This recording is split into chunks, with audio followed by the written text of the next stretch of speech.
Turning his head, he saw that the cat was actually looking in their direction. Even though it was a female cat, why was it so curious? The cat is just looking. He cleared his throat. I've told you before, don't learn random stuff from Lin Meow Meow.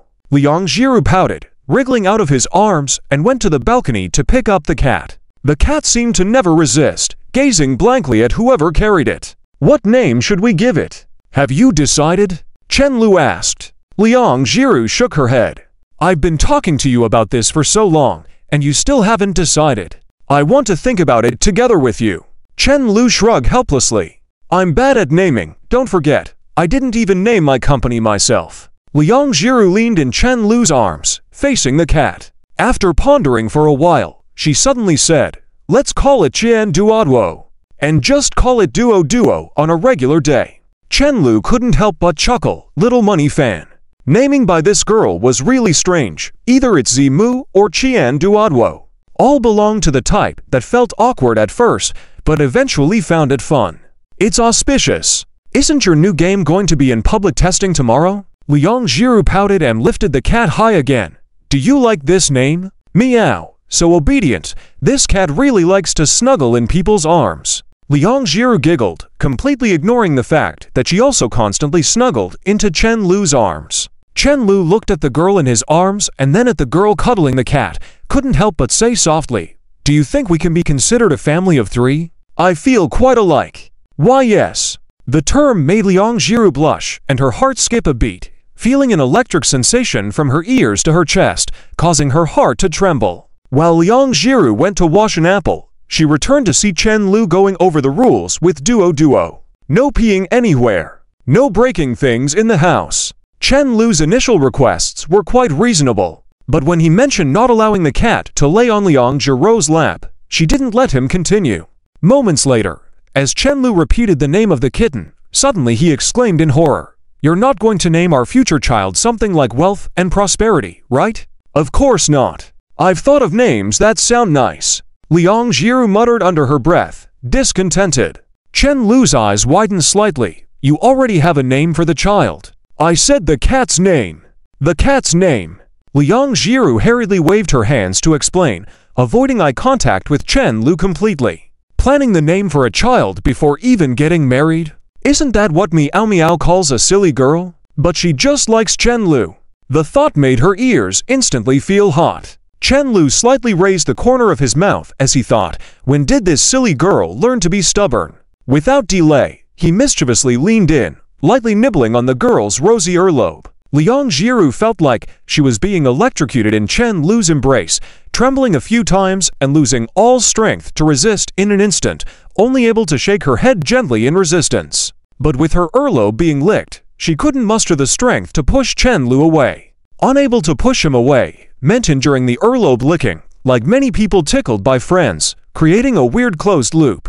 She wanted to resist, but couldn't. After a while, Chen Lu, satisfied, sat aside, looking as if he had discovered a new continent. It seemed like he had found the most significant weakness of this silly girl. Liang Jiru sat on the couch, looking at him with watery eyes, not out of anger, but simply feeling too itchy. I want revenge, the girl muttered softly, devoid of the energy to speak loudly. That's not possible. I'm afraid of feeling itchy. Chen Lu said matter-of-factly. I'm afraid too. Why did you lick me then? Chen Lu shrugged nonchalantly. Blame it on your boyfriend being a bad person. Just as he was about to provoke a joke, he suddenly noticed Liang Jiru pointing her head towards him.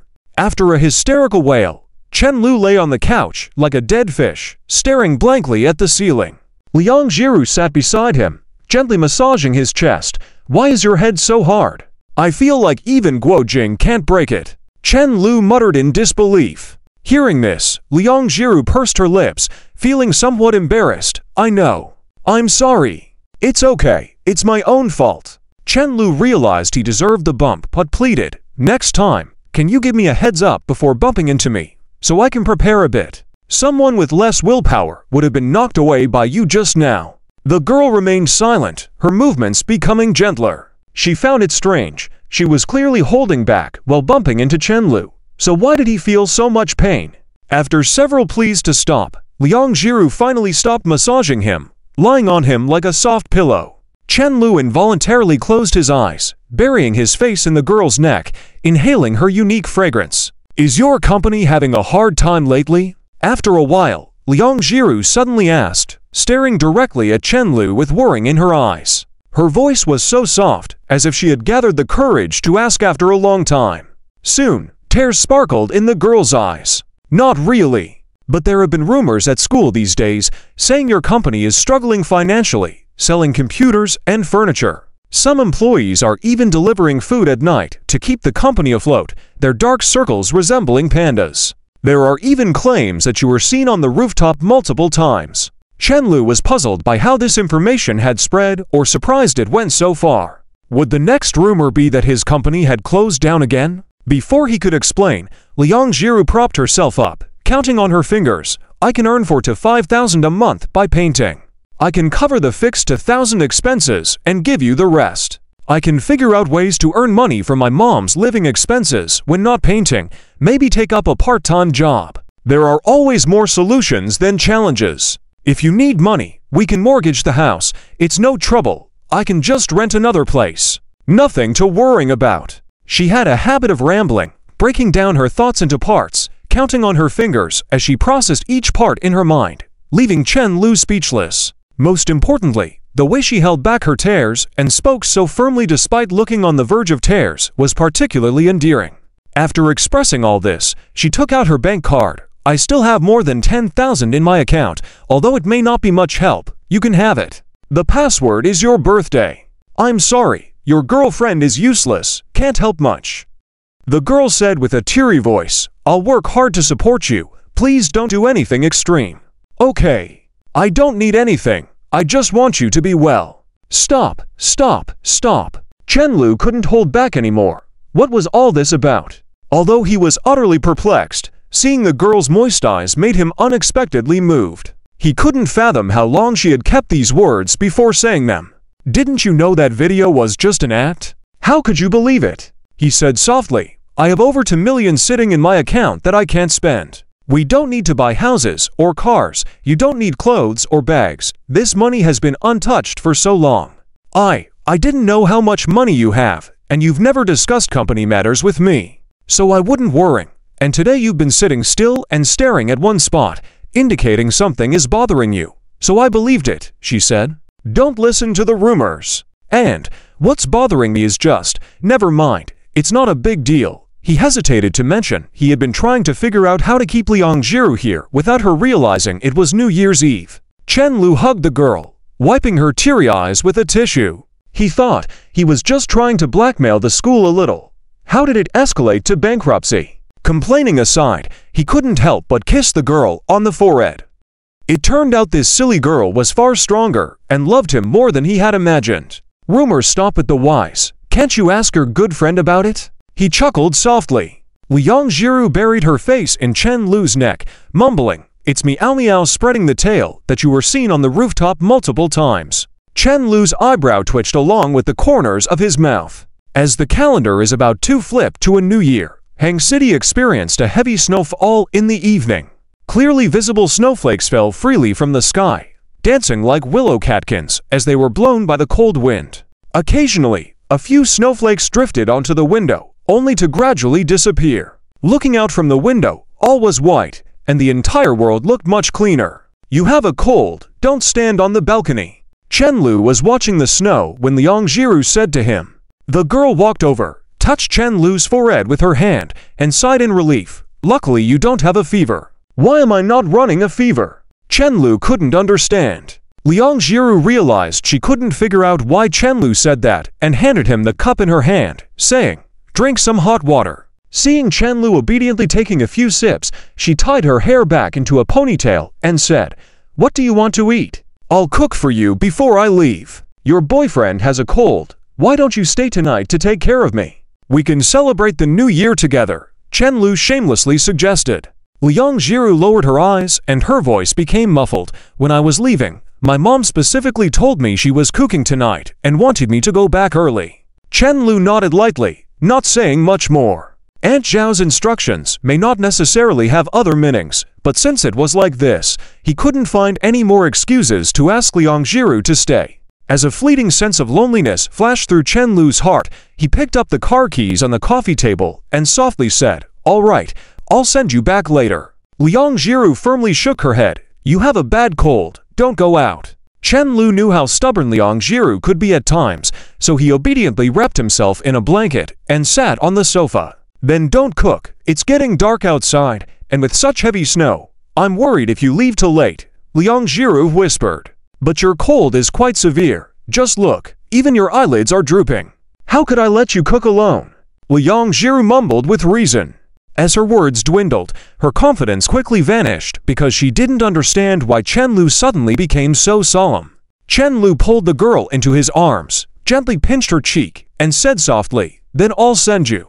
In terms of consideration for each other, they were both equally stubborn. Liang Jiru reached out to touch Chen Lu's forehead again, glanced at the darkening sky outside the window, and whispered, "I'll leave now. Please don't go out." After a string of instructions and reminders for nearly 10 minutes, she finally left under Chen Lu's urging. After the closing door, the living room fell quiet, with only the sound of the wind outside and his faint breathing. Chen Lu turned to look at the heavy snow outside, then at the dimly lit living room. Suddenly, he felt as if he was the only person left in this world. He slowly lowered his eyelids, feeling inexplicably desolate. Sick people are always particularly afraid of being alone. Feeling a bit listless, he touched his forehead and indeed felt warmer than before. An illness again. How come now he's running a fever? It's been years since we had such heavy snow. Zhang Chao exhaled hot air, saying softly. The snowfall was astonishing when viewed from outside, with occasional gusts of cold wind, making cheeks ache, as hexagonal snowflakes were blown onto Liang Yan's dark gray hoodie, melting into small water stains instantly. Zhang Chao brushed off the snowflakes on Liang Yan's ponytail and shoulders and taunted, "Why are you so nervous? Can't handle some snow?" "Relax, ugly wife, you still have to meet the in-laws." Seeing Zhang Chao's trembling hand, Liang Yan smiled without saying a word. The two arrived at the door. Zhang Chao was about to knock when Liang Yan suddenly grabbed his hand forcefully. "I just brought some things. Is it too tacky? Just some supplements and fruits. Will your parents maybe dislike these?" She cast her eyes aside, speaking softly. Zhang Chao's determination had suddenly wavered, watching the nervous Liang Yan. "If you're willing to buy something, that's good enough. Not many girls would proactively buy things when visiting, and they don't lack anything, so it's the thought that counts." He found her amusing with her current demeanor. This woman who was usually fearless suddenly seemed shy. No, he couldn't bring himself to knock on the door. Once determined, he tentatively knocked twice. The door was opened by the housekeeper, and Zhang Chao only nodded at her before walking in with Liang Yan. In the living room, Zhang Chao's mother, Zheng Yunying, was practicing calligraphy with a brush. She set the ink-stained brush on the table as she saw Zhang Chao, and when she noticed the girl beside him, she paused for a moment. Zhang Chao gestured to Liang Yan, "Mom, this is my girlfriend." Zheng Yunying appraised Liang Yan with a smile and nodded, "Hello, sit down." Zhang Yubo returned after 10 minutes, indicating that the husband and wife had communicated. The four sat in the living room with an atmosphere that wasn't overly friendly, but not completely tense. Zhang Chao's mother spoke with Liang Yan from time to time, and Liang Yan earnestly responded. In such high-level families, where money wasn't lacking, parents always worried about what their child's partner wanted. At least in her eyes, this daughter-in-law was acceptable. Zhang Chao and Zhang Yubo didn't say a word throughout. Suddenly Zhang Yubo asked, "What do your parents do? You don't seem like a local." Liang Yan forced a smile and said politely, "My family is from another province, my dad works in a company, and my mom runs a small business." Zhang Yubo nodded almost imperceptibly without saying a word, but there was a hint of disdain in his eyes. Liang Yan felt a bit distressed. What was wrong with coming from an ordinary family? Or being from another place? Shouldn't she be able to fall in love? But what truly upset her was the contempt for her parents' occupations. This was something intolerable for any child. But this was coming from her boyfriend's father. Normally hot-tempered, she suddenly didn't know how to handle the situation.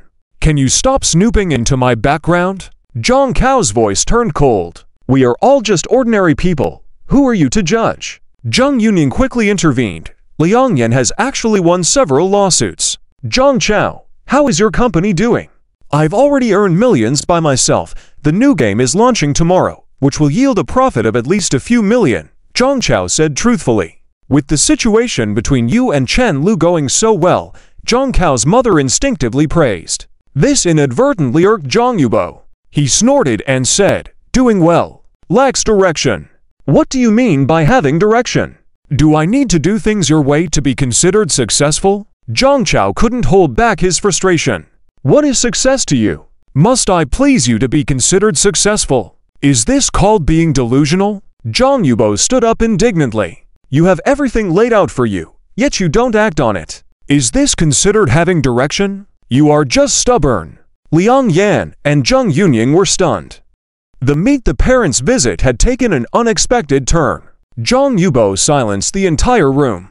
"You wouldn't have been able to walk the road plan for me even if I did it for you. You ever considered if that's what I wanted?" Zhang Cao's breathing quickened and he made an effort to stay calm. "Dad, I'm 22 this year. How many people can match me at my age?" Remembering Chen Lu's advice, he suppressed his rapid breathing and tried to remain calm. "A mirror would prove it. Guarantee my temples are throbbing. If not now, when would you want me to act for myself?" He appealed. "It's my dream, and now I'm excelling in it better than many. Isn't that considered successful in your eyes?" But he remembered Chen Lu's words and kept his breath steady. "Dad, I'm 22 now. How many people can match me at my age?" Also came to mind. Hearing Zhang Cao's words, Liang Yin breathed a sigh of relief. But that relief was short-lived as Zhang Yubo's relentless grip on her initial disapproval of this relationship was apparent. Chen Lu smiled and exchanged places with the girl, saying, "You go take a shower soon, don't catch a cold. I'll take care of you first today, and when I catch a cold, you can take care of me, right?" Liang Jiru said as she hung her clothes on the coat rack at the entrance. She actually missed the times when she had a fever and Chen Lu took care of her. That extra sense of security made her feel that even being sick was a happy thing. "Why wait for me to catch a cold before letting me take care of you?" Chen Lu asked curiously. "We can't really take turns taking care of each other, can we? Isn't that a bit too much?" "Seems like it." Chen Lu smirked. "Love does make people stupid after all." Liang Jiru turned back, cutely hummed, and looked at him defiantly. "Haven't you become foolish too? Otherwise, why would you catch a cold?" "I didn't catch it on purpose." Chen Lu pretended to be calm as he stared back at Liang Jiru, but his eyes had already looked away. "I know you didn't do it on purpose," Liang Jiru said as she went to the kitchen to heat water. Chen Lu watched her back, secretly relieved. He had been scared, thinking she had seen through his intentional cold act. The speed at which this silly person was becoming smarter was a bit too fast. He needed to update his deception tactics quickly. As the saying goes, the taller the tree grows, the taller the devil becomes. Isn't that right? Soon, Liang Jiru came over with a kettle of hot water, walking while looking at her phone. "What are you doing?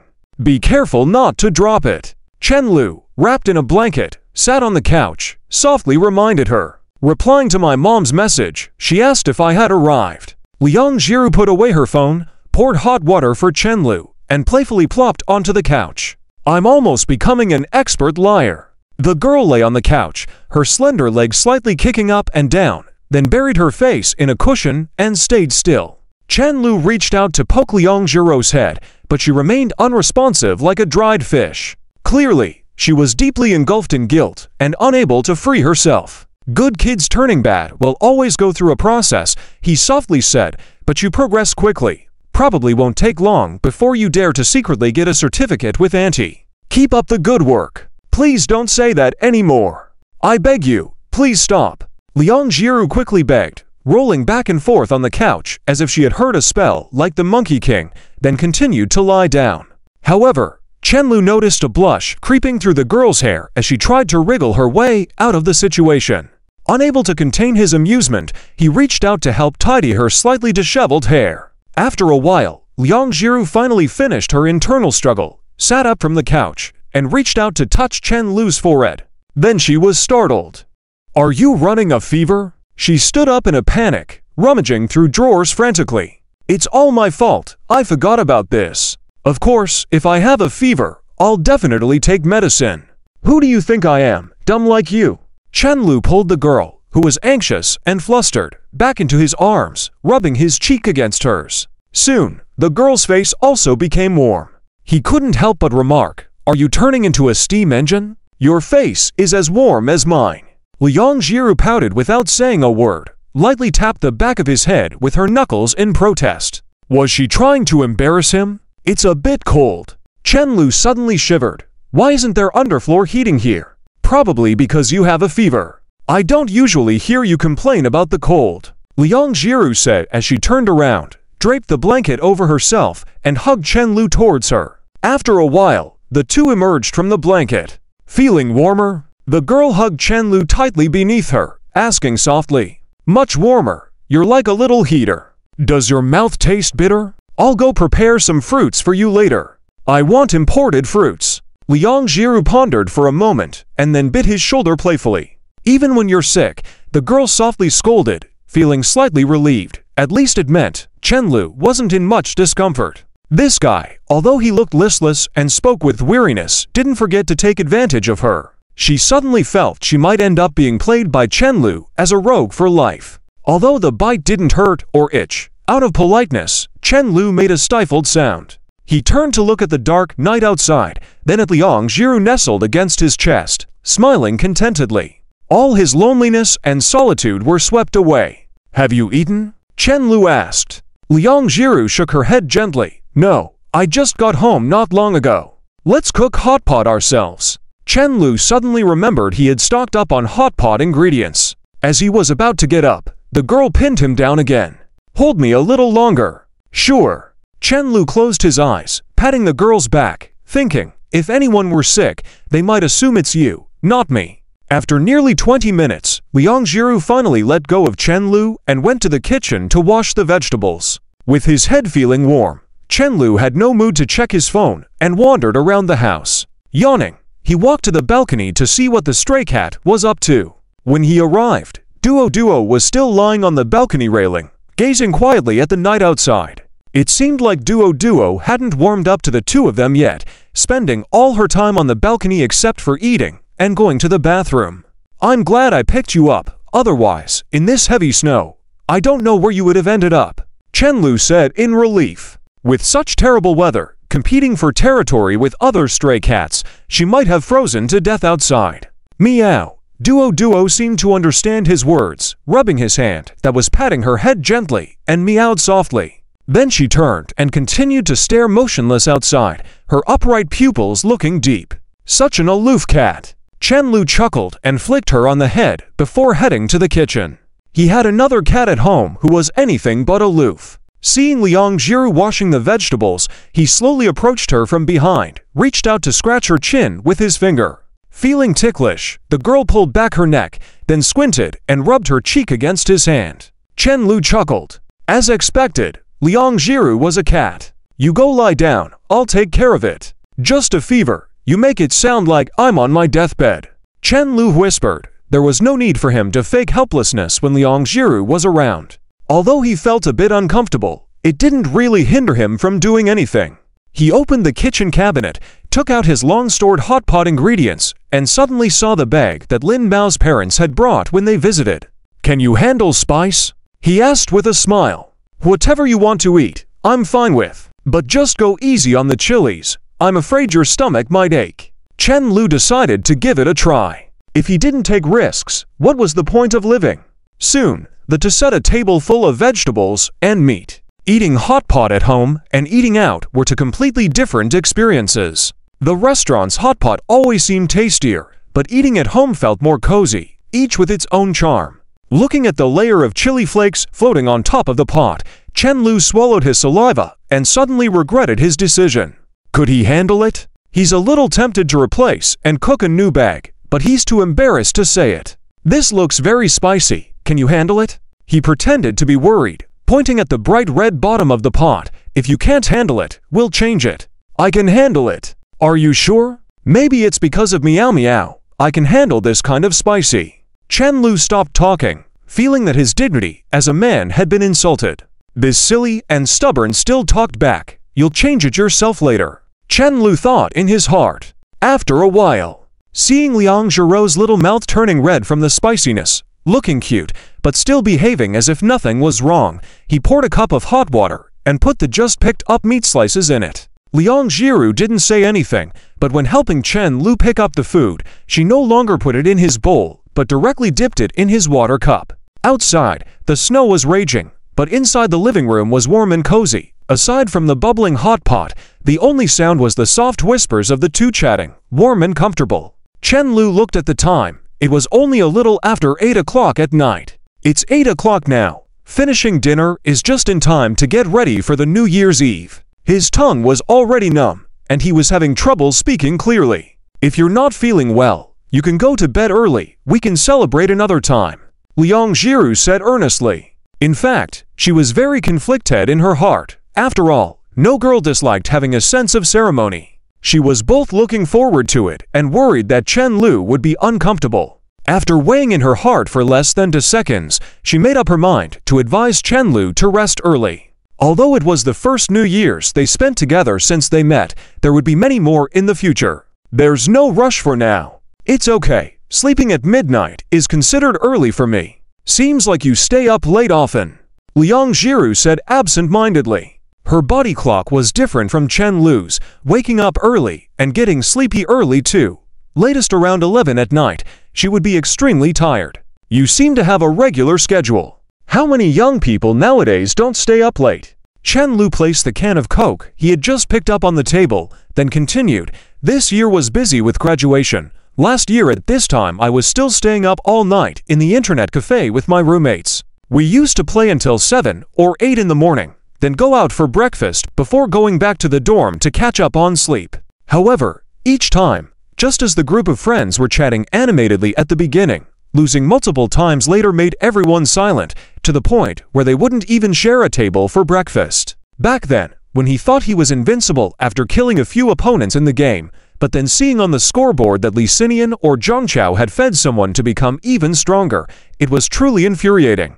Looking back now, he found it amusing and even a bit nostalgic. What used to feel like being in prison and not wanting to play now? His mindset had changed, but it was difficult to gather a group to play games again. He couldn't even hope to be tricked by this group of kids again. What were you doing this time last year? Putting aside the complex thoughts, Chen Lu curiously asked. I don't know. I don't dare to think about the days of the past. Liang Jiru prodded her chin with the end of her chopsticks, thinking for a moment, maybe I was working part-time. At this time the stores that were still open paid much better wages. After saying that, she dropped her gaze, weakly smiled, indicating she was thinking about something. Chen Lu felt he had spoken something foolish. How could he ask such a silly question? However, upon further thought, he felt that Liang Jiru wasn't willing to recall the past, perhaps signifying that she was currently leading a relatively happy life. He felt that he was doing a decent job as her boyfriend, even though he was sometimes a bit hooligan. Most of the time, he was a proper gentleman. Let's think about the future then. For example, if we get our licenses next year. He changed the subject. Liang Jiru immediately swallowed down the piece of food in her mouth and replied, I'm only a junior next year. Being a junior is fine. Getting a license doesn't mean having a child. It won't affect your studies. Chen Lu shrugged. Getting a driver's license can even earn you credits. One of my few good traits is being considerate. I'll help you busy. It's still 276 days away. Oh, Chen Lu suddenly realized, I didn't know before, so Muzimu Dada is not only good at drawing, but also a mathematician. He can easily blurt out the number of days without calculation. Resting his chin on his hand, he looked at her with a mischievous look. I'm just good at mental arithmetic. What about the anniversary of our first meeting? As expected, Chen Lu asked again. 96 days. As soon as Chen Lu finished speaking, Liang Jiru immediately raised her chin slightly, proudly blurting out the answer. HMPH. Now you should believe that I'm quick at calculations, right? Hurry up and praise your smart girlfriend. Just when the girl relaxed, she suddenly saw a satisfied smile on Chen Lu's face. Liang Jiru was stunned, beginning to suspect that the question just now was a setup by him. How many more times would she fall for this person's tricks? How many days until Mid-Autumn Festival next year? Sure enough, Chen Lu asked again. There's. Liang Jiru's cheeks grew redder as she couldn't say a word. After a while, Feeling both aggrieved and annoyed, she glared at him and scampered to the couch, pretending to be an ostrich. She was almost dying of embarrassment. Avoidance may be shameful, but it works. In fact, the two of them had finished eating a while ago, and Chen Lu sat smiling next to the girl on the couch, allowing her to lean on his shoulder. Just like on that rainy night at the beginning, he still let Liang Jiru pick a movie at random. Liang Jiru chose The Shawshank Redemption. It had to be said, this guy had a knack for choosing movies. Not knowing anything, he picked classic films just by looking at the covers. People who have seen this film, upon hearing someone refer to the protagonist as Shawshank, feel as annoyed as gamers hearing someone call Link Zelda, their blood pressure soaring.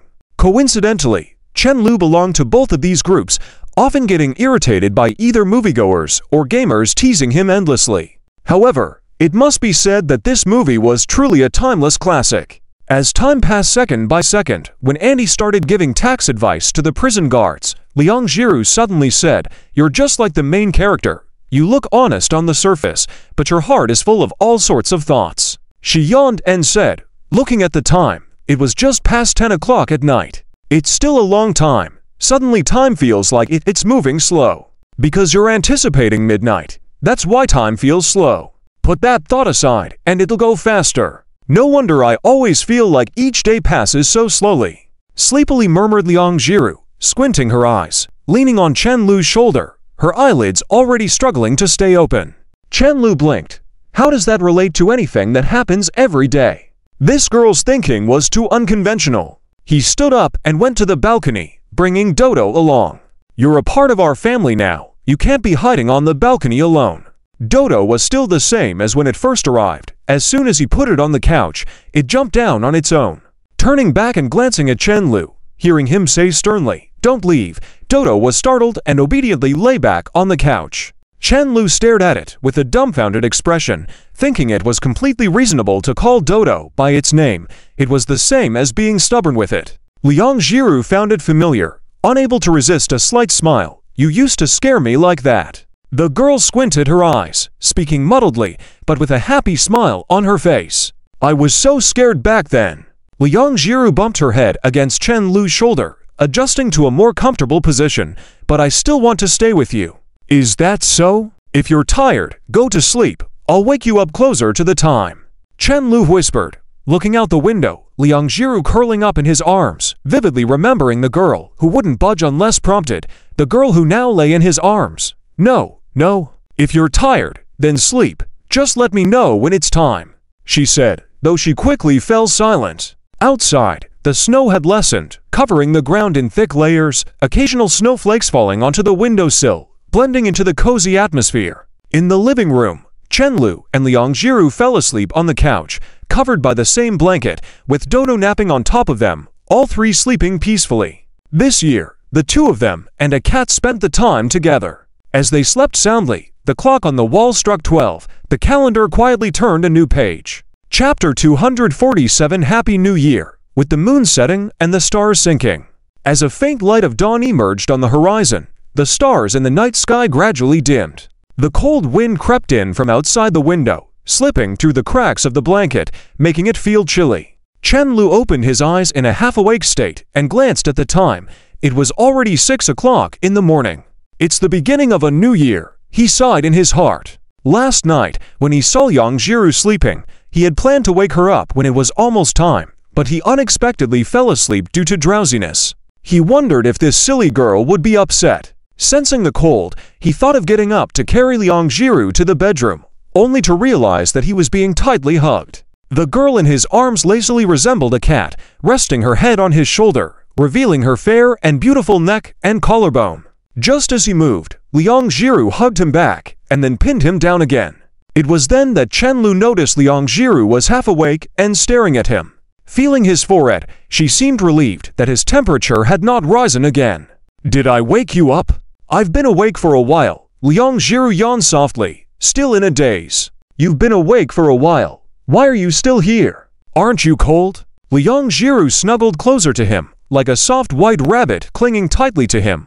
"I don't want to leave." Chen Lu smiled and kissed the girl's forehead. "You're even clingier than a cat." Liang Jiru grunted, perhaps feeling bolder in her half-asleep state, and leaned closer to plant a kiss on Chen Lu's chin, searching for his lips. "You haven't brushed your teeth." "I did," Liang Jiru added as she noticed Chen Lu's surprised expression. "I woke up, freshened up, and came back. I meant I didn't brush my teeth." "I know, it's fine." Liang Jiru, rarely taking the lead, was welcomed by Chen Lu, and they affectionately kissed on the sofa for a while. Multi was disturbed by their movements and woke up, grudgingly glanced at them, then hopped off the sofa and left. Not even stepping on the accelerator, just kneading. Strange humans, they're born knowing these things. When they woke up again, the living room was already brightly lit, with golden light streaming through the glass windows, a bit dazzling. "Next time we argue, please don't ask me to sleep on the sofa," Chen Lu complained, rubbing his arms. "I got a sore back and legs from it. It was uncomfortable." He even suspected he had sleepwalked and got into a fight last night. Now, his whole body ached. "I won't do that," Liang Jiru said as she stood by the fridge, immediately retorting. She took her phone, checked the date, and saw that it was already January 1st. Even though for most people the new year doesn't really begin until after the Spring Festival, even Mr. Lu Zun said that the end of the old calendar year feels more like the end of a year. However, she felt differently about this day. As the old and new years overlapped on the calendar, she had spent it with Chen Lu. Perhaps in the future, every New Year's Day would remind her of last night's events. The thought of this made her uncontrollably happy. "Did you accidentally fall asleep last night too?" Liang Jiru, now fully awake, asked softly. "I'm sorry, I'll stay awake next time on New Year's Eve." Chen Lu promised sincerely. Staying up late was simple if you were alone, but having Liang Jiru by his side made it cozy and relaxing, making sleepiness easy to succumb to.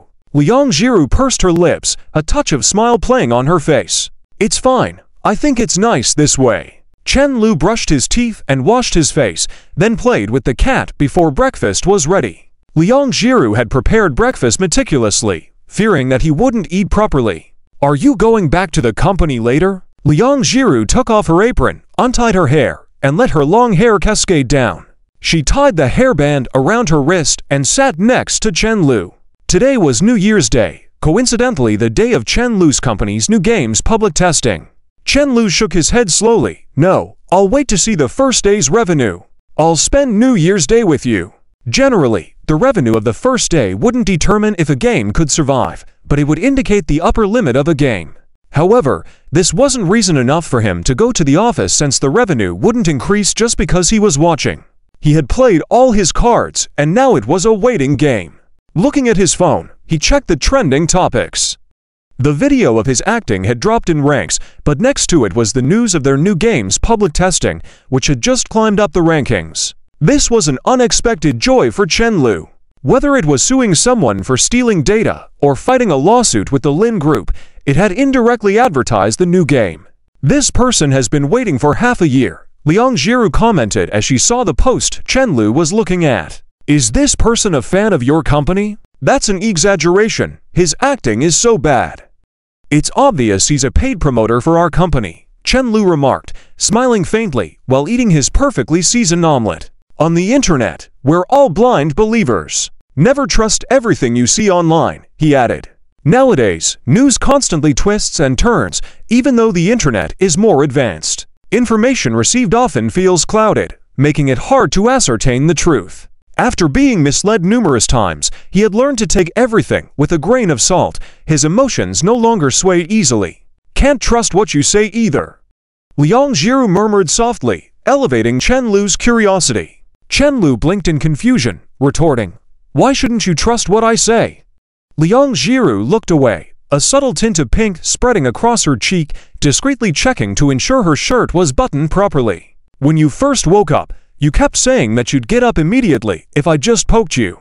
But then I'm showing you in action not to easily trust anyone," Chen Lu quickly interjected. "I have to make you aware of the wickedness of human nature. If you're deceived by a villain into coal mining, it'll be too late. So many people are tricked into going to the amusement park. I've warned you before, they'll trick you without using anesthesia." "Chen Lu, you only talk so much when you're guilty," Liang Jiru teased lightly. "If you keep saying that, I might just have to punish you," Chen Lu threatened teasingly. Chapter 248, I am a passerby. Part 4. In the morning. Chen Lu is still at home, as usual, remotely handling things with Peng Lian, while Liang Jiru sits in front of the table, continuing to draw. They mention the New Year's Day, but both of them are more inclined to stay at home and not go out. As long as they can be together, they are content wherever they are. Chen Lu gave some instructions while sitting on the sofa, casually inquiring about the situation of Zhang Chao before hanging up the phone. In fact, there isn't much to do on the first day of opening a game server, as long as the server doesn't crash and there are no major issues like giving each player 10,000 black cards. He put down his phone, stretched lazily, and suddenly noticed that there was 4,000 in his account on a card. This is the card Liang Jiru usually repays every month, and he is still the silly debt owner. After Chen Lu saw the amount clearly, he couldn't help but furrow his brows. Originally repaying 2,000 a month, now 4,000 a month. Is this silly one crazy? Before he could think about how to ask indirectly, Liang Jiru spoke up. I repaid 4,000 this month. Liang Jiru never hides anything from him. Chen Lu muttered to himself internally, then turned to her and asked, what about the future? In the future, I guess it'll be the same. Are you worried about living expenses being tight? I earn more now than before, so as long as I work hard, it won't be a problem.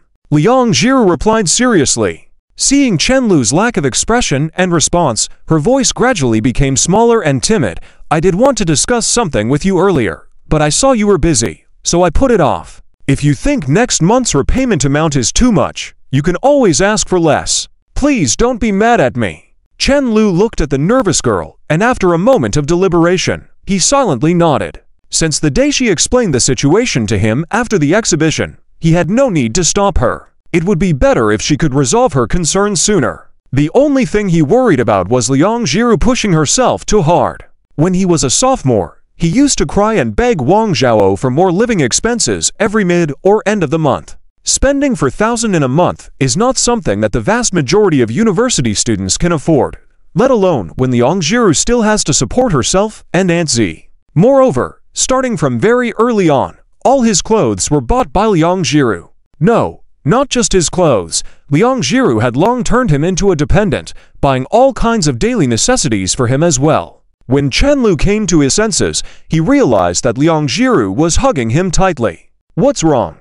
Chen Lu asked. When you're angry, please don't ignore me. Being scolded would be better. Liang Jiru buried her face in his neck, speaking in a muffled voice. I'm not angry, just thinking. Chen Lu's lips curled slightly. Didn't this silly one find it contradictory, thinking he was mad and being afraid, yet seeking comfort in his arms? Liang Jiru finally gathered the courage to look at him, reaching out to smooth out the frown on his forehead that had appeared unknowingly. Why were you frowning at me? I can frown while thinking, you know? I'm not a puppy. We're not married yet. You can handle your own money as you wish. Why should I be angry? Liang Jiru suddenly grabbed his hand, slightly pouting. Now, I believe you're not angry anymore. After holding on to Chen Lu's hand and snuggling with him for a while, Liang Jiru happily returned to her drawing at the table. It must be said that when a girl focuses on drawing, her single-mindedness and silence give off a unique and cool vibe. Chen Lu couldn't help feeling that she was somewhat unattainable, considering how just a moment ago she was scared of him being angry yet seeking comfort in his arms. Building on the previous argument that Liang Jiru is like a cat, Master Chen added another point that Liang Jiru seems aloof, but is actually a very kind cat. After a moment, observing Liang Jiru immersed in drawing on the table, Chen Lu's thoughts once again became complicated. Perhaps this silly one might only be willing to spend his money freely after they're married. If she really intended to repay 4,000 a month, he would have to find a way to help her earn more. After a while, as Liang Jiru focused on drawing, Chen Lu suddenly sat down next to her. Have you thought about how to manage this account? You've already accumulated enough early followers. It should offer you more economic value, he said softly, looking at the data with nearly 70,000 followers. Oh, I never thought about that. Liang Jiru blinked her eyes in surprise.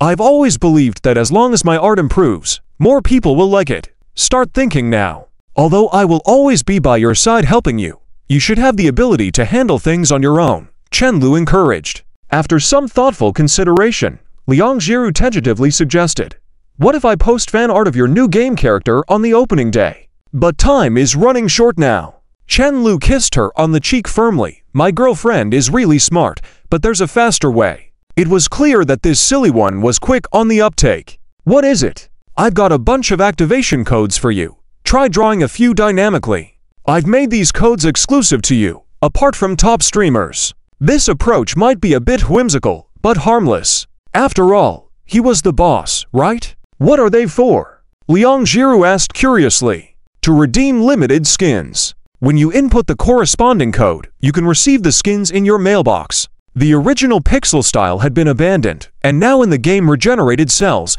it utilized a two-dimensional style. Players could even set up their own mascot on the main interface with dialogues and expressions, blushing when clicked on. This is what players like now. While pixel style might work for indie games, it wasn't the wisest choice for a mobile game with no lack of development costs. Paper dolls are now the king of the market. After all, it's easiest to deceive otakus of their money. In a moment of reflection, Chen Lu added, "Actually, you should live stream the draw. You could earn a lot of money. Many viewers have already sent you charging gifts voluntarily, so once you start streaming, you'll definitely have many captains. Excluding the platform share, each captain will at least give you 50 to 100 yuan. Unlike an artist, a female streamer doesn't need to show her face or talk much. As long as her art is appealing, it's enough. The show is just an added bonus." Liang Jiru's eyes were already sparkling with excitement, but after a couple of seconds, she lowered her head slowly. "But I'm not brave enough to speak." When Lin Miao Miao watched live streams, she hadn't watched Liang Jiru's streaming. She couldn't fathom how that male streamer with a Tianjin accent managed to boast confidently in front of so many viewers without flinching. She might as well be dead than do that. Chen Lu raised an eyebrow. "You can't even speak through the internet? Look at those who are afraid to speak in real life but type like lightning online." Liang Jiru still vigorously shook her head. Chen Lu cupped her face, locking eyes with her firmly, and said softly, "It's okay, I'll be there with you.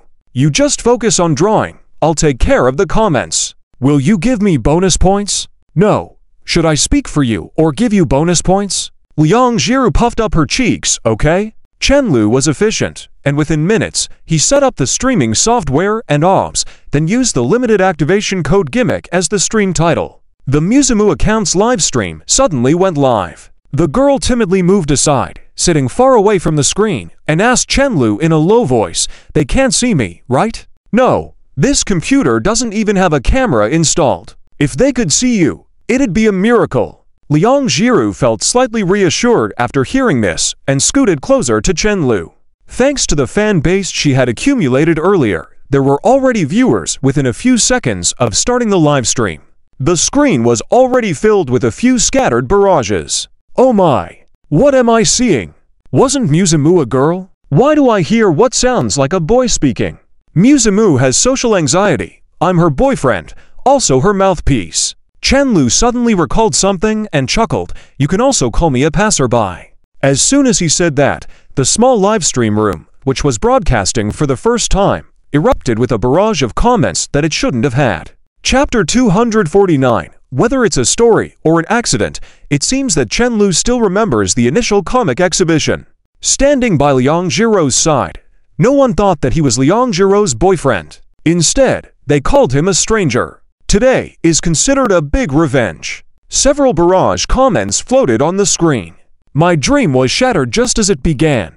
Musu's boyfriend. You deserve to die. No, why did I click in? I should die. My moonlight. You better sleep with one eye open at night." This batch of responses was relatively intense, obviously from people who either had met in person or heard rumors about the beautiful girl illustrator offline. In addition to these, there were occasional blessings in the barrage comments. Some people who simply appreciated Liang Jiru's artwork had more peculiar remarks. "Musumu, can you please draw another one? Just one. One is enough. I will do anything." Chen Lu's eyelids twitched as he cleared his throat and said, "Don't be too excited. Everyone, Happy New Year." Liang Jiru was startled by this situation, tightly gripping Chen Lu's hand, not daring to say a word. She didn't know how Chen Lu could still remain calm and composed. He always seemed to be in control. She was just looking at Chen Lu when unexpectedly, Chen Lu leaned over and whispered in her ear at a volume only she could hear, Do you want to try to communicate, and I'll give you an extra point? Liang Jiru bit her lip repeatedly upon hearing this, ultimately feeling discouraged, and shook her head slowly. Take it slow, no rush. Chen Lu lightly smiled and squeezed her hand. I'll give you the extra point when you're ready to communicate normally. Perhaps it was because this silly man already had a considerable fan base, coupled with the gimmick of activation codes. The atmosphere in the live broadcast room during his first broadcast was particularly lively, a situation that many people starting out in live broadcasting had never experienced before. He had previously tried to live stream playing games on a whim, even playing high-level games, but ended up with only a few viewers after streaming all afternoon, not even receiving a single free snack. He gave up directly after being splashed with cold water. He was no match for this silly man at all. After setting up a 5-minute activation code draw, only people with fan badges could participate, so Chen Lu didn't pay much attention to this. Liang Jiru, being a popular female illustrator, had quite a reputation, as reflected in the intense attack in the barrage comments. The entire live room was filled with acidic remarks. However, what was more surprising was that due to his cold affecting his voice, no one at that moment realized that his voice sounded very similar to the voice in a trending video. This shocked him. If no one even asked if he was Chen Lu, how could he keep up this pretense? Chen Lu looked at the barrage comments that said he deserved to die and let out a sigh, saying, "Why are you all so sour about this? None of you have seen Mu Zimu in person. Even if you did, she was wearing a mask. So there's no need to be sour about me, really unnecessary. Are you saying Mu Zimu isn't as good looking as we imagined? Did we project our ideal image onto her without knowing the reality?" Although Chen Lu knew that his words were modest, the barrage comments felt somewhat balanced. He was good with words, his emotional intelligence was clearly not low. At that moment, Chen Lu put down his water glass and continued, "No, what I mean is that she's even more beautiful in reality than in your imagination." Before he could finish speaking, Liang Jiru playfully tapped his head with hers. It was a wise choice to put down the water glass early. Elsewhere, a young man watching the live broadcast in his dormitory took off his headphones and glanced at a video on his phone accusing Chen Lu of a conflict with the Lin group that sounded more convincing. Could it be that the person speaking was really Chen Lu? No way. The young man quickly dismissed this speculation. Today was the official launch day of Regenerated Cells. As the founder, how could he possibly be in a small live broadcast room? After a while, the atmosphere in the live room settled down a bit. Liang Jiru started drawing on site, and Chen Lu sat next to her chatting with the barrage comments and occasionally thanking for gifts. Simply broadcasting drawing didn't seem to generate much excitement. "Feel free to ask any questions. I have nothing to do anyway," Chen Lu said boastfully. "For those who didn't get a code, you can go play Regenerated Cells. If it's not fun, you can come back and scold me. Your advertising is so stiff. Who will hire you for promotions in the future?" Chen Lu suddenly slammed the table. "Don't insult my character. I swear to God, I haven't received a single cent for promoting this game. I'm doing it simply out of love for this game." Liang Jiru couldn't help but giggle at this, making a mistake in her drawing and quickly pressing the undo button. This man was a born liar, capable of deceptively speaking the truth as well. "I heard Mu Zimu laugh. Did you guys hear it? Heard it. Heard it. So sweet. Also. Are you also an illustrator, stranger?" Chen Lu quietly read a prominent comment worth 30 yuan, then immediately replied, "No, I'm just a freeloader living off my looks. It has always been Mu Zimu who supports me with her drawings." He then looked at Liang Jiru with a grin. "Right, honey?" Feeling that it was too embarrassing to say, "I'm not your wife," in front of so many people, Liang Jiru blushed, but managed to squeeze out a gentle yes. It seemed that in this moment, her desire to take care of Chen Lu was greatly satisfied.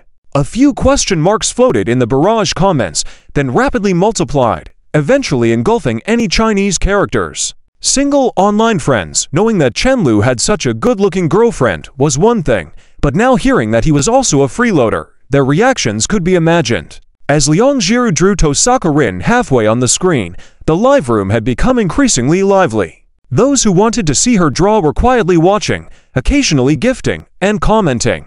Those who liked chatting engaged with Chen Lu back and forth in the barrage. Their conversations ranged from discussions on various games to contemplating whether Ma Su not falling ill would affect Zhuge Liang's victory. Both seemed to be complimenting each other, and the live room wouldn't be as interesting without either of them. Chen Lu chatted with the barrage comments as if performing a crosstalk, and with his naturally amiable way of speaking, it was quite comfortable to listen to.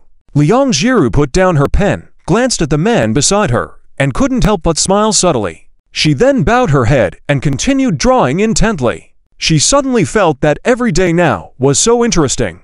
2.5 hours passed in a flash, and when Chen Lu looked at the time, it was already past 11 in the morning. We'll end the broadcast here today. Thanks to all parents for sponsoring my meals, Chen Lu said, taking a sip of water to moisten his throat. The captain's gift is a signed drawing from Mu Zimu. Date to be determined. Summoning the courage, Liang Jiru stood up and bowed slightly. Thank you. She hadn't counted, but based on her impression, in these 2 hours, there were at least 5 or 6 captains. Chen Lu had told her that a single captain could earn 50 to 100 yuan. Other people's money didn't come easily, and she didn't know how to express her gratitude. Instinctively, she wanted to bow in thanks. Without a camera, they can't see you bowing. Liang Jiru suddenly realized, that's true. Chen Lu thought that many live streamers nowadays treated their viewers like their own children. If the viewers really saw this silly man bowing, they might be moved. Feeling slightly embarrassed, Liang Jiru pursed her lips, walked to the sofa to tidy up her things. Darling, can I still wake up with you tomorrow morning? As the girl was folding the bedding on the sofa, Chen Lu walked over, gently pulling her onto the sofa with a mischievous smile, asking, I wake up very early. You setting an alarm may not guarantee that you'll wake up. Under Chen Lu's blank gaze, she blinked dumbly and said, I wake up early. You may not be able to wake up ... In the face of his dumbfounded look, she hesitantly continued, should I give you a call? Silly girl, not even a hint of romance. As he was about to finish his sentence, Chen Lu quickly rushed to the computer. Darn it. Forgot to end the live stream. Chapter 250. Some people say that Liang Jiru is simple-minded, while others insult her as inhuman. Even his face couldn't bear to continue watching, so he quickly turned off the live broadcast and left. After letting out a sigh, he lazily lay back on the sofa, letting his arms dangle down. Liang Jiru thought Chen Lu was tired, so she poured him a glass of water, sat beside him, and helped massage his shoulders. Are you tired? The girl asked softly. Chen Lu raised his eyebrows, thinking, you are helping me massage my shoulders, so even if I'm not tired, I have to act tired. So even though he didn't really feel tired, he still replied in a deep voice, I'm exhausted. Let me massage you. Actually, you can let me massage you too. Are you thinking naughty thoughts again? Stop talking nonsense. Chen Lu quickly retorted. It was noon. The sun was shining through the balcony into the living room, casting a colorful reflection on the glass on the coffee table. Liang Jiru's massage may not be very strong, but maybe because she often massaged her mother, it felt quite comfortable. Soon Chen Lu yawned and lazily closed his eyes. If you spend the time with me live streaming on working, can you earn more money? Liang Jiru's massage on his shoulders suddenly weakened slightly, and her movements slowed down a bit. Am I wasting your time like this? Chen Lu endured her efforts, only doing it to make her happy. How come you're smart and then simple-minded? Chen Lu sighed, feeling somewhat helpless. How did this simple-minded girl suddenly become smart in the wrong areas? Sometimes he wished Liang Jiru could be a little more selfish and not notice every little thing he did for her. He turned on the sofa, hugged the fragrant and soft girl into his arms. It's worth it to see you happy, Chen Lu said softly, and besides, I won't always be there to be with you. When you dare to speak up on your own, I won't interfere. He said so, but in fact, he had long been prepared for this kind of long-term scenario. Social anxiety is not something that can be improved in a day or two. By the time they got married, if this simple-minded girl dared to speak to others, that would be quite an accomplishment. The girl nodded gently. I will try my best. Do you know how much money you earned from this live stream? Chen Lu asked. I don't know. I don't understand these things. 10 captains, plus various gifts, in just 2.5 hours, you earned close to 1,000 yuan. My girlfriend is truly a genius. He thought for a moment, then continued, but this is mainly because it was your first broadcast with the activation code, which attracted a lot of viewers. There might be more gifts in the future, but not as much. After all, you are fundamentally an artist, not like those streamers. Chen Lu said seriously, to prevent this simple-minded girl from having unrealistic expectations and feeling disappointed later when the income is not as substantial as she imagined. If you set your expectations too high before doing something that requires perseverance, the outcome is likely not to be good. In elementary school, there were always a few classmates who shouted that they wanted to be first or at the top of the class every day. Once these people hadn't succeeded for a long time and their motivation was worn down, they would likely give up easily, even if their progress was significant when they eventually gave up.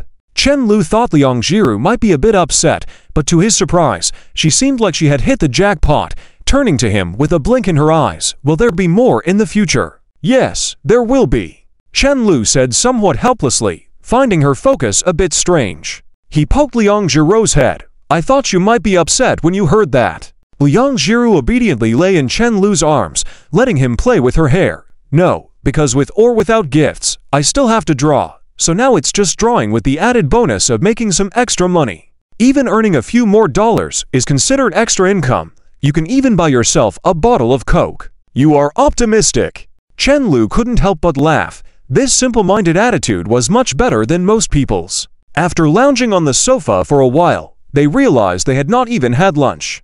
After some discussion, they decided to have dumplings for lunch. It felt strange to eat frozen dumplings for New Year's, so Chen Lu and Liang Jiru changed into their clothes and prepared to go downstairs to buy some pork. Chapter 251. Give Chen Lu a kiss. Chen Lu stared at his phone screen for a long time, deep in thought, before finally pressing the power button to end the call. He had heard from Peng Lian that Zhang Chao and Liu Yan had been quarreling. Liang Jiru, walking beside him, tilted her head curiously but didn't directly ask. If Chen Lu wanted to talk about it, he would. Sure enough, as soon as Chen Lu put down his phone, he took a deep breath and held her hand again. If it's something important for the company, he will call back later. If it's about their relationship, he probably won't call again. They had another argument? Aren't you going to help? Liang Jiru asked, bending down to pick up Duo, who had been eyeing a trash can and holding him close. She wasn't sure if she was puzzled by why Chen Lu hung up the phone early or why the two of them were arguing again. She knew that arguing wouldn't solve their problems and would only make both sides feel uncomfortable. Although Chen Lu occasionally made her so angry she wanted to hit him, she couldn't bring herself to argue with him. Chen Lu shrugged. I am helping right now. Seeing Liang Jiru's incredulous expression, he couldn't help but smile and said, their quarrel is not just a minor disagreement between ordinary couples. It's simply that one wants to go east and the other wants to go west. They have to resolve it themselves. Even if we act as mediators on the surface, they will still argue next time. Chen Lu genuinely wanted to help Zhang Chao, so he decided to let Zhang Chao learn his lesson the hard way. There was no rule stating which was more important between career and love, so Chen Lu didn't force his beliefs on Zhang Chao. However, he could give Zhang Chao a chance to think for himself. Will they break up? This was a strange term to Liang Jiru, as she had never thought about it and didn't dare to.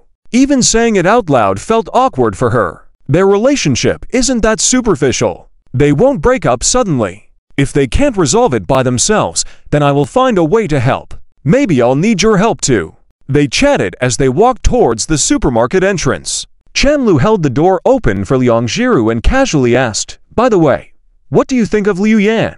If Liang Jiru didn't have a good impression of Liu Yan, he wouldn't ask her to help persuade them. Although the silly image was most suitable from a status perspective, there was no need to force it. I think she is a good person. Liang Jiru contemplated for a moment and then said seriously, she bought me Oden once. That evaluation really suits your style, Chen Lu joked. Most people would use brief words to summarize, saying something like has a sharp tongue, but a kind heart. This silly straightforward approach was more like her. She is a good person. Chen Lu couldn't help but laugh, realizing how simple and genuine that statement was. His girlfriend is indeed a genius. If you joke about me again, I'll bite you, Liang Jiru said, entering the store and glaring at him. Fine, fine, Chen Lu relented. The welcoming warmth of the store enveloped them as they entered. It was a stark contrast to the cold outside. A simple windbreaker hung at the door, marking the boundary between the outside world and the store. Supermarkets and malls were indeed great places, always providing comfort to customers. Liang Jiru took off her hat and secretly tucked it into Chen Lu's coat pocket. Then, he cheekily captured her hand and didn't let go. The large supermarket was bustling, with people everywhere. As they walked around, Liang Jiru was holding the spring couplet, and Chenlu lifted her hand, suggesting, "Let's buy one too. We can stick it outside our rental door." Chenlu felt that Liang Jiru probably hadn't experienced the feeling of celebrating the new year in years, most likely considering it just another day. He himself had only focused on waiting to eat the New Year's Eve dinner and had no experience in preparing for the new year. Sure, Liang Jiru agreed excitedly, taking out her other hand from her pocket and browsing through the couplets. As they browsed, she quickly tucked her hand back into her scarf, hiding the smile that she couldn't suppress. She glanced at Chenlu, who was standing next to her with the shopping basket, with a sense of contentment. Before the steam could rise from Liang Jiru's head, Chenlu led her to another section to buy meat. Pork and green onion dumplings didn't require many ingredients. Picking a piece of pork that looked good was enough. After picking up a pair of couplets and a bag of pork, their shopping mission was complete. While waiting in line to pay, Liang Jiru nudged Chenlu with her finger and whispered, "Use your phone number to apply for a shopping cart here. It's free, and you can get a bag of eggs." Chenlu was surprised and asked, "Such a good deal?" Liang Jiru sweetly laughed, "You are so naive." Even so, she couldn't help feeling warm inside. "You make it sound like I enjoy acting when I'm actually a serious person." Chenlu raised his hands and said to the cashier, "Please help me apply for a shopping cart."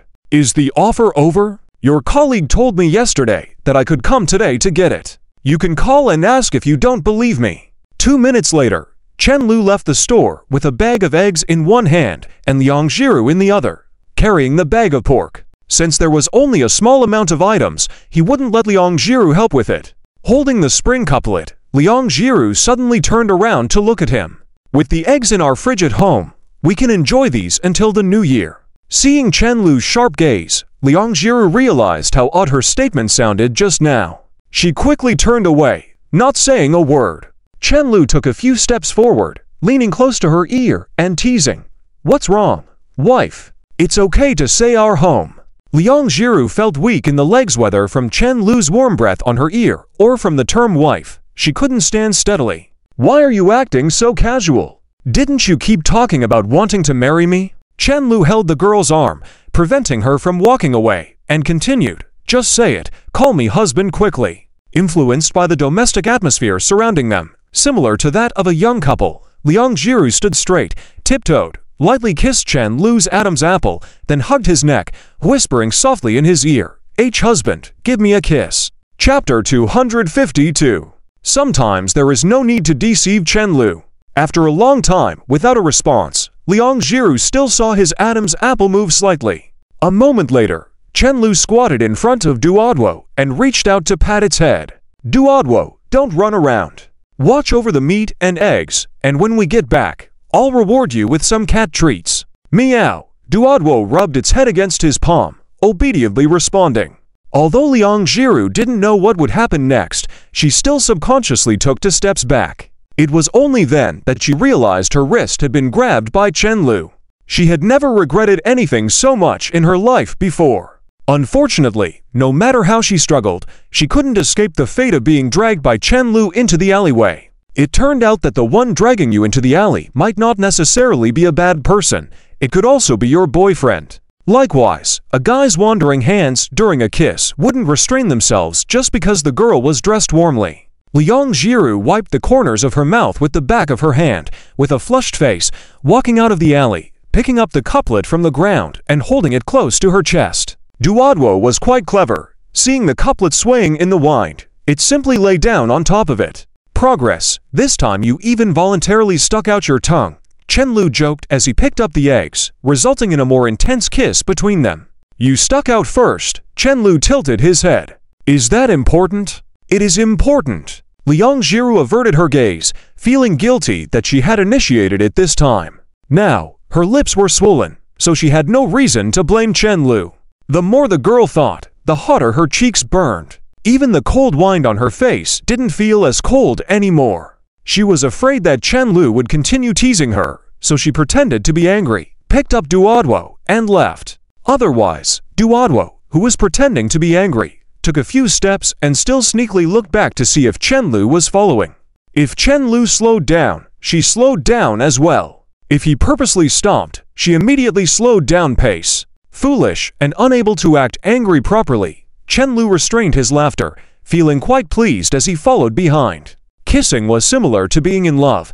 It was far better when both parties were actively involved rather than one initiating it. Although Liang Zhirou's progress was slow, she clearly never thought about leaving him behind and always tried to cooperate. Love and desire are inseparable. Sometimes, when love reaches a certain extent, one naturally desires more intimacy. Verbal expressions wouldn't be as direct. When she snapped back to reality, Chen Lu quickly caught up, knowing that Liang Zhirou was pretending. Politely teasing her, all right, I won't tease you anymore. Look at how sincere I am. Forgive me, okay? HMPH, fine. Liang Zhirou smiled, hooking her arm with Chen Lu's, leaning against him as if she had completely forgotten her anger just a moment ago. Next time, you can wait a few more seconds before answering with a straight face. That might make your act more convincing. Walking halfway, Chen Lu suddenly said, "Is that so? The girl widened her mouth, blinked her clear, watery eyes, as if she had suddenly realized something.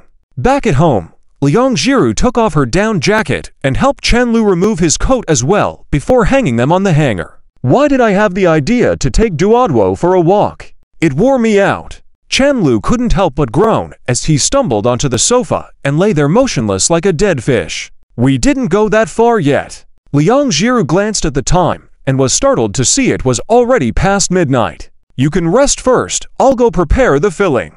With a nod, Chen Lu couldn't bear to let Liang Zhirou handle everything alone. After lying down for barely 2 minutes, he stood up unsteadily, picked up Duoduo from the balcony, and brought it to the feeding machine, giving it a bowl of cat food. When he arrived in the kitchen, Liang Zhirou was wearing her black turtleneck sweater, rolling up her sleeves and chopping meat. Her arms looked delicate and tender like a piece of fresh lotus root, showing off her skillful knife work. Not minding the trouble at all, because she believed hand-chopped meat tasted better than store-bought minced meat. Chen Lu hugged the girl from behind, burying his nose in her neck and taking a deep breath. "You smell so good." He also noticed that the calluses on his hand had significantly decreased, a result of reminding her daily to take care of her skin. Liang Zhirou sniffed her own arm lightly. "Really? All I can smell is meat." She didn't understand why Chen Lu enjoyed smelling her so much, especially since she couldn't smell anything herself, except for the scent of shampoo right after she washed her hair. She couldn't help but smile secretly and proudly. Perhaps Chen Lu hadn't realized yet that she was using the shampoo he liked. It was quite easy to guess since he often smelled her hair when he liked the smell, and less when he didn't. The girl frequently changed her shampoo fragrance. After being together for so long, he must have figured out his preferences by now. "Nonsense, you smell lovely all over," Chen Lu said after smelling the sweet scent on her. He then stroked her fingers, noticing that her calluses had diminished. After preparing the filling, "Why have we known each other for so long? But this is the first time I'm eating dumplings you made." Chen Lu suddenly remembered, unable to suppress his curiosity. "You never told me how much you enjoyed them." "I was too focused on learning to cook the dishes you liked," Liang Zhirou replied while biting her lower lip. "Besides, I'm not very good at making dumplings. That's why I had you roll out the dough." "Why not?" Before finishing his sentence, Chen Lu gave himself a pat on the forehead. His mind was distracted by the thought of a new game, causing a slight delay in his response. The answer to that question was evident. Liang Zhirou couldn't, so what other reason could there be? This guy had a habit of asking questions and getting answers to everything. The kitchen fell silent for a moment, then the girl's gentle voice filled the space. "After my dad passed away, we stopped eating much of this at home. Initially, in those first 2 years, I couldn't even cook, and my mom wasn't in the mood to teach me. Later, it slipped my mind to learn. I only recently picked it up because Chinese New Year is approaching." Liang Zhirou felt embarrassed to admit she wanted her mom to teach her, as she would become someone's wife in the future and couldn't be clueless about cooking. It just wouldn't do to eat frozen food during New Year's, right? There. Chen Lu started to say something, but paused, seeing Liang Zhirou turn around and sweetly smile at him. "It's all in the past." He just raised the corner of his mouth without speaking. Shortly afterward, the sound of meat being chopped on the cutting board ceased. "Chen-Lu, how about I pay you rent every month from now on?" "You agreed." Chen-Lu immediately turned his head and asked, his excitement causing him to press the freshly rolled dumpling wrapper flat. But I might not be able to come every day. After all, my mom's leg hasn't fully recovered." Liang Jiru turned her head without speaking, leaving only her long ponytail swaying with her movements as she continued to cut the meat. "Darling, I love you." He rushed over to hug her, his face beaming with a smile. "Why are you getting hooked on that again?" Chapter 253. If Mediator Master Liang Jiru really moves in after the new year, she should bring a lot of things, right? Liang Jiru propped her chin up with both hands, watching Chen-Lu devouring his food hungrily, carefully thinking in her heart. She had just sensed Chen-Lu's emotions were a bit low, and had instinctively agreed without much consideration. She hadn't even thought about how to tell her mom yet. The excuse of moving in with him would no longer work. She couldn't just say she was moving in with her boyfriend. So frustrating. Chen-Lu was really over the top, only knowing how to coax her into agreeing, but not helping to figure things out together. As she thought more and more, she suddenly felt like she had been tricked again, and moreover, it was the kind of trick where he wouldn't take responsibility afterwards. "You made dumplings with pork and green onion filling without ginger." "Eating," Chen-Lu suddenly mentioned. She wondered if this silly guy had some astonishing talent for cooking. Even though he hadn't wrapped dumplings much, he still made them so delicious. "Don't you dislike eating ginger?" Liang Jiru curiously asked. She remembered that Chen-Lu always picked out all the ginger from his food before eating. Chen-Lu nodded repeatedly, like a little chicken pecking. "Yes, so I was nearly moved to tears. You don't know. I've told my mom countless times since I was young to use less ginger when cooking, but she always countered with how good it was for the body. Whether it was good for health, he didn't know, but it had caused quite a bit of damage to his psyche. After all, ginger was such a scary thing. Fresh ginger could even disguise itself as anything. Cooked with potatoes, and it would be potatoes, stir-fried with meat, and it would be lean meat. As long as you dared to eat it, it always found a way to sneak into your mouth. Eating a meal was like playing minesweeping. No matter how good your appetite was originally, one bite of ginger would ruin it. Liang Jiru mused for a moment, a captivating smile appearing at the corner of her mouth. "I think what you need is not to eat more ginger, but to eat more rice." After saying that, she still propped up her chin with both hands, staring at him intently, as if there were flowers on his face. Chen-Lu felt his dignity, as a guy was being insulted. "Why do I need to eat more rice?" Chen-Lu patted his cheek, conceding that he might be a bit thin. "I still meet the standard weight for my height, right? Liang Jiru, you can say I'm not sturdy, but you can't say I'm thin." How could a guy be called thin by his girlfriend? It was almost as insulting as being told he couldn't do something by a girl. The more Chen-Lu thought about it, the angrier he got, thinking he had to educate this silly girl properly sooner or later. Let her know how amazing her boyfriend was, and not dare to tell him to eat more rice. Being a bit heavier is better for your health, less prone to illness. That's a misconception. Just eating more won't necessarily make you healthier. Just as he was about to continue the argument, a knock on the door suddenly sounded. "Who's coming over at this hour?" Chen-Lu muttered as he walked to the entrance, opening the door to find Auntie standing outside, who had previously given Liang Jiru a bag of peaches. This time, just like before, she held a large bag of apples in her left hand and a pair of spring couplets in her right hand, smiling brightly as she handed them to Chen-Lu. Initially, when Chen-Lu had just moved in, he had helped her with moving things a few times, and later they would often chat casually in the hallway, gradually forming a good relationship. This was how most neighbors got along. The elderly often liked to give them some fruit for snacks. Her old man would go clean the hallway every day to keep fit. The couple were quite interesting. "There's too much at home, you take it." Before Chen-Lu could decline, she stuffed everything into his hands. Chen-Lu opened the couplet and carefully examined it. Fragrant orchids for 1,000 years, harmonious music for a century. Different from those sold in stores, this couplet was very traditional with red background and black characters. It looked quite auspicious, with beautiful writing, much better than those at the supermarket. But the insinuation from the elderly was quite obvious. Even if this couplet was put up in a newlywed's home, it wouldn't create any sparks. "My old man wrote it. Anyway, you two will get married sooner or later. Since it's handwritten, how can I bear to put it up?" Chen Lu smirked, saying seriously, "Look at you. What's there to be sorry about? Just put it up, and you want Auntie to ask him to write more for you.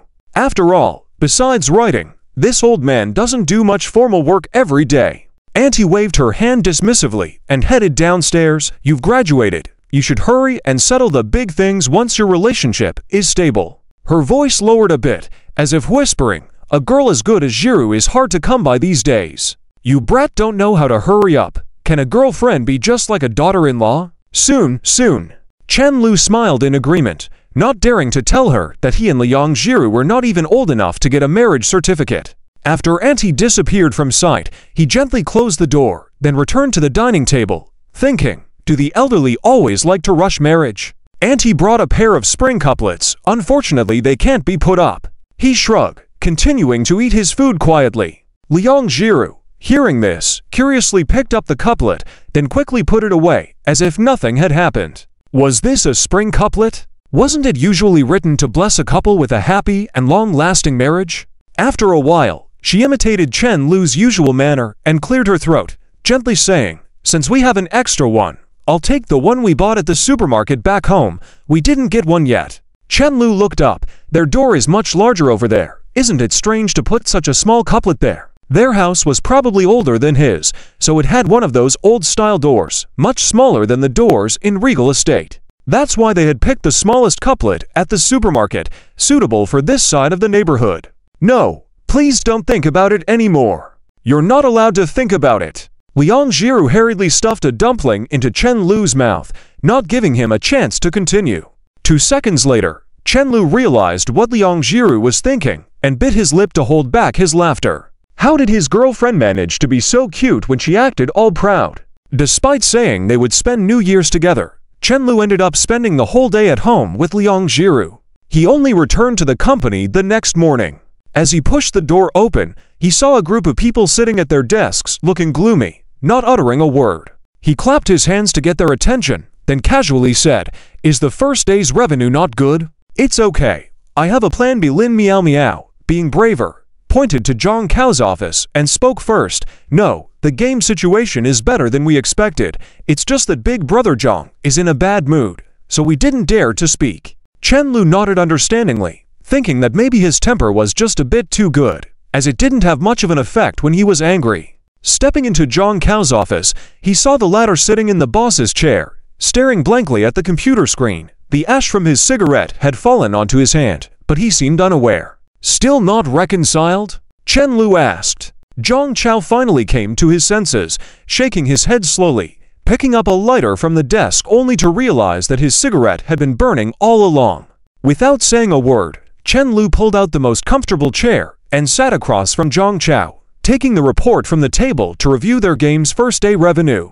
Although the total revenue from both platforms hadn't reached the record-breaking 10 million mark on the first day, they were trailing closely behind their competitors, showing that they had a much better development prospect in terms of game quality compared to the rushed work of the other side. When compared to their performance in the last game, this revenue was even triple. As a result of his efforts, this was a decent outcome. As he contemplated, Zhang Cao suddenly let out a deep sigh, speaking with great emotion. "You and Liang Jiru are really compatible." Chen Lu fell silent for a moment, turning his chair to meet Zhang Cao's eyes, dark circles resembling that of a smoker. "Are we really that compatible?" Zhang Cao blinked in surprise, momentarily speechless. Truth be told, upon careful reflection, he never thought that Liang Jiru, who initially struggled to say a word, would get along so well with him. Their personalities were so different. The most obvious difference was that while Chen Lu was articulate and could even do a one-man comedy show, Liang Jiru couldn't speak a sentence at first. But later, whenever the two of them were together, they always seemed so perfectly matched. Chen Lu tossed the report onto the table with a loud clap. "Who finds so many compatible people? It's all about mutual accommodation. She is willing to accommodate me, and I'm willing to accommodate her. That's why we get along. You're creative. Can you help me with something?" Zhang Cao cleared his throat, weakly asking. "I really don't want to help you with this." "Why?" "You remember eating, but forget the beating. Let me hurt you once, and you'll know." Chen Lu's tone suddenly became more stern. "Both of you need to seriously consider what you really want. Our relationship is so deep that I will definitely support you unconditionally, but if you're single-mindedly trying to challenge your father, you can't toy with someone's youth. Zhang Chao, seeing Chen Lu's attitude soften a bit, quickly moved closer. She hasn't been eating properly these past few days. You really have to help me out. I'm getting worried. Just help me this once, and I'll figure out how to appease myself later. Call your dad, Dad. Zhang Chao didn't hesitate for a second. Chen Lu twitched his mouth a couple of times, finally sighed. I'll arrange for you to meet with him, but don't ask me for anything else. Are you serious about this? Zhang Chao couldn't help but ask. Chen Lu scrolled his thumb on the phone screen, then smirked. Of course not, but my silly girlfriend is best at coming up with solutions in a pinch. Chapter 254. She's really too skilled on the other side. Liang Jiru looked at the message sent by Chen Lu, vigorously puffing her cheek like a small goldfish. Although Chen Lu had made up with her in person, she still had the urge to hit him with her head. She didn't even dare to say a word, yet Chen Lu really made her, someone with social anxiety, go over to appease someone else. Is he trying to kill her? But Chen Lu's thoughts were easy to guess. He just wanted to give her the opportunity to speak more. Thinking about this, her puffy cheeks relaxed a bit. Chen Lu, I sent you the address. My wife, good luck. Liang Jiru, I'm so nervous. You'll find a new wife soon. Fragile, pitiful, and helpless, but especially good at eating. Chen Lu, don't be silly. There's a limit. With this limit fulfilled, you will have 3 points. The girl complained, but she had already changed her clothes, and after some preparation, she opened the door and left. Arriving at the location Chen Lu had sent, she stood in front of the door for about 5 or 6 minutes before finally gathering the courage. She lightly knocked on the door twice. Seeing no response, she knocked a bit harder twice. Inside the door, a girl's voice came out. Who is it? Liang Jiru hesitated before finally managing to say, I'm Liang Jiru. The air fell into silence again. Liang Jiru bit her lip, couldn't muster the courage to knock on the door again.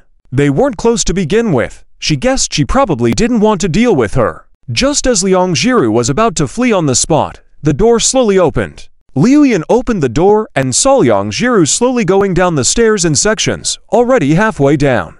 Under her shocked gaze, the girl hurried back, pretending as if nothing had happened, and softly said, I'm just here to see you. Liu Yan was tying her hair in a ponytail, wearing an oat-colored wool coat, cinched at the waist, the hem of the coat hanging down to her calves, giving off a mature sisterly vibe.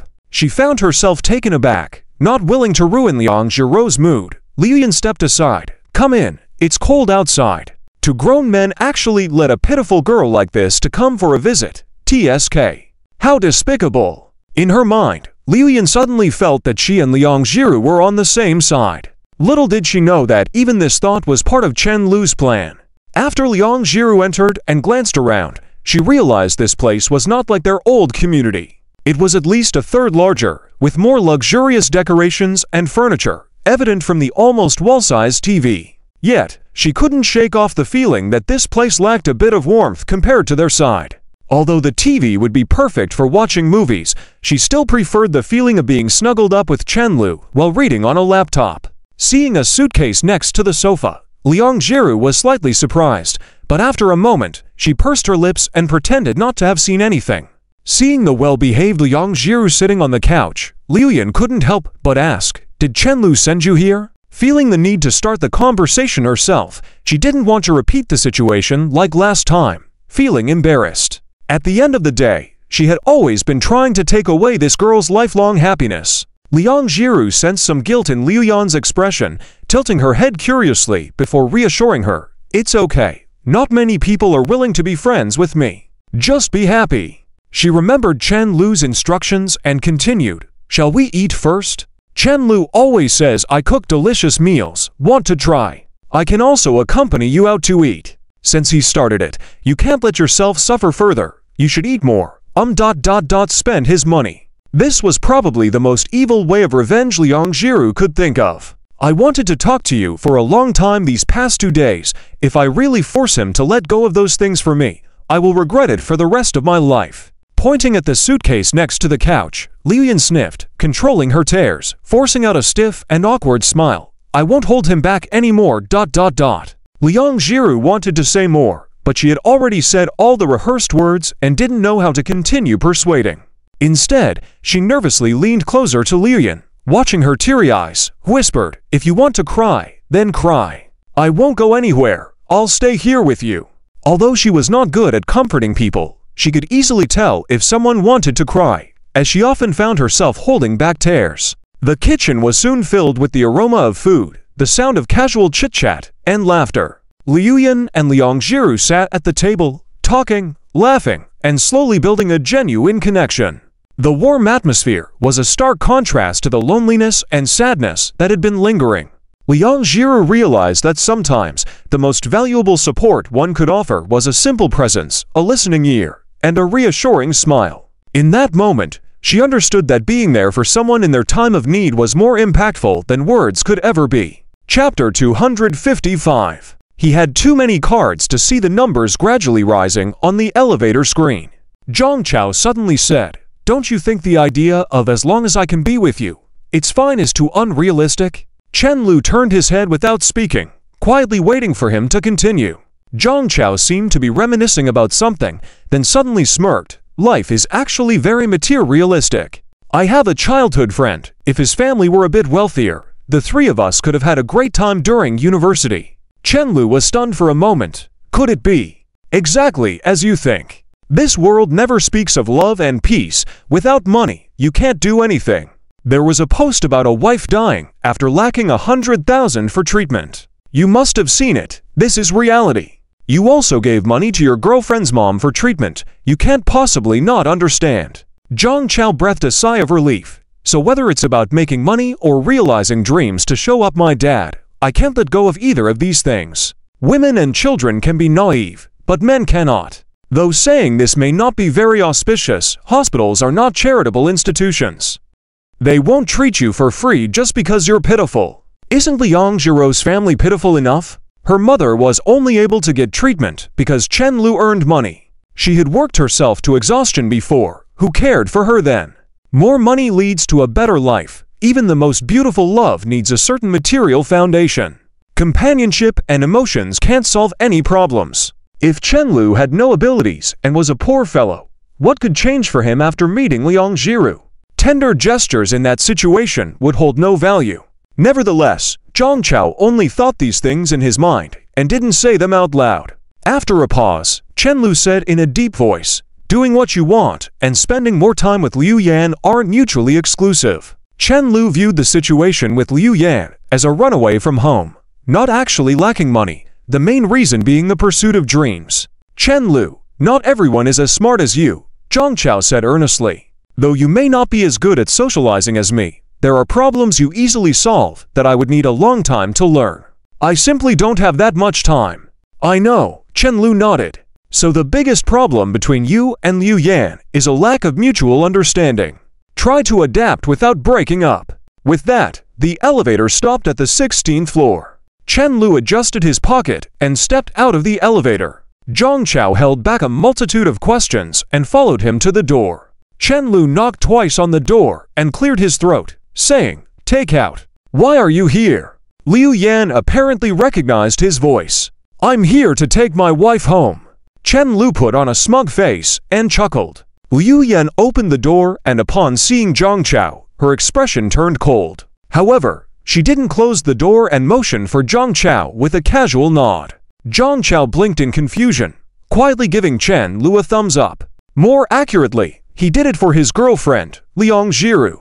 The two exchanged a glance, then hurriedly entered the room together. Inside, Chen Lu saw Liang Jiru sitting on the couch and intentionally gave her a foolish chicken stare. Liang Jiru was puzzled why Chen Lu had brought a bag over, but upon seeing Liu Yan's irritated expression and Zhang Chao's awkward demeanor, she refrained from asking. Suppressing a smile, she turned her face away. This man was teasing her as soon as he entered. Laughing would be embarrassing. Zhang Chao approached Liu Yan, placing his hand on her shoulder, only to be brushed off abruptly. Unfazed, he tried again. "When you asked me earlier, I was still upset. I promise, I'll listen to you from now on." This came from his experience as a former leader. When his girlfriend was upset, as long as it wasn't to an extreme, he couldn't give up physical contact. Once he had her in his arms, the soothing wouldn't be far off. Although Liu Yan had been reassured for a while, She was slightly less upset now. Pivoting her face away, she muttered, "I don't believe a word you say." "Exactly. What nonsense are you spewing? I know your true colors the best." Chen Lu lectured before Zhang Chao could speak, leaving everyone momentarily stunned. Even before Zhang Chao had a chance to speak, Chen Lu produced a paper contract, tossed it onto the table with a loud slap. He declared, "If you truly want a better relationship with Liu Yan, sign this. Give up your role, take on a relaxed job at home, and get your share without fuss." The living room fell into silence. Liu Yan's initial reaction was that the two had conspired together. However, observing Zhang Cao's expression, she realized his shock mirrored her own. They hadn't collaborated. Zhang Chao hesitated. "Are you serious?" It was the first time he had seen Chen Lu this stern. Thinking back, ever since their encounter in the car, Chen Lu maintained a cold demeanor. Zhang Chao began to believe Chen Lu truly meant it. Chen Lu remained impassive, of course, and Liu Yan is a longtime friend of mine. "You know my character." Liang Jiru was taken aback by this sudden turn of events. Knowing each other for so long, she couldn't ignore the genuine feelings and actions displayed by Zhang Chao and Chen Lu. The truthfulness could not be acted out. At that moment of eye contact, she noticed dark circles under more than just Zhang Cao's eyes. She also saw them under Liu Yan's. With the situation unfolding, whether Chen Lu's actions were intended to sway her no longer mattered. She now understood Zhang Cao's choice. If it was genuine, they would be able to spend most of their time together. When she was tired of compiling documents, she could run to Zhang Chao to complain. Perhaps Zhang Chao would finally have time to sit in the courtroom and witness her informal attire. They could travel to many places after the trial, see snow-capped mountains, go skiing, and enjoy the sea. This was truly the life she dreamed of. Could it be this simple to achieve? Lost in thought, she shook her head, redirecting her gaze to the paper contract on the table. But this was Zhang Cao's dream. She couldn't be as selfless as Liang Jiru. Perhaps she would never be able to completely sacrifice herself to unwaveringly support another person. However, she could at least refrain from intervening. "All right, both of you stop pretending. You're both criminals. Who would believe you?" Liu Yan coldly declared, with her words maintaining their forcefulness, yet tears had begun to trickle down her cheeks unnoticed. Wiping away a tear, she turned to Zhang Chao. "Don't sign it, huh?" Zhang Chao, still caught in a whirlwind of thoughts, couldn't help but ask in confusion. "I said, don't sign it." "Oh, okay." His response was unusually slow. After a while, he inquired again, "Aren't you angry anymore?" Liu Yan clenched her teeth fiercely. It seemed Zhang Chao was dawdling in his thoughts today, and lagging behind. She bit her lip hard and said, "I want to eat at Hai Di Lao. With the money you earned." "Okay. My dream to become the leader of North Polar Dragon will have to be shattered once again." Chen Lu shrugged, tucked the contract back into his bag, and then went over to Liang Jiru, taking her hand as if claiming a child, and softly said, "Let's go. No need to see us off." Declining Liu Yan's suggestion to dine together, Chen Lu led Liang Jiru outside. "Are you serious?" Liang Jiru asked in a low voice. "Of course not." Chen Lu took out the contract, flipping through the pages in front of the girl. The first two pages looked completely normal. "Do you know? To them, the authenticity of this contract is no longer important." Chen Lu continued speaking while turning to the second to last page, pointing to a particular line with his finger. Chapter 6, Company Position Change. Effective immediately, the relationship between Party B and Party A has changed from a social relationship to a parent-child relationship. Party B is bound by the duty to support Party A. Without Party A's consent, Party B cannot use any title other than father. Turning another page, Liang Jiru saw the nearly completed signature of Zhang Chao. Chapter 256 of A Man's Dream comes downstairs. It is currently the coldest time of the year in Hang City, a freezing winter night where one can't help but want to shrink into themselves when stepping outside, not even daring to show a hand. Walking side by side, he tugged Liang Jiru's hand into his pocket and pinched it. "But why were you so expressionless just now? Could it be that you saw through my act?" Liang Jiru subtly nodded, as Chen Lu had never been angry with her before, but she could sense his mood. She was initially startled, but she could tell from Chen Lu's expression that it was all an act. "Then why didn't you play along? I'm not as good of an actor as you," Liang Jiru murmured, then curiously asked, "They won't argue any more in the future, right?" How is that possible? They're just not arguing for now, Chen Lu said firmly. People don't change all at once, it's a process. Like you, words didn't come to you all at once either. Arguing and sulking between lovers is normal, but this fool seemed not to have realized yet that they were both outliers. If things go well, this might be the beginning of mutual understanding for them. Relationships are like this, never just one-sided.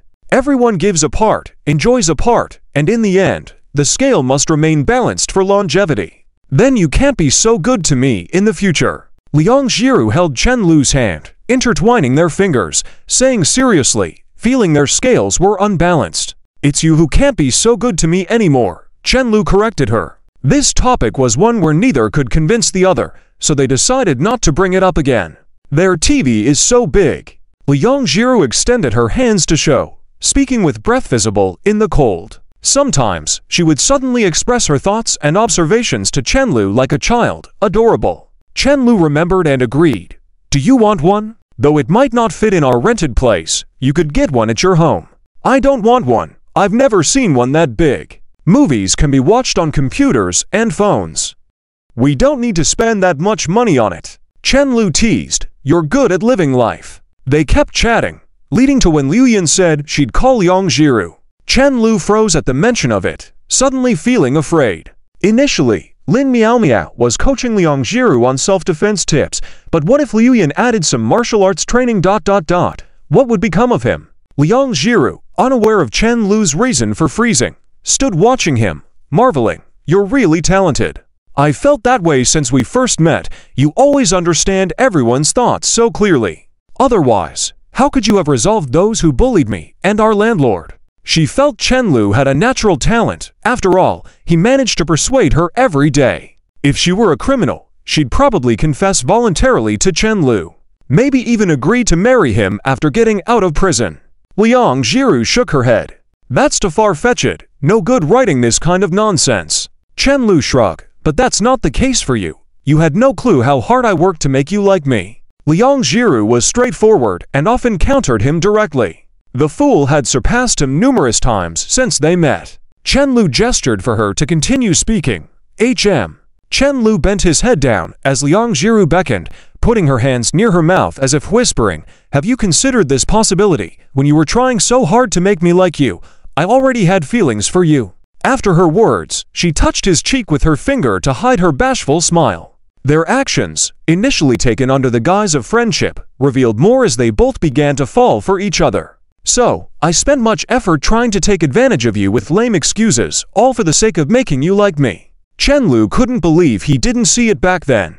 Liang Jiru smiled and hugged his arm, saying confidently, she was getting smarter. Chen Lu challenged her playfully as they walked past the green trash bins in the compound. He tore up the contract and threw it inside, joking about childhood dreams being crushed by society. Liang Jiru's sharp intuition noticed his brief sadness earlier and asked if his dreams were included in what he just said.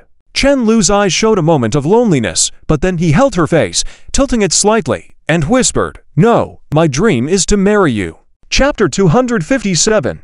How can you survive if you are thin-skinned in the 28th of the 12th moons? Many companies have already started their holidays one after another. Chen Lu's company is no exception. Because some employees are still students or interns, they take time off even earlier. After all, if the college students don't go home near the new year, it's kind of awkward for the family. Like Lin Miao Miao. However, Chen Lu, as usual, still offers triple pay plus extra bonuses to entice some employees to stay for overtime. They've just launched their new game not long ago, and the lawsuit with the Lin Group is still in litigation, so they have to keep people to handle it. He arrived at the company early that day, ready to wrap up the company's affairs before the new year. This may be a habit carved into the genes of the Chinese. Most people often leave today's tasks for tomorrow, but are reluctant to leave unresolved issues from this year to next year, to avoid affecting the so-called New Year's vibes. Peng Leian stood in front of Chen Lu's desk, flipping through the documents in his hand, and said seriously, the audience for today action games is several times larger than that of card games. Chen Lu lazily yawned and nodded at Peng Leian to continue. So the follow-up revenue should continue to rise.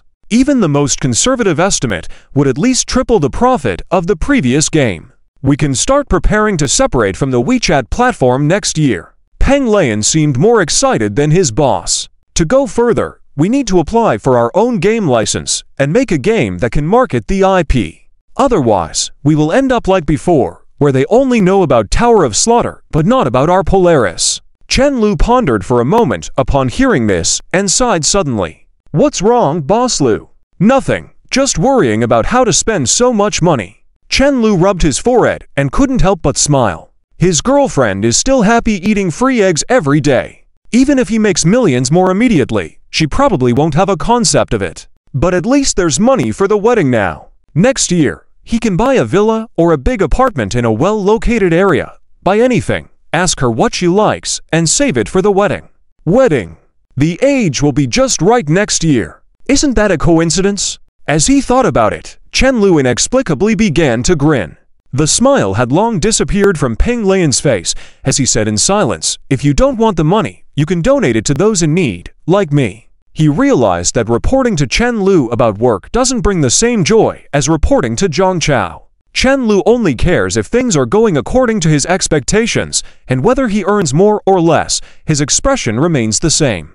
It feels like that feeling of being carried away by friends to play ranked games, where only he is left enjoying the climb in ranks. Chen Lu, seeing his expression, sighed deeply again. Having a girlfriend who is too thrifty can also be a headache, you wouldn't understand. Peng Lei almost choked, then cleared his throat and said, "My girlfriend is thrifty too. She spends so little money that she can't complete her life." "I thought you found a girlfriend," Chen Lu sarcastically commented.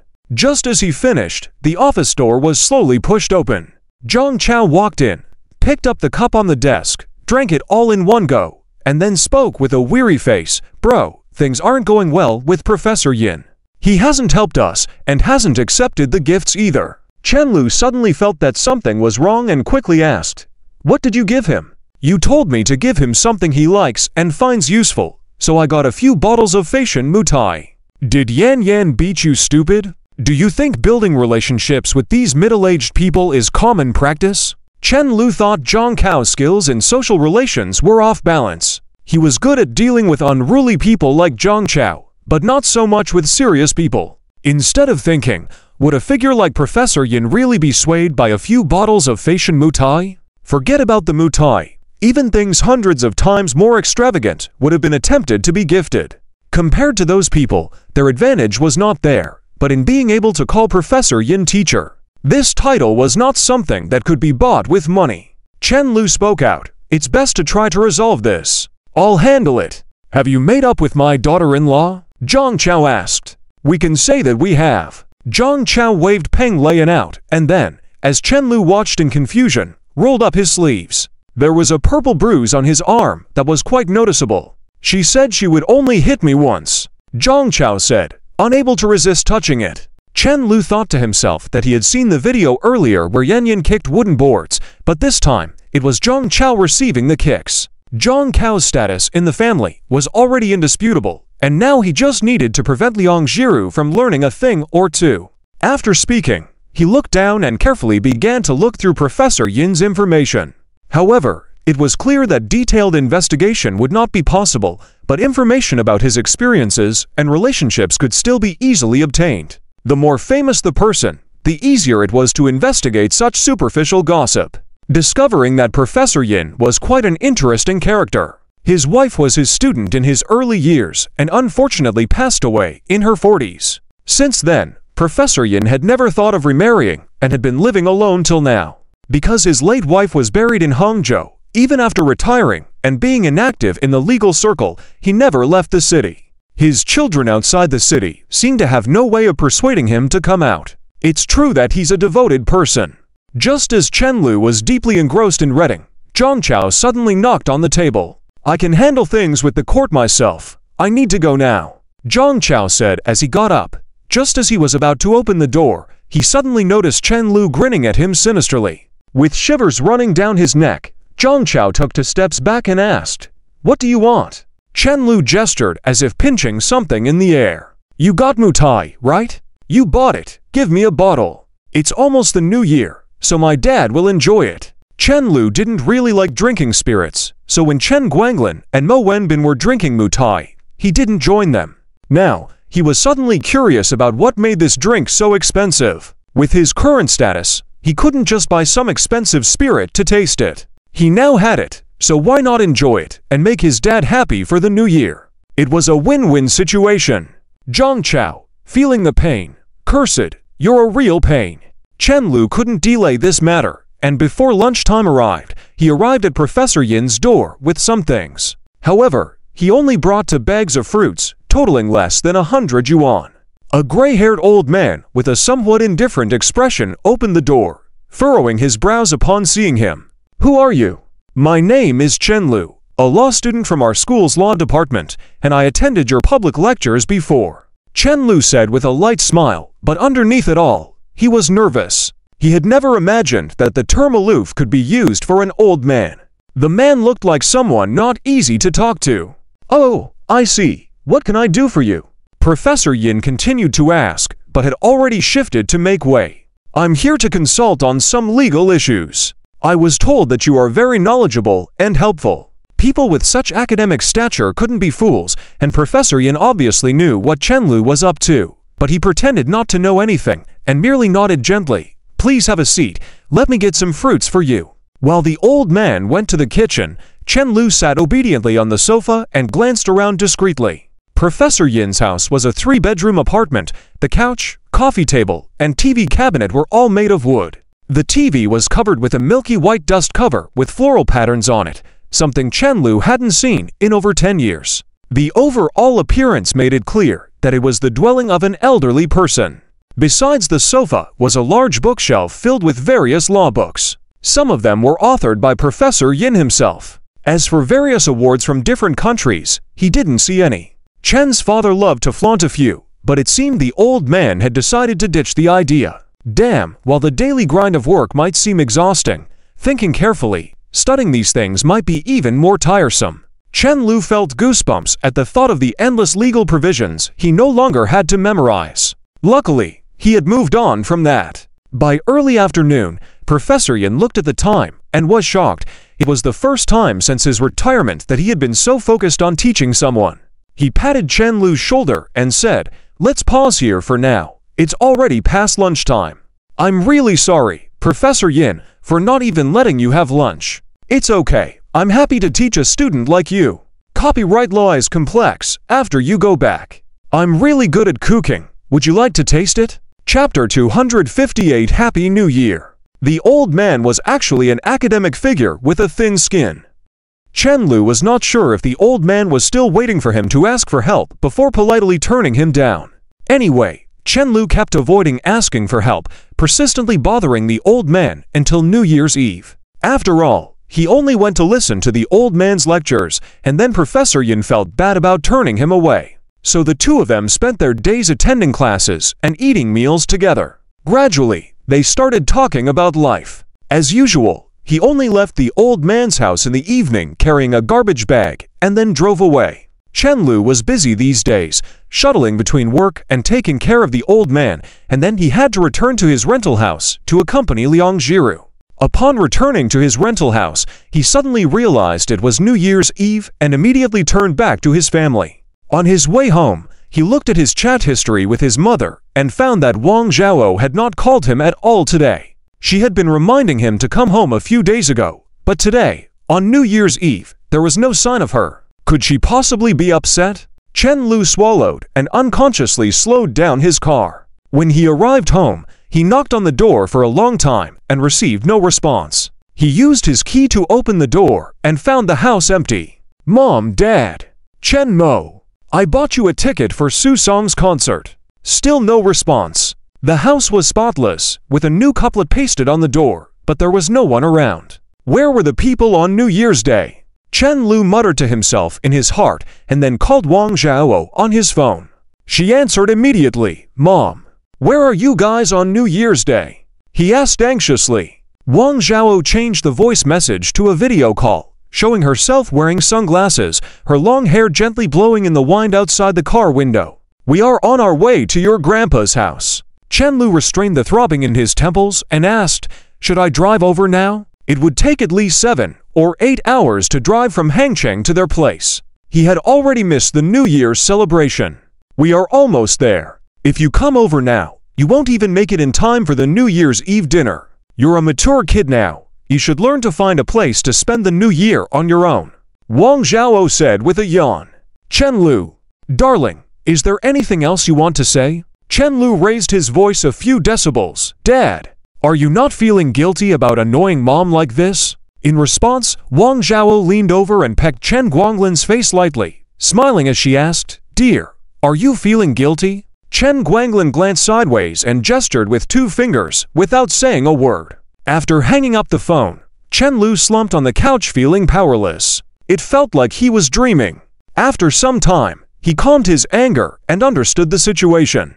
Without confirmation, it was certain that his dad had analyzed the pros and cons during dinner and concluded that it was not appropriate to have Liang Zhiru spend the New Year alone. However, directly inviting her mother and daughter would have seemed too abrupt. Not inviting them would have made him and his mother uncomfortable given the current situation between the 2 families. And then, Chen Mo proposed such an unethical solution. His mother found it amusing and readily agreed. And this led to his current predicament. The logic was clear, and the reality was probably not far off. The silver Audi was speeding on the highway, leaving trees behind with each gust of wind. You're brave to say that. We are quite far from there now. On the bright side, returning home in time for dinner on New Year's Eve would be a stretch. Chen Guanglin couldn't help but grumble after the call ended. Wang Zhao wasn't too bothered. It's already good if we can make it by 8. Stop at the next service area. Let me drive, and you take a break. Chen Guanglin noticed that Chen Mo was unusually quiet today. He glanced at her through the rearview mirror and saw her holding a stack of English exam papers, a look of surprise on her face. Although his daughter had always been a good student, she never put much effort into it. Especially now, she was studying English. Before Liang Zhiru gave her extra lessons, Chen Mo was the top student in math and the bottom in English. What was going on? You should focus on relaxing, Chen Mo. Putting too much pressure on yourself all at once could have the opposite effect, he said gently. Chen Mo didn't react for a while, then murmured, I should have worked harder before. She frowned and muttered, then opened the vocabulary app on her phone, making her frown even deeper. This garbage software felt like a debt that she could never repay. The vocabulary list seemed endless. Your brother had the best college entrance exam results in our family. Find some time to talk to him. Wang Zhao turned around from the passenger seat, but paused halfway through her sentence. Her expression froze, her smile faded, and her eyes became red. Normally, the kids would have been messing around in the back seat, but now they were quiet, which made her uncomfortable. What's wrong? Chen Guanglin asked softly. Wang Zhao took off her sunglasses and rubbed her eyes. Her voice was trembling and on the verge of tears as she said, It's hard not having Zilu in my heart on New Year's Day. He's not with us from birth until now. Chen Guanglin chuckled at her words and joked with a soft voice, Are you afraid your in-laws will feel lonely, so you sent your son to your daughter-in-law's house for New Year's?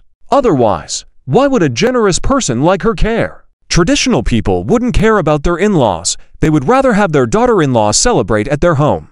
Once she gets married, she's considered part of their family and won't be allowed to go home for holidays. However, his wife was different. Wang Zhao had suffered before and couldn't bear to see others suffer. Stop teasing me, Wang Zhao retorted, wiped her eyes with the back of her hand, turned away, and ignored him.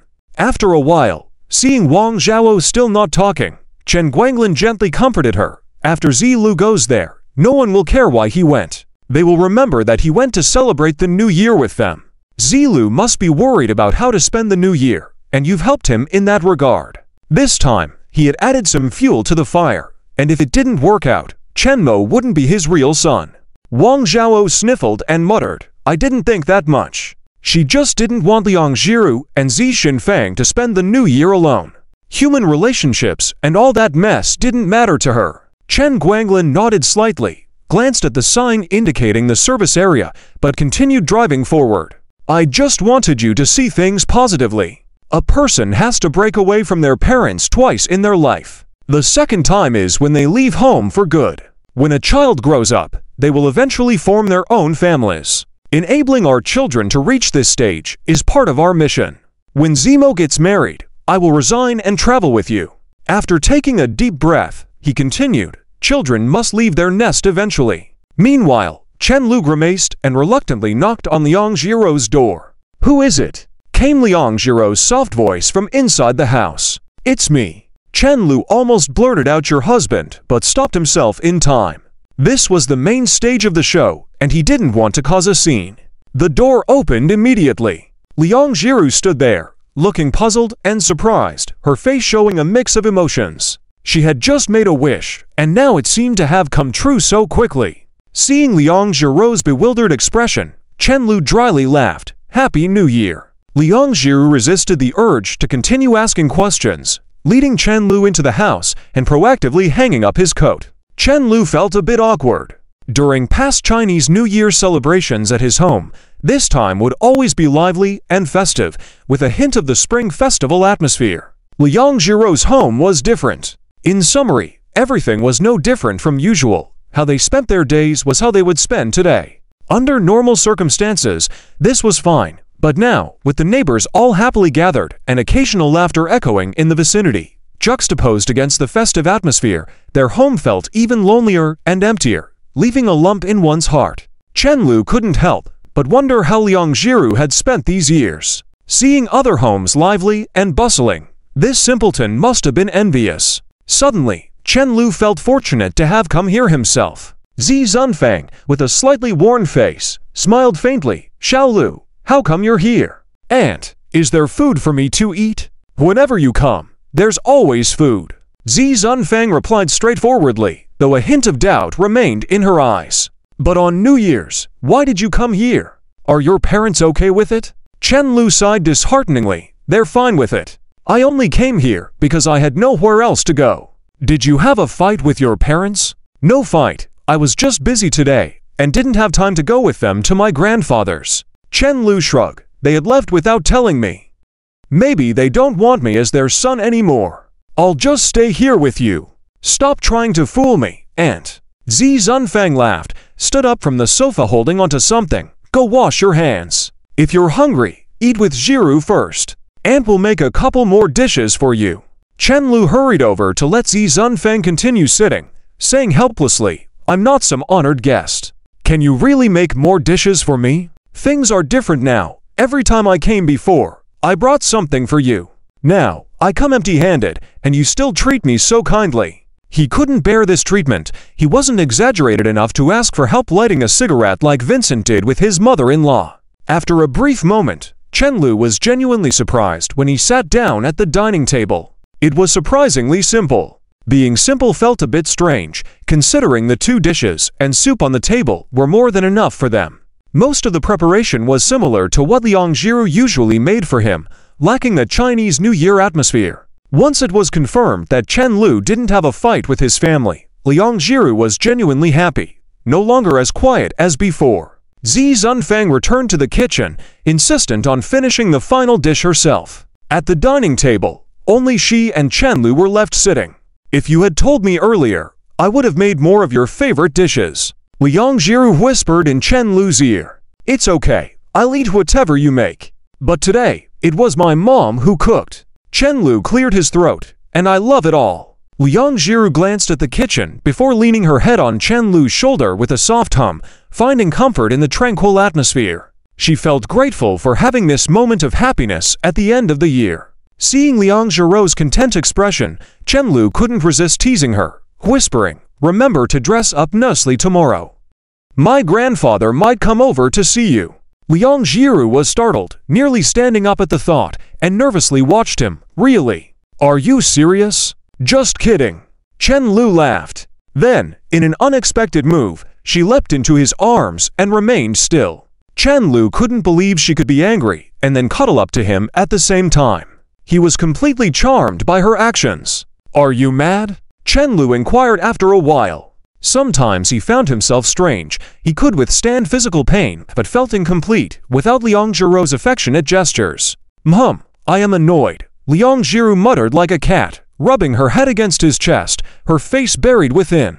Chen Lu reached out to tuck her hair behind her ear and asked, Why cuddle up to me when you're angry? Because I have no self-respect. Liang Jiru playfully nudged him. My brain knows it should be mad, but it also really wants you.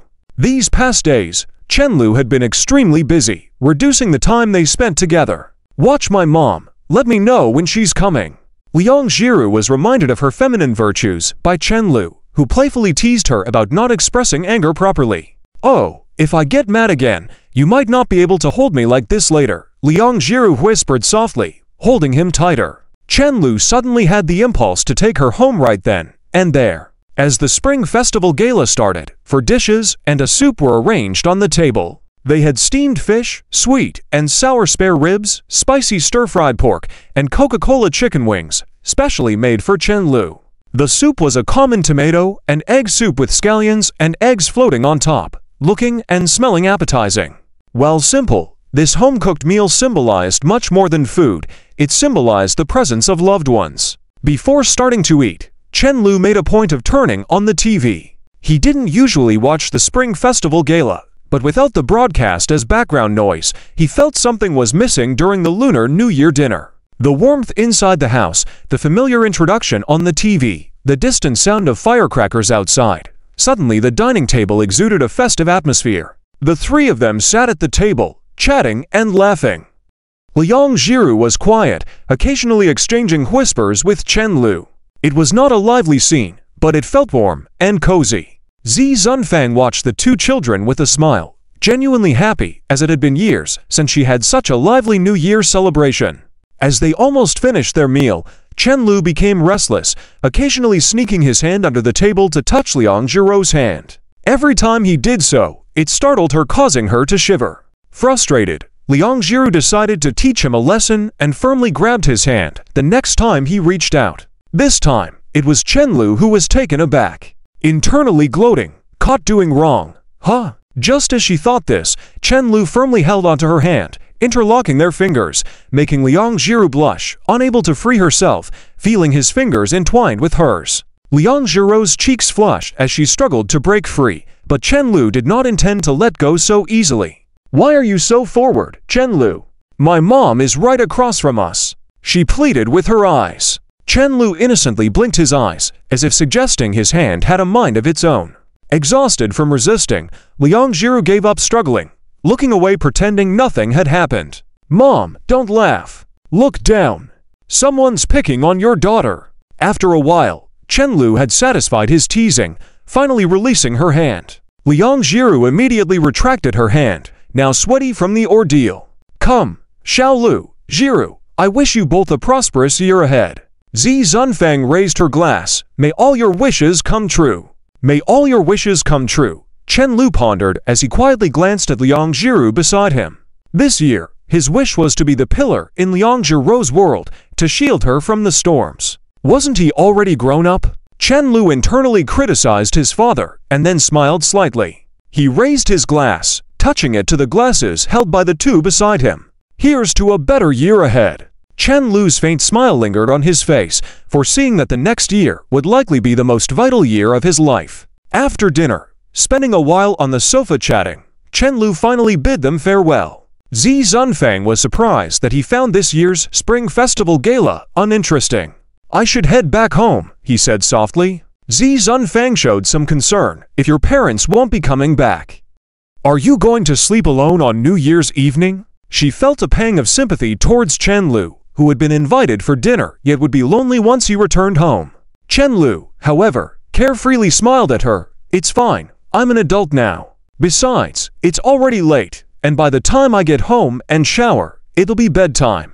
Liang Jiru intertwined her fingers, hesitated to say something every time, glancing at Chenlu, who turned his head at the same moment. Remember to save some food for me tomorrow morning. I'll come by for breakfast. With that, Chenlu closed the door slowly behind him. Liang Jiru reached out, struggling to press down the heavy doorknob, feeling a void in her heart. She knew Chenlu didn't like being alone. I'll go see him off, Liang Jiru softly said, walking towards the door. As she hesitated to push, she turned around to face Zi Zunfang, finally mustering the courage to say, Mom. I might not come back tonight, she said, her fingers fidgeting nervously. Zi Zunfang couldn't help but smile, her eyes teasingly fixed on her, Is Meow Meow unwell again? Liang Jiru immediately sensed that Zi Zunfang was teasing herself. Her face turned red like a small tomato, her heart pounding louder than her breath. She thought she had come up with the perfect excuse, but in the end, her mother seemed to know everything. The realization that her mother had been aware of everything all along made her blush even more. What a mess. Might as well die. Seems a bit unlucky. Bah, but since the subject was brought up, she had to say something. After all, she had promised Chen Lu. After a while, she finally mustered the courage to speak up in a soft voice. I won't be coming back tonight. I'll come back more often in the future. It wasn't as serious as it sounded. She was just nervous and hadn't planned how to express herself properly. She had intended to continue shuttling between two places every day, just staying somewhere else at night. As Liang Jiru looked up to correct her previous statement, she suddenly noticed that Zi Zunfang seemed frozen in place, with a bewildered expression. Zi Zunfang slightly opened her mouth as if she wanted to say something, but before she could speak, tears began streaming down her face. Mom ... why are you crying? Liang Jiru was terrified. This was the first time she had expressed her own thoughts like this. She never expected to make her mother cry.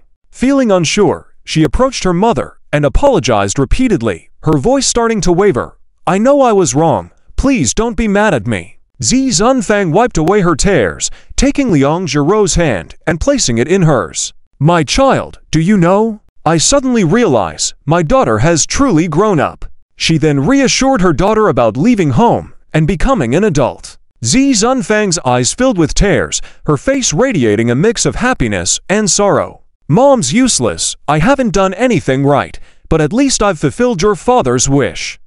Parents' wishes were always the same. Each child attends a good school, gets a good job, and above all, finds a good partner. Zi Zunfang felt a little dazed, tears clouding her eyes, and she saw her daughter, once again, as a lonely little girl who watched other children play in the distance while she cooked for herself. Nowadays, that struggling little girl seemed to have finally grown up. Over the years, she hoped that Liang Jiru would eventually grow tired of being burdened by her and move on, but Liang Jiru never did. She would always swallow her tears and bear all the pain. Now, her daughter was finally accepting a new life, bringing a mix of joy and relief to Zi Zunfang.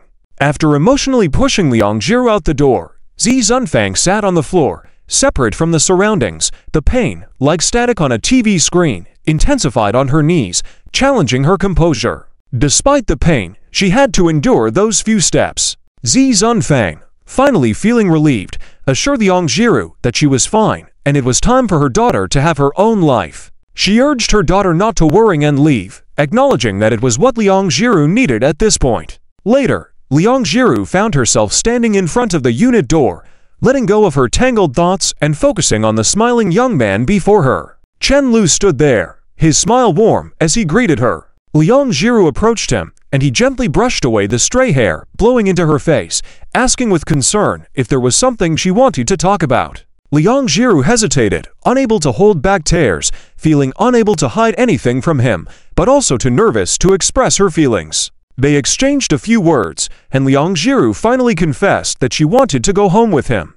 Chen Lu was taken aback, as Liang Jiru's tear-stained eyes conveyed her emotions. He comforted her and reassured her that he would agree to anything she wanted as long as she didn't cry. Liang Jiru leaned against the car window, hesitating to look at Chen Lu.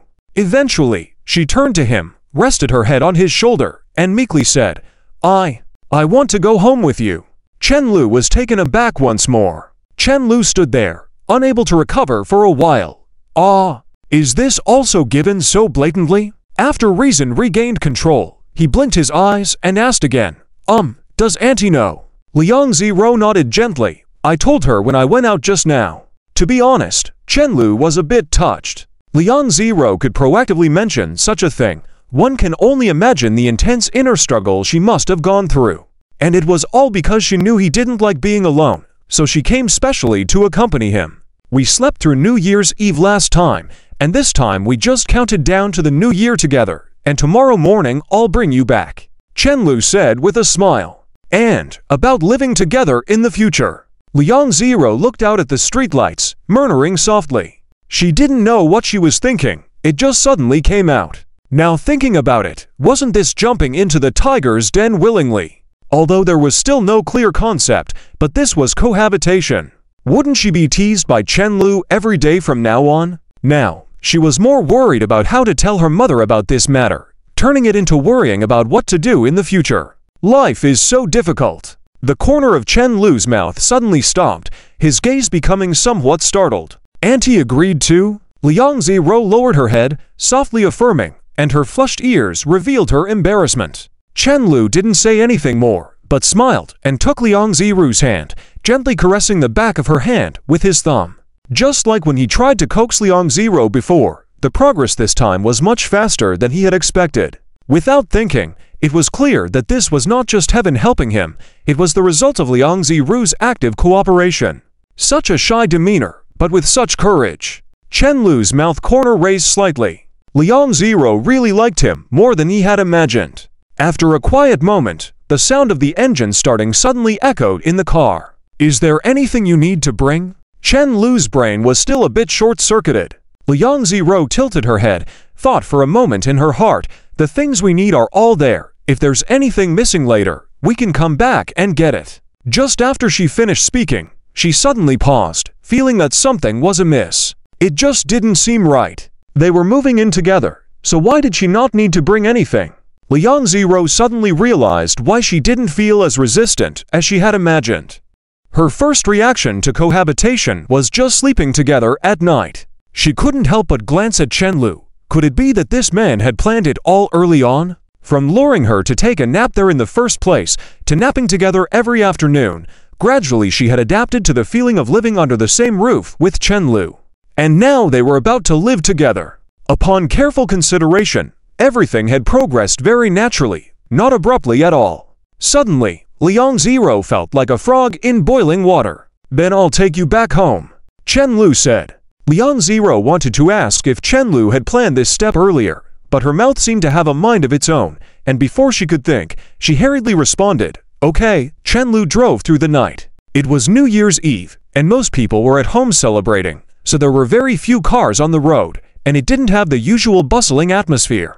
Liang Ziro seemed lost in thought the whole way, remaining quiet and peaceful. The serene atmosphere made Chen Lu relax a lot, but his heart rate just wouldn't slow down. He felt like he had entered a new phase of life. Although the two of them were still just a clear-cut couple. Well, not that clear-cut actually, considering they had climbed on each other's back and touched each other's legs before, and he had even used her legs. But living together was something he had never experienced before, so naturally, he felt nervous and excited. It meant he was going to live with this silly girl. Why are you smiling? Liang Ziro leaned over to look at his profile after being quiet the whole way, curious. I remembered something happy. Chen Lu grinned like a pig that had found its wife, his silly smile gradually becoming even more pronounced. Startled by his expression, Liang Ziro moved closer to the car window, hugging her shoulders, looking at him warily. You must be thinking of something inappropriate. How could that be? I'm a very serious person. Chen Lu turned to her, showing her a harmless smile. Liang Ziro wanted to call the police. Tonight, we only need to hold on for less than 2 hours until midnight. Standing at the door, Liang Ziro said excitedly, I'm not that tired now, so I shouldn't fall asleep early this time. Chen Lu smiled as he inserted the key into the lock, gently turning it twice. I'm not tired either. Just as they entered the house, they saw Duo lying at the door, who quickly looked up upon hearing their footsteps. Its activity area was still limited to the balcony, and it rarely ventured into the living room except during meal times. Its presence here was strange, almost as if it was waiting for them to return. An abandoned cat might be a bit more sensitive in that sense. Liang Ziro didn't even bother to take off her coat and immediately picked up Duo, rubbing its head. Did Duo miss us? Chen Lu first felt a bit guilty for not coming back to see Duo the whole day, but then he snorted inwardly, thinking that this little female cat was showing off in his girlfriend's arms and that he would have to sleep in her arms tonight. He then walked into the living room, turning on all the lights in the house, feeling much relieved. That's how it felt like New Year's. It was a pity that fireworks were restricted now. Otherwise, the whole place would be lively. Chen Lu casually threw his coat on the sofa and lay back, staring at the ceiling dazedly before slowly closing his eyes. The first day of living together was indeed exciting, but also tiring. He had been extremely busy the past few days, without proper rest. He didn't know how long it had been when he suddenly felt a cat slipping into his arms. It moved around until he held it tightly before it finally stopped. It was definitely Liang Zero. "What's up?" Chen Lu opened his eyes to look at her. Liang Zero moved closer, caressing his cheek. "I hugged Duo for quite a while, so I must hug my boyfriend for a bit longer. I'm not jealous of a cat. I'm not that childish." When Chen Lu put his hand on her waist, looking like he was about to tickle her, Liang Zero shivered all over, unable to escape, but could only bite her lip lightly, blushing, and compromise. Maybe in the future. Bullying his girlfriend enough, Chen Lu lingered on the sofa for a while before Liang Zhiru stood up before he fell asleep, patting his face and yawning. "I'm going to take a shower." He needed to wash up to wake himself up a bit. Tired as he was, they had agreed to spend the New Year's Eve together. He didn't know if valuing rituals was like enjoying shiny things, a habit ingrained in girls' DNA. In any case, this silly guy was no exception. He would certainly make an effort to fulfill this small wish. Failing to stay up until New Year's Eve wouldn't matter much. Not many people cared about the Gregorian New Year anyway, but the Chinese New Year was a different story. Thinking like this, he was about to enter the bathroom. "Wait!" Liang Zhiru suddenly shouted. He turned back, puzzled. "What's wrong?" "I'll go wash first. Chen Lu didn't mind, but his eyes still held a hint of curiosity. "Why?" "So when I finish, it'll be a bit warmer for you when you go in. You're so afraid of the cold." "Actually, it would be warmer for both of us to shower together," Chen Lu said with a smile. Liang Zhiru picked up a pillow nearby, symbolically lifting and dropping it, signaling that she would smack him if he continued to tease her, refusing to speak to him. She was kind-hearted, but this guy knew how to be mischievous. Chen Lu would never understand those who found it comfortable to take a hot shower in the middle of winter. It might feel comfortable while showering, but the chilly feeling all over his body when he stepped out of the bathroom made him want to die. Ultimately, he hated winter. Not long after, Chen Lu finished showering, sat back on the sofa, and saw Liang Zhiru grab her clothes to change, sneaking into the bathroom like a thief. He knew she must have hidden her underwear in her pajamas beforehand, and then come out from the bedroom. What a shy girl! Chen Lu found it amusing. Living together meant they would eventually see each other doing such things. Unless she specifically hung her clothes when he wasn't home, but that was unlikely. Listening to the sound of water in the bathroom, Chen Lu had nothing to do, so he picked up Liang Zhirou's phone, unlocked it with his birthday, and sent a message wishing everyone a Happy New Year. This account had been running for a while, and this silly guy still felt nervous about typing and interacting, slightly better than speaking in real life, yet had none of the contemporary keyboard warrior's aura. Most interactions were done by him on her behalf, and the fans could see it. He was now the dedicated operator for Musi Muta's account with tens of thousands of followers, so he had to do this proactively. With so many followers, as soon as the message was sent out, there were several comments, mostly wishing a Happy New Year. Some also included requests for her to continue live streaming and drawing. After the New Year's Day first live stream, she hadn't streamed again.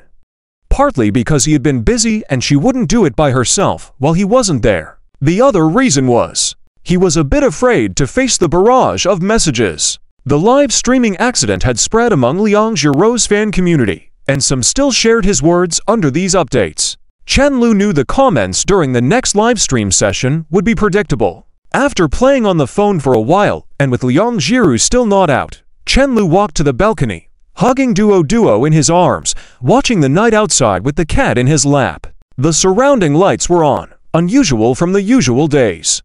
Today, every household's windows glowed, presenting a scene of festive warmth. This year, the snow had come just in time for New Year's Day. How perfect would it be if such heavy snow waited for the Chinese New Year, adding to the festive atmosphere? The balcony was the coldest place in the house, and he didn't stand there for long before the cold wind crept into his collar, making him shiver. "Why do girls take so long to shower?" he muttered, and Duo looked at him with a large question mark above its head. Chen Lu smirked, thinking that this question would amount to one of humanity's top 10 unsolved mysteries, alongside how the pyramids were built. Maybe when he tricked this silly girl into showering with him, he would get an answer. This was all in the name of scientific exploration, and not at all lewd.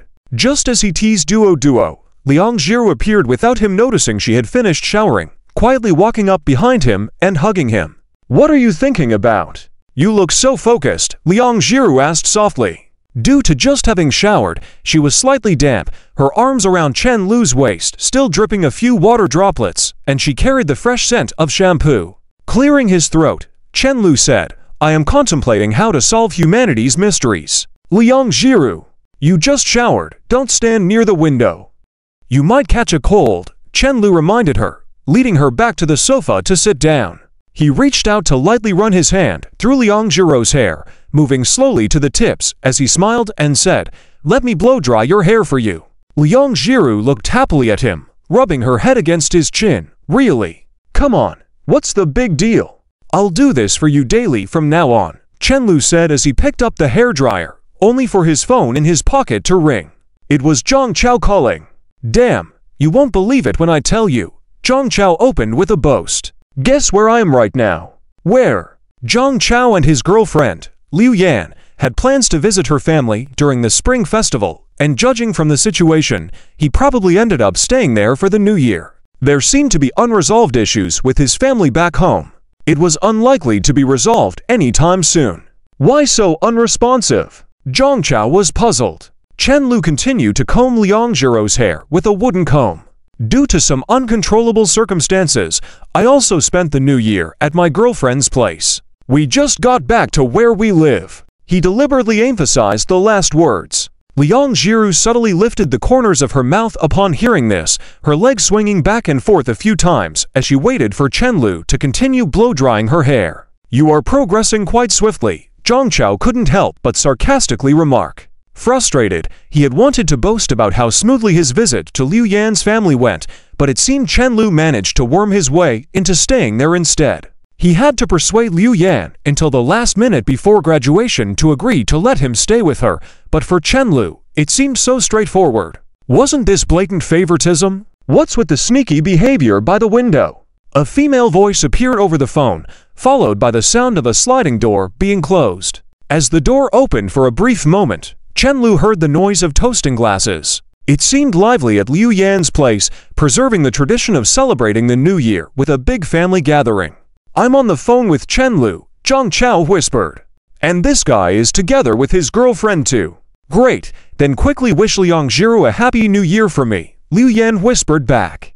"Don't you have her contact information?" "Do it yourself, why so picky?" Zhang Chao complained. "What did you say?" I said. "Why are you so picky?" he replied. Zhang Chao then resumed whispering, "I'm on the phone, give me some face." Clearly, he didn't realize that Chen Lu was currently blow-drying Liang Jiru's hair, and even with the phone on speaker at maximum volume. "No problem, I'm your girlfriend, I'll definitely give you that face." Liu Yan felt quite pleased. "Really?" Zhang Chao exclaimed happily. "Of course, so let me give you a chance to mute the phone," she said. At the other end of the phone, a long silence descended, finally punctuated by Zhang Chao's toothy grin wishing a happy new year. Only Chen Lu and Liang Ziru remained, facing each other. Chen Lu watched Liang Ziru's silly expression, swallowed hard, and said, "It's all right if you bump me with the hammerhead dart, but please don't imitate this. This silly girl is already painful enough when she bumps into people. Learning something else could result in him begging her not to hurt him with each step." Liang Ziru chuckled at his reaction. "I can't bear to hurt you." After the phone call ended, Chen Lu continued to blow-dry Liang Ziru's hair, the hairdryer roaring alongside their whispered conversation. Liang Ziru closed her eyes in contentment, then opened them again, examining everything before her anew. From now on, this place was considered home. Thinking about this filled her with a different kind of feeling. Tomorrow was New Year's Day, and from then on, they would live here together, her dream of early realization halfway. Thinking further, she suddenly remembered something. "I forgot something." Chen Lu held back the retort of "Didn't I just ask you?" and simply asked, "What did you forget?" "If it's important, I'll go back and get it now." "That ring." "What ring?" "The one you gave me." "What's the big deal?" Chen Lu continued to blow-dry her hair meticulously. "I can just fold a new one for you with paper right now." Liang Ziru pouted, "It's not the same. Just leave it here for now." We can bring it with us when we buy a house in the future. Chen Lu paused abruptly. Indeed, as Zhang Chao had sighed, the progress of his and Liang Ziru's relationship seemed quick. Usually people wouldn't consider cohabiting until at least 2 or 3 years of dating. It was quite miraculous how they had already decided on each other. This silly girl stumbled into his heart by accident, and without even consulting him, she had moved in directly. It seemed the other way around, as otherwise Liang Ziru wouldn't have agreed either. A smile crept onto Chen Lu's face, his hands becoming even more gentle. This girl had entrusted him with everything, leaving no room for doubt. As it was already late when they returned, and they had both finished showering and blow-drying their hair, by the time Liang Ziru finished exchanging New Year greetings with Wang Zhao over the phone, the minute hand on the wall clock had just a short distance left before reaching 12. "Have you ever crossed over New Year before?" Liang Ziru curiously asked. Chen Lu glanced at his phone and symbolically sent a few large red envelopes in the company group before earnestly replying, "My friends and I crossed over at the Summoner's Gully, and we even won." It felt very auspicious. Halfway through his sentence, he suddenly understood why Liang Ziru enjoyed this sense of ceremony. Special memories like these always left a deeper mark when revisited, no matter how many years had passed. The longer they brewed, the more impactful they became. He raised his head, about to say something else, when Liang Ziru leaned in and kissed him. For some reason, this time Liang Ziru didn't stop him from moving his hands, and Chen Lu took the opportunity to explore her hands, no longer curious about why this silly girl had suddenly initiated the kiss. After a while, their lips parted. "We've been kissing for a whole year, from last year to this year," Liang Ziru said with a gentle smile, her face filled with happiness. Chen Lu checked the time. It was 12:01. The way she said it brought a smile to his face, amused by her interpretation of their year-long kisses. Liang Ziru had lost track of time and was lost in thought, her gaze wandering outside the window of the bedroom. The windows of the building opposite were still lit. The sight captivated her attention, and for a moment she forgot she was sitting on Chen Lu. Chen Lu, on the other hand, was focused on watching the girl in front of him and couldn't help but gulp nervously. Liang Ziru sat in an awkward position on top of him, gazing outside, looking regal. It was no wonder people described this silly girl as an ice-cold goddess. Something seemed off with this posture, definitely not suitable for approval. I suggest you move first." Chen Lu turned his head, feeling slightly embarrassed. Liang Ziru seemed to be lost in her thoughts and puzzled. Sensing something pressing against her, she suddenly realized their position and blushed. She tried to hide under the nearby blanket, feeling awkward and embarrassed. However, she noticed Chen Lu averting his gaze, unable to meet her eyes. Had she really seen it correctly? Was Chen Lu nervous too? Liang Ziru felt a sense of satisfaction, realizing that even Chen Lu could feel self-conscious at times. Their usual dynamic was strange, as Chen Lu was usually so composed. This visible contrast often aroused unusual desires in people. "Why don't you dare look at me?" She was trembling with shyness, but still tried to act tough. "I advise you to be careful with your words." Chen Lu was exasperated. This girl hadn't realized they were on the edge of a cliff. Liang Ziru felt a bit guilty, but reassured herself as she hadn't moved her legs this time.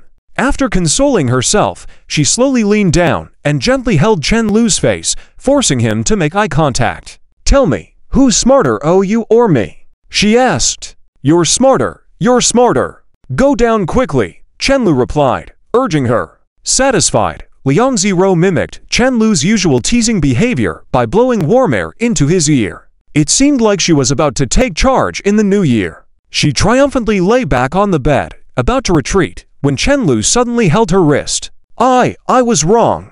Please forgive me," Liang Ziru panicked. Her bravado only lasted a moment, and the victorious expression she just displayed vanished instantly. Seeing Chen Lu's lack of response, she resorted to compensatory behavior, leaning forward to lightly kiss him on the lips.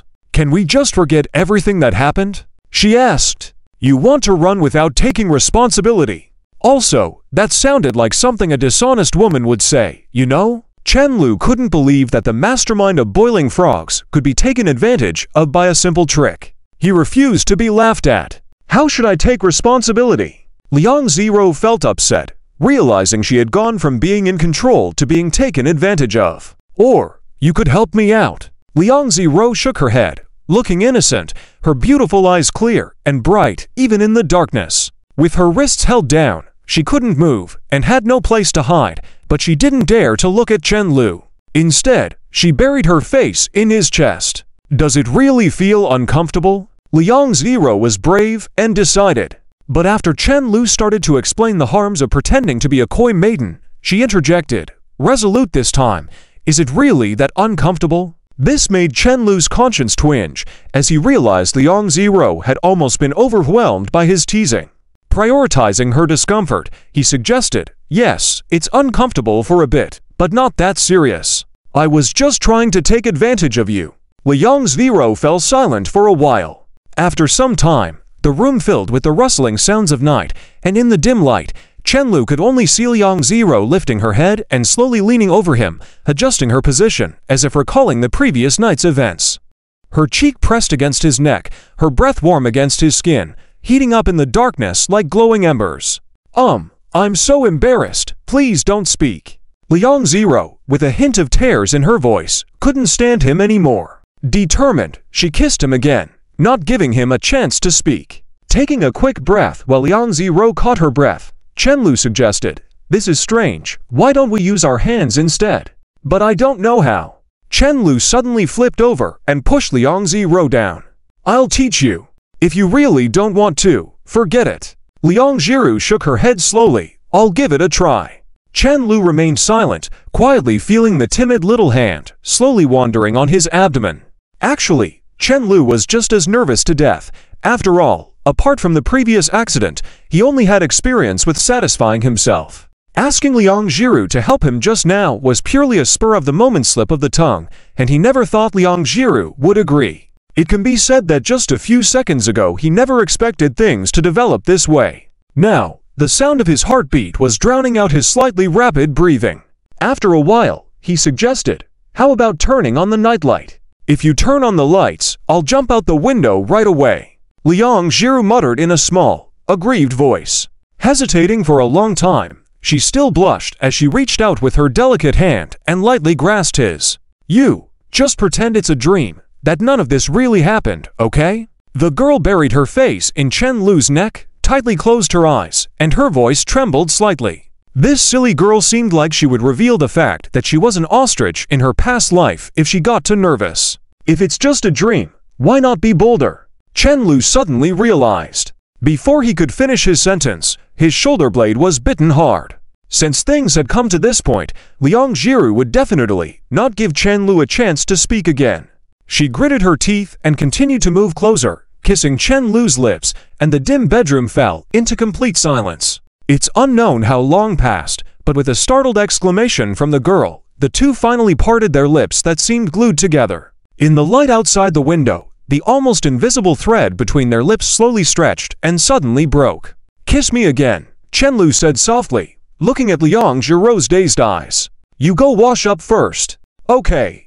Chen Lu let out a deep sigh, feeling a bit embarrassed to talk, and silently got out of bed. Shortly after, Chen Lu came out from washing up, changed his clothes, and returned to the bedroom. "You washed the clothes you were wearing just now yourself." Liang Zero was completely covered in the blanket, speaking in a muffled voice. Goodness, if Chen Lu hadn't followed the sound to look over, he would have suspected that this silly person had disappeared. He chuckled lightly, lay back on the bed, and pulled Liang Zero back into his arms. "You're so picky." "I'm not picky, it's just that it feels weird." Chen Lu remembered everything that had just happened and felt like it was all a dream. Unconsciously, he held the girl in his arms tighter. She has always done so much for him, and she's even willing to do something like this for him. He must treat her even better. "Is what we did normal?" Liang Zero asked softly. "Are you asking if what we did is not considered weird?" Chen Lu raised an eyebrow. Liang Zero snuggled into Chen Lu's arms without saying anything. Apart from those who are single, most guys should have experienced these things if their girlfriends are willing. Chen Lu didn't have the heart to say that there were a lot more experiences than that. Liang Zero was already doing quite well to be able to do this now, and there would be opportunities to discuss other things later. Hearing this made Liang Zero suddenly feel relieved. What others can experience, her boyfriend should also be able to. She must try to do better. Thinking this, she suddenly felt that Chen Lu seemed more obedient than before. With her eyes closed, Liang Jiru wriggled closer to Chen Lu's embrace. It felt safe. Seeing the girl like this, Chen Lu smiled contentedly. The more honest he appeared now, the higher the chance that Liang Jiru would agree to help him for her personal safety. The plan was working. Although this silly girl is still quite unaccustomed, the psychological stimulation from this kind of thing is not something that his rich life experiences can compare to. Just as he was feeling pleased, Liang Jiru suddenly bit him hard again. Chen Lu's smile immediately disappeared from his face, and he couldn't help but hiss, "Why did you bite me? It feels like you're trying to trick me into moving in with you step by step." Liang Jiru spoke while drawing a pig's head on Chen Lu's chest with her index finger and then poking it twice. "You're so bad, always progressing gradually. Each time by the time I realize what's happening, it's already too late." Before she was even scared of kissing, and now she feels like helping out is not a big deal. In a few days, she might even think that having a child is not a big deal. Chen Lu was stunned, and seeing Liang Jiru's aggrieved expression, he suddenly said, "I'm sorry. It's okay." Liang Jiru lifted her face from Chen Lu's embrace and planted a kiss on his neck. "I'm willing to be tricked by you. Now that you're not uncomfortable, that's good. I know you've been enduring a lot." The girl's gentle voice, like a heavenly tune, entered Chen Lu's heart and made it tremble. Chen Lu felt ashamed, thinking of self-affliction. "Don't be so understanding of me. My conscience will hurt," he somewhat awkwardly said with a low voice. "But haven't you been understanding of me all this time? Otherwise, you wouldn't have endured it." After speaking, Liang Jiru closed her eyes in Chen Lu's arms, enjoying the cozy atmosphere. Snuggling together makes the blankets warmer than being alone. Just as they relaxed not long ago, a wave of irresistible drowsiness swept over them. "What time is it?" she asked drowsily, her voice becoming fuzzy. Chen Lu opened his cell phone to check the time, the sudden light hurting his eyes. "It's past 1 o'clock. Haven't you already stayed up late enough? Do you want to sleep?" Liang Jiru made a sleepy noise. "I don't want to sleep." Although Chen Lu knew she was just teasing him, she still didn't want to go to sleep. It was the first day of the new year, after all. "Then let's chat." Chen Lu yawned lazily, pondering the origins of the universe while looking at the night outside. The universe is so vast, what's the meaning of human existence as such a small being? Are we going to sleep together every night from now on? Speaking, Liang Jiru suddenly felt a bit nervous again and silently thanked that she had stayed over for 2 nights before. "Unless there's an accident, we'll sleep together until all our teeth fall out." Chen Lu let Liang Jiru lie on her side as he hugged her tightly from behind, his hand gently stroking her belly. Liang Jiru shuddered at the thought and said, "I don't want all my teeth to fall out. Oh, and you should drink less Coke in the future." "I don't care, I'll just get dentures, and I'll still be the most handsome guy on the street. When I get old, will you accompany me to square dance? You're only 20 this year, doing knitted square dances. Even when you're old, shouldn't you have some standards?" After a while, Liang Jiru glanced at the air conditioner blowing warm air and suddenly said, "Is the air conditioner in your room still not fixed?" She didn't have any intention of rushing Chen Lu back to his room, but after being hit by the warm air just now, she suddenly remembered. After not hearing a response for a long time, Liang Jiru carefully turned around, looking at him. Chen Lu was sleeping at such a critical moment. New Year's Day. In the early morning, a few rays of sunlight streamed through the cracks of the curtains into the bedroom, brightening the room a bit. The windows were covered with many droplets of water, and outside there was a faint mist, giving everything a hazy appearance. Chen Lu was awakened by the sound of firecrackers outside and gradually stretched. The room was as empty as usual, and he didn't notice anything out of place until he stepped into the living room and saw that familiar figure. Liang Jiru sitting on the sofa, quietly reading a book, her long hair flowing like a waterfall, exuding an intellectual and gentle aura, with a hint of elegance. Today, the silly and naive neighbor-sister vibe was on. Every time Chen Lu saw Liang Jiru in this seemingly untouchable manner, he felt like the world had been quietly altered, as if waking up to find a watermelon turned blue. Because this naive look was completely different from his perception.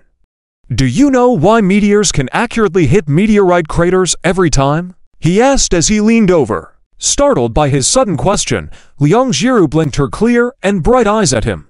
Why? She asked. Chen Lu nodded in satisfaction. Ah, now it's normal. After realizing it, Liang Jiru pouted, put down the book she was holding, and went into the kitchen. Chen Lu, not feeling particularly hungry, only cooked 2 bowls of noodles for breakfast to keep it simple. What are you doing? So focused, Chen Lu asked, seeing Liang Jiru staring at her phone.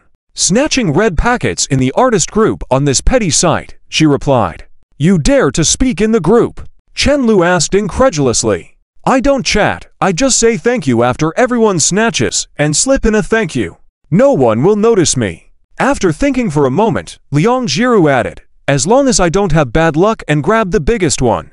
When she grabbed the biggest one, it would be her turn to thank. Just as she finished speaking, she swiftly tapped on her phone screen. Originally pleased with grabbing 5 yuan, she saw someone else got 50 yuan with better luck, causing disappointment to shadow her expression. Money lover, Chen Lu chuckled and continued eating.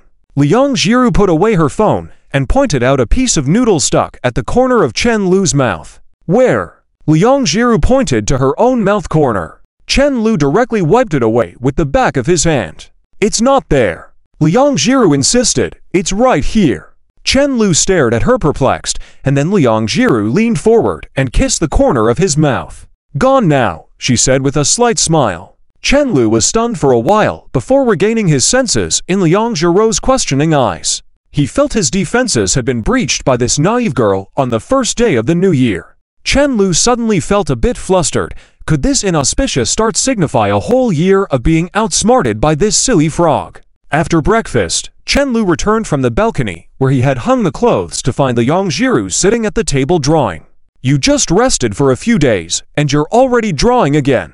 He couldn't help but comment. This naive girl had no aspirations at all. Life is so short, with only tens of years to live. Can't even eat 80,000 meals. Aren't we living just to have some fun? After the first day of the new year, visiting relatives increased. Chen Lu had to show up at home for sure. Wang Zhaowo called for everyone, and Chen Lu slowly squatted in front of Chen Xiaomeng, who was sitting on the ground, solving a Rubik's Cube. Sometimes it seemed like children grew up so fast, you could see the difference even after a few months. Xiaomeng, here. He smiled and rubbed Chen Xiaomeng's head. Happy New Year, big brother. Happy New Year, Happy New Year. Chen Lu responded cheerfully, but there was a sense of anticipation in Xiaomeng's blinking eyes, freezing his smile. He suddenly realized the seriousness of the situation. Chen Lu suddenly remembered that he was no longer the one receiving New Year money. He should even give it out to others. His mouth twitched, realizing it's better to act like a child. He couldn't believe how quickly he had reached this age. If not for meeting Liang Jiru, he was afraid he would have been dragged into the chaotic friendly greetings by relatives as soon as he entered the door. Wait, big brother will get you a bigger one later. Okay, do you miss big brother? Chen Lu continued to ask. Chen Xiaomeng glanced back at Chen Lu. Where is Jiru sis? You lost your New Year money. Chen Lu's smile on his face suddenly stopped. Chen Mo, who had been sitting on the couch watching TV, threw the apple core in his hand into the trash can, looking at him puzzled. Right, why didn't my sister-in-law come? It's the big New Year. Don't you want to bring her back to meet all the aunts and uncles? Xiaomeng stared at Chen Mo in a daze after he finished speaking, then immediately turned to Chen Lu and asked, Where is Sister Jiru? After a moment of hesitation, Chen Lu said, ...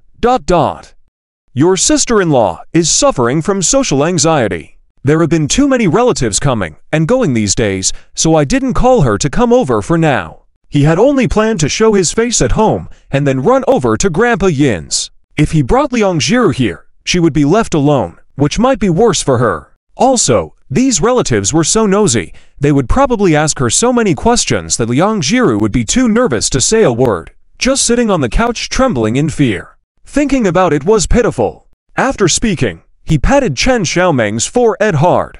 This little girl was indeed determined for her New Year money, and she learned quickly. Xiaomeng handed the Rubik's Cube she had just solved to Chen Lu, lightly shaking his arm, and said in a sweet and childish voice, Brother, I still want to go out to play ... Can I take you out after I finish my work in the next few days, Meanwhile, Chen Mo had completely frozen, with his mouth slightly open, watching Chen Xiaomeng playing with his brother. Was she always this clever when she was a kid?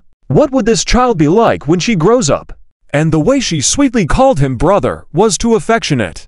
He felt increasingly irritated. This is clearly my brother. The more he thought about it, the more annoyed he became. He sat up straight, turned to the young woman sitting next to him, chatting with a smile. She was Chen Xiaomeng's mother and their cousin-in-law.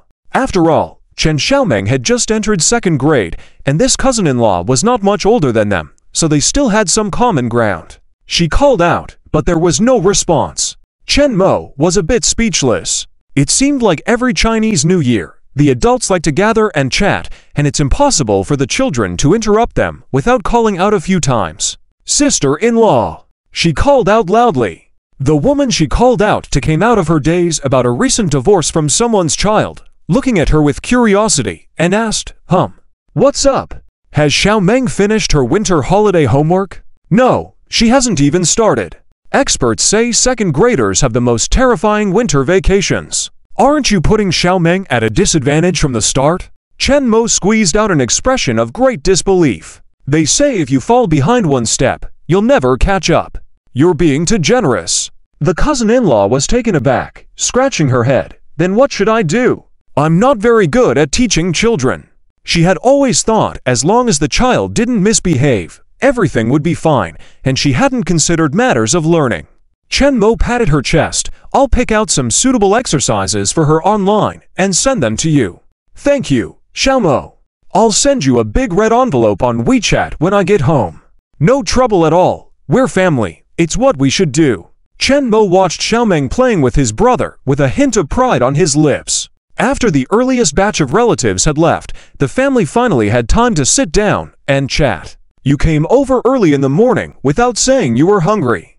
Did Jiru go cook for you?" Wang Zhao looked at Chen Lu lying on the couch, pretending to be old and wise, and couldn't help but ask, "I forgot to tell you yesterday. I'm living with Liang Jiru now." "What?" Wang Zhao was stunned for a while, then rubbed her temples and said, "If you live together, then you live together. But Jiru is still in school. If you get her pregnant..." She stopped mid-sentence and decided to use a more polite phrasing. "Before Jiru graduates from university, if one day you suddenly tell me you're going to be a grandfather, I'll break your legs, got it? It's too early. She's an orphan and has no one to support her. We can't make them feel like we're bullying them." "Is it really too early? I'm 22 this year, and you're just 40. Chen Lu thought to himself, but couldn't help muttering under his breath. As he spoke, he suddenly froze. He had never thought about this issue before dating Liang Jiru.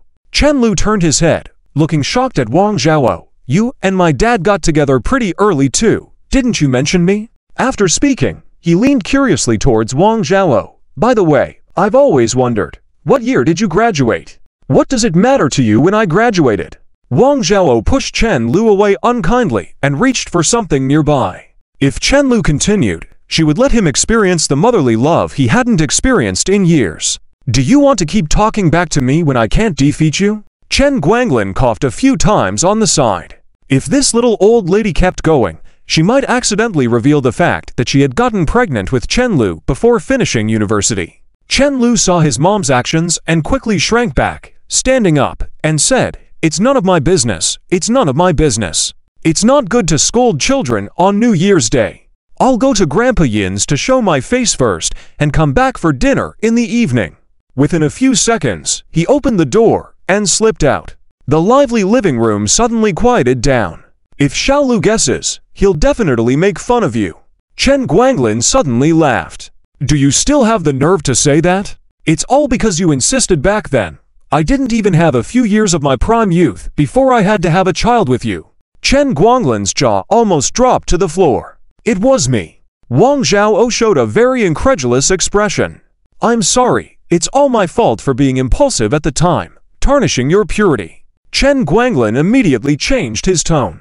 Wang Zhao smiled faintly, sniffled, hummed, and raised her chin. She remembered that she couldn't accept the reality of being all alone in the world back then, still naively thinking that just staying with this man could make everything last forever. Well, the fantasy from that time has come true now. Looking back, those past moments still seemed like yesterday. Before having a child, she was cherished by Chen Guanglin, but now, as a mother, she was being pampered by her child instead. She couldn't compare to Chen Lu's maturity. It was embarrassing. Ignored the whole time, Chen Mo, who had been sitting in the corner of the couch memorizing vocabulary, was sweating profusely. If she was found out, she would definitely be the first person in history to be silenced by her own mother. If someone asked her if she was moved by her parents' love story she heard, she would definitely say she dared not move. Not at all.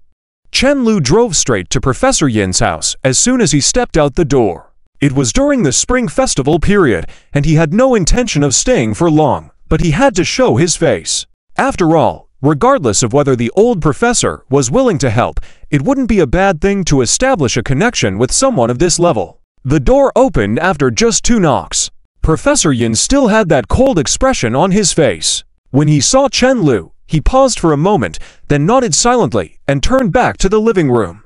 "Change your shoes, the housekeeper just finished cleaning." After 2 seconds, he added, "Wear those black ones." Chen Lu looked down at the pair of slippers mentioned. They were completely different from the ones he had seen before. They looked brand new. The old man seemed quite proud. Sitting on the sofa, he looked around a bit dazed.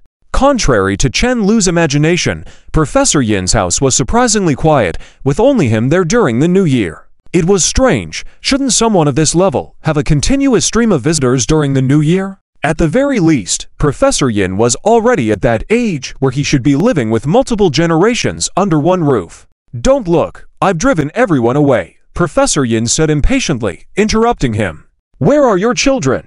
Chen Lu was momentarily taken aback. Seeing that the old man didn't seem keen on talking about it, he decided to drop the topic. He felt a little guilty, as he was there to ask for a favor, but he was patient. However, the old man should know his intentions considering the circumstances. While he was pondering this, a stack of documents and books suddenly landed on the coffee table in front of him. Chen Lu widened his eyes, swallowed hard, and said, "Teacher, it's just the beginning of the year. I came here to pay a New Year visit, show my face, and then leave." It was only the 2nd day of the new year. Even high school seniors were probably studying hard, so why was a graduated student like him suddenly back in class? University students were known for eating 3 bowls of rice in one sitting, let alone someone who had already graduated. Professor Yin snorted, his face darkened as he said, "These are all relevant to your future company. If you don't study well, you'll be taken advantage of without even realizing it. As a law graduate, wouldn't it be embarrassing to consult the legal department for everything?" Chen Lu grinned awkwardly. Upon closer inspection, he realized that most of the materials on the table were cases of games being imitated or data being stolen for malicious purposes, not just recent ones, but even from years ago when the internet and gaming industry were in their early stages. Start with the latest one. It's a cross-border lawsuit. Although neither side is a gaming company, it involves disputes over creative copyrights, Professor Yin said. He put on his glasses and adjusted the frames with his fingers. They directly pirated the operational data of a domestic company. "You've been studying with me for a while now. Tell me, how would you handle this? I remember hearing about this case in class. Our lecturer mentioned that the lawyer involved in this case has a great reputation overseas," Chen Lu said with a hint of admiration, as the lawyer was someone his lecturer even admired. "That's a student I taught," Professor Yin said calmly, without any change in his tone. Chen Lu fell silent. The image of Professor Yin in his mind suddenly grew taller. After all, technically speaking, this person was his lecturer's idol's lecturer. Suddenly feeling a surge of joy, Chen Lu realized that he had never divulged the specific details of his company's business to Professor Yin. It was evident that the professor had intentionally done some research. Perhaps the old man was willing to help him after all. Even if not, just having the backing of Professor Yin's name would be significant in court. Not long after feeling elated, Chen Lu sat on the sofa looking dejected, with a look that said he needed to rest no matter what. Seeing his expression, Professor Yin suddenly said, "You must pass the bar exam this year, understand Erha?" Chen Lu, who had been influenced by Liang Jiru, couldn't help but blurt out, "You brat, what huh?" Professor Yin rolled up a book and tapped his shoulder. "Now that everyone knows you come to my house every day, imagine if people find out you, a smelly brat, failed the bar exam. I can't show my face anymore." Chen Lu chuckled, "Professor, what would you like for lunch? Didn't you say you were just here to show your face and leave?" Professor Yin glanced at him. "Oh well, it won't take long." Chen Lu felt it would be awkward to leave directly since the atmosphere seemed cold. "Let's talk about lunch later. How about a game of chess?" "I know a little bit." Professor Yin took out a set of chess from a drawer expressionlessly, saying, "If you only know a little bit, don't cry about me bullying you later." After a while, shouts could be heard from the balcony. "Your moves are too obvious. I'm telling you, I didn't cheat. How could I possibly win every time?" Inside the rental house, "He's so busy and doesn't reply to my messages." Liang Jiru was lying lazily on the table, poking Chen Lu's profile picture with her cheek. Seeing no response from the other side, she sighed softly and gently patted Duo, who was lying on the table. Duo, I miss him so much." Meow. Duo thought two-legged creatures were really stupid. Men only affected its speed in digging through trash cans. If not for the nearby wildcats being busy chasing after other cats during mating season, forgetting to guard the trash cans, it would have starved long ago. After rubbing Duo's paw for a while, Liang Jiru refocused her attention on work. This was her first time receiving a relatively large outsourced project from a big company, involving illustrating character skins for a second-dimensional mobile game for a sum of 6,000 yuan. However, the client was quite annoying. For instance, she had just made the requested changes for most of the day, only to be told to revert to the original version suddenly. Despite the setbacks, this was by far the most she had earned so far. Thinking about it, the corner of the girl's eyes suddenly curved upwards as she calculated what she could buy for Chen Lu with the money. Liang Jiru glanced at the screen, looking at the line art she had just finished revising to the client's satisfaction, and blushed, unable to avert her gaze. The reason the line art was rejected by the client was that it wasn't sultry enough. The more she thought about it, the more depressed she felt. Was this what a second-dimensional mobile game entailed? She had to draw this kind of thing. If Chen Lu saw it, he would mock her to death. He would probably laugh and say, "I'm a nice person, I can help you understand what sultry means," and try to take advantage of her. Feeling her cheeks burning, Liang Jiru buried her half-flushed face in her arms. She had no idea what kind of style boys liked. Wait a minute, she seemed to know what Chen Lu liked. With that in mind, she picked up her pen again. "Let's start by adding some white silk." As she worked on it, she suddenly heard a knock on the door from the hallway. Without bothering to put on her slippers, she ran to open the door, full of joy. However, when she opened the door, she saw Lin Meow standing outside. "Before you open the door, shouldn't you ask who it is? It's dangerous to just open the door like that, you know?" Lin Meow stopped halfway through her sentence, noticing the sudden disappointment on Liang Jiru's face, which made her blood boil. "What kind of expression is that?" Liang Jiru hurriedly waved her hands. No. Why are you here? Today is only the second day of the new year, right?" Lin Meow chose to skip this question, and not in a good mood, asked, "Chen Lu must not be home, and you thought the person knocking on the door was him, right?" Liang Jiru was too embarrassed to speak, so she lowered her head and nervously twiddled her fingers. "You can't even bother to answer me properly." Lin Meow glared at her fiercely. Then, she smirked and revealed her signature tiger teeth. "I also rented a house in this neighborhood, so we're neighbors now." Liang Jiru tilted her head, blinked in confusion, and said, "Huh?" Liang Jiru stood there, completely dumbfounded, but still moved aside to let Lin Meow enter. Lin Meow saw her still looking like she hadn't quite grasped the situation, and couldn't help but walk over and laugh. "Do you know what you looked like when you opened the door for me just now?" "What did I look like?" Liang Jiru looked at her with some confusion. Lin Meow leaned close to Liang Jiru's ear and chuckled, like a married woman. Liang Jiru was stunned for a moment, then a blush gradually spread from her neck to the roots of her ears, feeling both embarrassed and annoyed as she looked at Lin Meow. Oh! She was so mad, she wanted to hit her. Not realizing she was on the brink of danger, Lin Meow finished laughing and took a few steps back, hands behind her, slightly surveying the surroundings. It was her first time coming here, and naturally, she found everything intriguing. It was an old residential area, overall looking quite antiquated, but everywhere was neatly cleaned and organized, obviously meticulously arranged by Liang Jiru. Clothes of the two hung on the balcony. The afternoon sunlight seeped in through the gaps, sprinkling irregular patterns on the shiny floor. In short, it was very lively, exuding a warm and comforting feeling, especially calming.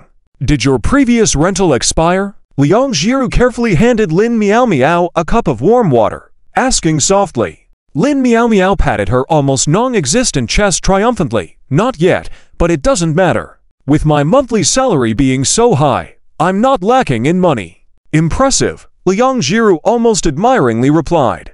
Hearing this, Lin Miao Miao's mouth twitched suddenly. Her salary was actually given by Liang Jiru's boyfriend. It was really thanks to this silly girl. If someone else said it, she would definitely feel suspicious. I actually wanted to come over to hang out with you, and I happened to see the rental information, so I directly called and rented it. Lin Miao Miao began to explain casually. Anyway, you're here every day except at night, so when I move in here, we'll have plenty of time to hang out together. Liang Jiru bit her lip. Actually, I'm here every night too. This time, it was Lin Miao Miao who was stunned for a moment. Jiru, do you know what you're saying? This is cohabitation, you know? Lin Miao Miao was astounded. In the time she went home for the new year, did Chenlu manage to deceive her best friend into living together? Wouldn't they have kids by next year with that kind of situation? Liang Jiru pursed her lips. I know. It was her who took the initiative to come. Have you two been sleeping in the same room already? Lin Miao Miao asked with a trembling voice. Not at first. Liang Jiru deliberately paused slightly. Later ... his air conditioner broke, so we started sharing a room. And since then, he never went back. Liang Jiru shook her head. No one ever came to fix it. Lin Miao Miao took a deep breath, and with her heart pounding, she asked, do you believe the air conditioner is really broken? Do you know how many air conditioners your boyfriend's money in the bank can buy? Why? I'd like to believe it. Liang Jiru averted her gaze guiltily, silently chanting in her mind, Miao Miao, please don't ask anymore. Quickly stop asking. What can I do? I also want to sleep with Chenlu. Hopeless. Lin Miao Miao couldn't grasp the meaning behind Liang Jiru's willingness, and suddenly turned to give her a brain-bursting hit. This was too straightforward. Liang Jiru covered her forehead with her hand, muttered softly with pouted lips, I'm just hopeless. Somehow, she had become accustomed to self-deprecating like that. Many, who heard a strange voice, stuck its head out from the balcony curiously, then found the unfamiliar two-legged creature staring at it with shining eyes. This cat is so cute. Lin Miao Miao shouted loudly, then pounced over like a bird. Many was timid, now scared, and ran around the room, with Lin Miao Miao not being able to stay still, chasing after it all over. After a while of commotion, Lin Miao Miao seized the moment and caught Many, then flipped over and lay on the floor, not minding if her knees turned purple, panting heavily as she looked at Many. You can run fast, huh? Lin Miao Miao looked at it with satisfaction. Many was completely stunned. Liang Jiru, on the side, had the same expression. In the afternoon when Chenlu returned, he happened to see two girls huddled in front of the computer, discussing something in hushed tones. Why can't it be like this? Your drawing skills are not bad, but as someone with a boyfriend, why isn't it as seductive as mine? The posture needs to be more enticing. She doesn't seem compelling enough for people to want to continue looking. Why should they buy your skin? What are you two discussing? Chenlu couldn't catch everything clearly, looking puzzled. As he prepared to move closer to take a look, Liang Jiru frantically tried to shut down the computer, nearly knocking over the mouse beside her. Seeing she wouldn't make it in time, she made a firm decision and simply unplugged the power supply. The monitor went dark with a swipe, the computer case quieted down. The room was so quiet that only Liang Jiru's frantic breathing could be heard. Chenlu. Before Chenlu could say anything, Lin Miao Miao murmured first, Jiru, you didn't save it, did you? For an artist, there was almost nothing more despairing than drawing for half the day, losing power, and discovering they hadn't saved their work. It could be hours wasted. The thought of it was torturous. She accidentally lost a draft before, then spent a night sobbing under the covers. Liang Jiru hesitated for a moment, reluctantly nodding, her clear eyes starting to well up with tears. And, I remember you were using Psy, not Psy 2. Lin Miao Miao quietly added. I was an older version, without the feature of auto-saving at intervals. Liang Jiru's tears began to flow, biting her lip while holding back her sobs, tears forming a line down her cheeks, continually wiping them and sniffling before resuming drawing. Chenlu was lost in contemplation for a while. If she continues crying, she would immediately get up. even without complaining to herself. After confirming that Liang Jiru truly didn't need comfort, Chenlu walked to the fridge, took out a bottle of cold cola, strolled to the balcony, then sipped as if drinking tea. Chenlu. Liang Jiru, who had been quietly drawing at the table, whispered softly, "What's wrong? Why have you never pinned me against the wall?" Chenlu had just taken a sip of cola, choked after hearing this, feeling like his breath was now all flavored with soda. He coughed for a while, then looked at Liang Jiru as if seeing a ghost. "What did you say?" "Wall slam." Such a phrase that sparks endless imagination. Pressing a girl against the wall, leaving her with nowhere to run, only able to look at herself with either shyness or anger. Making the girl watch as you approach closer and closer, gradually encroaching. This is simply tailor-made for Liang Jiru, who is stubborn and won't yield easily. Oh, why has he never tried it before? Chenlu suddenly felt like he had missed out on a billion because he wasn't oily enough. "I say, should we give it a try?" Liang Jiru's voice became smaller and smaller as she spoke, half of her face buried in her arms, her two watery eyes blinking at him. Chenlu felt like this was too good to be true. Unable to even drink his cola, he placed it on the coffee table casually, quickly tempting Liang Jiru. "Come on," he urged. Upon hearing this, Liang Jiru seemed to feel as if she had taken a calming pill, mustering the courage to walk slowly towards him. Then she obediently stood against the wall. Liang Jiru's appearance alone made it easy for people to have the desire to bully her. Chenlu held his breath, step by step moving closer to her, leaning his elbows against the wall, smiling mischievously at her. The height difference between the two was just right, allowing Chenlu to look down at Liang Jiru from above, only needing to slightly lower his head. Chenlu was about to gaze at the girl's delicate face when he froze in place. Even though her face was a familiar sight, under these circumstances, there was still a feeling of being captivated by her. It left him dazed once again for quite a while. The girl's fair skin, clear eyes, and those rosy lips made it hard to resist swallowing saliva. If God were an artist like her, this silly girl must be his most perfect creation. Liang Jiru felt her heart skip a beat, as she usually only looked at him closely when he was asleep. Now, facing each other like this made her a little nervous. "It seems like something's missing," she murmured after a moment. "What's missing?" Chenlu was puzzled. What was going on? It seemed like he couldn't catch up with this silly girl's train of thought since a while ago. Liang Jiru glanced at Chenlu's arm against the wall, then asked, "What kind of posture do you like?" This made Chenlu almost spit out old blood. "Your words would easily lead to beds, not walls." Liang Jiru didn't understand why Chenlu had such a strong reaction, so she pursed her lips and changed the topic. "If I don't resist at all now, how do you want to wall slam me?" "Stop it." Chenlu immediately covered her mouth, then managed to stabilize his mind after a moment and said softly, "That's what you said?" Seeing the girl nod, slightly embarrassed, he took her small hands in his right hand, lifted them over her head, and pressed her firmly against the wall. "How about now? What do you feel?" Chenlu asked. Seeing Liang Jiru refusing to look at him, he used his other hand to turn her face towards him. "I really like you ...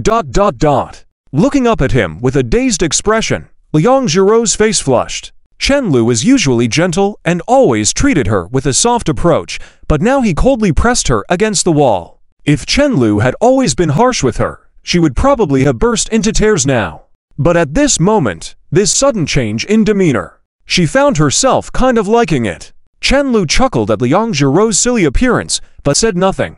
"I'm asking for your feelings, not just giving them to me for free." But as soon as he finished speaking, he froze in place. With her arms raised by himself, her snow-white swan-like neck and high peaks were all highlighted in front of him, like fish fillets on a cutting board. Liang Jiru seemed to realize it too. Her cheeks slowly turned red, she turned her head away, and refused to look at him. Whether Liang Jiru had any feelings, Chenlu couldn't hold back anymore. After all, this action was his own choice and was completely in line with his XP system. He looked at Liang Jiru's rosy lips, swallowed hard, then slowly approached until his cheek could feel the warmth of her breath. Their lips were just less than 2 centimeters apart. He was about to check if the silly girl would resist before deciding the next move, but Liang Jiru had already brought her lips closer. After a while, Liang Jiru suddenly regretted it. Both of her hands were tightly held, and however Chenlu wanted to do it, she couldn't stop him. Unfortunately, no matter how she resisted now, It was all useless, and all she could do was make frustrated sounds. Heard strange sounds and peeked out from the balcony before quickly retreating. The world of two-legged beasts is indeed peculiar. It doesn't understand. The two of them cuddled without any embarrassment for a while. Liang Jiru wiped her lips with the back of her hand, adjusted her clothes, then quickly bent down and slipped out from under Chen Lu's arm. People usually wall slam spontaneously. Isn't it a bit weird for us to do it on purpose? After cooling down a bit, Chen Lu began to feel ashamed of his actions earlier. It's you who's weird. I was just taking inspiration, Liang Jiru said earnestly with a flushed face. Doing this for the sake of inspiration ... How could that be considered weird? She massaged her sore wrist and went back to sit in front of her computer, leaving Chen Lu standing there bewildered. Inspiration. Just a moment ago, Chen Lu thought he had hit the jackpot, thinking there might be some special reward today, but now he felt like he had been taken advantage of. Did something go wrong somewhere? Scratching his head, Master Chen thought long and hard but couldn't figure it out. He had to sit back on the couch, continuing to drink his cola and glancing at Liang Jiru, who still had a red cheek but was earnestly drawing. This silly girl who was taking advantage of him like a player who leaves after playing a game. Liang Jiru was already a mature artist. Seeing Liang Jiru concentrating so intently, Chen Lu tactfully didn't disturb her. He picked up Duo, who had just finished licking his paw on the balcony, hugged him, lay back on the sofa, and started scrolling on his phone. One of the great advantages of the contemporary internet is that it allows you to witness the diversity of species, even when many species are gradually becoming extinct. You never know what kind of grotesque creature is lurking on the other side of the screen, or if they even have a functioning brain. The real mentally challenged people have never been on the forum for the mentally challenged. They're always in the comments section of various videos. For instance, seeing a heated debate about which fictional character would make the ideal girlfriend in a paper-thin conversation, Chen Lu's smirk didn't fade for a while. "What's your ideal boyfriend like?" he asked with curiosity, looking up. Liang Jiru skillfully swayed her right hand back and forth on the digital tablet, her eyes focused on the computer screen. "It's someone like you."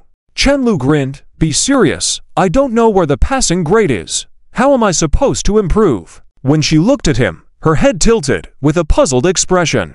"You don't need to change. I like you for who you are, not some fantasy of mine." By 10 o'clock in the evening, Liang Jiru had finally finished revising the first draft. She opened WeChat, found the person responsible for coordinating with her, and sent over the draft. The response came quickly. "Amuro Teru's runaway girlfriend. This version is very good.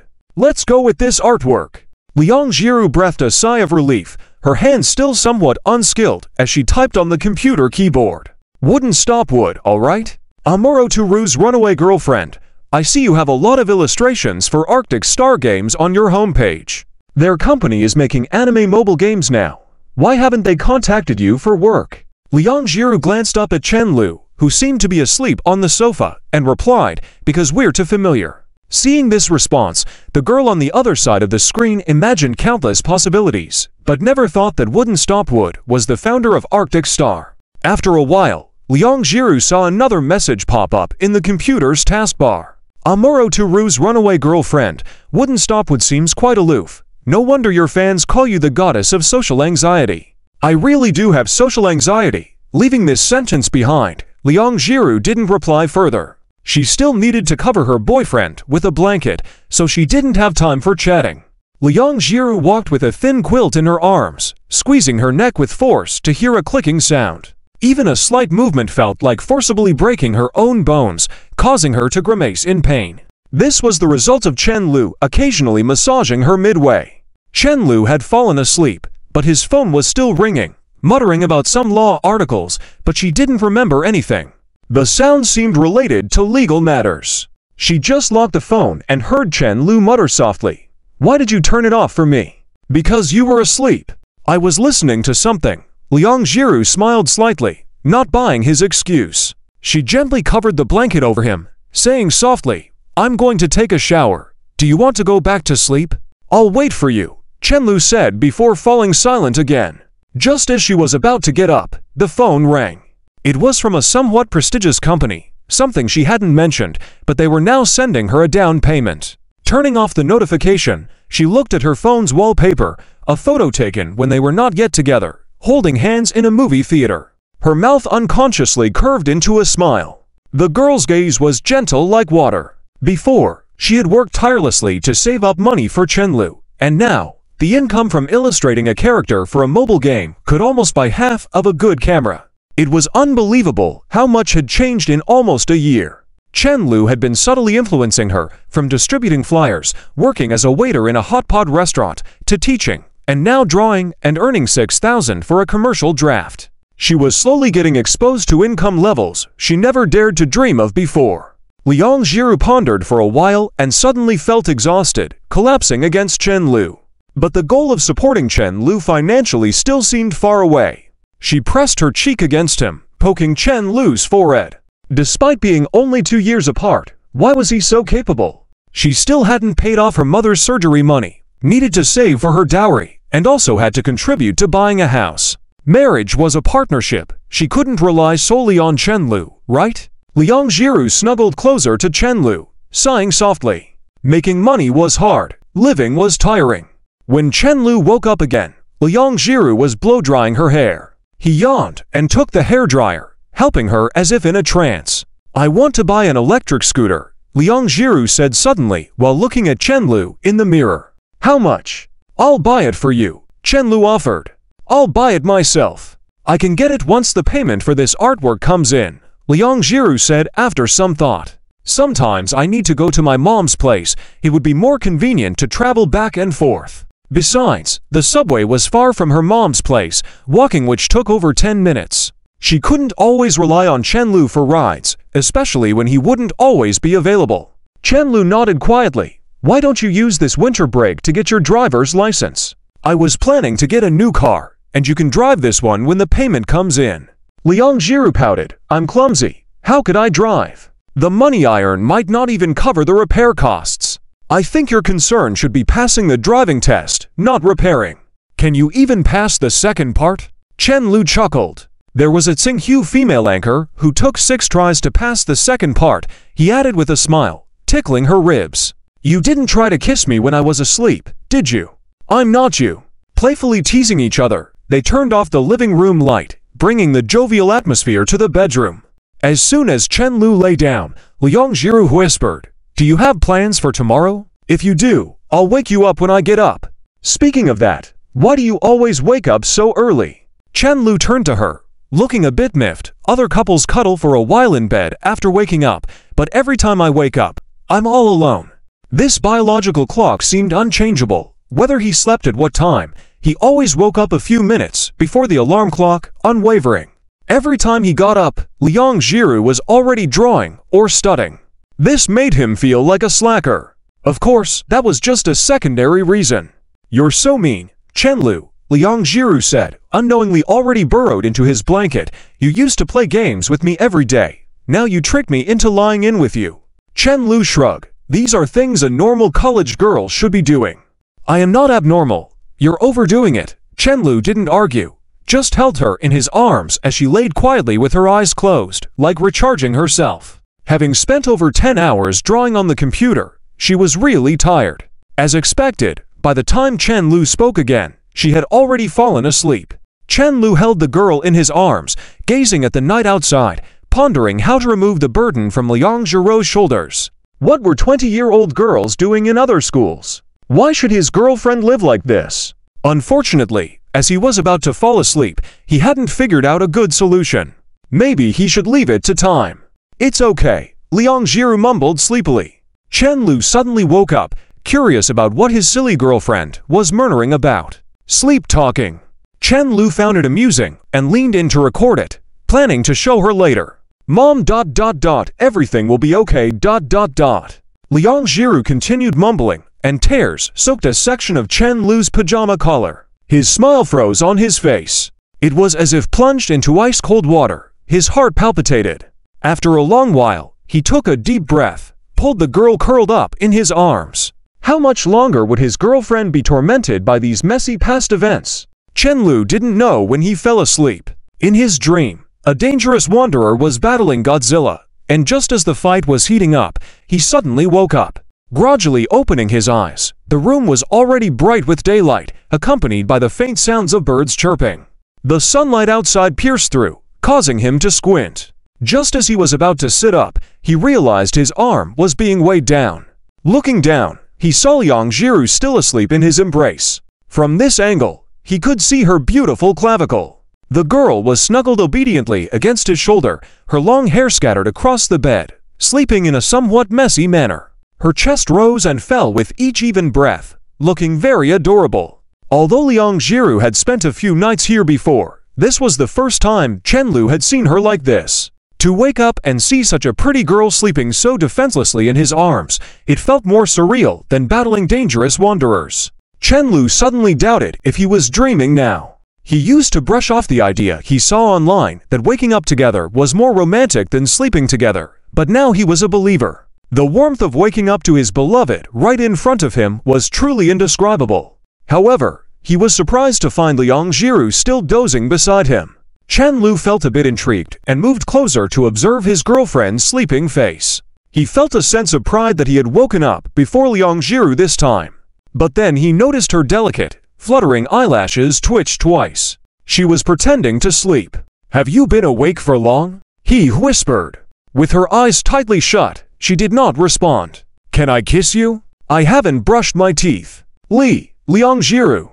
Liang Jiru remained unresponsive. Chen Lu fell silent. After a while, Liang Jiru's eyelids fluttered briefly, as if to say, "Why haven't you kissed me? I've been waiting forever." But she quickly composed herself. Chen Lu playfully poked her cheek and said, "You've been caught red-handed. Stop pretending."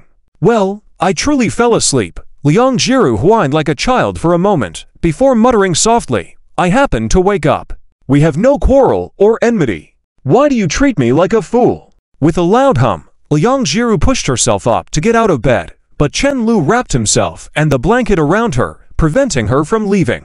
Her body, which had just felt a slight chill, was instantly warmed, making her reluctant to leave. "It's not early, we can't stay in bed any longer," she said softly, as she didn't want to become lazy with Chen Lu, and also because it could be dangerous to stay in bed with a guy in the morning. Chen Lu lazily got out of bed with Liang Jiru, shuffling like a zombie behind her as they headed towards the bathroom. Liang Jiru saw Chen Lu use his mouth directly from the faucet, instead of using a cup to collect water for brushing his teeth. She was so shocked that she almost dropped the cup. She had never seen Chen Lu's cup being used before. Was his cup only meant for holding the toothbrush, or what? But Chen Lu didn't care about her shocked look. He just started brushing his teeth absent-mindedly. Although they were both looking into the mirror, their gazes weren't directed at themselves. Liang Jiru was slightly shorter than Chen Lu. Both were dressed in matching cotton pajamas, giving off a just-woke-up vibe. Her hair was slightly messy, but still better than Chen Lu, whose bedhead looked worse. Somehow, they felt particularly compatible in the mirror. However, Chen Lu's dark circles seemed more pronounced, resembling a panda's eyes. Could it be that he stayed up late last night? Watching Chen Lu brush his teeth in a silly manner, Liang Jiru couldn't help but smile. Chen Lu glanced at her and said, "What are you laughing at?" "I'm just happy," she said.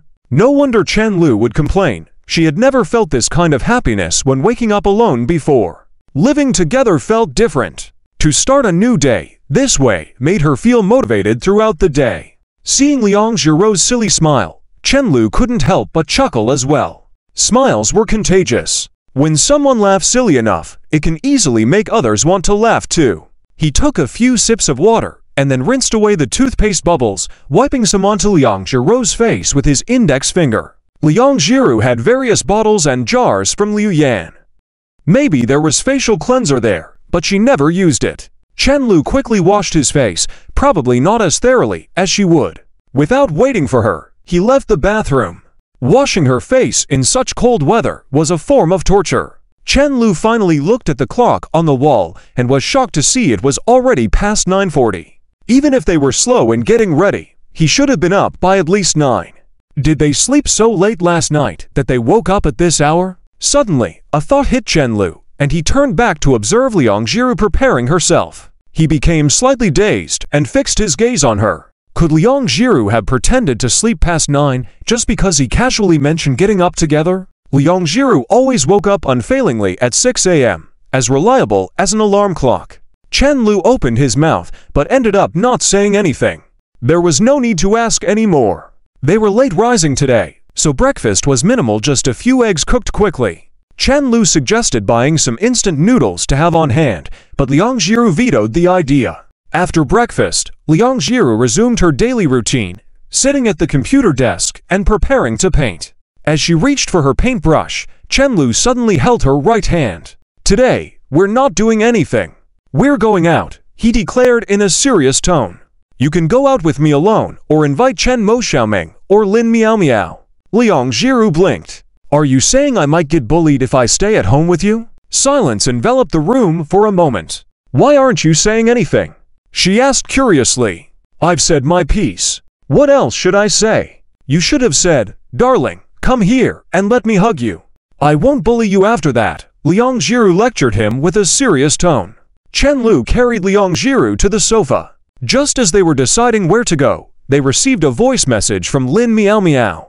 "Jiru, there's too much stuff. Hurry, bring your boyfriend to help me move." With that, their plan for the day was set. "I have to say that Lin Miao Miao is a real activist.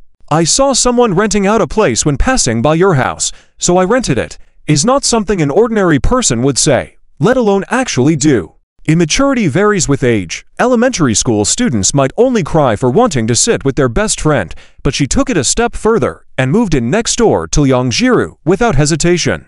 In reality, this stems from being carefree since childhood, where the starting point of actions is based on whether one is happy or not, without considering other aspects, still retaining a childlike temperament. Liang Jiru and Lin Miao Miao are like two opposite extremes. Truth be told, Chen Lu is really hoping that Liang Jiru can learn a bit from her good friend, because he is currently struggling with how to break through her emotional barriers. When left to time, it seems that he, as a boyfriend, is rather useless. After all, no one knows how long they will have to wait. A year, 2 years, maybe even 10 or 8 years. By then, whether those emotional barriers are resolved won't even matter. At that point, they will no longer be young, and will have passed the age where they have the most energy to enjoy life. Time that is wasted is lost forever, and no one will give it back to you. Liang Jiru found it strange to see Chen Lu staring blankly, but Chen Lu often gets lost in his thoughts like this, so she didn't ask much, and just took the initiative to help him put on his coat. The two changed clothes and went downstairs, checking the floor number indicated by Lin Miao Miao. They realized that their buildings were right next to each other. Lin Miao Miao's rented house was on the 4th floor. When she opened the door, Chen Lu saw that the living room was almost filled with large boxes. There were more than twice as many as when he had moved. He wondered if she had considered how she would move out with so much stuff. "You're the only one in the country who gets the boss and the boss's wife to help with the move," Chen Lu commented coldly. It seemed she was already at the peak of playing the best friend card with the boss's wife. How many people would dare to order their boss around like that? Playing games and watching anime during work hours, frequently using the boss's wife as an excuse for being late or leaving early. Even moving the boss out of his office because she didn't like her computer setup and wanted to play games there instead. Oh, and publicly being affectionate with the boss's wife. Chen Lu couldn't help but feel angry at these thoughts. He resolved to find a reason to deduct her salary when work resumed after Chinese New Year. "I don't really need your help moving. Just help me tidy up a bit. If I did everything by myself, I wouldn't finish until tomorrow," Lin Miao Miao said casually, completely unaware of what lay ahead for her. She brushed off her hands, stepped aside to let them in, and asked, "Speaking of which, what's up with Chen Mo recently? I wanted to call her over to help, and she said she wanted to study." This girl even mentioned studying, which was as surprising as if Liang Jiru suddenly pinned Chen Lu down on the bed. Chen Lu paused for a moment, then shook his head. "I really don't know. I'll ask her if I have a chance." Considering Chen Mo's temperament, she probably didn't want to help and was just making up an excuse. But she did seem a bit strange lately. He had seen her carrying a book the other day. A person doesn't suddenly develop a love for studying unless they've been struck by lightning. The layout of the two apartments was identical, just facing different directions, as if they had been symmetrical along the center dotted line. While the two girls unpacked their belongings, Chen Lu curiously looked around. That's when he spotted Liang Jiru's bedroom window from one of the rooms. He realized that Lin Miaomiao's rented apartment was not only opposite theirs, but that the bedroom and balcony were actually directly facing each other. They might even be able to wave at each other at night. Lin Liushuir, you're a pervert, aren't you? Don't tell me you'll be peeking at us with a telescope one day, he humorously called out. Lin Miaomiao gritted her teeth and replied firmly, this is the only vacant unit in the complex. Do you think it's easy to find a place to rent around the school area? You're such a pervert, Chen Lu mockingly continued to provoke her. This was practically the real-life version of blocking and mocking, making Lin Miaomiao so angry that she was urging Liang Jiru to discipline him in the living room. Jiru, you can't spoil your boyfriend like this. If he needs a beating, give it to him. Lin Miaomiao said fiercely. If you don't find a way to control him now, just wait and see how he'll bully you in the future. Seeing Lin Miaomiao nearly exploding with anger, Liang Jiru nodded dumbly and clenched her fist, saying, okay, I'll go beat him up. In the bedroom. Why did you come over? Chen Lu saw Liang Jiru quietly approaching, hands behind her back, and couldn't help but ask. I came to beat you up, Liang Jiru said softly, as she moved her face closer and gently pecked him. Remember to close the curtains when you want to kiss me at home to prevent prying eyes, Chen Lu whispered mischievously in her ear. Liang Jiru puffed out her cheeks. I didn't kiss you on purpose. Girls should be reserved, as her mother had said. Even if she did initiate kisses, it was usually when Chen Lu was asleep. Chen Lu continued to block others from seeing their conversation, then knocked on the window, saying, privacy is important, so we should buy a high-end villa when we get married. That's expensive. Liang Jiru imitated Chen Lu and moved closer to his ear, whispering softly, I won't be able to contribute much money right now. It's okay. Anyway, the money for buying a house after marriage is usually provided by the man, Chen Lu said. Our house that we'll live in together. We should definitely buy it together, Liang Jiru persisted. She had her own principles in this regard. Once done with their private conversation, they returned to the living room together. By lunchtime, the two had packed up most of the smaller items, leaving the heavy lifting to the only man present. Liang Jiru wanted to help, but was promptly refused by Chen Lu. She slumped back on the couch and wiped the sweat from her forehead, noticing unread messages on her phone screen. When she saw the transfer for the final payment for the illustration drafts, she furrowed her brows in confusion. Muzimu, wasn't the final payment meant to be after submitting the drafts? Fugitive girlfriend of Amuro Teru, consider it as a gesture of goodwill from our company for cooperating with you. We are very willing to have a long-term partnership with you. Muzimu, thank you. Fugitive girlfriend of Amuro Teru, can I ask you a question? Why are you working so hard? I have never met an illustrator who works as efficiently as you, without any delays in submissions. Muzimu, I'm broke. After replying to the messages, she calculated the cost of buying an electric car, buying clothes for Chen Lu, and setting aside some for her mom. Even after these estimates, she had 2,000 left. She decided to use all of the remaining money to pay off her debts. The next second after she confirmed the transfer, Chen Lu's phone on the coffee table buzzed. Liang Jiru curiously tilted her head, seemingly pondering something. The WeChat notification on Chen Lu's phone didn't sound like this. It seemed to be a text message alert. Was this a coincidence? Or a very strange conjecture suddenly appeared in her mind. Perhaps the main surgeon at the time had praised Chen Lu for being able to make money at a young age because he wasn't very familiar with him? Jiru, can you help me move that box of items over here? Chen Lu's shout came from the bedroom. Liang Jiru took one last look at the phone lying on the coffee table, then hurried towards the bedroom. Oh, coming! The 6th day of the Lunar New Year. The last day of the Spring Festival holiday. Zhang Chao stayed at Liu Yan's house for an especially long time, not returning until today. Coincidentally, Li Xiniang, who was returning to Hang City on the same day, mentioned having a meal together. People they had met after graduating had some business dealings to varying degrees. University roommates were much better. So, a few of them could still get together, reminiscing about the days when they used to skip classes to play games at internet cafes.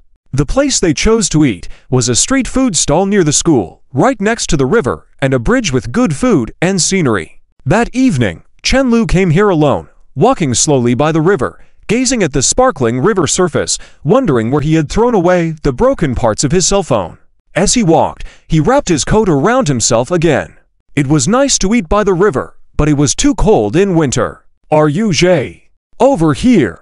Lee Sinian, who had already sat down, waved to him with a smile. "Coming." After Chen Lu sat down, he shivered. "Have you ordered anything?" "Already ordered," Lee Sinian replied. The few of them had eaten here for 3 years during university and knew what each other liked to eat, so they didn't need to wait for everyone to arrive. Even as soon as he sat down, the boss asked if they wanted the usual. After Chen Lu sat down and looked around, realizing it was just the two of them, he asked, "Is that guy not here yet?" He said he's stuck in traffic. This time is right when people usually get off work. Lee Sinian sniffed, feeling cold. Is he really spending New Year at his girlfriend's house? It seems so. Otherwise, I bet he wouldn't even go home to celebrate the New Year, even if he had to eat instant noodles on the side of the road, Chen Lu mused. Just then, Zhang Chao arrived carrying a large box and walked over to them. "This is what my girlfriend gave you." Zhang Chao placed the item in front of Chen Lu's face, then sat down beside him. "She doesn't wear makeup, and she still hasn't used the previous ones." Chen Lu took the item and examined it briefly. Even if it was purchased through a proxy, it was still worth thousands of yuan. He realized he should hide it as a family heirloom before Liang Jiru found out. The more Zhang Chao listened, the more he felt something was off. "Are you trying to show off how good-looking your girlfriend is?" he questioned. "Huh?" Chen Lu blinked innocently. "Really? She's just all right." Zhang Chao held back his words, not wanting to continue. Lee Sinian coldly hummed, saying to Zhang Chao, "You don't interact much with the school circle now." "I used to go to the library every day, and his girlfriend's reputation is well known at school. They say no one can get in touch with her. She's the most unapproachable school beauty in history, no doubt about it." "Chen Lu is just lucky," Zhang Chao commented simply. "Indeed, lucky," Lee Sinian added, raising his glass of wine. "Let's leave him out of this." Chen Lu rested his chin on his hand, reminding them he just spent New Year with his in-laws. Lee Sinian's hand, raised with the glass, froze in mid-air. "Damn. I will drink alone."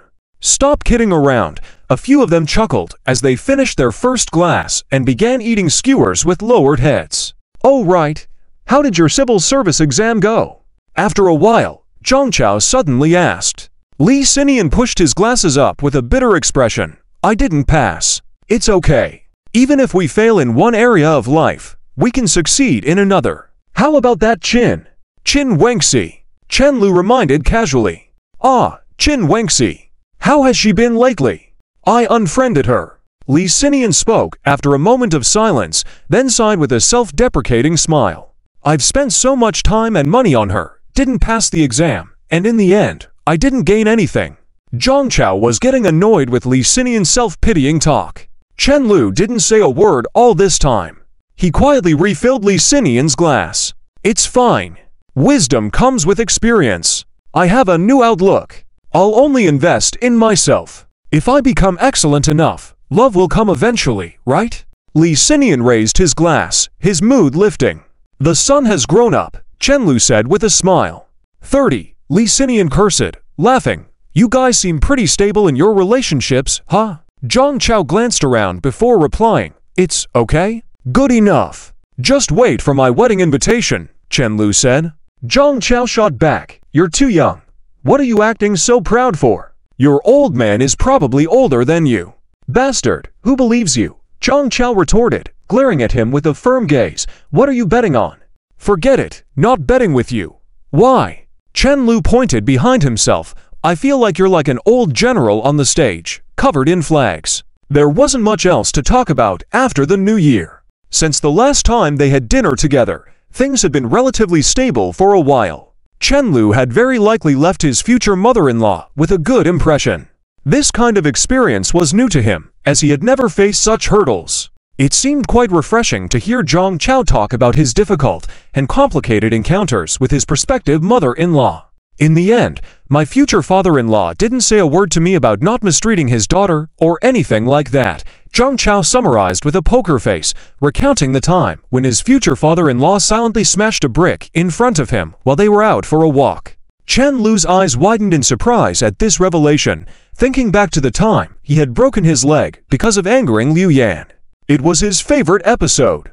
He glanced at the time. It was already past 10 o'clock. The message Liang Jiru had sent him was still the one from 9 o'clock urging him to come home early. Frowning at her straightforwardness, he guessed she was probably foolishly staring at her phone, not even willing to prompt him to return. Zhang Cao's phone had been ringing constantly. He sighed softly, slowly stood up, and said, "I'll go first." "You're leaving just like that? It's rare that the three of us have nothing to do. Shall we stay up at the internet cafe for a while?" Zhang Cao asked, as if forgetting the verbal beating he had just received from Liu Yan a minute before. "I can't stay out till late. There are people waiting for me at home." Chen Lu raised an eyebrow. "You're still the same?" Zhang Cao and Li Xinian scolded in unison. Bang! "What nonsense!" Zhang Cao's voice had barely left his mouth when they heard someone shouting from the bridge. Someone jumped into the river. Jumping into the river. Chen Lu was stunned for a moment, then stood up blankly and looked towards the source of the shouting. Some people had already gathered by the bridge, craning their necks and peering down, murmuring something from time to time. The three of them followed the crowd and also arrived at the bridge. "Oh my God! On such a cold day, he just went down from here. Just flipped over from here. I thought this person was admiring the scenery, but suddenly went down. Looking at such a young age, so young. Why would he be so desperate?" Various shouts and discussions in his ears made Chen Lu feel chaotic inside. The bridge was actually high above the river, and it was already late at night. He couldn't see clearly whether the person who fell into the water was a man or a woman or even their body shape. He could only vaguely see the splashing water caused by the struggling person. He looked around and saw that the people gathered by the bridge still seemed to have no intention of going down to rescue. It was understandable, as the person in the water, driven by instinct, would subconsciously pull the rescuer down like grabbing a life-saving straw, resulting in many cases of rescuers sacrificing themselves. Naturally, no one would want to do such a dangerous thing. Chen Lu had always considered himself not a good person. He had never donated a penny to any charity throughout his life, and he wouldn't even look at healthy beggars on the roadside. But since he witnessed it with his own eyes, he couldn't just stand by. He was about to take off his coat when Zhang Cao suddenly grabbed his shoulder. Chen Lu was anxious, and for a moment, he was too preoccupied to speak, just looked at the other person anxiously and puzzledly. "If you won't go down yourself, then leave me alone." Seeing the way he looked at him, Zhang Cao's face remained calm and expressionless, his gaze even somewhat cold. "Your life does not belong only to you." He glanced down at the bridge, took a deep breath, and continued in a calm tone. "What about Liang Jiru?" Chen Lu was stunned. Zhang Cao's words went into his mind and automatically turned into, "If something happens, can Liang Jiru handle this blow?" He had only read some popular science books and had no real experience in rescuing people. What if something really happened? Strength and vulnerability both existed in that one person. Chen Lu was afraid to imagine what would happen to Liang Jiru if he wasn't there, especially since he usually didn't dare to think about how things would have turned out if Liang Jiru hadn't met him that day. As he thought about it, he realized that he might never see Liang Jiru again, couldn't accompany her to watch her slowly get better, couldn't take advantage of her anymore, couldn't even hold her hand while walking on the street.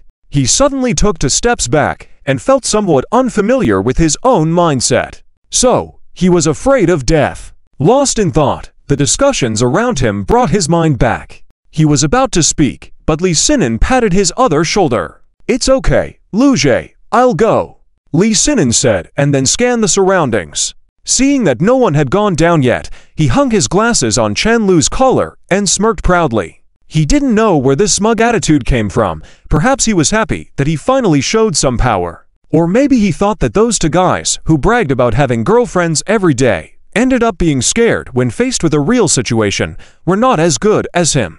Without thinking too much, the next moment, he leapt off the railing and plunged into the water. Zhang Cao's eyes widened. "I can't even finish persuading him. He didn't even give me a chance to persuade him." Seeing Chen Lu still taking off his coat, he shouted loudly, "Li Xinian has already gone down to save you. What else are you doing? Is this the first time you've met him? Does he have the brain to save people?" After saying this, Chen Lu tossed his coat back at him and heard the second splash into the water. Zhang Chao sighed, took out his phone and dialed a number. Someone fell into the water. Yes, on the side of the Riverside Bridge, right across from the Wildman's Night Market. Remember, coming from the south of the road, there are many illegal parking spaces at the north end. He said quickly, and then added, if you come too late, at least 4 people will die here. Just as he hung up the phone, preparing to check the situation, he heard Chen Lu shouting from below. Are you looking to die too? Don't rush over. Let's go behind him. Let's wait until he's out of strength. After what seemed like a long time, Chen Lu just reached the other end of the bridge when he saw Zhang Chao standing there motionless, staring at him. Are you sick? Zhang Chao scolded angrily. You don't even know to call 120 before jumping directly. If you drowned, there wouldn't even be anyone to rescue you. Chen Lu just wiped the water off his face absent-mindedly and smiled lightly at him. You would definitely have called, or else I wouldn't have jumped in directly. He felt a bit awkward after saying this because in the past 6 months, it seemed that he had fallen into the water twice. This time was different from when he went fishing. The water was icy in January. Perhaps due to nervousness earlier, he didn't feel too cold while in the water, but now that he was out, he couldn't stop shivering. Chen Lu glanced at Li Sinin, who had reached the shore in the distance, realizing that people had gathered around him because he was the one taking the lead. Fortunately, he swam ashore without trouble. Zhang Chao wasn't in the mood for jokes, still feeling a bit fiery inside. Your actions remind me of a term. Do I seem like a saint to you? I just gave the girl a chance to rethink things. It's not my problem if she still wants to give up next time. Many people who couldn't bear it anymore might have regrets midway, but didn't have the chance to regret it. Chen Lu shrank his neck, shivering, put on his coat, and then took Zhang Chao's coat, adding another layer. Still cold, he was completely soaked, and his hair was still dripping water. I'm going back now. I might freeze to death if I wait any longer. Chen Lu waved his hand, hugged his shoulders tightly, shivering, and walked towards the parking area. Zhang Chao watched Chen Lu wrapping himself in his coat, walking step by step into the silent night under the street lamp by the river, gradually becoming part of the crowd watching from a distance, then disappearing without a trace. It was as if nothing had happened to him just now. He had dinner before saving someone, and after saving them, he went home. Suddenly, Zhang Chao couldn't help but laugh. All your acts are just an act. Soon, police cars and ambulances with flashing red and blue lights arrived. Li Sinin finally had the time to look at the girl lying next to him. The girl, like most girls in their class, had an ordinary appearance. If there was something special about her, it was her unusually short hair. Like the hairstyle some girls in northern schools strongly required, a typical obedient girl image. After a while, Li Sinin asked as the girl was being carried onto a stretcher, "Why would you be so desperate?" The girl, still somewhat dazed and speaking weakly, said, I graduated and didn't pass the civil service exam. My parents said I was useless." As the stretcher was lifted, just as the girl wanted to see what her rescuer looked like, she heard Li Sinin say, "Nonsense." Li Sinin snorted, grabbed the water from his pants, turned around, and walked away. "I wouldn't seek death even if I was cheated." The girl watched his back, blinking her eyes until she was carried into the ambulance. Why did he scold me? It was 11 o'clock at night. Chen Lu's right hand trembled as he knocked on the door of the rental house. Shortly after, he heard hurried footsteps approaching the door. Without waiting long, the door swung open. "The honey water ran out. I'll heat some milk for you." Liang Jiru rubbed her sleepy eyes and opened the door. Seeing his appearance, the book in her hand fell to the ground. "Milk." Liang Jiru hesitated with the last word, not even bothering to pick up the book on the ground. She quickly reached out and held Chen Lu's cheeks. He was all wet, his lips were already purple from the cold, and his tired face was clearly visible under the hallway light. "What happened to you?" She was completely awake now. Chen Lu gently touched her hand, pushed the door open, and walked into the entrance. Nothing. He had anticipated that Liang Jiru would worry, but going home to change clothes first would lead to interrogation by his own mother. After weighing his options, he decided to come straight back. After all, if Wang Zhao heard about this, she would probably praise him first, then hang him up and beat him soundly, threatening to break his legs if he dared to do it again. Of course, she might not even bother praising him and jump straight to the beating. "I'm not dumb," Liang Jiru muttered softly. Hearing Chen Lu's words, her tense heart relaxed slightly. "I'll take a shower first, and then I'll tell you slowly." Chen Lu rushed into the bathroom, then popped his head out, saying, "Get me some clean clothes." After the hot shower, the lingering chill on his body finally dissipated somewhat. Chen Lu was about to message Li Sinin to check on the situation, but when he reached into his pocket, there was nothing there. Other than the keys originally placed in his coat, his phone, earphones, and power bank, among other miscellaneous items, had all disappeared without a trace. They were probably at the bottom of the water. This was not good, without the 2 phones at the riverbank, not to mention even the location. Chen Lu sighed, covering his face. Let the 2 phones keep each other company at the riverbed. As he lifted his head, Liang Jiru was sitting quietly on the sofa, watching him with clear, beautiful eyes, reflecting a hint of worrying and tension. Silly as she seemed, wearing her concerns on her face, she still bit her lip and refrained from asking. Sitting down beside her with a slight smile, Chen Lu collected his thoughts and slowly explained, "Well, last night, I was having dinner with Zhang Chao and the others by the riverside. My phone fell into the water there. Just as we were about to finish eating, we happened to witness someone attempting suicide by jumping into the river. I noticed that no one was moving around, and the ambulance would take a while to arrive, so I acted promptly. Considering the freezing weather, the person in the water wouldn't be able to struggle for long. Li Sinian went down to save the person, and I went in to save him. You wouldn't believe it, when I shouted to the guy to raise his hand and not move, he did it so obediently, it made me laugh. I bet those rescue teams hadn't seen such a cooperative person before. You don't have to admire me that much, I'm more low-key." Chen Lu tried to sound indifferent, as if discussing a trivial matter. He knew that strangers would lavish praise on such selfless acts, but those close to him would always be filled with worrying and fear. Just as he expected, Liang Jiru did not react as dramatically as anticipated upon hearing this. Her face turned darker as she listened. "You went down there." Liang Jiru pursed her lips, asking softly. She glanced at the water stains that trailed into the bathroom from Chen Lu entering the house, then bowed her head again. Chen Lu had never heard such an indescribable tone from Liang Jiru before. After hesitating for a moment, he nodded, "Yes." Liang Jiru repeated, "People could die." "It's fine. Nothing happened. People could die." Before he could finish, she interrupted him, her voice trembling slightly. Chen Lu was about to pat the girl's shoulder, but when Liang Jiru raised her head to meet his gaze, her eyes were slightly red, devoid of the drowsiness from earlier. "Even if you don't care, how can I not think about what could possibly happen without you? You should also consider Xiaomo, and your aunt and uncle." "I was wrong." He hesitated, then admitted straightforwardly. Liang Jiru remained silent, turning her head to look elsewhere, her long and gentle hair cascading down, hiding her expression. All Chen Lu could see was a glistening tear dropping from her cheek, lingering for a moment before falling onto her clothes with a soft tap.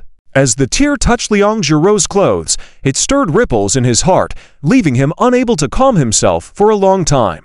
Chen Lu had always known that there are no conflict-free couples in this world. However, he never expected that the first time he made Liang Jiru cry would be over something like this. "I really had you on my mind the whole time, I swear." He spoke gently. Liang Jiru sniffled, "I've said it before, whether you're lying to me or not, don't make promises."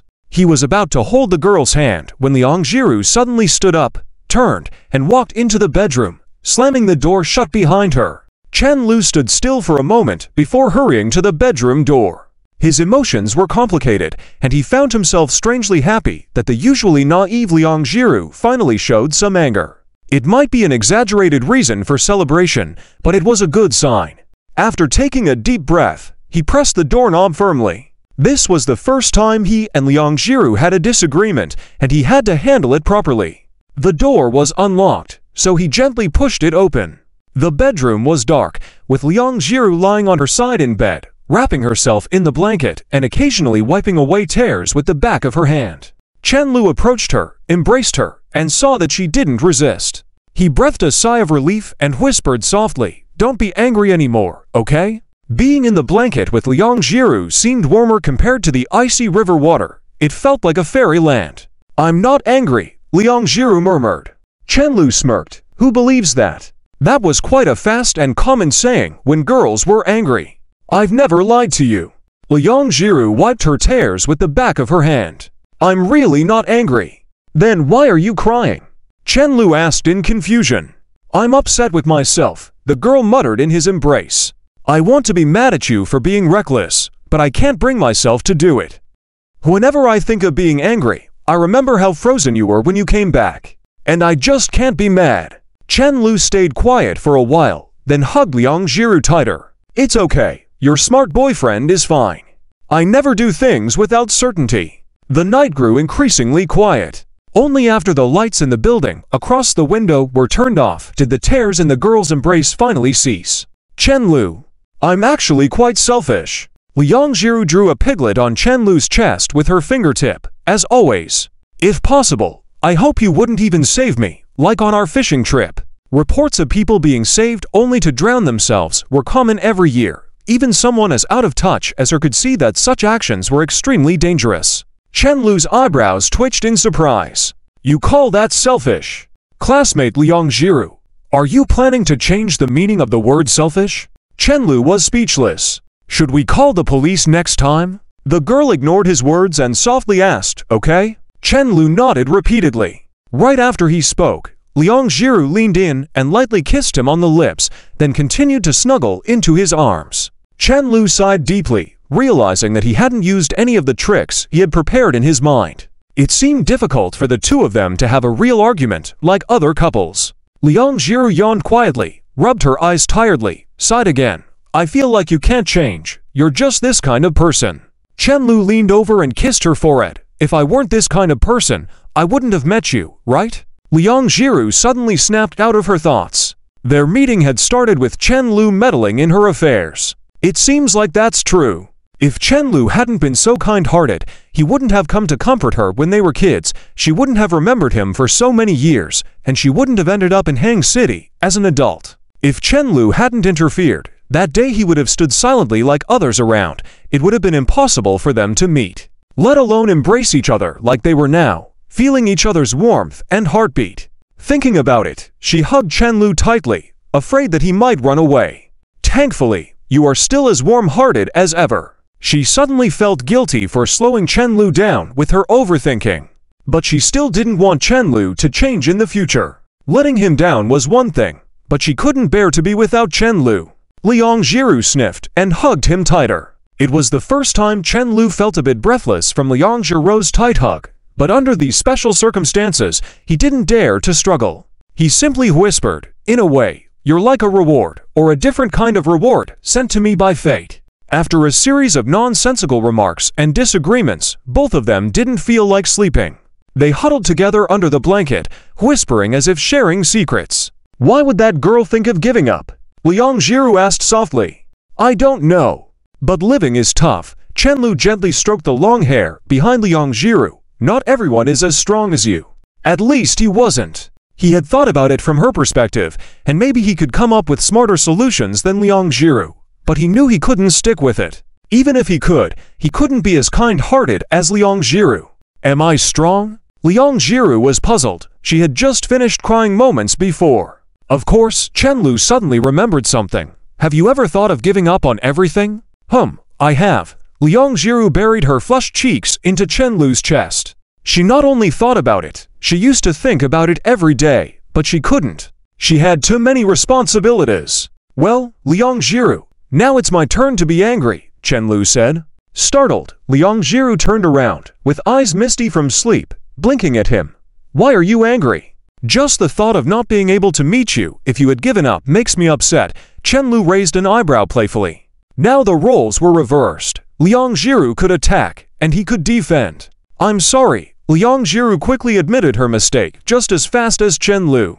Chen Lu was completely caught off guard by her unexpected move. He was so angry that he couldn't say a word, so he decided to silence her with a passionate kiss. It's been said that when a couple resolves their argument perfectly, their relationship quickly warms up. Hence, it's easy for them to be all lovey-dovey after a fight. Although Chen Lu felt that they hadn't really argued this time, or rather didn't even have a proper disagreement, this law still seemed to work. Both of them were a little frightened by Chen Lu's rescue, fearing they might lose each other, so their intimacy grew stronger as they sought reassurance of each other's presence, becoming bolder in their affections. After a while of kissing on the bed, while Liang Jiru was catching her breath, Chen Lu's hands began to wander. He mischievously unbuttoned the girl's collar, then kissed her chin, her neck, and gradually further down until he reached a familiar peak. The girl quivered in shock. "Don't!" Liang Jiru weakly resisted, biting her lip tightly, then turning her face away and biting the blanket, feeling embarrassed to make any noise. Hugging Chen Lu as if he were a doll, Liang Jiru held him close, still not quite comfortable with his advances. Chen Lu mischievously took the blanket from Liang Jiru's mouth, teasingly denying her something to bite on. As the bright moon emerged from the clouds, casting its cold light into the dim room again, Liang Jiru had fallen asleep. Chen Lu softly stroked her hair, his gaze gentle. From the moment he heard someone had fallen into the water until now, all the experiences felt like a dream. He had pulled someone out of the water absent-mindedly, then unlocked another step towards permission. He chuckled lightly, moving closer to see the contours of the girl's face in the dim moonlight. Unable to resist, he poked Liang Jiru's soft cheek with his finger. Uncomfortable, Liang Jiru made a soft sound, shifting away, feeling his cheek, then pulled him back into her embrace, continuing to sleep contentedly. Chen Lu watched her quietly until he'd closed his eyes. Zhang Chao was right. His life was not just his own. "Don't go." Liang Jiru suddenly sat up on the bed, gasping for breath as though lacking oxygen, then quickly turned her head to touch Chen Lu, ensuring he was okay. Finally reassured, she calmed down, her breathing slowly returning to normal. In the silence, Liang Jiru cautiously edged closer to Chen Lu, trying to hug him tightly, but afraid of waking him, so she lightly placed her arm around him. She wiped the tears from the corner of her eye on Chen Lu's shoulder and gently felt his heartbeat. Eventually, she fell back asleep. Chen Lu was awoken by rustling noises. Drowsily opening his eyes, the sky outside was just starting to lighten up, with light filtering through the cracks in the curtains. However, it was still dark all around, everything looking like it was veiled in a layer of black gauze. Just as he was about to move, he realized he was tightly wrapped in a thick blanket. He often slept and ended up outside the blanket. Waking up to this situation meant only one thing. Liang Jiru was already awake. Turning his head, he saw Liang Jiru sitting at the bedside, busily buttoning up her shirt, occasionally glancing back at him as if to confirm that he had woken up. "You're awake." Chen Lu rubbed his sleepy eyes and said in a muffled voice. After speaking, he immediately froze. Oh no, he probably shouldn't have said anything. As expected, Liang Jiru was startled, quickly diving back under the blanket, wrapping herself tightly. Chen Lu chuckled lightly and yawned. "It's no big deal. Besides, we've already seen everything last night." As he spoke, he reminisced about the feeling from last night. He didn't quite understand the expression from before. "Do you desire power?" "No, I desire." But now he understood. Compared to power, this was every boy's dream. He had finally realized his dream. He needed to continue to work hard. Just as he was thinking, Chen Lu suddenly saw Liang Jiru sitting on top of him, holding his face in her hands, pouting and staring at him, then slowly raising her head. Master Chen's joyful smile abruptly stopped. "Ah, don't hit my head. I was wrong. This won't make you lose your memory. Stop it." Chen Lu groaned in pain, rolling on the bed. "Does it really hurt that much? I didn't even use much force." Liang Jiru, feeling guilty seeing Chen Lu in pain, leaned over and gently rubbed his forehead. "Of course." Chen Lu retorted angrily in his heart, thinking, if I don't act well, how can I take advantage of you massaging my head? Liang Jiru might indeed be a bit silly. Her forehead might be made of steel, but although it didn't hurt much now, initially, the impact did make his head buzz. Liang Jiru, feeling more guilty, quickly apologized, and her actions became more gentle. "You almost knocked my brain out. Is that how you seek my forgiveness?" Chen Lu coldly asked. Liang Jiru bit her lip, feeling sorry, leaned over to Chen Lu's ear, and coquettishly said, "Darling, I truly know I was wrong. Please forgive me." Seeing Chen Lu hesitate, the girl leaned down and kissed his Adam's apple. Clearly, she had forgotten that Chen Lu had initiated the playfulness initially, now only focused on how to earn his forgiveness. Suppressing the smirk trying to surface, Chen Lu cleared his throat firmly. "Fine, I reluctantly forgive you, because I just like you so much." Liang Jiro's eyes curved slightly as she sat back at the bedside to continue buttoning up her shirt. Her boyfriend was so easy to please and lovable. While buttoning up, her head gradually lowered. Chen Lu, who just witnessed this, wondered if he wasn't quiet all along. Was he really mad or just pretending? Seeing Liang Jiro's reaction, Chen Lu's pleased smile vanished abruptly. It's only 5 o'clock, still dark outside. Do you want to sleep a little longer? The girl asked softly. Not going to sleep, not that tired. After a short nap, Chen Lu was about to sit up and stretch when Liang Jiro embraced him again. I feel strange. What's strange? Chen Lu was curious. When I'm jealous, you take advantage of me. When I'm unhappy, you still take advantage of me.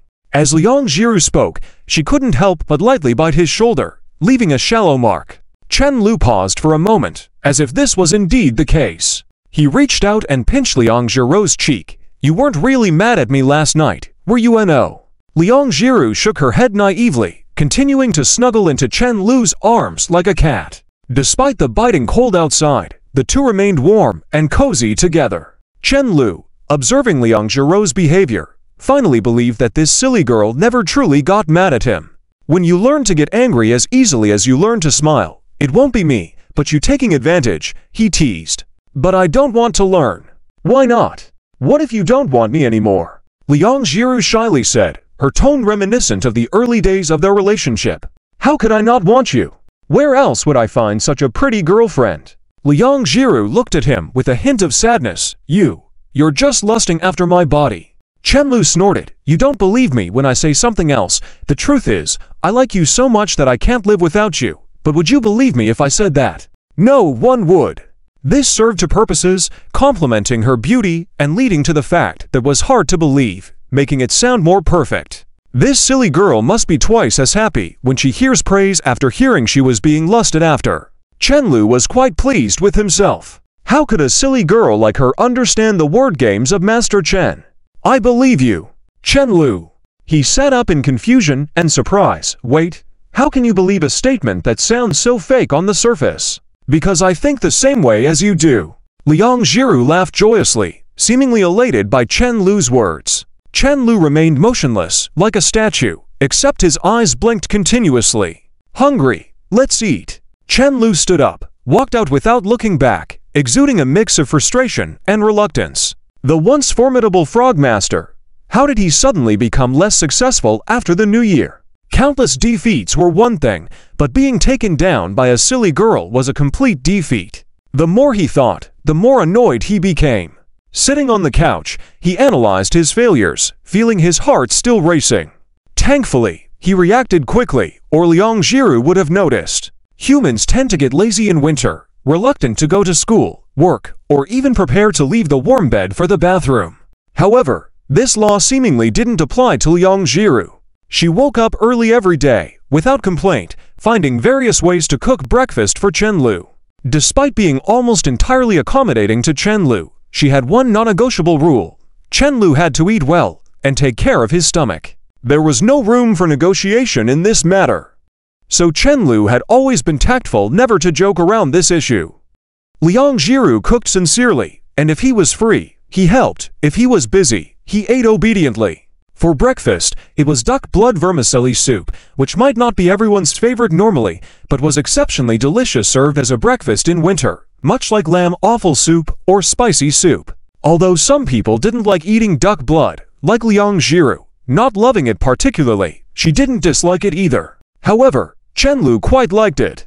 Did you drop your phone into the river again? Liang Jiro noticed Chen Lu eating without looking at his phone and asked. Yes, I'll buy a new one before going to the office later. Chen Lu had fully accepted this fact by now, especially since Zhang Chao, who threw his phone into the river last time, hadn't bought him a new one yet. He planned to ask Zhang Chao for reimbursement directly later. If he refused, he would show Zhang Chao the contract photo of their father-son agreement. Liang Jiro's eyes shifted and she mentioned the phone, as if suddenly remembering something. Chen Lu, did you pay for the surgery money for Mom? Chen Lu dropped his chopsticks upon hearing this. As the sound of chopsticks falling to the ground gradually faded into silence, the dining table also fell into complete quiet. Liang Jiro watched him with her mouth slightly open, looking a bit stunned. Chen Lu pretended as if nothing had happened, cleared his throat, bent down to pick up the chopsticks on the floor, and calmly said, "How could such a thing happen? You're here writing a novel, aren't you?" "Why do you think so?" he asked again. "It's just, I had this feeling. It just occurred to me suddenly." Liang Jiru, who never hid anything from Chen Lu, explained slowly, twiddling her fingers. "When I was helping out at Miao Miao's place before, I had just transferred the money to pay back, then your phone rang immediately." Although this guess was a bit far-fetched, that was indeed the sound of a text message received. Chen Lu was stunned for a moment, then discreetly swallowed his saliva, and slightly raised the corner of his mouth. "My phone. You're so dead. Isn't this a direct dead end with no evidence?" If the phone didn't sink into the river, although Liang Jiru had never had the habit of checking his phone, maybe she would suddenly have the idea to confirm again one day, or simply open his phone to check. Now, when he changes his phone, he can completely cut off any relation with that SIM card and not receive any text messages anymore. The previous incident was just a pure coincidence. This can only be considered a lucky escape. Of course, the premise is to now soothe this doubt in the fool's heart. If you think about it logically, you would know it's impossible for it to be me, right? Chen Lu said softly. "I already told you before, I'm not some good person. I wouldn't help you for nothing. If it really was me, I would have told you from the beginning, and then when you were touched, I could do whatever I wanted, right? There's no need to fight each other all this time just for some advantage." "Right. This doesn't make sense," he said, looking at Liang Jiru with a smile like a pervert. Liang Jiru stared at Chen Lu's smile, pursed her lips, and didn't say anything more. That logic makes sense, but there's still something strange about it. She sat quietly, trying to figure out the logic of the whole thing with her clever brain. Chen Lu had always said he wasn't a good person, yet all his efforts for her had been without any expectations of return. But if it really was Chen Lu, why would he hide it from her? Chen Lu, seeing her still contemplating, asked with a serious face, "I'm your boyfriend, yet you don't trust me. So our relationship is only this much, huh?" He seemed to realize that playing the victim card with women was really effective. Liang Jiru, seeing Chen Lu cold-faced, shaking her head like a drum, said, No, I trust you. It's not just that, I really like you. It's just that the silly trust in Chen Lu far exceeded her own logic and thoughts." Chen Lu was sure of this matter. After all, his sophistry was full of loopholes, all based on the logic of a single voice. And just because he said trust me, this fool believed him. "Oh, fortunate that your boyfriend is not a scumbag," Chen Lu thought to himself, then sighed lightly. However, once the seed of doubt is planted, a person can subconsciously find 10,000 previously unnoticed details to confirm this suspicion. He felt that this matter wouldn't be concealed for long. Meanwhile, Liang Jiru, who couldn't let go of her worries, and the bomb she unknowingly set off, were about to explode. Why is it so hard to make this fool live more easily? Chen Lu suddenly felt a bit worried. A girl so beautiful that she breaks the rules just lives for him, Chen Lu. This thought alone is heartwarming.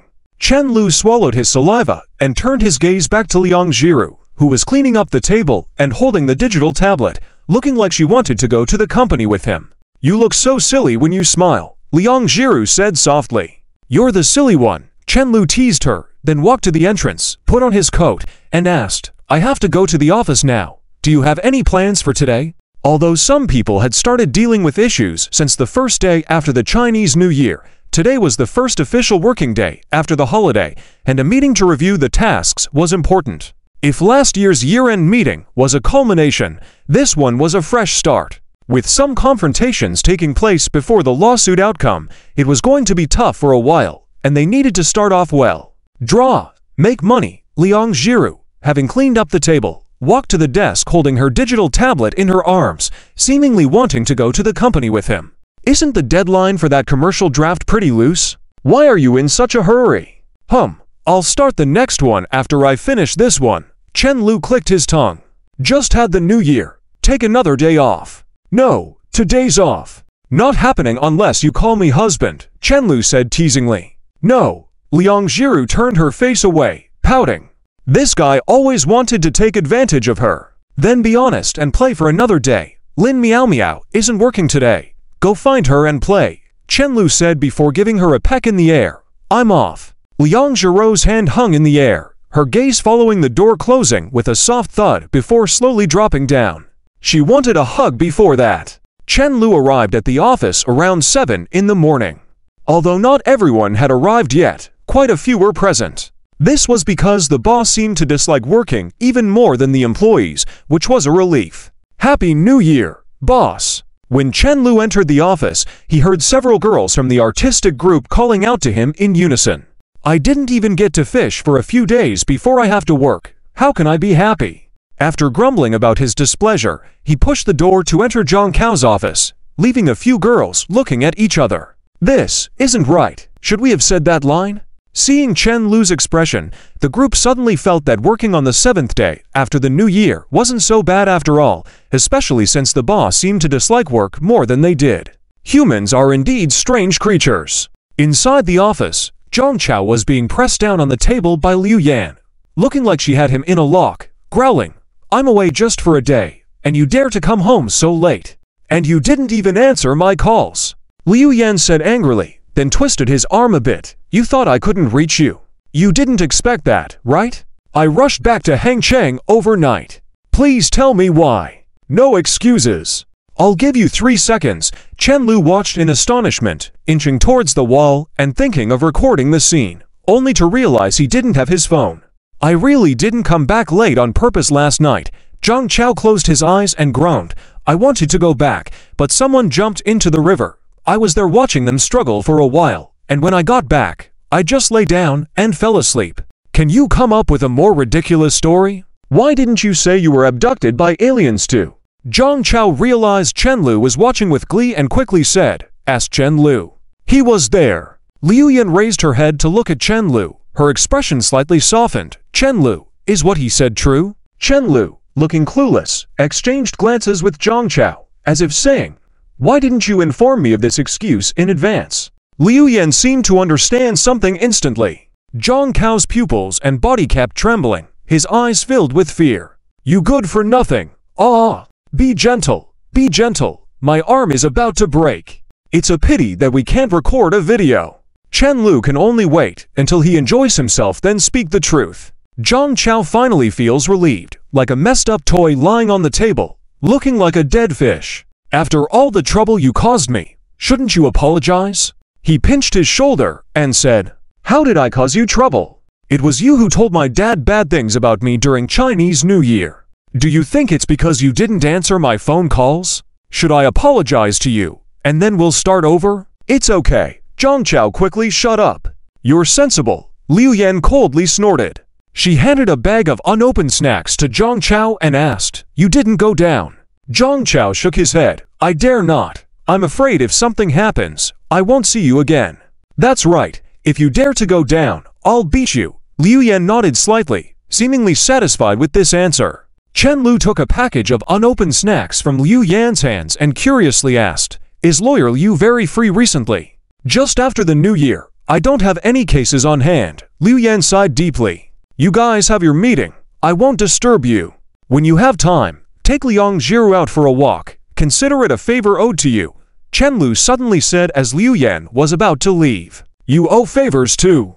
Liu Yan was surprised. Like Zhang Cao, she had known Chen Lu for more than 3 years, and they had always been the ones owing Chen Lu favors. This was the first time he asked for her help, quite unexpected. She made an okay gesture and left. After a short interesting episode, the two of them had just sat down in the meeting room. Zhang Cao was still pinching his shoulder with a grimace. I called my dad yesterday. If you want to commend me for being brave, you must let the girl who fell in the water identify me. I'm sure to receive an award. As for the amount, it depends on the city government's decision." "Didn't you?" Chen Lu paused, surprised that it seemed Zhang Cao and his dad had completely fallen out, otherwise he wouldn't have missed Chinese New Year at home. But he specially made a call just for saving someone, which was unusual for him. At the same time, Liang Jiru was standing at the entrance of the unit, watching two sparrows cuddling on a tree branch. The weather outside was nice, not too dry, but the temperature was low as usual, giving a somewhat desolate look to the surroundings. After a moment of silence, she blew on her hands for warmth and adjusted the scarf around her neck. Today was still a day off. Considering Chen Lu's temperament, he might suddenly return to check if she had secretly slacked off, so Liang Jiru gave up on painting and decided to visit Lin Miao's house. The distance between the two buildings was no more than 15 steps, and she arrived in less than 2 minutes. Lin Miao was at home in green dinosaur pajamas, looking lazy. When she saw Liang Jiru, she put on a hat, her face engulfed by her white teeth, and asked Liang Jiru, "Do I look good? Want to buy a couple set with me?" Liang Jiru looked her up and down after entering the room and replied, "I already have pajamas." If she bought it, Chen Lu would likely want one too. She felt that Chen Lu probably wouldn't like those pajamas, he might prefer button-down ones for convenience. Lin Miao laughed and sat back at the computer, continuing her game. Seeing her reaction, Liang Jiru asked curiously, "Why didn't you go to work today? Wasn't there a meeting?" "What does it matter? I never participate in company meetings." Lin Miao smiled and continued playing her game, only responsible for monitoring the progress of Chen Lu's tasks. She nonchalantly mentioned being Chen Lu's boss's confidant, making her immune to office gossip. Liang Jiru tilted her head and asked, "What does it feel like to live alone?" "It's definitely lonely and cold, unlike living with your boyfriend all the time," Lin Miao replied, shifting the conversation. With a slight envy, she realized that Liang Jiru and Chen Lu fit together well. Liang Jiru sat down next to Lin Miao and looked at the screen where the character was moving. She recognized the game from when Chen Lu asked her to help move something downstairs, but it seemed different. "League of Legends, have you not seen Chen Lu play?" Lin Miao didn't care if Liang Jiru understood, gesturing to her level 7 badge. Liang Jiru shook her head. "He doesn't play games much now. He just urges me to play every day." Lin Miao's eyes widened in surprise. "Chen Lu urges you to play games every day?" She blinked her eyes in confusion, and then understood the logic behind it. Selfishly thinking from a young man's perspective, Liang Jiru's initially docile demeanor made her the perfect wife. She would never have any interests or hobbies, wouldn't spend money recklessly, had no temper, and would endure anything. But apparently, Chen Lu didn't have that kind of thinking. He seemed to just want to make Liang Jiru happy. Lin Miao glanced at Liang Jiru's focused profile, the screen's light reflecting in her beautiful eyes. As the only confidant to Liang Jiru, she couldn't help but feel envious, realizing the connection between the two was just right. Lin Miao joked, inquiring whom Liang Jiru liked more, Chen Lu or herself. Liang Jiru blushed and tried to dodge the personal question. Lin Miao insisted, teasing her and trying to get an answer, amused by the situation. "This game is really fun," Lin Miao whispered enticingly. "After Xiaomo finished her college entrance exam, the three of us can still play games together. She's so good with Yasuo." Liang Jiru lowered her head and fidgeted with her fingers. I still have a lot of things to do. Maybe no time. You used to be busy earning money to support your family, taking care of Auntie, and didn't have time, but now Auntie's illness is almost cured, right?" Lin Miao said more seriously. She had always felt strange before, wondering why everything was slowly getting better, but Liang Jiru still didn't spend time with her shopping, watching dramas, and playing games as she had imagined. Now she finally understood where this odd feeling was coming from. The whole situation had relaxed, it was true, but Liang Jiru hadn't. Seeing Liang Jiru seeming resistant, she fell silent for a long time, then slowly said, "In the past, you always felt burdened and couldn't do what you wanted, which is normal. But now the situation has changed. You should let go of all the mess in your heart, Jiru, let the past go. It's okay to have hobbies and do what you want. It's never wrong, and there's no need to apologize to anyone." Liang Jiru lowered her eyes slowly, but ... Lin Miao patted Liang Jiru's shoulder, looked at her with the same gentle eyes, then took a deep breath and slowly unzipped her pajamas, touching the scar on her heart with her fingertips. She paused and said, "You know, I've always been in poor health since I was young. Like my parents before, I lived every day in fear, not knowing which would come first, tomorrow or an accident. So my eyes were always full of unfinished tasks, always questioning if what I was doing had any meaning, and no day was happy. It wasn't until my mom cried and begged me to only do things that made me happy. She glanced at the screen of the computer, turned her gaze to the window, where it was sunny and clear outside, the sunlight shining through the window onto the balcony, a golden hue. A smile slowly crept up on her face. Then I understood. Life itself has no meaning, or maybe, what I see now is the very meaning of living. You just have to slow down to not miss the scenery around you. A tear flashed in Lin Meow Meow's eyes, then she quickly returned to her usual carefree smile. Moreover, don't you want to have more in common with Chenlu? I guarantee you, no guy can resist a girlfriend willing to play games with him. He'll definitely be fascinated by you. Why are you both so good to me? Liang Jiru curiously asked. Whether it was Chenlu or Lin Meow Meow, they always encouraged her to do what she wanted. Because you've been too good to us, that's why we want to be good to you. Ever since that night when you walked on a dark street at 3 in the morning, cried, and still walked over an hour to the hospital to see me, telling me with teary eyes that it was okay, and you weren't afraid, you became my lifelong friend. You were there for me during the toughest period I wanted to give up.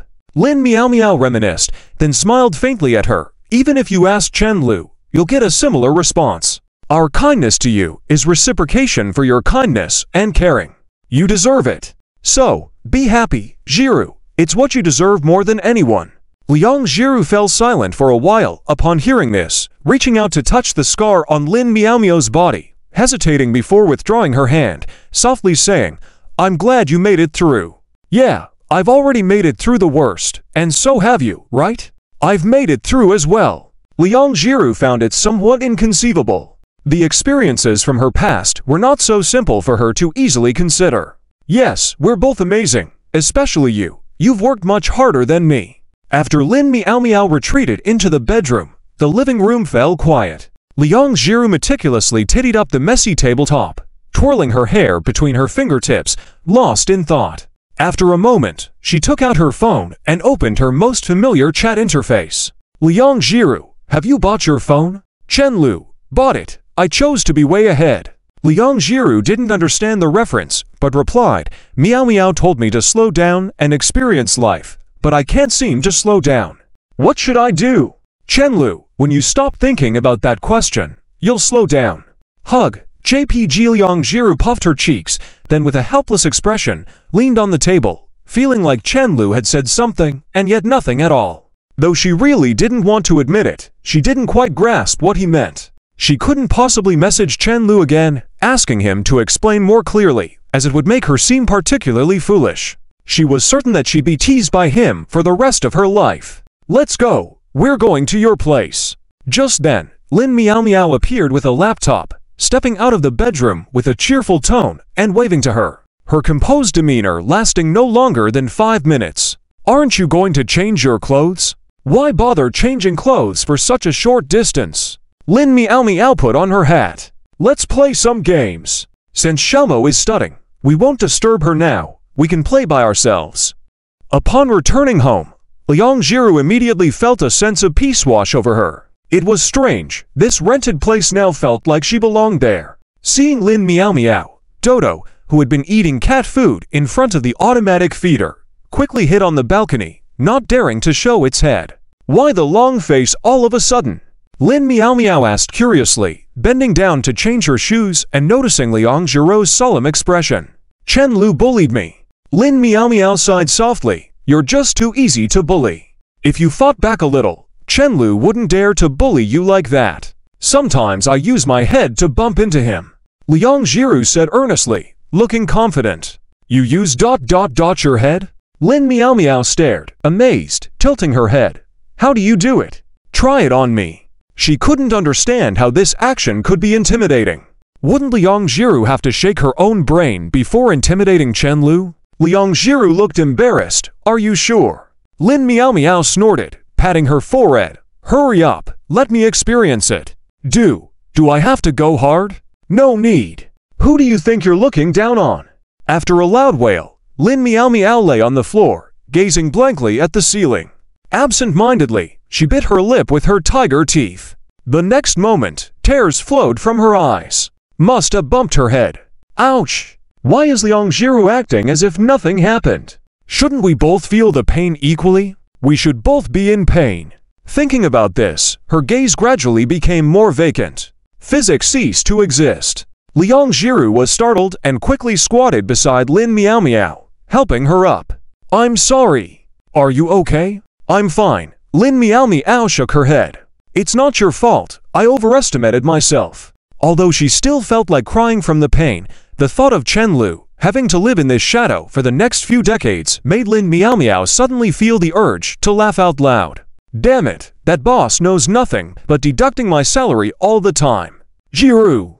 Hit him hard!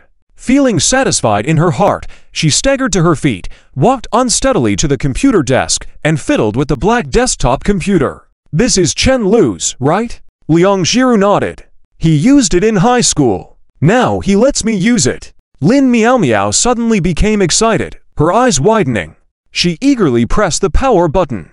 Then, like a fly rubbing her hands together, she couldn't wipe the smile off her face. Seeing her expression, Liang Jiru asked curiously, "Why are you so excited?"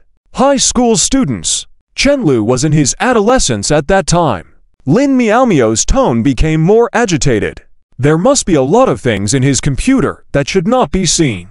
Have you checked carefully before? Liang Jiru shook her head blankly. She not only hadn't checked, but also, as a computer dummy, her exploration of this computer was limited to the desktop.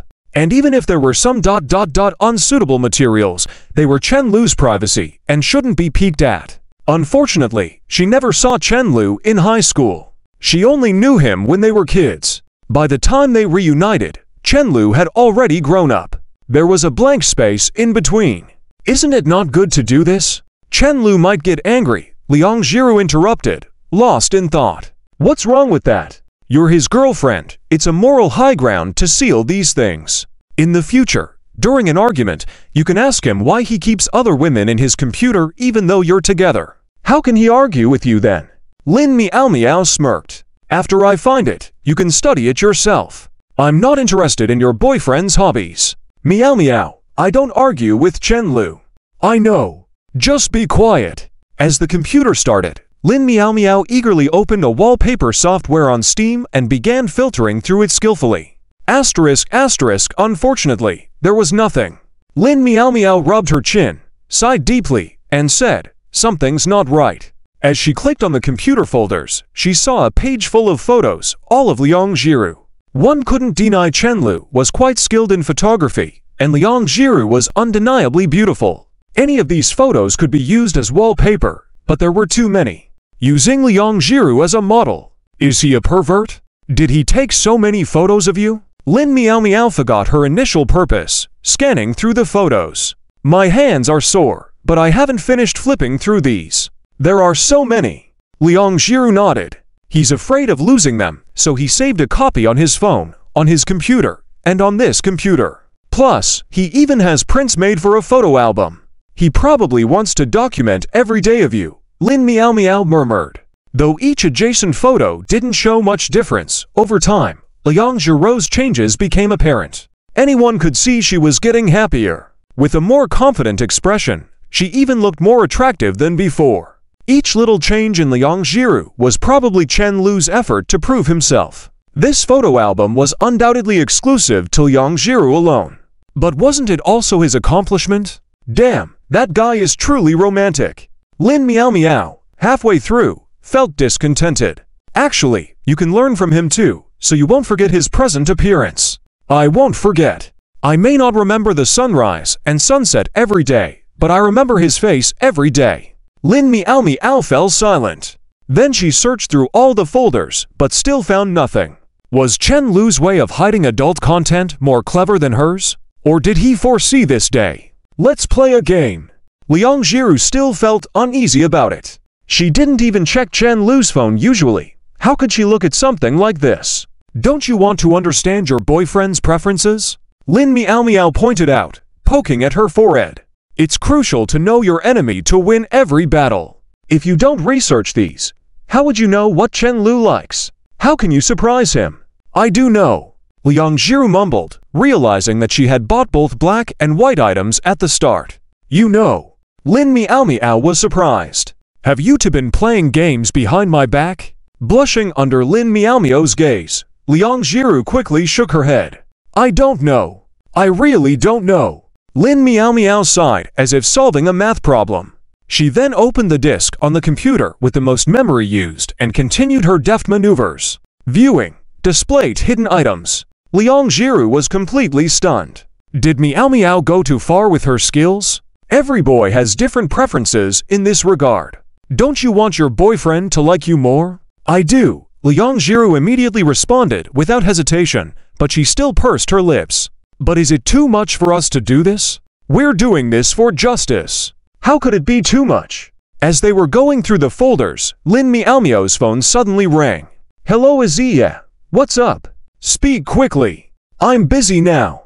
Didn't I tell you to Photoshop the background for the skincare ads? Why did they slack off and do this? They'll be scolded by Chenlu. Alright. I'll do it. I'll go back immediately. Lin Meow Meow sighed with regret, then shrugged to Liang Jiru. I have to go to the company. Let's play games after I'm done. See you later. Okay. Liang Jiru saw Lin Meow Meow off, then wearily sat back in front of the computer. She was about to close the folder on the screen when she noticed a previously hidden folder. Learning materials. Grandmaster Chen, who had no idea what he was experiencing, had just gotten off Zhang Cao's car and was gazing at the large words of Hang City's First People's Hospital. Although he declined the act of valor, Zhang Cao still intended to help Li Xinian. After all, Li Xinian would need this experience for future public exams, and having this experience was better than having none. Despite his lack of intelligence during his university years, the only person besides Zhang Cao who would voluntarily bring food to their roommates was Li Xinian. Only those who had stayed in the dormitory and encountered all sorts of high-quality individuals would understand the level of a good roommate. You sure you don't want to do this? Not only could you win an award, but the girl might even be grateful to you. Zhang Cao approached him after parking the car, confirming once more. Chen Lu glanced at Zhang Cao and retorted, "You pig. Why would I want some girl to be grateful to me for no reason? Are you trying to complicate things for Liang Jiru? Besides, he never intended to play the hero in the first place." At that time, the surroundings were so dark that one couldn't even discern the gender of anything, let alone come to the rescue of a damsel in distress. With that, he glanced around once more, a slight smirk playing on his lips. Never thought I'd end up back here again. The park he frequented as a child was less than 200 steps away. Humans tend to enjoy reminiscing about the past, and when he thought about his current life, he couldn't help but feel like he was revisiting an old place. As a child, he could never have imagined that the crying little girl would grow up to be his wife one day. Well, she wasn't his wife yet. He still had to work hard for that. Zhang Cao found it strange and scratched his head. What's with this place? The park next to it is where Liang Jiru and I started our love story, Chen Lu explained. Zhang Cao grimaced a few times, feeling even more ridiculous for his inquiry. I know you'd had a fairy tale beginning, but spare me. Let's get to business quickly, he said, and gestured for Li Xinian to also chime in with some disapproval. Disgusting, Li Xinian couldn't help but mutter. His words were acidic, as if a lemon suddenly exploded in his mind. Chen Lu seemed to have encountered love by chance at the corner, and not just any love, but a perfect love, and it was annoying. Zhang Cao agreed. Goes to show that the idea of love at first sight is also on the list of top 10 fantasies for guys, next to the tutor and the campus belle.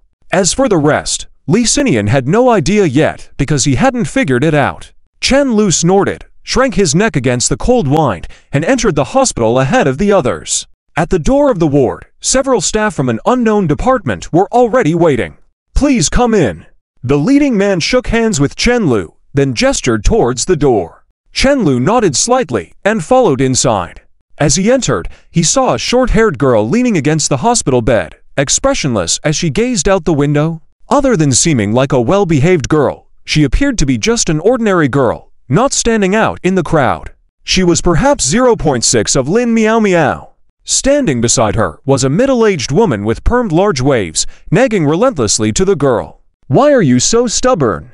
Can your parents harm you even if they scold you in anger for a moment? Isn't it for your own good? The middle-aged woman persuaded earnestly. Think for yourself. Who else cares about you except for us? The girl nodded. I understand. All right, that's good. Come, drink the chicken soup, the middle-aged woman said, placing the bowl on the bedside table and smiling at the group of people outside the ward. Outside the ward, Zhang Cao scolded Li Xinian for causing trouble once they entered, then followed Chen Lu into the ward. The official identification process was simple, as it was about recognizing a benefactor and not a criminal. After completing the procedure and bringing a few extra people merely to give face to Zhang Chao, the ward quickly quieted down. "Quick, thank your benefactors." The middle-aged woman patted the girl and pointed to the three standing by. The girl finally reacted, glanced at Chen Lu, who was exchanging glances with Zhang Chao, then looked around and quietly said, Thank you." "Don't thank me, he's the one who saved you. I just provided technical guidance," Chen Lu admitted. Although if he hadn't gone down, Li Xinian would probably be praised as a hero. "Thank you," she said to Li Xinian again. Except for Zhang Chao, she had some memory of both of these men. One was handsome, and the other called her crazy. Li Xinian, who had been feeling uncomfortable from the start, now felt even more awkward. He looked at the girl for a moment, then quickly pretended as if nothing had happened. "It's nothing. It's what we should do." After exchanging a few words, the middle-aged woman answered a call and walked outside the ward. Li Xinian remembered the bag of fruit in his hand and asked, "Do you eat oranges?" The girl replied, "My mom doesn't allow me to eat. It's too cold." Apparently feeling it was inappropriate, the girl took out a few boxes of milk, soaked in warm water from her lunchbox. "Here, have this." Chen Lu earnestly stated, "I'm allergic to milk." Zhang Chao saw his excuse being taken, gave Chen Lu a fierce glance, and couldn't come up with a new reason, so he awkwardly added, "Me too."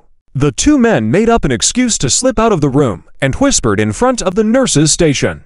"My mom doesn't allow it." Zhang Chao imitated the girl's way of speaking, then whispered, "Seems like this girl is a mommy's girl." "I've only heard of mommy's boys." Chen Lu observed the pedestrians coming and going in the distance and said, "But now I have a vague idea of why she jumped into the river." Without delving into the saying one's looks reflect one's heart, sometimes just a few words exchanged with someone and observing their habits could give a rough idea of who they were. While it might not be comprehensive understanding, having a vague impression was still something.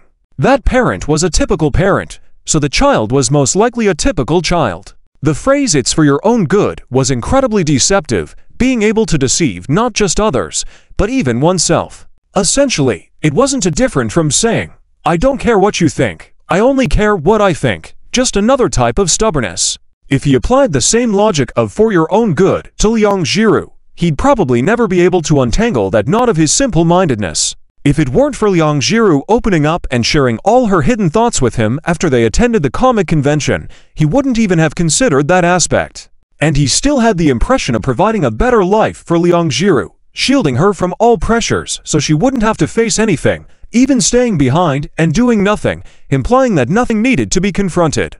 However, that was merely caging one's happiness, not what Liang Jiru truly wanted. It wasn't his true intentions either. Chen Lu suddenly felt a bit scared. Luckily, Liang Jiru was actually very smart.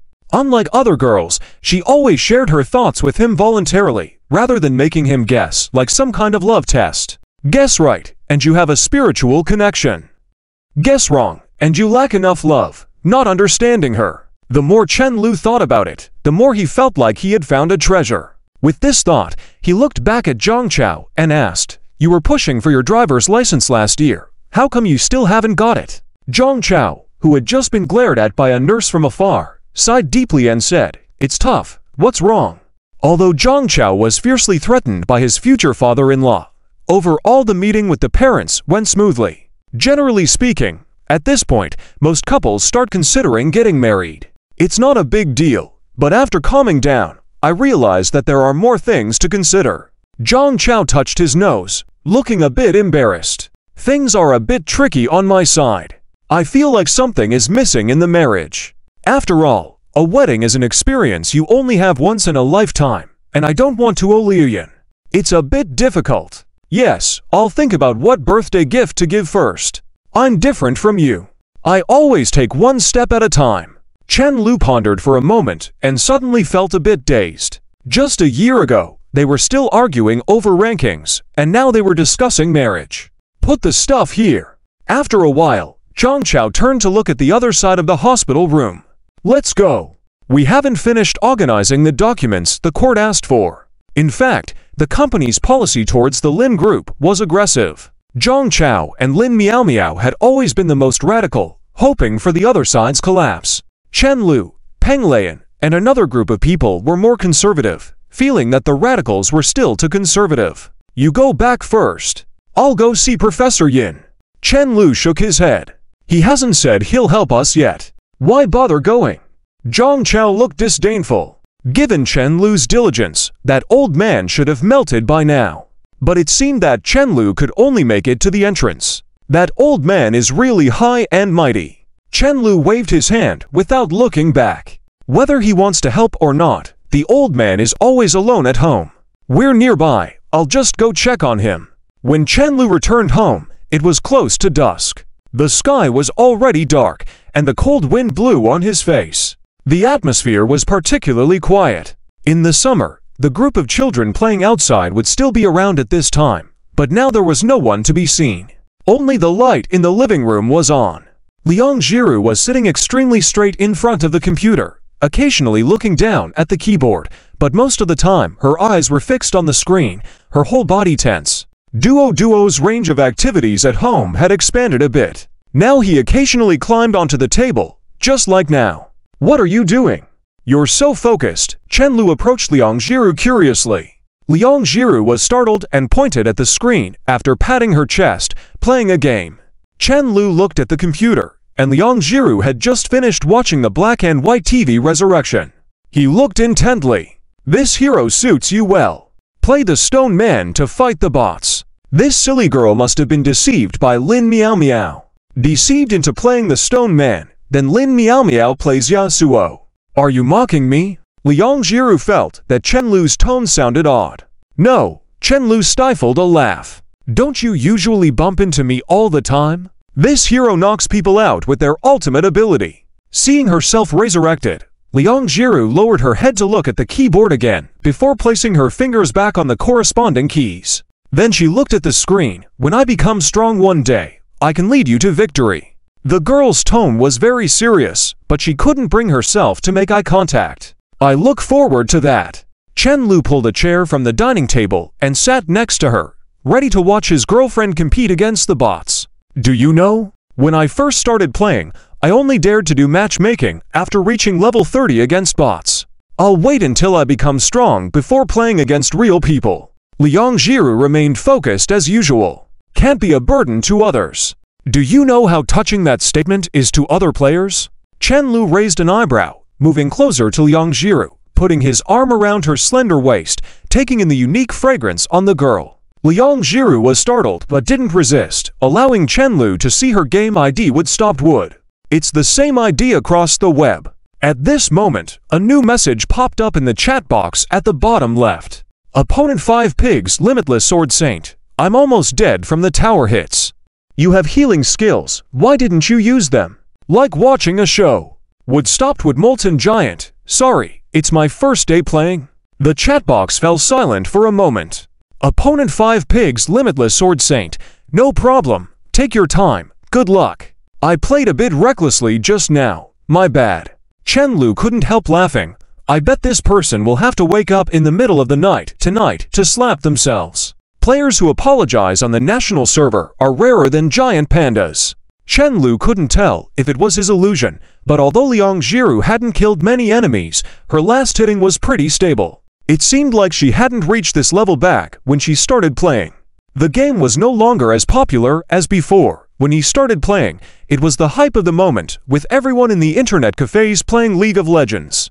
Despite the game's balance issues, bugs, costly events, terrible lotteries, and poor environment, it was still fun to play. The diversity of teammates was a major feature of the game, with a variety of species to choose from.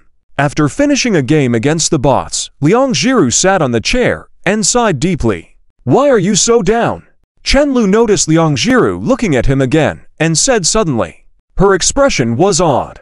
Liang Jiru bit her chopsticks and turned her head up, staring at him awkwardly. I just didn't expect you to be so studious in high school. Chen Lu, explain yourself. Why did it suddenly turn to studying? Chen Lu was puzzled. I can't say I love studying, but if I can't study well, how can I get into this school? Liang Jiru's cheeks puffed up, supporting her chin with one hand. She continued to shift her gaze elsewhere. I'm going to wash the dishes. Pausing for 2 seconds, she chose not to discuss this topic further, picked up the bowl and chopsticks, and walked slowly into the kitchen. Speaking more would only make her seem foolish. Maybe not saying anything is the most intimidating to Chen-Lu.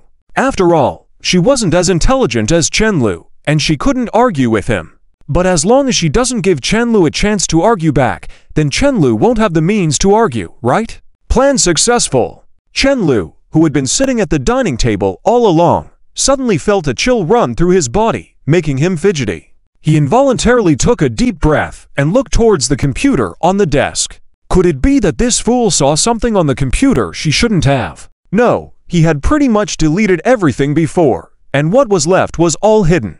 So deeply hidden that typically only boys could find it. If Liang Jiru really saw it, then his XP would be totally exposed. Luckily, Liang Jiru only knew how to delete shortcuts now, and the files were all hidden on the C drive, impossible for her to stumble upon. It's impossible, absolutely impossible. He must be overthinking. Chen-Lu let out a sigh of relief, got up and sat on the sofa, casually picking up a book to shift his focus. Although he wanted to check the computer, doing so would make him look too guilty, and Liang Jiru might become suspicious. It's better to act like he knows nothing for now. After some time, Liang Jiru finished washing the dishes and came out, rubbing his face with her wet hands until she made his cheeks moist as well, and then smiled contentedly. Aren't you going to play games?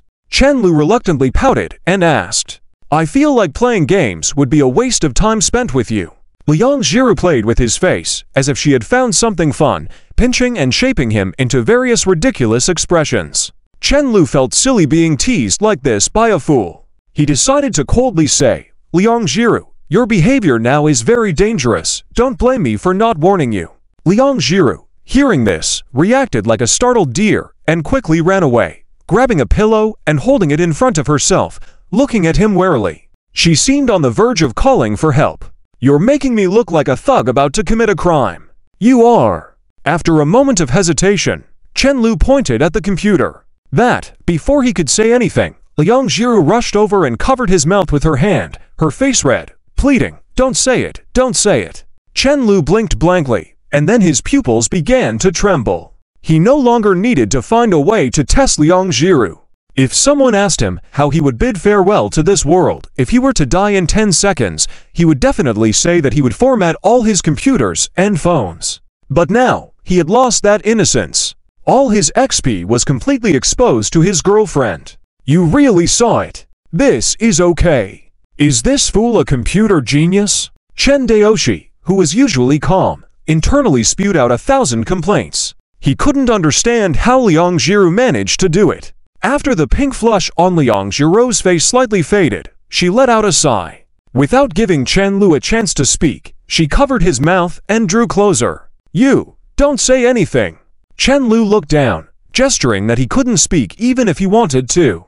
Liang Jiru averted her gaze and spoke hesitantly. I'm sorry for snooping on your computer. Chen-Lu blinked dumbfounded, not expecting Liang Jiru to come and cover his mouth first, let alone start with an apology. He thought she'd criticize or interrogate him, or maybe just ignore him. As a result, none of that happened. I'm going to take a shower. The night grew late. Chen-Lu didn't return to his bedroom until after 11, after finishing organizing materials. Moonlight shone through the window, illuminating Liang Jiru, casting a faint veil over her, exposing the curves of her body in the dim light, making her already graceful figure even more alluring. Are you asleep? He whispered softly after lying down. No. What if you're dreaming? I didn't finish what I was going to say. I know what you were thinking. Liang Jiru, with an unusual hint of excitement in her tone, initially thought they had gone too far that night. But now, too inappropriate. I really just wanted to say, what if I hold you to sleep? Chen-Lu said earnestly, with a slight hint of grievance in his tone, because he truly meant it this time. Oh, I'm sorry. Liang Jiru softly replied, leaning into Chen-Lu's embrace. It wasn't so surprising. They were now a couple, and they weren't that innocent anymore. She must hold the line until her mother fully recovered, though. Luckily, she had a line. Thinking so, she snuggled into Chen-Lu's embrace until they were tightly pressed together, then closed her eyes contentedly. Sensing Chen-Lu's hand on her waist gradually moving upwards, she held back for a moment as if she didn't notice. Chen-Lu was just being a little mischievous now, not to the point of taking advantage of her completely. As time passed, unable to bear it anymore, Liang Jiru finally spoke up. Aren't you supposed to be sleeping? The girl sat up on the bed and bit her lip in a subdued tone, questioning gently. I'm already asleep. Chenlu promptly closed his eyes, pretending to be asleep in a dreamland. Liang Jiru seemed to suddenly remember something, leaned in close to Chenlu's ear, and whispered softly, Today, I went to play with Meow Meow. She insisted on experiencing what it's like for you when I bonk you on the head.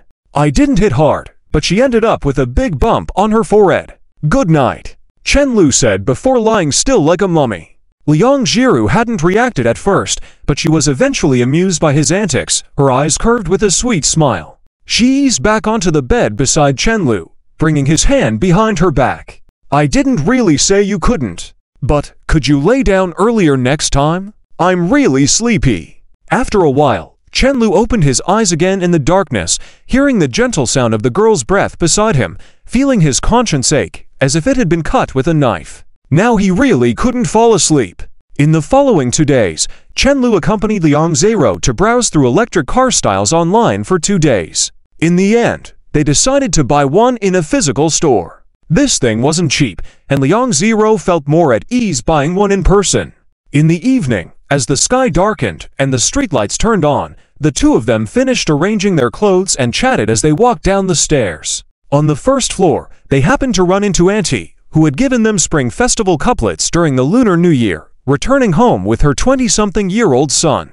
Auntie had a good heart, but the only downside was that she cared more about his life decisions than Wang Zhao. Chenlu recognized the two children. The older daughter worked as a counselor at their school and was currently waiting for a transfer, while the younger son was a programmer a few years older than him.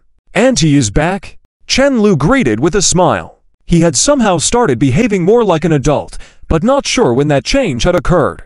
Oh. Auntie squinted her eyes and replied, then looked up and curiously asked, What are you two up to? Buying something, Chenlu replied, giving Liang Jiru's hand a discreet squeeze, signaling her to greet as well. Liang Jiru, being shy, didn't repeat her greeting. Since the Lunar New Year, you two have been living together every day. When will you settle down? Let's talk about it. We're not old enough yet, Chenlu replied. You young people nowadays are really not in a hurry. When we were your age, we already had children. You should get married early so your parents can help take care of your kids while they're still young. Auntie went on.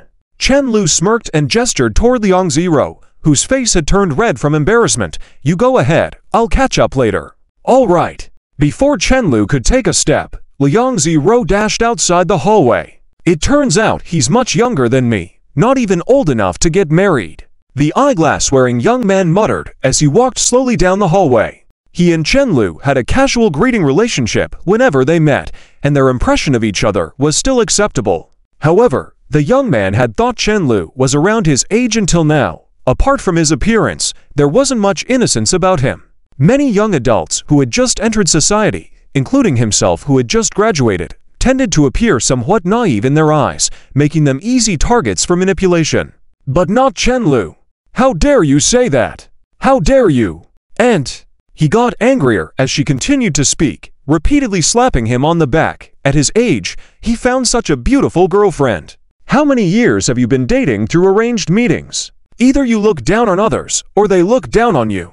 Are there any unmarried girls around you? The young man, feeling stung by her words, felt his heart race and quickly begged for forgiveness. Mom, please stop. I'll be quiet, okay? HMPH. If you don't go on another blind date next month, I won't be your mother. Outside the hallway, Chenlu yawned lazily. Just as he was about to leave, Liang Jiru pulled him back, smoothing out his collar. Your clothes tend to peel easily. Change them tomorrow. I'll help you stick them back. You seem so lazy. The lint roller is right by the entrance. You don't even know how to use it. Let me buy you clothes made of different fabrics next time. Chenlu nodded silently, looking at the girl in front of him with a focused and gentle expression. He couldn't resist and planted a gentle kiss on her forehead. The way she spoke was like a wife. Combined with her charming face, no man could resist such a combination. Liang Jiru noticed Chenlu's gesture of kissing her, pausing briefly in her actions before lowering her head slightly, hiding her faint smile. Her cheeks blushed more vividly than the fiery sunset at that moment.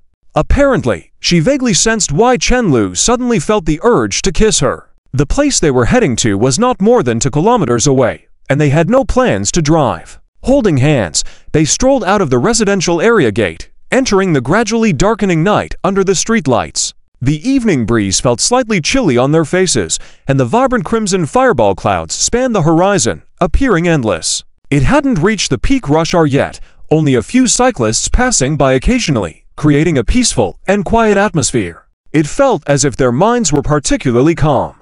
Perhaps this was the true essence of life, Chen Lu thought, leaning towards the girl. Since we're out, is there anything you'd like to eat? We can grab something outside. Liang Zero lifted her head in thought and then shook it slowly. She didn't have much desire to eat out. If it was something like barbecue she hadn't learned to cook yet, that was fine, but for hot pot or stir-fry, she felt she'd rather save the money and cook at home herself. Chen Lu sighed softly. I suddenly realized I saved money being with you.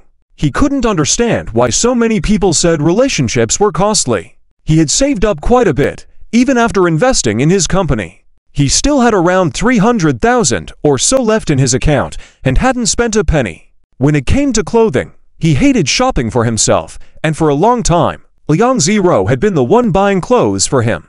People around him said his taste in clothing had improved a lot. Even with food, many outside restaurants didn't taste as good as what she cooked, so he had lost interest in ordering takeout unless it was a special occasion. He only spent money occasionally when dining out with colleagues. As for household items, toothpaste, face wash, laundry detergent, shower gel, also not his purchases. He didn't even know what brand of laundry detergent they were using at home.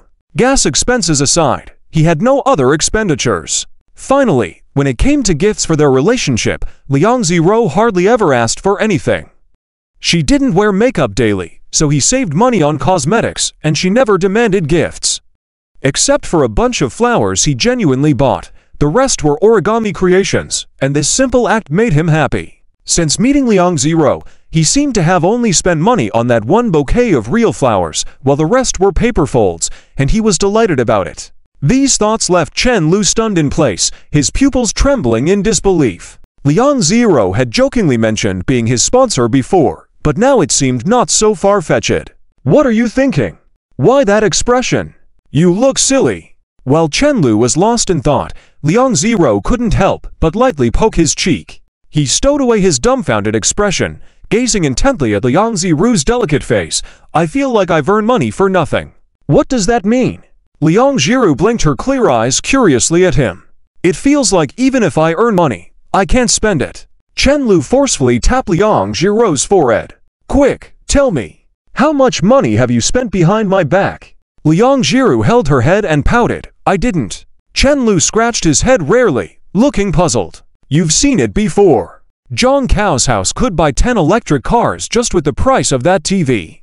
I'm earning even more than him now, but my expenses are not much higher than when I was in college, which is strange. Whether expenses are high or not, does it really matter? Liang Zero still didn't quite understand, tilting her head at him and asking, are you not happy with how things are now?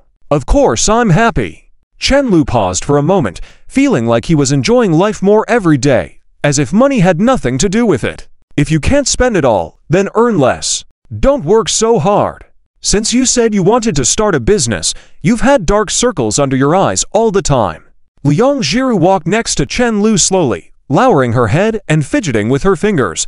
I am easy to take care of. You are not just easy to take care of, you are already taking care of me. So you agreed. The girl's eyes lit up. I promise not to stay up late in the future. Chen Lu neither agreed nor refused. After all, he felt obligated to provide Liang Zero with a better life. He was already the main support for two households, and in the future, he would be for 3, so he had to consider reality. Just as he was thinking, his phone in his pocket rang. It was a call from Peng Lian. Hello. Lu Zhe, do you think the court is intentionally delaying us? I noticed that the other party has started networking these days, and someone said they even sent people to Professor Yin's house. Peng Lian pondered for a moment, muttering repeatedly. It's said to be a girl, named Lin something. Lin Chan. Chen Lu reminded him. Yes. You're awesome, Lu Zhe. So you knew all along. I was worried for nothing. Chen Lu twitched his mouth a bit, thinking to himself that he was not a mind reader. He just happened to know the name of his colleague's daughter because he knew her. Glancing at the increasing number of electric cars around them, he took Liang Jiro's hand and pulled her to the side of the road. Then he said nonchalantly, "Don't worry, it won't work. I already know what the old man is like. Even if he doesn't help us, he will never help the other side." Ha! No one else would even have the chance to play chess with the old man. Chen Lu suddenly felt a bit proud. "Don't worry, we have exhausted all the resources we need for the case. It's actually good that the court is dragging it out. Maybe one day Professor Yin will decide to help us out. Okay, then there's nothing else. I'll send you the progress report of the projects later tonight." "All right." Chen Lu sighed deeply after hanging up the phone, wondering if Peng Lian had some special insight into him. It was absurd. Was he trying to act out a scene from a TV drama with him? "You seem to answer his calls a lot." Liang Jiru pulled Chen Lu towards her, away from the passing cars. "And you seem to chat with him the longest." When Zhang Chao called Chen Lu, they mostly chatted briefly about work. But this person called Peng Lian seemed to be the opposite, talking a lot about work, but rarely chatting casually. "Because I delegate practically everything to him, he's like my half-secretary," Chen Lu explained softly. Peng Lian was an old-timer in the company, trustworthy, and with a good relationship with him, so having him around would significantly reduce the time Chen Lu spent at the office. "Why don't you handle it yourself? Isn't it bothersome to talk on the phone all the time?" Liang Jiru asked, then seeing Chen Lu's dumbfounded look, turned away to ponder the question herself. "Yeah, why not?" Chen Lu muttered softly, watching the pensive profile of the girl beside him, his lips curling up slightly. They walked to a pedestrian street not far from the gated community. Night had fallen over the city, which was now full of dazzling neon lights. The pedestrian street was crowded with people, and vendors on either side offered various snacks and items. Due to the upcoming winter break, it was slightly less crowded than usual. Chen Lu held Liang Jiro's hand as they walked, attracting many curious glances from passers-by. Liang Jiru, who used to look somewhat timid and hesitant, now appeared more attractive and confident being outside. She was wearing a white coat with a waist tie, a black turtleneck sweater underneath, revealing just enough of her slender neck to showcase her perfect figure. Her current aloof expression made her look like a cool, elegant lady from a distance. Little did they know, this seemingly unapproachable girl would act cute and clingy to him like a cat every day. Chen Lu suddenly felt a sense of satisfaction. Watching the side profile of the girl under the streetlights, he couldn't help but swallow hard. But why was she getting better and better at dressing up? It was starting to become a bit too much. Recently, Liang Jiro's style of dressing always seemed to hit the mark with him, making him fall for her charms. "Are you trying to appear smarter by dressing a bit aloof?" he asked. "Of course not." Liang Jiru turned her face and muttered softly. Chen Lu looked at the girl nervously holding on to her arms as if she were a frightened kitten, couldn't help but comment, "I think dressing so aloof and then hugging your boyfriend like this makes you look sillier." Then I won't hold it." Liang Jiru pulled her hand away, turning her cheek to the side, refusing to look at him. She didn't have a habit of dressing up, but she specifically bought this outfit thinking that Chen Lu would like this style. Yet, this person still called her silly. Unacceptable. Ignoring him. Really not holding back. "Then I'll just put my hands back in my pocket, it's too cold." Chen Lu smirked and wiggled his right hand. Seeing no response from Liang Jiru, he extended 3 fingers and started counting down. 3. Before he could finish his countdown, Liang Jiru hesitantly took his hand. She couldn't resist for even a second. Liang Jiru continued to walk with her face turned away, holding his hand, looking cute as ever. "You always know how to take advantage of my weakness," she muttered softly. "Only you could say being weak with such confidence," Chen Lu chuckled softly. He knew that Liang Jiru hadn't been genuinely upset from the start, but he still hugged her arm like before, softly saying, "I know I was wrong. Forgive me, please." HMPH. Liang Jiru suppressed a smile and finally hummed, "I won't forgive you that easily." Chen Lu thought that Liang Jiru's acting sillier was becoming more convincing. Moving closer to her ear, he asked playfully, "How can I make it up to you then?" Liang Jiru looked around, then dragged Chen Lu to a secluded alley with no one around. She then extended her hand towards him, palm facing up, cheeks reddening, and finally gasped out, "You unless you kiss me." She hesitated, motioning to her cheek, "Kiss here." Chen Lu blinked at the girl's blushing face hidden in her silky hair. "Is there a possibility that by doing that, I end up winning?" The alley was dark, exceptionally quiet, but the entrance was bright with many pedestrians coming and going, bustling with activity. It felt like two different worlds. Chen Lu shifted his gaze back, gently grasping the girl's fingertips. Even in the dim light, Liang Jiro's hand still looked fair, with slender and elegant fingers, shiny and smooth nails. Although they appeared thin, they felt soft when pinched. Her hands were like tenderness itself, skin like condensed fat. Chen Lu had the strange urge to put her hand in his mouth. Liang Jiro blushed a little as Chen Lu studied her hand like a precious treasure, her voice trembling as she asked, "Why do you keep staring at it?" Chen Lu countered, "Your hand is so beautiful. Why wouldn't I look?" "Then go ahead and look." Chen Lu felt his words were not quite accurate and corrected himself. "No, I shouldn't let others see. Only your boyfriend can see." Liang Jiro blinked her beautiful eyes twice and nodded heavily. "Okay?" Chen Lu chuckled lightly, took the girl's hand, knelt down in the night, and gallantly kissed the back of her hand. Maybe it was a little too solemn, but since this foolish girl wanted something at this age, he would surely do his best. After all, his girlfriend hadn't even reached her 20th birthday. She shouldn't be forced to be so mature by life. Just as Chen Lu was thinking this, Liang Jiro truly stared in astonishment. This was a scene she had always dreamed of experiencing as a girl. Chen Lu was already quite handsome, and his serious yet gentle actions made it challenging for her to resist. When Chen Lu's lips touched her hand, Liang Jiro felt her heart skip a beat, just like the night they first met. They said that over time, the novelty would wear off in a relationship. But when she saw Chen Lu, her heart still raced uncontrollably. Even though they had known each other for so long, this excitement remained hidden deep inside her, like aged sake that never faded with time, only growing richer. Perhaps it would eventually dissipate after they got married. Or maybe it would linger for 10, 20 years, or even longer. Liang Jiro didn't know. All she knew was that she was beyond redemption. So handsome. In the silence, Chen Lu seemed to hear the girl's soft voice. "What did you say?" He raised his head. "I said you're so handsome," Liang Jiro repeated shyly in a low voice, blushing when she saw Chen Lu staring at her. She quickly lowered her head. "Don't look at me like that. It's embarrassing." It wasn't that she lacked modesty, but Chen Lu was so kind to her, making her like him so much. Yes, Chen Lu was tempting her, craving her body. What choice did she have? She was just a helpless girl with no strength. If Chen Lu suddenly said he wanted to take her home, kiss her hand every day, or do something more intense, she could only submit, right? Chen Lu hadn't realized that at that moment, Liang Jiro's mind was completely entranced. This was a scene she, as a girl, had always dreamed of experiencing.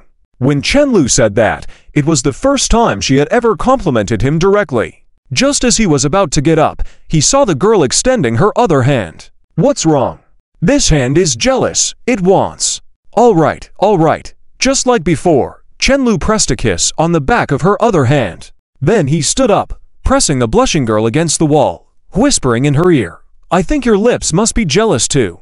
Seeing the girl shiver in response to his warm breath, as usual, he was about to lean in when Liang Jiro stopped him with a fingertip on his lips, saying softly, "You guessed right, but that's a discussion for when we get home." Chen Lu was amazed at how quickly this foolish girl was learning.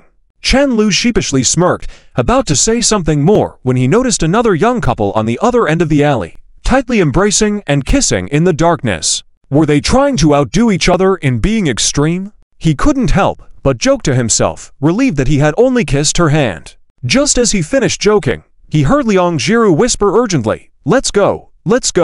Chen Lu was pushed out of the dark alley by Liang Jiro, and the two of them walked on the street as if nothing had happened. As a master of cooking frogs, Chen Lu remained calm, while the blush on Liang Jiro's face refused to fade. As they approached a more crowded area, the girl held onto his arm tighter, wanting to bury herself in his embrace. "You've seen the crowds at the comic convention.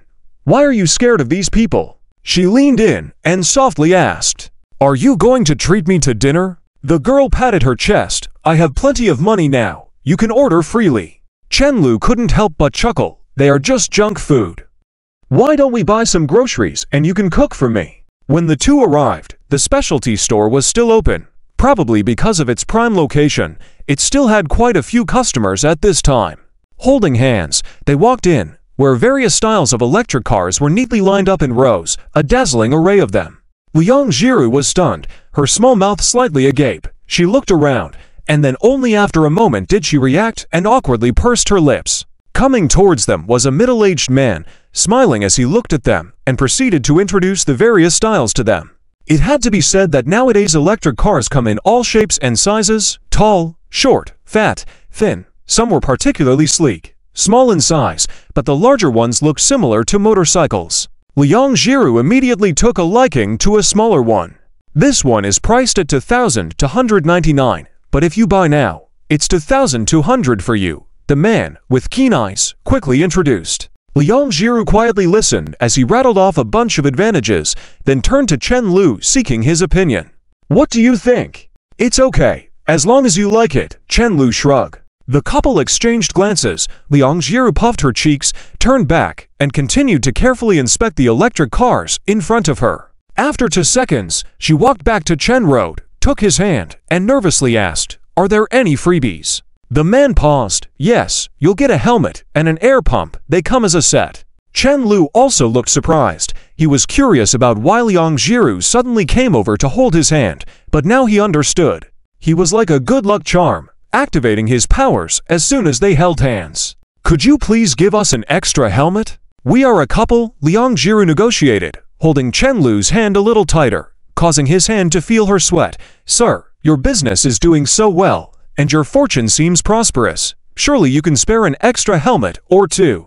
The man couldn't help but chuckle. "You're quite charming, with such sweet words from an attractive young lady like you. I'll give it to you.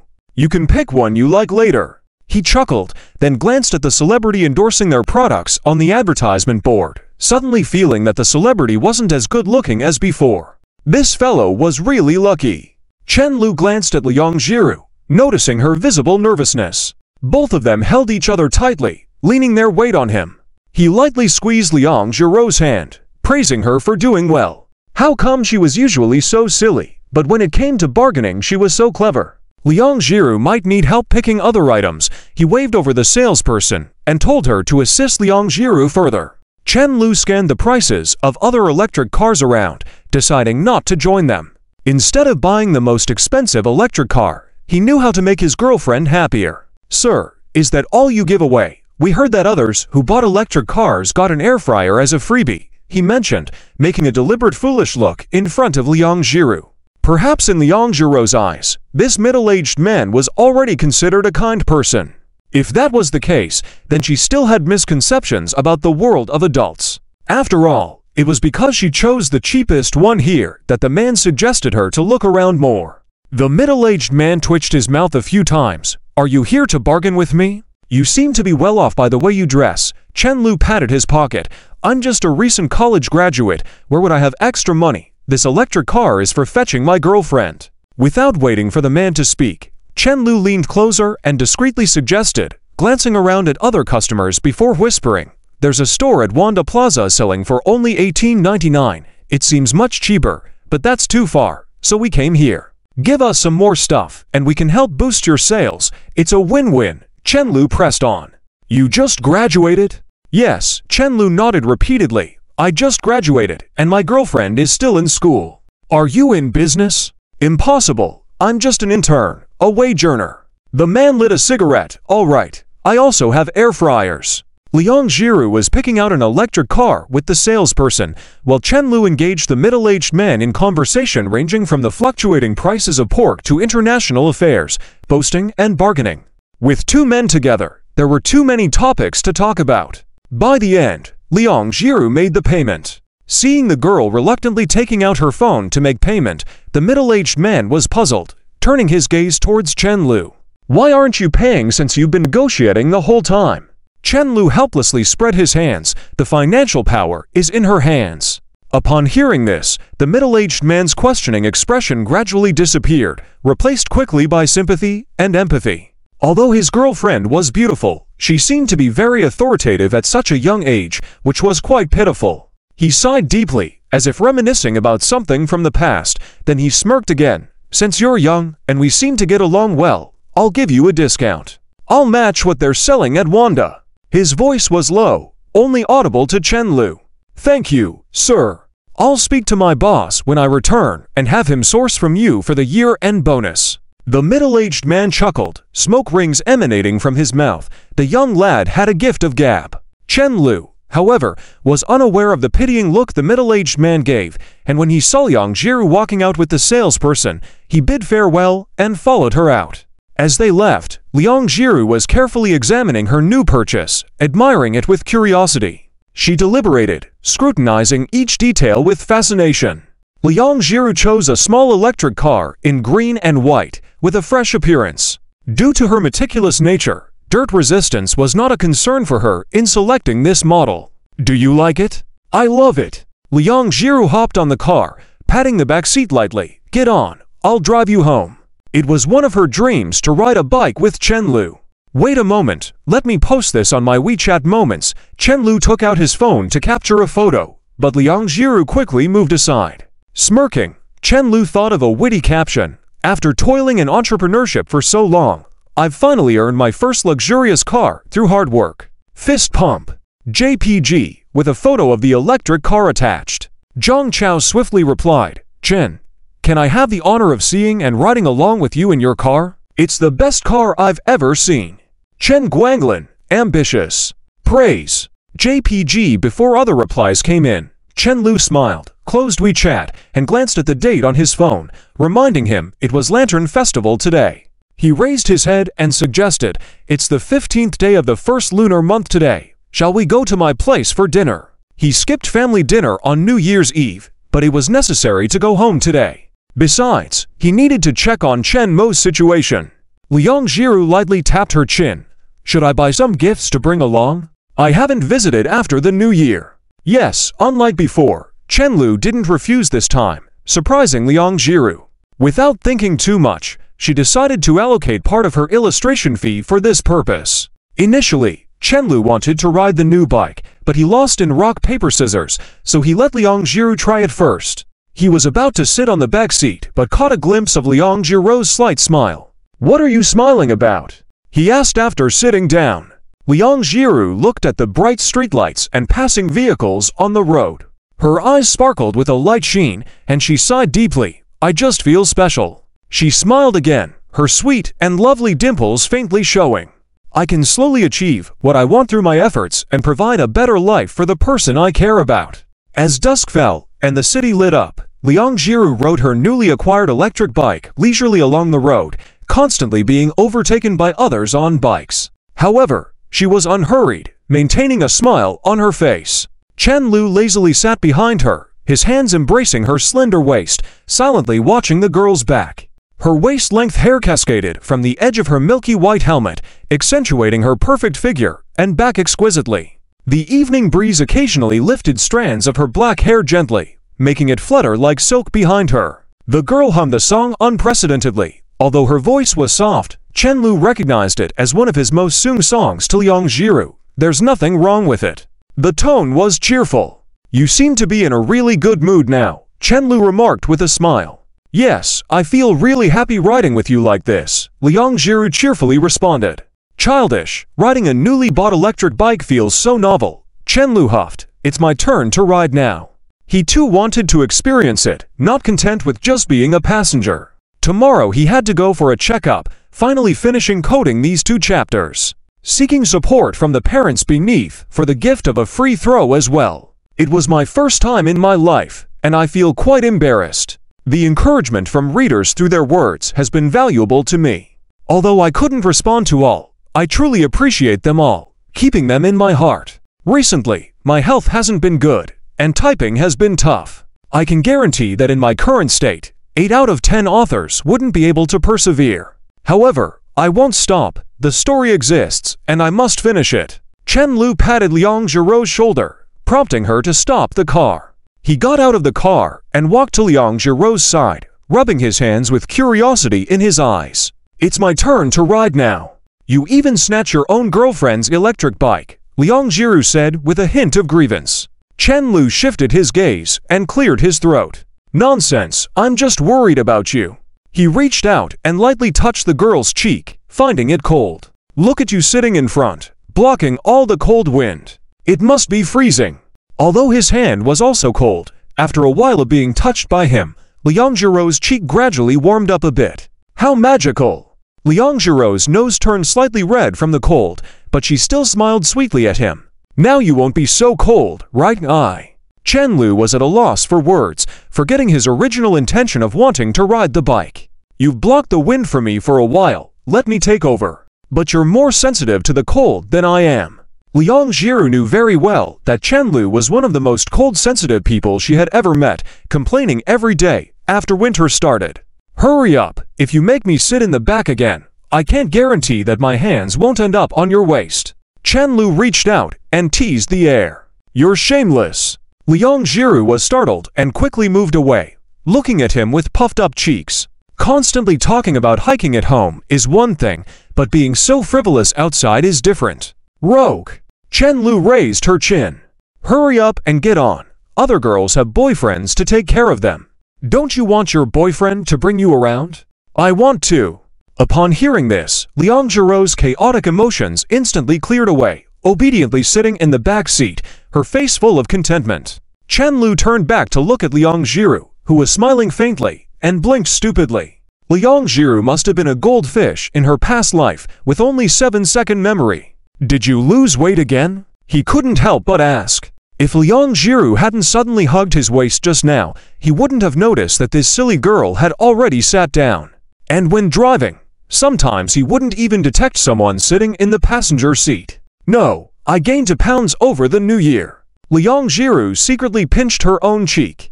Chen Lu chuckled and turned the steering wheel. Really? I don't see where you gained weight. I always feel like you're talking nonsense. Liang Jiru, our teacher once taught us not to judge people with tinted glasses, Chen Lu said, followed by a cold silence. Sitting in the front while riding a bike is truly cold, with the cold wind penetrating every seam of clothing, especially at night, making his ears ache, as if they would fall off the next second. On such a cold day, this silly girl sat in front of him for so long without a word. He should have switched with her earlier. Just as he thought, Liang Jiru suddenly reached out and covered his icy cold ears with her hands. So warm. When they arrived, it was almost time for dinner. Wang Zhao opened the door with a surprised look. Seeing Liang Jiru carrying bags of things, she was stunned for a moment, then smiled again. It's so cold, come in, come in. Wang Zhao welcomed them in, slapping Chen Lu, who was changing his shoes. Can't you help Jiru with the bags? Liang Jiru, standing on the side, softly said, they're not heavy. These are all bought by Jiru for you guys. I didn't buy anything. Why would I carry them? Chen Lu said, having prepared this excuse beforehand, then sauntered into the living room, where he happened to see his dad watching him meaningfully. Chen Lu suddenly felt like his every thought was being seen through. Turning his head back to the TV, the earlier popular show Fire Blue Blade was playing. This old man and old lady only watched old TV shows repeatedly, reluctant to try new ones. Why suddenly come back for dinner? Chen Guanglin asked. Jiru and I just picked up a car, so we came back to show off. Chen Lu sat on the sofa, holding Liang Jiru's hand and choosing an orange from the fruit basket, peeling it and giving her half. Liang Jiru glanced at the aunt and uncle's reaction secretly, then took it somewhat shyly. Wow, got a car. Wang Zhao curiously looked at him. What did you buy? This guy wasn't showing off some car worth hundreds of thousands, was he? Looking so pleased with himself. Chen Guanglin, who had been silently watching TV all this time, smirked. He already showed off on his moments, probably Anyati. Anyati. Wang Zhao muttered. She was about to ask how she hadn't heard of that brand before, but then realized something was wrong. An electric bike. Then she saw Chen Lu swinging the bike key in his hand triumphantly. Are you crazy? Wang Zhao scolded him with a mix of anger and amusement, then walked to the kitchen with a smile. I haven't finished cooking yet. Yuta coming over is perfect. We can cook a few more dishes. Seeing this, Liang Jiru quickly got up and followed her into the kitchen. The living room fell silent, leaving the two men waiting for dinner like a couple of idle people. Let's play chess, Chen Guanglin suggested. I won't play with you. You can't handle it, Chen Lu noted. When Chen Lu went back home that day, he felt increasingly uneasy. It wasn't until he suddenly remembered Chen Guanglin had been staring at his phone while playing chess that he realized something was off. At the age of 40, his father had to be using technology to play chess with his own son.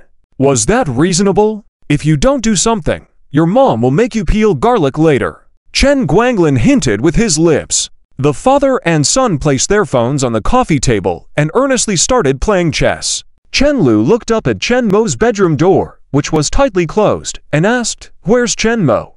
Has school started?" "School started days ago."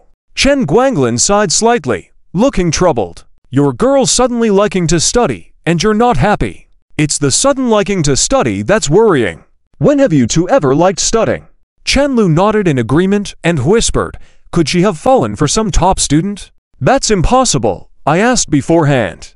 Plus, with your sister's personality, I'm not even expecting her to get married before she's 30. Chen Guanglin pushed aside the eaten chess pieces. "No matter the reason, it's actually normal. After all, sometimes people find the meaning of life and decide to strive for it in an instant." Chen Lu fell silent for a moment. It was indeed true. He didn't know about others, but for him, it was from the moment he saw Yang Jiru secretly taking on extra shifts at the courier station to pay the bill for him that he made a decision to dedicate his life to her happiness. So he let go of his lifelong goal of being carefree and agreed to start a business with Zhang Chao. Even though it had been so long, he still remembered his initial feelings, remembered Liang Jiru wiping away sweat, and even remembered the refreshing feeling of the gentle breeze on his cheeks. "What are you thinking about? Been waiting for you for a while." Chen Guanglin's words brought Chen Lu's thoughts back. He shook his head lightly. "Nothing.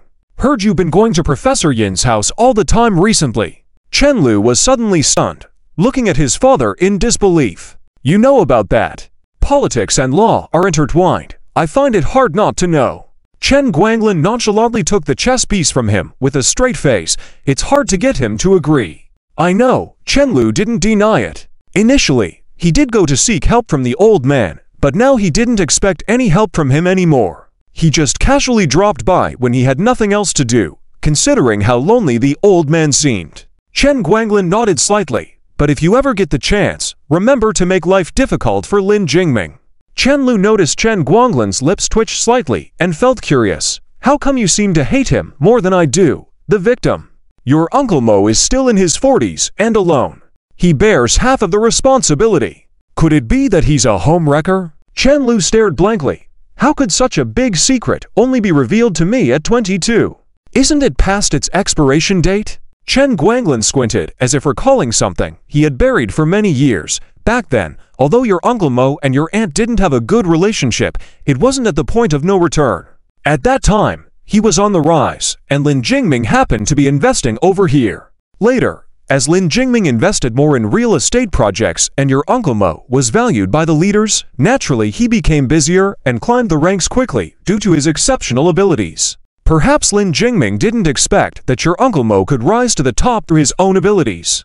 And then, as you know, your Uncle Mo divorced just a few years before Lin Jingming married your aunt. My own father seemed to have said something, but also seemed to have said nothing." But Chen Lu now understood where that half of the responsibility came from. Just with this information, he spun a TV series that would span at least 40 episodes to be broadcast on Hunan TV. "Uncle Mo has been treating you like a son all these years. You can feel it too." Chen Lu nodded, not denying it. Just taking a small example, since he started school, Uncle Mo had always given him two red envelopes for the new year. One public one that would most likely be taken away, and another one given in secret, allowing him to buy what he wanted. As he grew older, the amount in the red envelopes also increased. This habit had continued until this year without a break. None of the various conflicts with Mo Yuking affected Uncle Mo's attitude towards him. He continued to treat him as before, even making time to attend his speeches. He was well aware that it was rare to find someone as good as an elder as Uncle Mo. "So, Lin Jingming has crossed the line with you. If you have the chance, give him a hard time. There are many things we, your Uncle Mo, and I, can't do. Besides, I've lived most of my life, and it would make me look petty to specifically target him. Your father and I are not people who hold grudges like that." Chen Lu's lips twitched. "You're definitely not." He now knew where his habit of holding grudges came from. Right. These are just old stories. Chen Guanglin nodded in satisfaction. I know you're not one to hold grudges.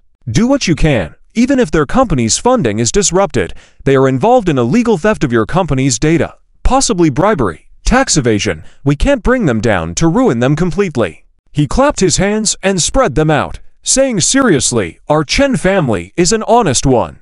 Chen Lu nodded repeatedly. How could he possibly act out of revenge for an incident that happened 61 days ago? Even with all the new and old grievances, it wouldn't lead to a dramatic confrontation. What are you two laughing at? Acting like lunatics, come over for dinner. Wang Zhaoxia's voice came from the kitchen. Chen Guanglin, if you don't come over to set the table now, you won't have dinner. Chen Guanglin was startled by the call and hurriedly walked towards the kitchen. Coming. Chen Lu watched his father's embarrassed figure and quietly contemplated the conversation they had just had. It seemed that he should not personally carry out those actions. Chen Guanglin had made everything clear. Knowing where the enemy's weakness lay, going to find evidence targeted there was much simpler than trying to shake a seemingly prosperous tree. Despite the warmth of the house, Chen Lu felt a chill down his spine. He turned to look at Wang Zhao pulling Chen Guanglin's ears and Liang Zhiru standing there in a daze. Thank goodness Mom could control him. That was Chen Lu's only thought. Although Chen Mo wasn't home, the Lantern Festival was still lively at home. After finishing dinner, Chen Lu left with Liang Zhiru. Wang Zhao finally had a moment to look at the various supplements Liang Zhiru had brought. She didn't refuse them and stayed back with Chen Guanglin. One cannot decline gifts from younger generations, let alone gifts from a future daughter-in-law. Who suggested bringing gifts? Wang Zhao curiously asked. I calculated, and this pile of items is worth at least 1,000 yuan. Guess who? Chen Guanglin sneered. Your son last sent you a gift when he was in 3rd grade. Was it from Zhiru? Close, but not entirely. Chen Guanglin, are you teasing me? Chen Guanglin shrank his neck. No longer teasing, it's from the young couple. He even sent a gift. What she was about to say was left unfinished. In the future, they'll be family. This is our home. Chen Guanglin chuckled lightly. Tears welled up in Wang Zhaoxia's eyes as she sniffed. When the two returned to their rental house, it was already past 10 at night. Liang Zhiru sat on the couch, savoring the cream puffs Wang Zhao had forced on her, looking blissful. They're so delicious, she murmured softly. I can't believe there's something this tasty in the world. You've never had them before, no. Liang Zhiru reluctantly put the last piece into her mouth. I really like the cream inside. Chen Lu looked at the last cream puff in his hand and thought to himself that not many girls could resist sweets. He slowly offered it to her. Ah! Liang Zhiru quickly shook her head and guiltily said, I can't. I've almost finished them all. You only have that one left. It's okay. Too much of this can be overwhelming. As soon as Chen Lu said this, he realized that the cream had smeared on his index finger. He pointed to the tissue box in the corner of the table, whispering, Zhiru, can you pass me some tissues? Liang Zhiru bent down and grabbed a tissue, glancing inside. There are none left. Just as Chen Lu was about to get up, Liang Zhiru gently pulled him back. Wipe it off, it'd be a waste. Why not just lick it off? But I really dislike cream. Chen Lu spoke honestly. He had even vomited from it before. Some people were just not meant to eat such things. He even had to remove the cream from birthday cakes before eating them. Or, will you eat it? Chen Lu asked. Liang Zhiru hesitated for a moment, then barely nodded imperceptibly. She held out her hand, lifting the stray strands of hair on her ear, and slowly leaned down to suck his finger. Chen Lu didn't think much about it initially, and Liang Zhiru couldn't have either. But when she actually took his finger into her mouth, he immediately felt something was off. Feeling the warmth and softness on his finger, as well as the touch of her tongue on his skin, Chen Lu couldn't help but swallow nervously. Sun Tzu said, in the midst of chaos, there is also opportunity. No, not that.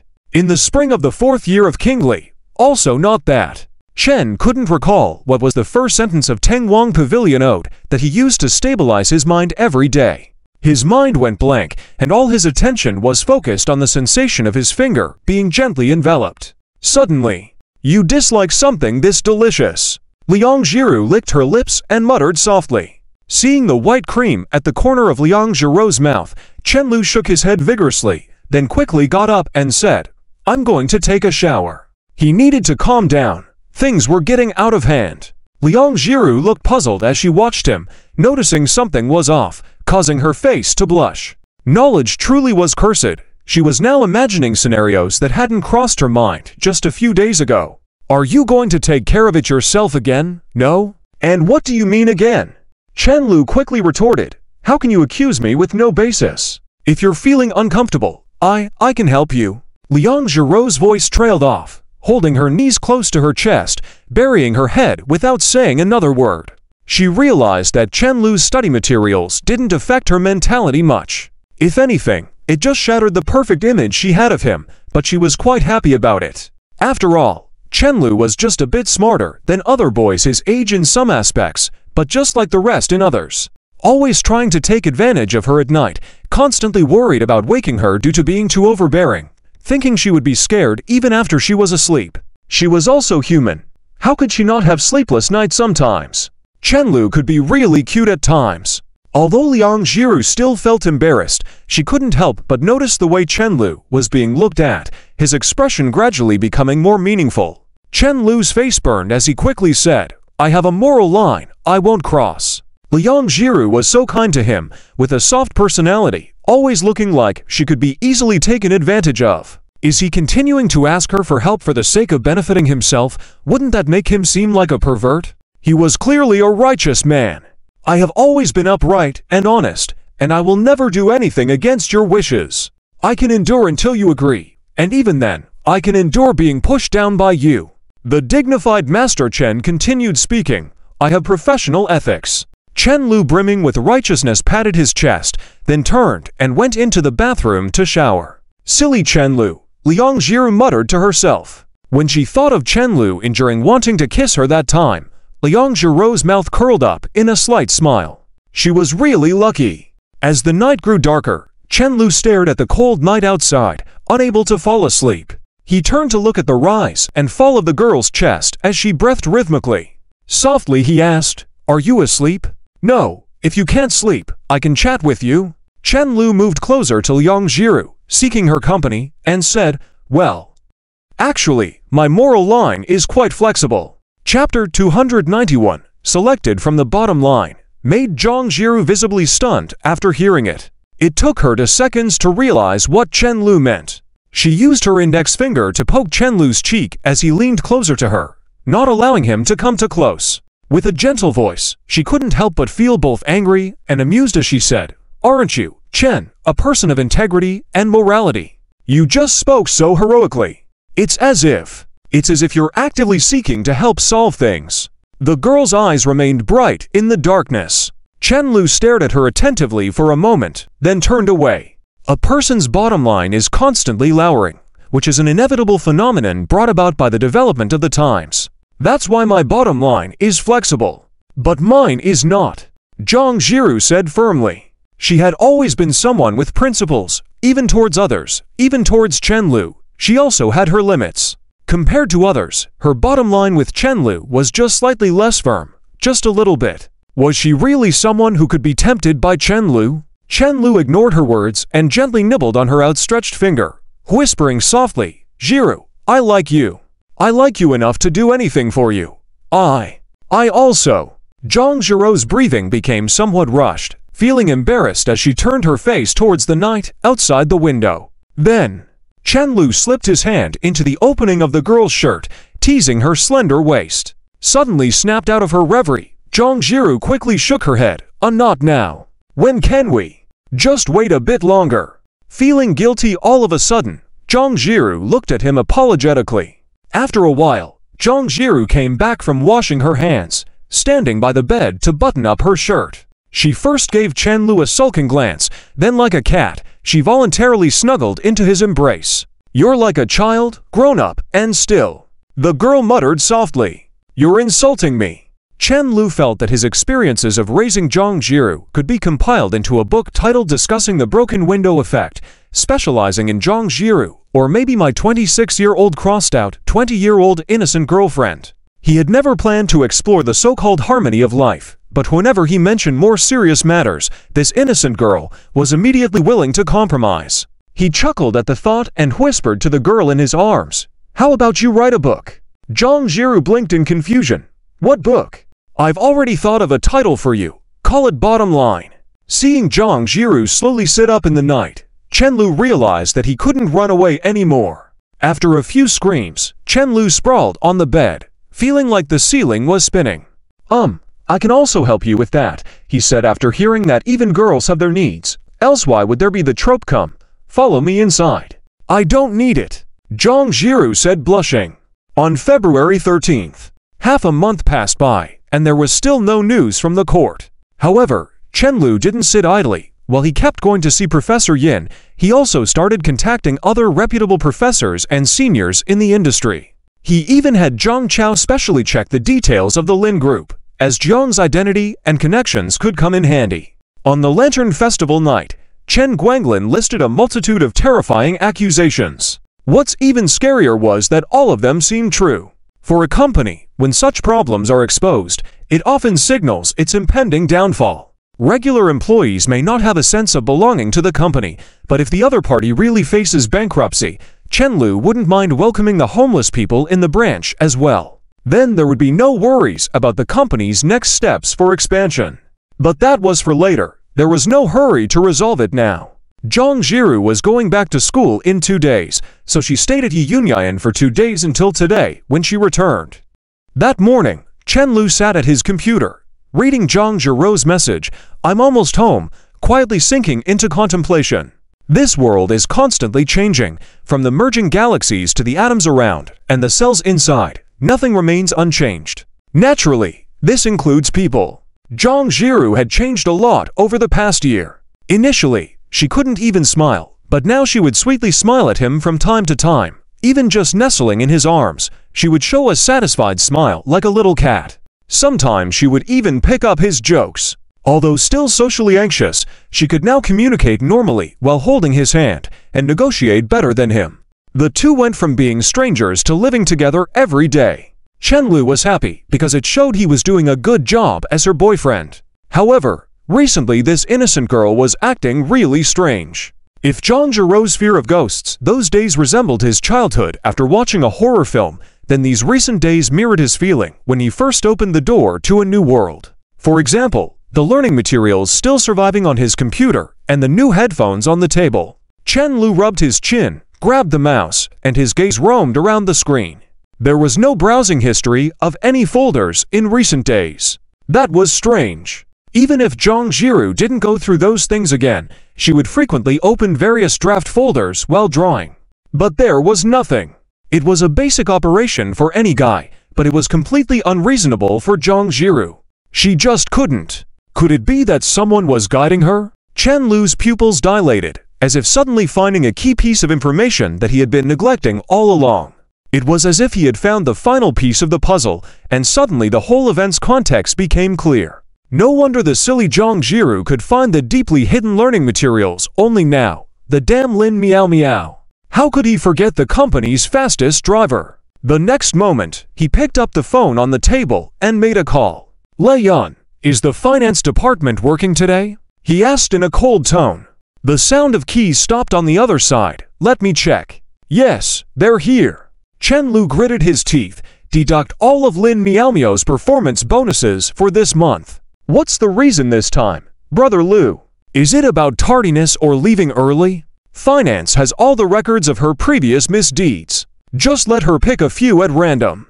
Tell Finance, if Lin Miao Miao gets more than 40,000 this month, I'll deduct it back from her. After hanging up, Chen Lu felt he had released a lot of pent-up frustration and smirked triumphantly. So, never assume you'll be criticized by a leader for minor issues of conduct. It could just be that you weren't standing in the right line. Just then, the sound of the door opening came from the foyer. Chapter 292. Don't learn weird things. What did you bring, carrying so much stuff? Chen Lu couldn't help but ask when he saw Liang Jiru returning with 2 backpacks. Liang Jiru slightly opened her mouth, breathing rapidly. Books, they are all needed for school after it starts. You make me suddenly feel guilty, like deceiving innocent college girls, Chen Lu couldn't help but mutter. In a few months, he would graduate and become a full-fledged member of society, but this fool was still in school, isn't it? Liang Jiru tilted her head, looking at him with a puzzled expression. Chen Lu was surprised that this fool would actually tease him, laughing as he continued to ask, "Is it?" "Humph." Liang Jiru raised her chin, suppressing a smile as she huffed, "You? I haven't even turned 20 yet, and I've already been deceived by you. And you not only feel no guilt, but you bully me every day." Chen Lu smirked, "I'm even excited." Actually, thinking carefully, Liang Jiru had quite a few hidden strengths. A 20-year-old college girl on the surface, with her cold and straight black hair, was actually a fool. The coldest campus belle of Yuhang University was actually a socially anxious girl who loved to draw anime characters, also known as Muzi Mu. Oh right, she was also a tutor, but not for him. You rogue." Liang Jiru had a lot to say, but feeling embarrassed and annoyed, she just glared at him. She had wanted to tease Chen Lu, but ended up being one step behind. She stuck out her tongue at Chen Lu, then sat on the couch and started organizing her books. Seeing the messy study materials, her eyes quickly dropped. She wouldn't be able to stick by Chen Lu's side all the time after school started.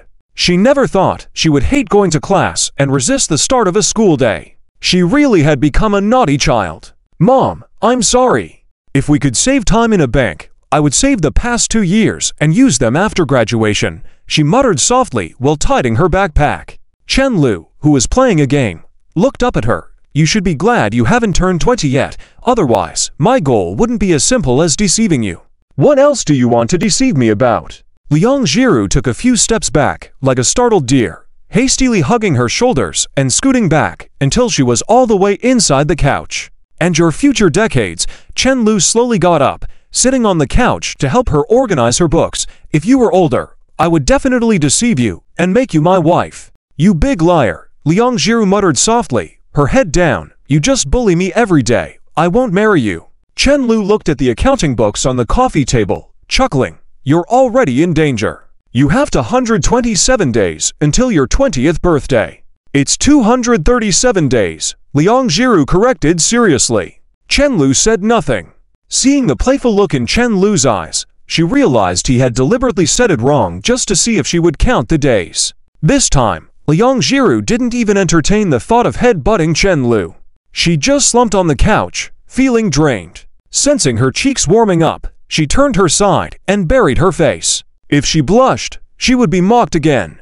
Was she really much dumber than Chen Lu? Chen Lu turned to the ostrich beside him, unable to help but chuckle. "With your simple-mindedness, even aliens from the three-body problem would shed tears." Liang Jiru sounded aggrieved. "You bully me every day." "You're wrong. Come here, and let's kiss. It's been a few days since we've seen each other," Chen Lu said with a smile. Liang Jiru still didn't move, just extended her hand. This seemed to be her last stubbornness. Chen Lu pecked her hand and said, "I haven't been sleeping well without you these past few days." Though they hadn't lived together long, he couldn't believe he was actually losing sleep over her absence. While teasing Liang Jiru every day might seem laughable, he couldn't resist her charms. In fact, Liang Jiru was easily appeased by the kiss, sitting up straight with a shallow smile, asking, "Did you have your breakfast properly? I wanted to come back earlier to make breakfast for you, but it was dark in the morning, so I was afraid to ride."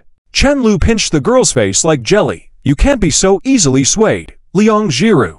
There's no girl like you who's easily pleased. What can I do?"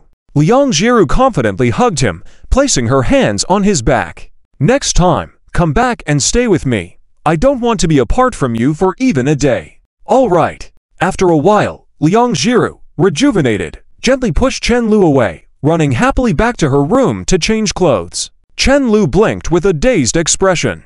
He had just said he missed her, but now that the hug was over, she left. Was he being teased again? Liang Jiru changed into her pajamas, opened the door, and went straight to her computer desk before picking up her drawing pen. "You hug me, and then leave immediately. You are a terrible person, Liang Jiru." Chen Lu shouted in disbelief. "I'm not. I suddenly remembered I haven't finished my draft. I need to submit the line draft today," Liang Jiru hurriedly explained. "I haven't even had time to wash the clothes I changed out of." Sighing, Chen Lu stood up. "Let me wash them for you." Liang Jiru shook her head as if playing the drums. "No. What's the big deal? Anyway, we've seen each other in the morning and at night." Chen Lu, completely unbothered, was genuinely embodying the principle of seek no evils and none shall be found. Liang Jiru pouted, thinking he had a point. She slowly walked into the bedroom, coming out with a bunch of clothes, her face blushing. Chenlu couldn't resist poking her forehead. She had asked him to wash them, but she hid the underwear furthest in. Her thought process was indeed unique. Adorably quirky. The feeling of washing a girl's underwear for the first time was too complicated to put into words. By the time Chenlu finished hanging up the clothes, he had already reviewed the preface to the Pavilion of Prince Tang enough to recite it backward. Seeing Liang Jiru sitting there looking distressed, Chenlu couldn't help but ask, "I've never seen you so upset before. Lacking inspiration?" Resting her chin on the table, Liang Jiru appeared forlorn. "It's a commercial draft for a female-oriented game. I have to draw boys, but I don't have experience." "Oh," Chenlu disdainfully interjected. "Are they like Bai Che and Li Zian?" "Yes," Liang Jiru nodded lightly. After a brief moment, she glanced at Chenlu unintentionally and suddenly lit up. She bit her lip, nervously saying, "See Chenlu, you wouldn't want your girlfriend to have trouble at work, right?" Chenlu, don't learn random things. Chapter 293, Who has been spared by the heavens, where did you learn all this nonsense? Chenlu quickly asked. Liang Jiru lowered her head, playing with her fingers, her voice sounding somewhat aggrieved. "From you." "I." Chenlu suddenly stumbled over his words. Okay, he had actually said that line before. As he lightly sniffed the hair between Liang Jiru's brows, sensing the unique fragrance of the girl, he furrowed his brow, feeling that something was off. This development seemed strange. Before they were together, he often used this kind of sentence structure and the so-called pure and innocent talk to take advantage of Liang Jiru. How come it felt like the roles had reversed now that they were together? While contemplating, Liang Jiru softly rubbed her head against his chin, her delicate, curly eyelashes fluttering as she coquettishly said, "Could you help me a bit? Just this once, okay?" "How can I help you with that?" Chenlu found it odd. He couldn't possibly help with drawing. Could he try to contact the game company and ask them to delay accepting his girlfriend's manuscript by a couple of days as a favor since they were colleagues? No, that would harm his reputation in the industry. Polar Star still wasn't substantial enough and might actually turn out well in the future. "You can help me find some inspiration," the girl said earnestly. The feedback on that last commercial draft was really good. "So, what do you want me to do this time?" Chenlu continued to ask. If it was like last time, he was more than willing. This kind of bargain was hard to resist. "I remember you have a white shirt." At Liang Jiru's words, she stood up and started mumbling as she walked towards the bedroom, seemingly pondering something while holding her chin. Chenlu watched the girl's retreating figure and suddenly realized something was amiss. Before, it was for a mecha game, and he would certainly have had the pleasure and advantages of drawing female characters. But this time it was a female-oriented game. Wouldn't he just be a model now? "I haven't agreed yet." Liang Jiru came out of the bedroom with the white shirt, reminding Chenlu seriously. The girl's mouth, which had been slightly smiling, turned downwards, and she pouted, saying, "Just wear the shirt once." Chenlu couldn't stand her expression, so he took the shirt with a sigh. "Just this once," he said. Liang Jiru nodded repeatedly, taking his hand and leading him towards the bathroom. "Where are we going?" Chenlu asked. "To the bathroom." "Why are we going to the bathroom?" "To dampen the clothing a bit, so it becomes translucent and you can vaguely see the skin." Liang Jiru's tone was earnest, as if she was completely unaware of how provocative her words were. Chenlu hurriedly stopped them, grabbing her arm as they walked back. "You might as well just kill me," he refused, finding it a bit perverted. Liang Jiru was so absorbed in her work at the moment that she hadn't realized how scandalous her words were. When her brain went back online, she was embarrassed at what she had said. "Heaven spares no one," Chenlu sighed, feeling a sense of déjà vu. When he had first met Liang Jiru, he had tricked her into wearing a Republic of China-style school uniform for a photo shoot. Wasn't he now in a similar situation due to his own actions? It was a case of what goes around comes around. After a while, Chenlu changed into the wet white shirt and came out of the bathroom, only to see Liang Jiru looking at him with shining eyes. In her beautiful gaze, it seemed as if a sky full of stars was flowing. "Hurry up, it's cold," he urged softly. Although the house was still warm, and the water used to dampen the shirt was warm, there was still a slight chill in the air. I know, Liang Jiru hurried, pulling him to stand in front of the computer table. She circled around him, pondering with her index finger on her chin. Just a second ago, she had thought his request was unreasonable. Who was asking for a shy portrayal? How does one draw a bashful boy? While staying with her mother recently, she had been watching other people's artworks and had seen various male models and photos of celebrities. However, she just couldn't feel it no matter what. That was why this time, even with just a single rough sketch, she had been stuck for several days. But now she knew, it turns out, it was really possible. Seeing Chen Lu looking dumbfounded, she realized that her heart raced only when she looked at him. She really was a Chen Lu fan. Chen Lu, who was already slender, looked even more charming in this outfit, now soaked through and looking slightly vulnerable, adding a good measure of feeling that he could be bullied, especially with his barely discernible ABS wrapped in the wet shirt, partially exposed. Liang Jiru stood in front of Chen Lu, her clear and bright eyes blinking. Feeling like something was missing, she unbuttoned a couple of buttons from top to bottom. Seeing Chen Lu's expression and the half-revealed clavicle, she quickly turned her face away, gently swallowed a gulp of saliva. "You're not taking advantage of me under the guise of gathering material, are you?" Chen Lu felt something was really off. Who would require touching for reference? Liang Jiru leaned against him, rubbing her cheek against his body, murmuring, "You wouldn't do such a thing." "I'm not that foolish." Chapter 294. What are you in such a hurry for? Liang Jiru hid behind Chen Lu with a red face and said, her delicate and fair fingers still roaming up and down his abdomen. Chen Lu helplessly twitched his lips a few times and simply let her be. But with Liang Jiru clinging to him from behind like this, he didn't feel cold at all. After a while, "Haven't you touched enough? My clothes are almost dry." Chen Lu said, annoyed and amused, acting like a rogue. "Be careful of getting caught by the police, uncle." "I'm not touching others. Touching my boyfriend isn't illegal." Liang Jiru mumbled softly behind him. "Don't use my lines." Chen Lu never expected that the excuse he used to defend himself at night would be picked up by Liang Jiru. He inexplicably felt that this frog was becoming more difficult to boil. It's like you were boiling the frog every day, and the frog was swimming leisurely in the pot, watching everything progress in an orderly manner. But one early morning, you happened to catch the frog secretly imitating the process of boiling water. Very terrifying. Would he be controlled by a silly frog? Where would he put the face of being a frog boiling master? Chen Lu quickly shook his head vigorously. It must be an illusion. It must be. He, Chen Dashai, cannot lose. Sorry. The girl behind suddenly said softly, Are you not cold? I shouldn't be so capricious. You're holding on so tightly. How could I feel cold? Chen Lu spoke the truth, thinking if you're acting silly, what's a girl who easily gets angry at questions without getting angry called? That's good. Liang Jiru stood back in front of him, gently buttoning up his buttons one by one, then tiptoed and lightly kissed his lips.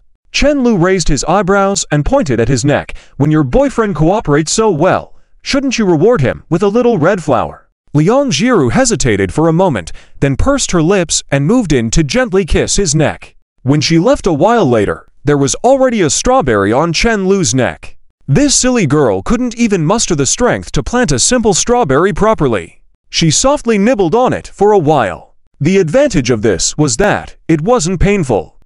It felt ticklish at times and soothing at others, like scratching an itch. Seeing the girl wanting to leave, Chen Lu quickly grabbed her wrist. What are you doing? Liang Jiru unconsciously took 2 steps back, her voice trembling. Mom was right. Doing bad things would lead to retribution, of course planting strawberries. Chen Lu said, lowering his head. Liang Jiru couldn't help but lightly pat him twice. Too low, it's not allowed. Chen Lu wasn't sure if Liang Jiru was compensating for herself, or if when a girl said no, it actually meant yes, but she didn't resist his actions and instead held onto him tightly due to the ticklish feeling. Taking advantage of the situation, Chen Lu had no reason to run away, so he obediently stood in front of the computer desk to pose for Liang Jiru. Like a puppet on a string, Liang Jiru directed him to pose in different ways. Turn your face away first. While drawing, the girl put down her pen and waved at him. Why? Chen Lu asked curiously. Liang Jiru blocked half of her face with a digital tablet, saying shyly, I can't concentrate when looking at you. Chen Lu couldn't be bothered to comment on how unreasonable she sounded. He simply turned his face away obediently. "Don't look when drawing me." This was Chen Lu's final request. "I won't," Liang Jiru said, quickly sketching away without raising her head. "I'm just getting some inspiration, not showing it to anyone." She didn't want to show her boyfriend's portrait to anyone, even if it was for reference. Liang Jiru sneakily glanced at Chen Lu standing there looking bored. That was something only she could see. When Liang Jiru said that the sketch was almost done, Chen Lu returned to the bedroom to change clothes. After Chen Lu returned, he took out his camera from his bag and aimed the lens at the focused Liang Jiru, clicking away with a smirk. After capturing a satisfactory shot in terms of lighting and angle, Chen Lu finally put down the camera, stretched lazily, and checked the time, realizing it was already past noon. Even though they didn't do much, it was suddenly time for lunch. Chen Lu suddenly felt that he and Liang Jiru were quite special. One used his girlfriend as a photography model all the time, while the other constantly used her boyfriend as inspiration. But thinking about having to do this for many years to come made Chen Lu feel a bit desperate. Hopefully, this silly girl would get more commercial drafts for mobile games in the future, so that he could enjoy the benefits. Glancing at the date, he asked softly, "Do you know where you want to go for Valentine's Day tomorrow?" These two, from their first meeting until now, they hadn't been to the movies many times, and they hadn't been to the most popular places for couples either. They had only been to an amusement park and an aquarium. Chen Lu felt more and more depressed the more he thought about it. Why did they just go through days like this? Suddenly, Chen Lu realized that Liang Jiru hadn't said a word for a while. When he turned to look, he saw Liang Jiru staring blankly as if struck by lightning. Her mouth agape, and tears seemed to be forming in her eyes. Chen Lu was startled. "What's wrong?" "I have a lot of sketches to finish, so I might not be able to go out tomorrow." "Didn't you work on them while you were at your aunt's?" "I can't work when you're not around," Liang Jiru said, fighting back tears. "When you're not here, I can't do anything." She hung her head low, fidgeting with her hands, looking timid and scared, like a child waiting to be scolded by their teacher. Anxious and frightened. Maybe if he raised his voice a bit, Liang Jiru would shudder in fear. Even at this point, this silly girl still seemed afraid that Chen Lu would scold her. Chen Lu approached her gently, brushed her cheek with his finger, and said, "Silly, what's there to be upset about?" He had just casually asked a question, but this silly girl probably thought he considered Valentine's Day very important.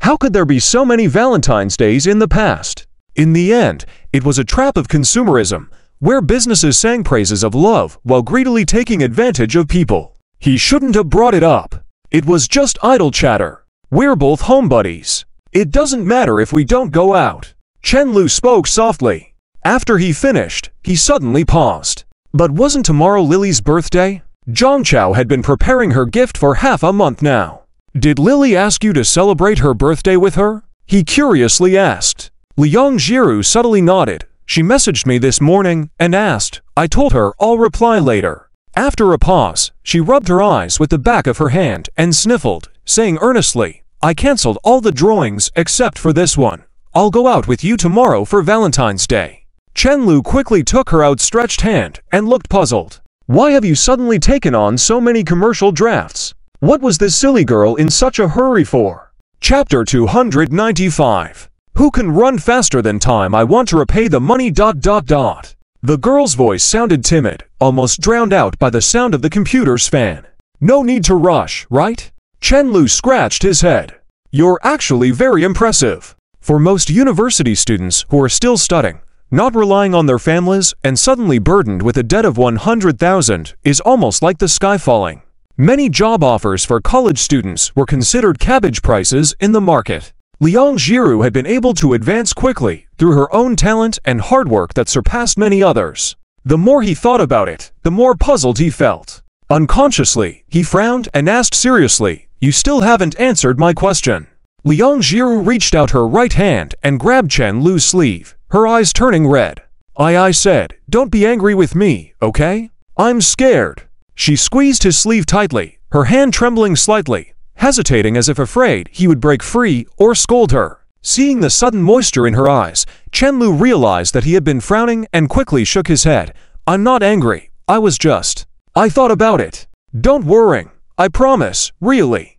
I wasn't angry. He was just lost in thought. To scold Liang Jiru, he not only couldn't bear to, but also because right after that, Lin Miao Miao and his own mother were waiting in line to teach him a lesson. He wasn't sure if Liang Jiru believed him, but she slowly lowered her gaze. I want to pay it off by October. Before your birthday. Chen Lu guessed vaguely that Liang Jiru didn't want to owe him anything extra. Liang Jiru rubbed her eyes and averted her face, too embarrassed to continue. Chen Lu suddenly understood everything, embraced the girl, and whispered, "There is something called premarital personal debt." Liang Jiru held his fist in hers, lightly tapped his chest twice, too embarrassed to let him continue. "It's not just that." After a while, the girl whispered softly. Chen Lu lightly brushed aside the hair near Liang Jiru's ear. "Don't overthink it, take it step by step."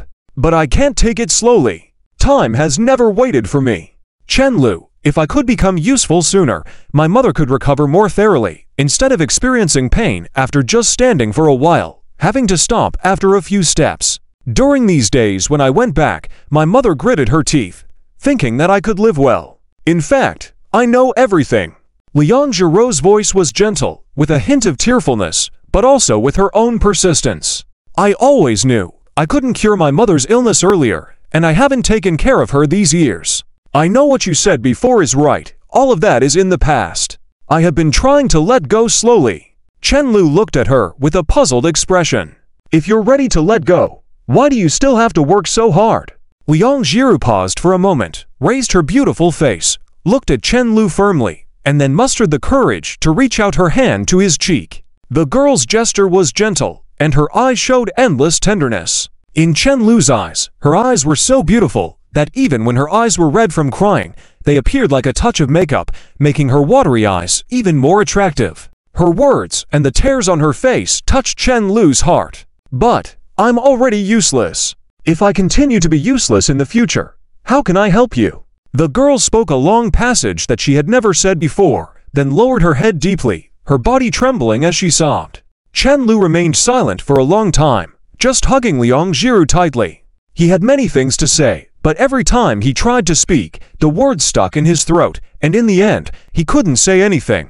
This was the first time he felt somewhat helpless, realizing that the hardships he had experienced over the years were not solely his own, so he unconsciously assumed that the so-called beauty could heal everything.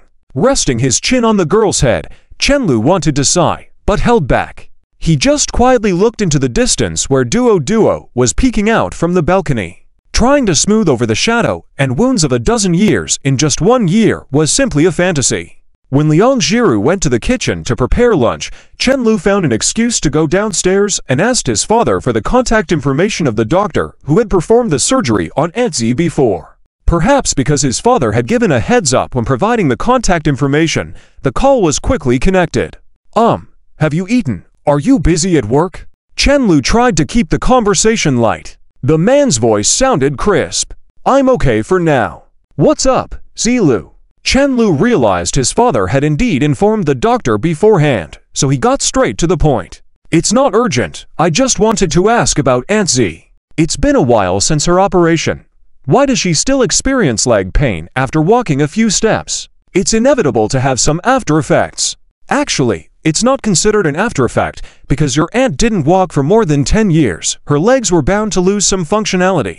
Would her condition have been better if the surgery had been done a few months earlier?" Chen Lu suddenly felt a hint of regret. If he hadn't delayed in finding a solution at that time, causing a mistreatment opportunity, it would weigh on his heart forever. He knew that on some sleepless nights, he would toss and turn, thinking about how things could have been better. He suddenly understood Liang Jiru's mindset all along. It wouldn't have made a difference. The voice on the other end of the phone sounded decisive. In this case, the surgery needed to be done at least a few years earlier. As mentioned before, the best course of action was to have the surgery from the start with no problems. But due to the patient's special circumstances, there was nothing else we could do, right? Chen Lu let out a long sigh, looking more despondent. "Yeah, then there's nothing we can do. Besides, the patient has recovered quite well already. It's just a minor inconvenience to walk a little and rest. She'd definitely be able to take care of herself in the future. I guarantee it." "Okay, uncle, I won't disturb you any longer. I have some work matters to attend to at the company. If you have time, come over for dinner. My dad has secretly hidden several bottles of mayo Thai. I'll bring them out for you." "Haha, that sounds great." Chen Lu hung up the phone, tightened his coat, and glanced around. The surroundings were still desolate, with dry trees and a lack of vitality. The February cold wind was chilling. Spring was still a few days away. On the 14th, Valentine's Day. Although the weather was nice, the two of them had no plans to go out today. Chen Lu planned to take Liang Jiru to visit Liu Yan later that evening. They didn't need to go out especially for this holiday. After all, their first date had been spent almost the entire day at the corridor of the Entrepreneurship Center. Ever since they had been together, every day felt happier than celebrating holidays. Early in the morning, Chen Lu lazily lay on the sofa, discussing dinner plans for the evening with Zhang Chao over WeChat. "Chen Lu, what's the plan for the evening?"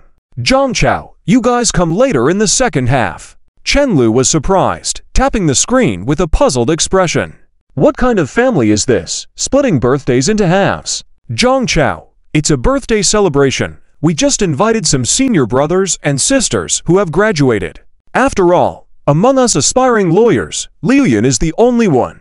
She knows more people in this field, so it makes sense." "Chen Lu, you're using Liu Yan's birthday for this kind of thing. Isn't she mad?" "We discussed it." Zhang Chao sent an expression of satisfaction. "Besides, your girlfriend isn't good at social events, so you don't need to attend this dinner. Come later and bring your girlfriend just to show face. You know Liu Yan's temper. She has no friends in Hangzhou now." Finally, Zhang Chao added, "Just trouble Liang Jiru a bit." Chen Lu said okay, put down the phone, stood up and walked to Liang Jiru, who was concentrating on her drawing. He suddenly furrowed his brows. The image on the screen was taking shape, with clear and concise lines. The young man in the drawing was leaning on the wall, his soaked white shirt only half-buttoned, showing a lot of skin. His pants were loose, revealing a bit of his lower abdomen, as if he was preparing to hug the female lead. In the end, it was a game catered towards female players. Chen Lu could swear that he hadn't dressed provocatively like this the day before. This was far too perverse. Do you have any drafts that could pass the review and start a live broadcast now?" She blushed. Their live broadcast guidelines are strict. Chen Lu couldn't believe she was drawing something that could pass the strict review. Clearly, it was him who was not serious. Although it could pass the review, game companies' drafts like this still couldn't be live-streamed. Seeing that Chen Lu was determined to accompany her, Liang Jiru found a personal commercial contract, sat properly in front of the computer, and didn't want to continue talking. Chen Lu reminded her in a gentle voice, "Since we're not using the webcam, you don't have to be so formal." Liang Jiru took a deep breath. "I'll try my best." Chen Lu nodded lightly in acknowledgement, opened the live streaming software on the desktop. The stream quickly gained viewers, as expected. Some viewers remembered the mishap during the first live session, and the barrage of comments began. "Can I wake up with you tomorrow morning? I've been pondering for a month. Did you forget to end the broadcast, or was it done on purpose? What are you guys talking about? I can't understand." Chen Lu pretended to be clueless, looking over at Liang Jiru, who kept her head down. Apparently, she remembered what happened, but didn't dare to face it. The barrage of comments continued.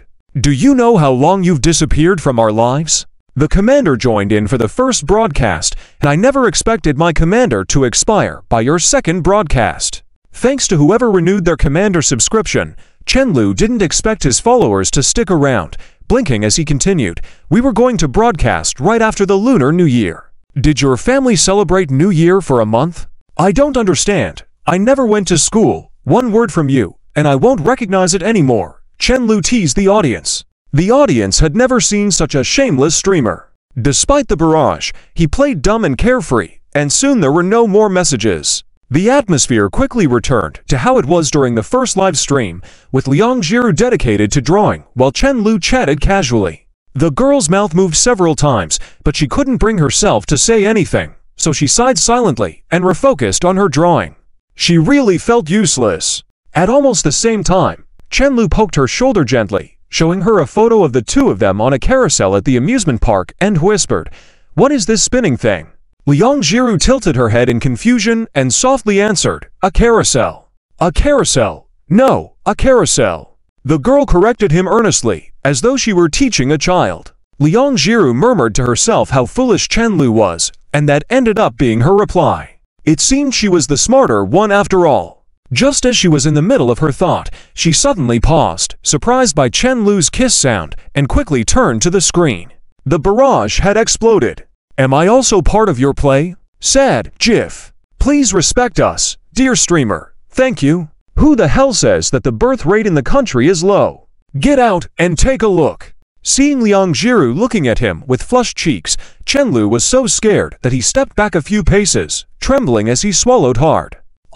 Can you wait for me to mute the broadcast first? Chapter 296, My Landlady. The old lady nodded lightly when she saw the girl. Chen Lu quickly grabbed the mouse and hurriedly turned off the microphone. This matter was related to his lifelong reputation, and he couldn't be careless. After confirming everything was in order, he closed his eyes, took a deep breath, stood up straight, opened his arms, and shouted loudly, "Come at me." After a moment, he felt a sudden bump on his chest, causing Chen Lu to shiver. However, this time the feeling was strange, not like the previous ones where he felt like spitting blood. This mentally sharp man was usually as tough as iron, but why was he so weak today? Chen Lu tentatively opened his eyes and saw Liang Jiru snuggling in his arms, smiling as she held him tightly. "Why didn't you make a move earlier?" Chen Lu asked, wondering if this silly girl was trying to attack his conscience directly. Liang Jiru tiptoed and kissed him lightly. "Because I'm not as foolish as you think. I know you just want me to talk more." Chen Lu paused for a moment, then smirked and directed the girl in his arms to the screen. "Look, most of the people here are your fans, speaking kindly. Let's start by talking in the live stream." At this moment, the barrage was filled with joy and harmony, perhaps because they were finally hearing Liang Jiru speak after being punished, or maybe because they were happy with the situation. After a month without streaming and always having casual chats, people with bad attitudes wouldn't stay in this live stream. Those who stayed were either easygoing or truly enjoyed watching Liang Jiru draw. This was the best live stream environment he could provide for this silly girl. Taking the first step out of this new comfortable circle, perhaps in the future, she wouldn't be so shy. You see, a lot of things, after you actually do them, when you look back, they are not as difficult as you imagined, right? He whispered softly. Liang Jiru remained silent, then softly murmured in agreement after a while. Seizing the opportunity, the two of them chatted for a while before sitting back in front of the computer. "Not done with the lesson yet? Don't be soft-hearted. Make him kneel on the keyboard. Kneel on the durian if necessary. That would be so tiring, I can't bear it." Liang Jiru wiped the corner of her mouth, mustering up the courage to speak. She held Chen Lu's hand tightly, as if she still saw him as a strength buff. Unfortunately, her voice was too soft and couldn't be picked up by the headset. Seeing the barrage filled with beat him comments, Chen Lu's mouth twitched. After chatting for so long, not even one person was supporting him. After all, this was Liang Jiru's account, and the audience in the live stream mostly supported her. Whenever she spoke, the topic would shift entirely to her. Heard that Arctic Star founder gave a certain airline a new character design. Can you reveal when it will be released? I can't wait. It should be soon. Liang Jiru continued in her soft voice. Chen Lu couldn't help but grunt. Train your body well and wait. You never know how many things those mobile game developers are holding back. If it can be released within 2 months, that's already considered fast. How do you know that? Hey, don't you think his voice sounds familiar? I've felt that since the beginning. Has anyone seen the video of the Arctic Star founder condemning the Lin Group? Chen Lu finally saw the opportunity to show off. Feeling excited, he quickly said, "That's me." The barrage fell silent for a moment. Chen Lu thought there would be a lot of praises and 666 comments, but to his surprise, they were all condemning him. "Can you increase the drop rate for gacha cards a bit? I spent 648 yuan and got nothing. Can you make my wife's skin even smoother? Why add stockings for no reason?" Chen Lu cleared his throat hastily. "I'm not responsible for these issues. The planner is Zhang Chao, not me. Later on, I'll share his account with you, so you can find him. I'm just Liang Ji's boyfriend." To be honest, I envy the title of Liang Ji's boyfriend more than the Arctic Star Company founder. Liang Ji's boyfriend? Heh, he seems pretty cool. Whether it was due to the barrage focusing on attacking Chen Lu or realizing that speaking during the live stream wasn't as terrifying as imagined, Liang Jiru spoke a lot more this time. The gifts she received this time were obviously more numerous than before, but as an artist, she still couldn't compare to those gaming streamers in terms of live stream earnings and number of fans. However, Liang Jiru was still satisfied. After 2.5 hours of chatter, Liang Jiru had almost finished preparing the birthday gift for Liu Yan. She massaged her neck, relieved, then gently patted Chen Lu's shoulder, proudly pointing to the finished work. Just as Chen Lu was about to end the stream, he suddenly saw a new subscriber who had never engaged before, donating 2,000 yuan. Going with the flow, keep drawing for another half an hour. I love watching. Chen Lu stared at this new subscriber's ID, blinking in bewilderment. The kind of nickname that only older folks would use. He couldn't help but snicker in his mind, then casually turned off the microphone and whispered in Liang Jiru's ear, "You might get about 1,000 from this gift." 1,000! Liang Jiru, who was originally clueless about the gift, widened her eyes in disbelief, looking cute and amazed. "But she's asked you to draw for another half an hour. She's so kind, she could have asked me to draw for the whole day." Liang Jiru suddenly felt motivated. Chen Lu. Meanwhile, on the other side, after giving the gift, Wang Zhao smiled and waved at her sisters who were playing mahjong with her. 3 middle-aged women leaned in curiously, looking at her phone. "My future daughter-in-law is live streaming her art," Wang Zhao boasted. "The girl draws quite beautifully. Nowadays kids seem to like this kind of thing." The group of women praised in a mutter. Having heard her boast endlessly about her beautiful future daughter-in-law, they didn't expect there were more things to talk about. Suddenly, someone tapped her shoulder. "Is the guy talking your son? He's quite charming, like listening to a comedian." Wang Zhao grew even more proud as she listened, a hint of smugness appearing on her lips. At that moment, Chen Lu's voice came from the phone. "A childhood without exploding cow dung is incomplete. Forget about exploding cow dung. When I was given a straight wooden stick, I could play for half a day. If only I had this stick back then. The cauliflower field 10 miles away would have no head, right? But I never dared to bring it home, or else it would have become the champion saber my mom used to spank me. She probably doesn't know until now that over the years, whenever my dad and I saw it, we'd secretly hide it away." "You've got it wrong. I don't have a son." Wang Zhao suddenly laughed. Chapter 297 Singing Love Songs for You. Because Zhang Chao set the so-called second half at the KTV, Chen Lu and Liang Jiru intentionally ate only half full before coming over. The two stood at the entrance of Mandara KTV. The large neon sign kept changing colors in the night sky, creating a different atmosphere here. "It feels. This doesn't seem like a place good kids would come to." Liang Jiru quietly glanced at the service staff standing at the entrance, sticking closely to Chen Lu's shoulder, muttering softly. "It indeed doesn't seem like it, but most KTVs are still relatively formal. Let's just come and broaden our horizons." "This KTV is quite expensive," Chen Lu explained somewhat guiltily. In fact, he didn't like this kind of place much either, so he rarely participated in chaotic socializing. After speaking, he glanced at the girl's timid appearance and felt that something was off. He was always simple and pure, never wearing makeup, and now standing timidly at the entrance with him, looking like she didn't dare to enter. It seemed like he wasn't a good person.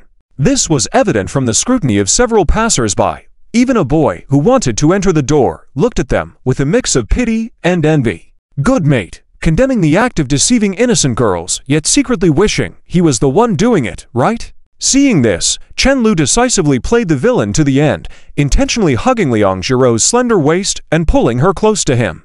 Liang Jiru was startled but did not resist. Instead, she shyly leaned into his embrace. Seeing the onlookers leaving, he whispered, "Let's go in quickly, or else it'll seem like I'm corrupting an innocent girl." "Oh." The two were led into the private room where Zhang Chao was. As soon as they entered, a strong smell of alcohol hit their faces, followed by Zhang Chao's almost mournful howl. 10 years later, we are still friends, we can still greet each other. Just that kind of tenderness can no longer find a reason to embrace. Chen Lu was dumbfounded, having never seen such a scene. He froze as soon as he entered. "Sing this song on your girlfriend's birthday. Who knows what's in this guy's head?" However, Liang Yin seemed quite amused, filming him with her phone all the time. There were quite a few people in the private room, but apart from Zhang Chao and Liang Yan, the few other girls were all people from the company who got along with Liang Yan, no strangers. In other words, Liang Jiru didn't know anyone there. A group of girls were chatting about something, and in the distance, Lin Miao Miao was sitting on the sofa eating a plate of fruits contentedly. It seemed like there was always such a character in a KTV room who would not sing a song after arriving, not interact much, just eat fruit all the time. Originally smiling and sitting there recording videos, Liang Yan adjusted the glaring lights in the room softer when Liang Jiru entered. Just as Zhang Chao, who was singing heartily, stopped singing, signaling the staff to bring in the cake and everything. Chen Lu led Liang Jiru to sit on the side, quietly watching her scan the surroundings. "How do you feel?" he leaned in to ask the girl. "I'm a bit nervous, it feels a bit noisy." Liang Jiru worried he wouldn't hear, so she cupped her hands over her mouth and said in a quiet voice. With the surroundings bathed in various colors, even Chen Lu's cheeks were tinged with a strange hue. Although the blinding lights were gone, the noise from the audio system still made her eardrums throb. She felt like she might never adapt to a place like this. "It's okay, you can eat more fruits, after all, it's not our money." Chen Lu gestured at Ziya, sitting next to Lin Miao Miao, to bring over the fruit plate from Lin Miao Miao's territory. "Here, let me feed you." Liang Jiru looked around discreetly. Seeing no one watching her, she quickly ate up the piece of cantaloupe Chen Lu fed near her mouth. "Feed me a piece," Chen Lu said. "Sure." After exchanging some whispers with each other, they heard someone shouting towards them. "Hey, what's up with these two? Why have they been feeding each other the whole time since they came in?" Hearing this, Chen Lu turned to look, seeing Lin Miao Miao had swallowed the fruit in her mouth and was staring at him fiercely. Whether it was because he had been chatting with her friend the whole time, or because he had deducted her salary, she seemed quite resentful. Lin Miao Miao waved to Liang Yan, who was chatting. "Yan, yeah, it's your birthday today. Won't they sing a song for you? Look at this Chen Lu, flirting with girls at your birthday party." Liang Yan was initially a bit hesitant, knowing Liang Jiru's character, but after seeing Lin Miao Miao signaling continuously, she nodded repeatedly. "Indeed, it's inappropriate. Chen Lu, will you sing or not on my birthday?" "I'm not very good at it." Chen Lu turned to look at Liang Jiru. "How about you?" Liang Jiru lowered her head, clenched the hem of her shirt tightly in her hands. "I'm not very good at it either." Indeed, since she started drawing, she listened to more and more songs, as almost all artists listen to music while painting. But singing, kill her now. How can a hexagon warrior like Lu Jie not know how to sing? "I can't believe it," a bossy voice persisted.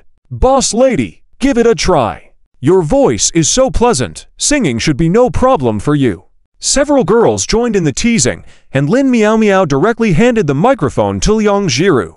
Unable to resist Lin Miao Miao's sudden enthusiasm and the commotion, Chen Lu had to stand up, take the microphone handed over by Zhang Chao, and turn to face the girl sitting on the sofa. "Today happens to be Valentine's Day. If you don't want to sing, let me sing for you." Chen Lu smiled, extending his hand to her. Liang Jiru pursed her lips and reached out her hand. Their hands gradually came together, and he gently pulled the girl up from the sofa, then walked slowly to the center of the room. "What do you want to sing?" Zhang Chao asked, looking at the tablet in his hand. "How about a little sweet, a song that's easy to sing?" Chen Lu responded without hesitation. He had been out of touch with songs other than those of Su Song for a long time, so he was truly unsure how it would go. As the background music gradually played, the entire room fell silent. Chen Lu turned around, leaving only Liang Jiru, who was hanging her head. Tapping her forehead with his index finger, he made her look up before slowly starting to sing. "Pluck an apple, waiting for you to pass by the door." As he began singing, there were some faint praises and muffled exclamations from the audience section nearby. Chen Lu was just silently watching Liang Jiru, and seeing that she didn't speak up, he continued singing until the end. "We have already agreed to spend the next weekend together. Your little emotions mean a lot to me." Liang Jiru didn't know why she was moved by the lyrics of this song. Her eyes inexplicably moist, she then, without thinking, raised the microphone and sang, "I don't know why the wound hasn't healed yet, you just barge into my heart like this." Hearing Liang Jiru's soft and melodious voice, Chen Lu was momentarily stunned. Liang Jiru's voice was soft, even with the microphone, but the emotions intertwined with the lyrics in her singing seemed to flow harmoniously, slowly seeping into his heart along with her sweet voice. Everything she wanted to say was all in the song. As Chenlu was still in a daze, the girl in front of him plucked up the courage again, holding his hand and looking at him with tender eyes, then lightly smiling and softly uttering, "It's because of you that I see a flower bloom in the barren desert. Aoyang Jiru. It's you who makes me want to write a love song for you every day." Chenlu, with the most romantic chorus, "Liang Jiru, you also softly harmonized." Chenlu. Eyes fixed on our choices together. Liang Jiru had initially looked into Chenlu's eyes just to calm herself, but now she seemed entranced. Her gaze never wavered throughout, and by the end, she had completely forgotten about anyone else present, as if she were simply singing for Chenlu alone. Suddenly, Chenlu read a sentence from the clear and beautiful eyes of the girl in front of him. "Those who want to sing love songs to each other on Valentine's Day shouldn't be just you, right?" In the time that followed, the melodious singing gradually filled the room, with Liang Jiru getting more accustomed and Chenlu getting more attuned. Before they realized it, their left hands were unconsciously interlocked, singing and gazing into each other's eyes with smiles. The eyes of each other seemed to convey 1,000 words. Unfortunately, like the song they were singing, it seemed they only intended to confide in each other alone as the song played on. Chapter 298. After singing a song for Valentine's Day, the surroundings were still silent. Suddenly, a strange sound was heard, breaking the quiet atmosphere like an avalanche. "Boss lady, your singing is so good. Kill me. I always say there are two types of people who can't come out from under the blanket.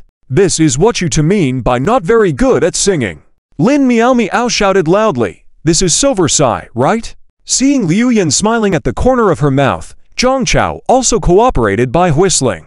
Hearing the cheers around them, Liang Jiru suddenly remembered that there were other people around, and her face turned red in embarrassment. "So many people are watching. What am I doing?" She hurriedly tried to release her hand, but no matter what, Chenlu refused to let go. She had no choice but to hold his hand back, interlocking fingers with him. Actually, she didn't want to let go either. Finally, finding the excuse of "I've already lost face anyway," she held his hand tightly. Among the other girls present, except for Liu Yan and Liang Jiru, all were single. So when the two finished singing and were still gazing at each other, someone couldn't help but shout, "Who suggested it just now? Stand up!" Lin Miao Miao scratched her cheek and quickly shrank back to the corner. "Brother Chao, I know you definitely won't back down. Won't you sing a song with Sister Liu Yan?" Xiaoji mustered up the courage to urge him. The atmosphere quickly became lively under the atmosphere of KTV and dazzling lights. "Damn it, count me in. Today is my girlfriend's birthday. Do I need to take care of everything for her?" Zhang Chao stood up, took the microphone, and nodded towards Liu Yan. "Let's sing a difficult one." Liu Yan jokingly looked at him, pondered for a moment, and said seriously, "How about Sorrow in the Wind and Rain? Are you happy?" Chenlu whispered in Liang Jiru's ear, then suddenly lightly kissed her earlobe. Liang Jiru shivered, looked at him with a slightly blaming yet gentle look, and then nodded almost imperceptibly. Her cheeks were still flushed. "Your live broadcast combined with your performance just now has met the bonus standard," he said softly. "Really?" Chenlu nodded slightly. "You were just 2 points away from passing. Keep up the good work." It's so difficult, because Chenlu kept whispering in her ear. The constant heat made her feel soft all over, leaning on Chenlu like clay in his arms. "After collecting all the Dragon Balls, what reward do you want the most?" "You know what I want the most," Liang Jiru muttered softly. They had argued over this question many times before, but Chenlu liked to ask each time, and she didn't want to say directly, feeling embarrassed.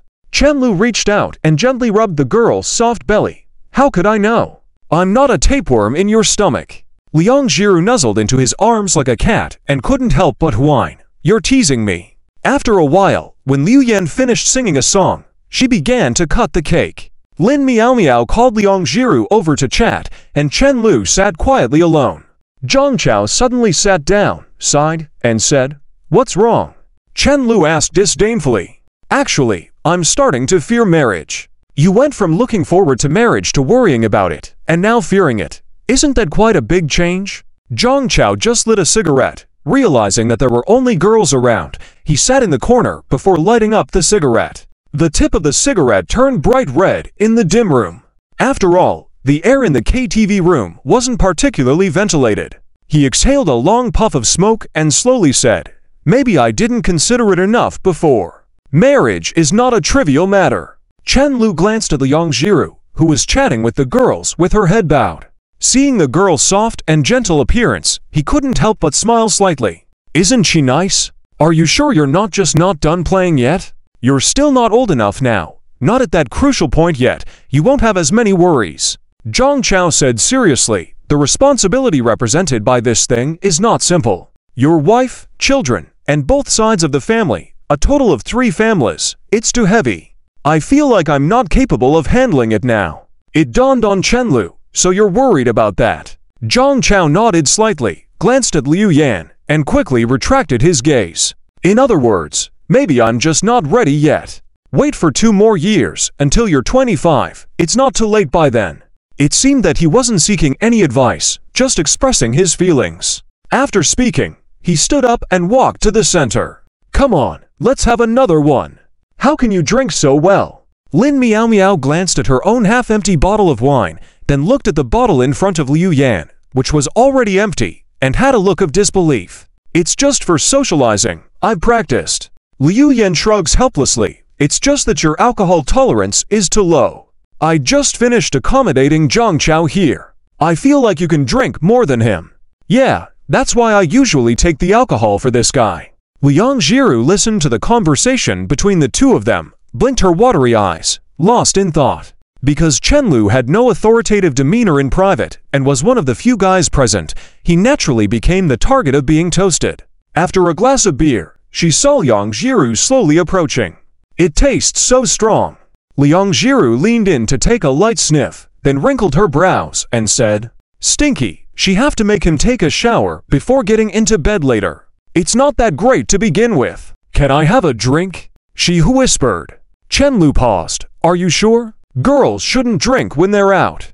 How come they can drink? Someone will send them back later. Chen Lu poked the girl's cheek. And you're a good girl. You can't drink. We're both naughty kids. Chen Lu couldn't understand why this silly girl wanted to drink. Seeing her persistence, he thought it wouldn't hurt to let her have a little. He said seriously, treat it as testing your alcohol tolerance. Let's make a deal. You won't drink a sip when I'm not around. No, not even when I'm around. Let's not drink this stuff. Whether it was because of her thin skin or low alcohol tolerance, the silly girl, who usually blushed easily, even blushed after a few sips. Liang Jiru hadn't even finished her 4th drink when Chen Lu realized something was wrong. This silly girl seemed to have a terribly low alcohol tolerance. Moments later, stop swaying. Liang Jiru suddenly leaned in and held his cheek, gazing at him with a dizzy expression. You keep swaying. It's making me dizzy. Be a good girl. The girl puffed her cheeks, speaking as if educating a child. Chen Lu blinked in confusion. I haven't moved. With Zhang Chao accompanying the designated driver in sending all the girls home, one by one, the party came to an end. In a beautifully decorated living room, I feel like I need to exercise more, do some yoga, or something in my free time. I'm not as good looking as Liang Jiru, and my figure isn't like hers. Liu Yan adjusted the hem of her sweater a few times, turning left and right in front of the mirror, feeling discouraged. She then reached out and touched her waist. Even more disheartened. She had been confident about her figure until she saw Liang Jiru take off her coat at the KTV, wearing a black turtleneck sweater. Those legs, that waist, and sigh, comparisons are odious. Zhang Chao smirked. Come on, you're already good looking enough, don't push yourself. Instead of improving yourself, why not belittle others, just compare yourself to those less than you. He was certain that as long as he showed even a hint of agreement or acquiescence, he would be picked up like a little pig and thrown out of the window. Women are such terrifying creatures. Your answer sounds awkward, but okay, I'll let you pass. Liu Yan suddenly smirked. I can actually help you. Zhang Chao could tell what she was thinking at a glance. If you don't want your hands, just say so. Seeing Zhang Chao fiddling with a package of blue bubblegum, she asked with a disgusted look, What are you doing? I want to see if it's really undetectable to prick a few holes in this gum. Zhang Chao casually pierced a few holes in the unopened bubblegum with a pin and smirked. Haven't you heard of that joke before? Some devious people in the past would open a condom in a hotel room, poke a few holes in it, then reseal it. I want to see if it's really undetectable. Crazy. Liu Yan couldn't help but give him a disdainful look and turned off the lights in the living room. It makes me sick to think that you've used this with other girls before. We're breaking up. When Zhang Chao saw the door closing, he quickly grabbed a handful of bubblegum and followed suit. Yan, if you don't want me to touch you, can you give me a different reason? Every time you pretend to be angry, aren't you tired of it? With no pedestrians on the street of Binjiang Road, Li Si-nian adjusted his glasses and forced a somewhat stiff smile at the short-haired girl in front of him. Xu Hua, why did you suddenly want me to come out to see a movie? He tentatively asked in a low voice. The girl silently put the movie ticket back in her bag, didn't even look up, and said, "You called me crazy that day. Shouldn't you make it up to me? I thought you were going to ask for Chen Lu's contact information." Li Si-nian smiled bitterly. Initially, both Chen Lu and Zhang Chao had said that Qin Wengxi probably just wanted to contact Chen Lu through him. At that time, he didn't believe it at all, but now looking back, he found it ridiculous. Perhaps because I'm just an ordinary person. The girl crossed her hands behind her back, stepped on the curb like walking on a balance beam, took a few steps and looked at the taxi parked in front of her. She turned and waved to him lightly. "I'm going back now. My mom doesn't let me stay out till late." "Okay, goodbye." Li Si-nian stood on the roadside, watching the taxi's taillights grow smaller as it drove away, eventually turning into one of the many stars on the road. In a slightly dilapidated corridor, Chen Lu was holding Liang Jiru with one hand and searching for the key to the door from his pocket. The girl with long hair looked at him with a dazed eyes, her beautiful eyes filled with unmistakable affection. Chapter 299. Are you Ultraman? Hey, I'm opening the door. Be honest, Chen Lu grinned and licked his lips. Can you behave for a bit? Ever since they got in the taxi, Liang Jiru had been leaning on him, hugging his arm tightly without letting go. Normally aloof, after a bit of alcohol, she turned into a sloth. No, the girl pouted, then opened her arms wider, hugging him even tighter. Hug.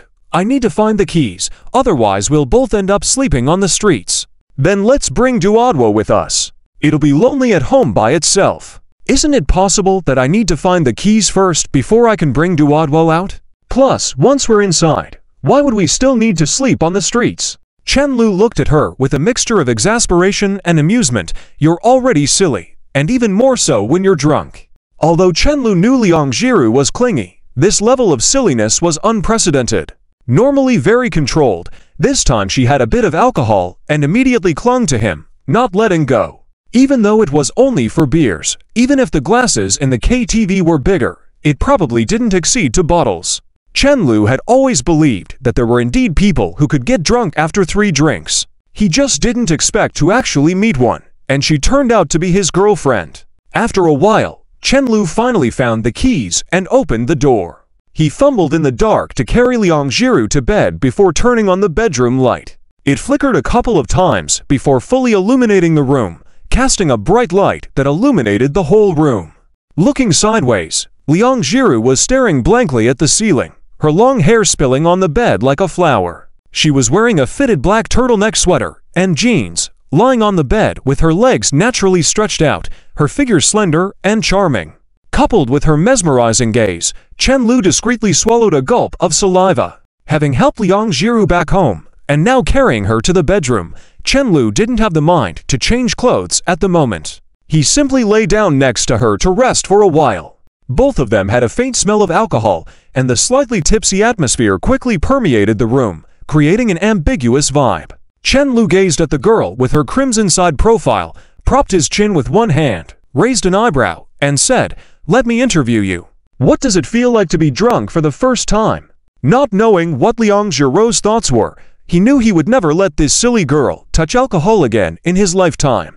While she was quite cute when she got drunk, her body's intolerance to alcohol made her more uncomfortable than regular people. Liang Jiru turned her head, gazing silently at him for a while before saying, "I'm not drunk. I only had a few drinks. Normal. Everyone who's drunk always denies it." Chen Lu chuckled, "So, I really drank too much." Suddenly, Liang Jiru showed a surprised expression, then slowly closed her slightly open mouth, her lips gradually drooping.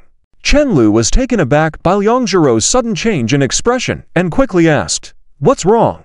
Before he could continue, Liang Jiru turned over and hugged him. "I suddenly feel so useless. What's wrong?" Chen Lu was puzzled. My tolerance for alcohol is so low. I can't even do what Liu Yan does, blocking drinks for her boyfriend. I'm still shy, and my words are clumsy.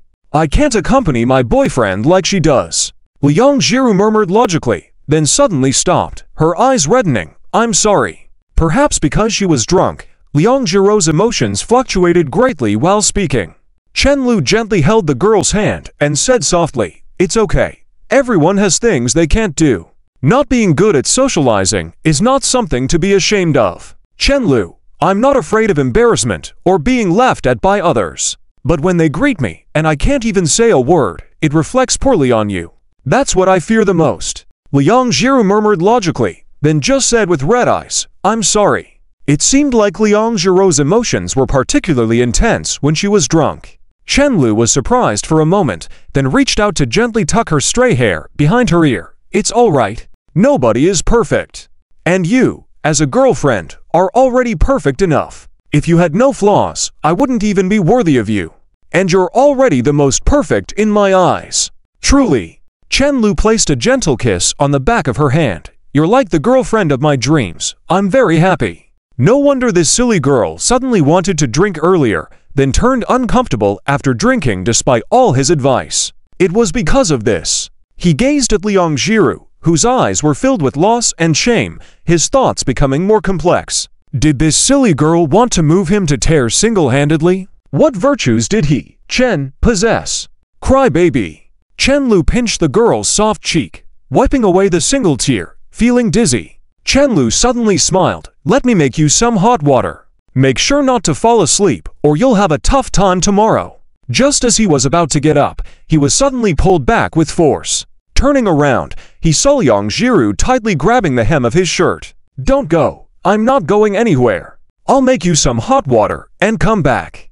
And you won't leave." Liang Jiru seemed to have a sudden change in mood, pouting and acting cute. "You really want to leave?" Chen Lu thought, "I'm going out to make you hot water. What do you mean I want to leave? And also, aren't you a bit too much in this drunk state? Isn't Ultraman only in 3 forms?" Looking at Liang Jiru's self-satisfied expression, he couldn't help but smile and play along. "Correct, I want to go out." As soon as he finished speaking, he was suddenly pushed. Chen Lu's back hit the wall. He first froze, then turned his head to see Liang Jiru propped up by the wall with her arms, which made him even more stunned. He stared at the girl in front of him with a smug smile on her face. His mouth twitched twice, his eyes filled with embarrassment and reluctance. "Liang Jiru, you, a mere silly frog, dared to wall slam me." Chapter 300 Lives Up to Conscience. Chen Lu, "You are not behaving today, at all." Liang Jiru pouted. After speaking, she turned her face and let out a small hiccup quietly, then pretended as if nothing had happened and turned back, saying, "Be honest, or I will kiss you." Chen Lu sighed deeply. "You will regret it. Weren't you just crying a while ago? How come you suddenly pushed him against the wall now?" Liang Jiru smiled, tiptoed towards his face, and blew warm breath continuously on his face, causing an itchy sensation. This warm feeling gradually spread throughout his body, finally lingering in his abdomen, making him unable to swallow. How could his girlfriend control him like this? "Did you always feel embarrassed when I made you blush and your heart race by taking the initiative?" The girl poked his face like a balloon, her fingertips sliding down from his cheek, slowly across his neck, and finally resting on his chest. Feeling his heart beat quietly. Since his own heart was weak, his heartbeat had already accelerated, and Chen Lu had to admit, maybe a little. "Why?" Liang Jiru looked at him defiantly. Chen Lu shrugged with a faint smile. "Because you are silly." "How can I, Chen Lu, lose to you?" Liang Jiru angrily punched his chest. Despite being drunk, still didn't use much force. "You were never supposed to win against me." Chen Lu looked at her curiously. "Why?" "Maybe I'm not as smart as you. Can't say sweet words like you can." Liang Jiru drooped her eyes, looking blurry, then quietly whispered in Chen Lu's ear, "But you don't even know how hard I try to make you happy." After saying that, the girl rubbed her forehead, then turned and walked slowly back to the bed. "Why did you wall slam halfway, and then retreat?" Chen Lu asked curiously. He had just started enjoying that feeling. Why did this silly girl suddenly stop playing? "Dizzy," Liang Jiru murmured as she lay back on the bed, curling up obediently. Chen Lu sighed, feeling a bit helpless. He had to drink more water when drunk to facilitate metabolism. Chen Lu tried to coax her to drink honey water for a while, but she refused and snuggled into his arms. "You won't even drink when your boyfriend feeds you?" Chen Lu gently threatened as he blew the steam off the cup of honey water. Liang Jiru suddenly sat up and said, "Okay?" Chen Lu was surprised. She shouldn't play hard to get. She should go play hard to get. Learning his tactics so quickly since meeting Liang Jiru, this silly girl seemed to be a quick learner. Chen Lu finally gave in and fed her a cup of honey water, feeding it mouth to mouth. After some struggle, Chen Lu checked the time on his phone. It was already 11:40 p.m. As he turned to see the girl sitting on the bed, smiling at him, he couldn't help but feel a bit overwhelmed. "Stand by the wall. I haven't had enough wall slamming yet," Liang Jiru whispered.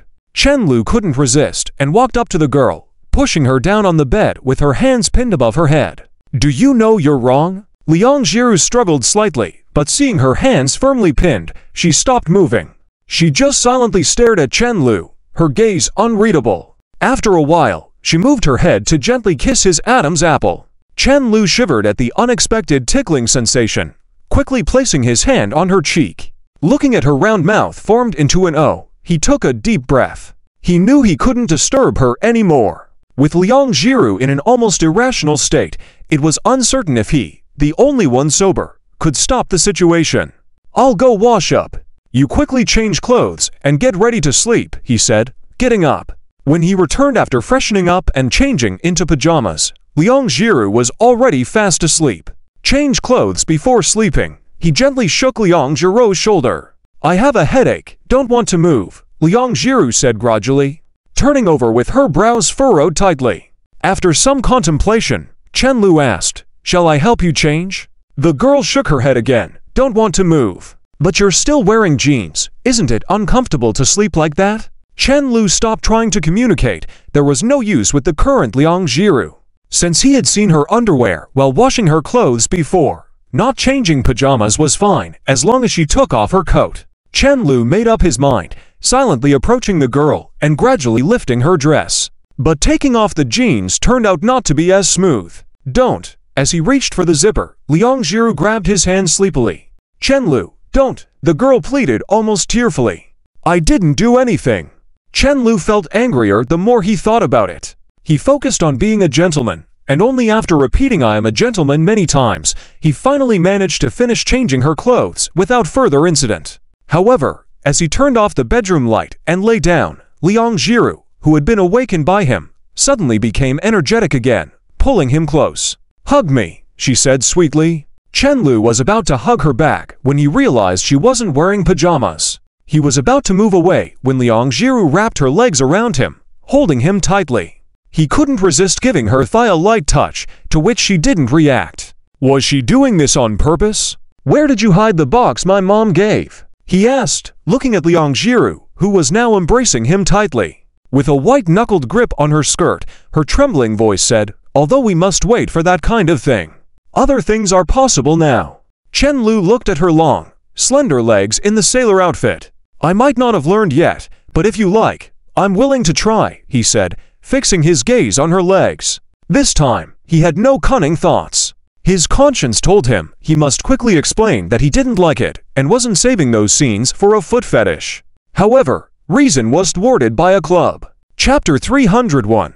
I am a good person. Ancient words say, a journey of 1,000 miles begins with a single step. While the distant morning sun gleams brightly, it is only by bravely taking the first step that you can understand what kind of scenery lies along the path you must travel. Practice is crucial. Chen Lu just realized that things were completely different from what he had imagined initially. The actual experience was even more enjoyable than he had expected by hundreds of times. The visual stimulation and pleasure experienced were incomparable to watching 10,000 movies. It was already after 8 in the morning, and the room remained dim, with the curtains tightly closed.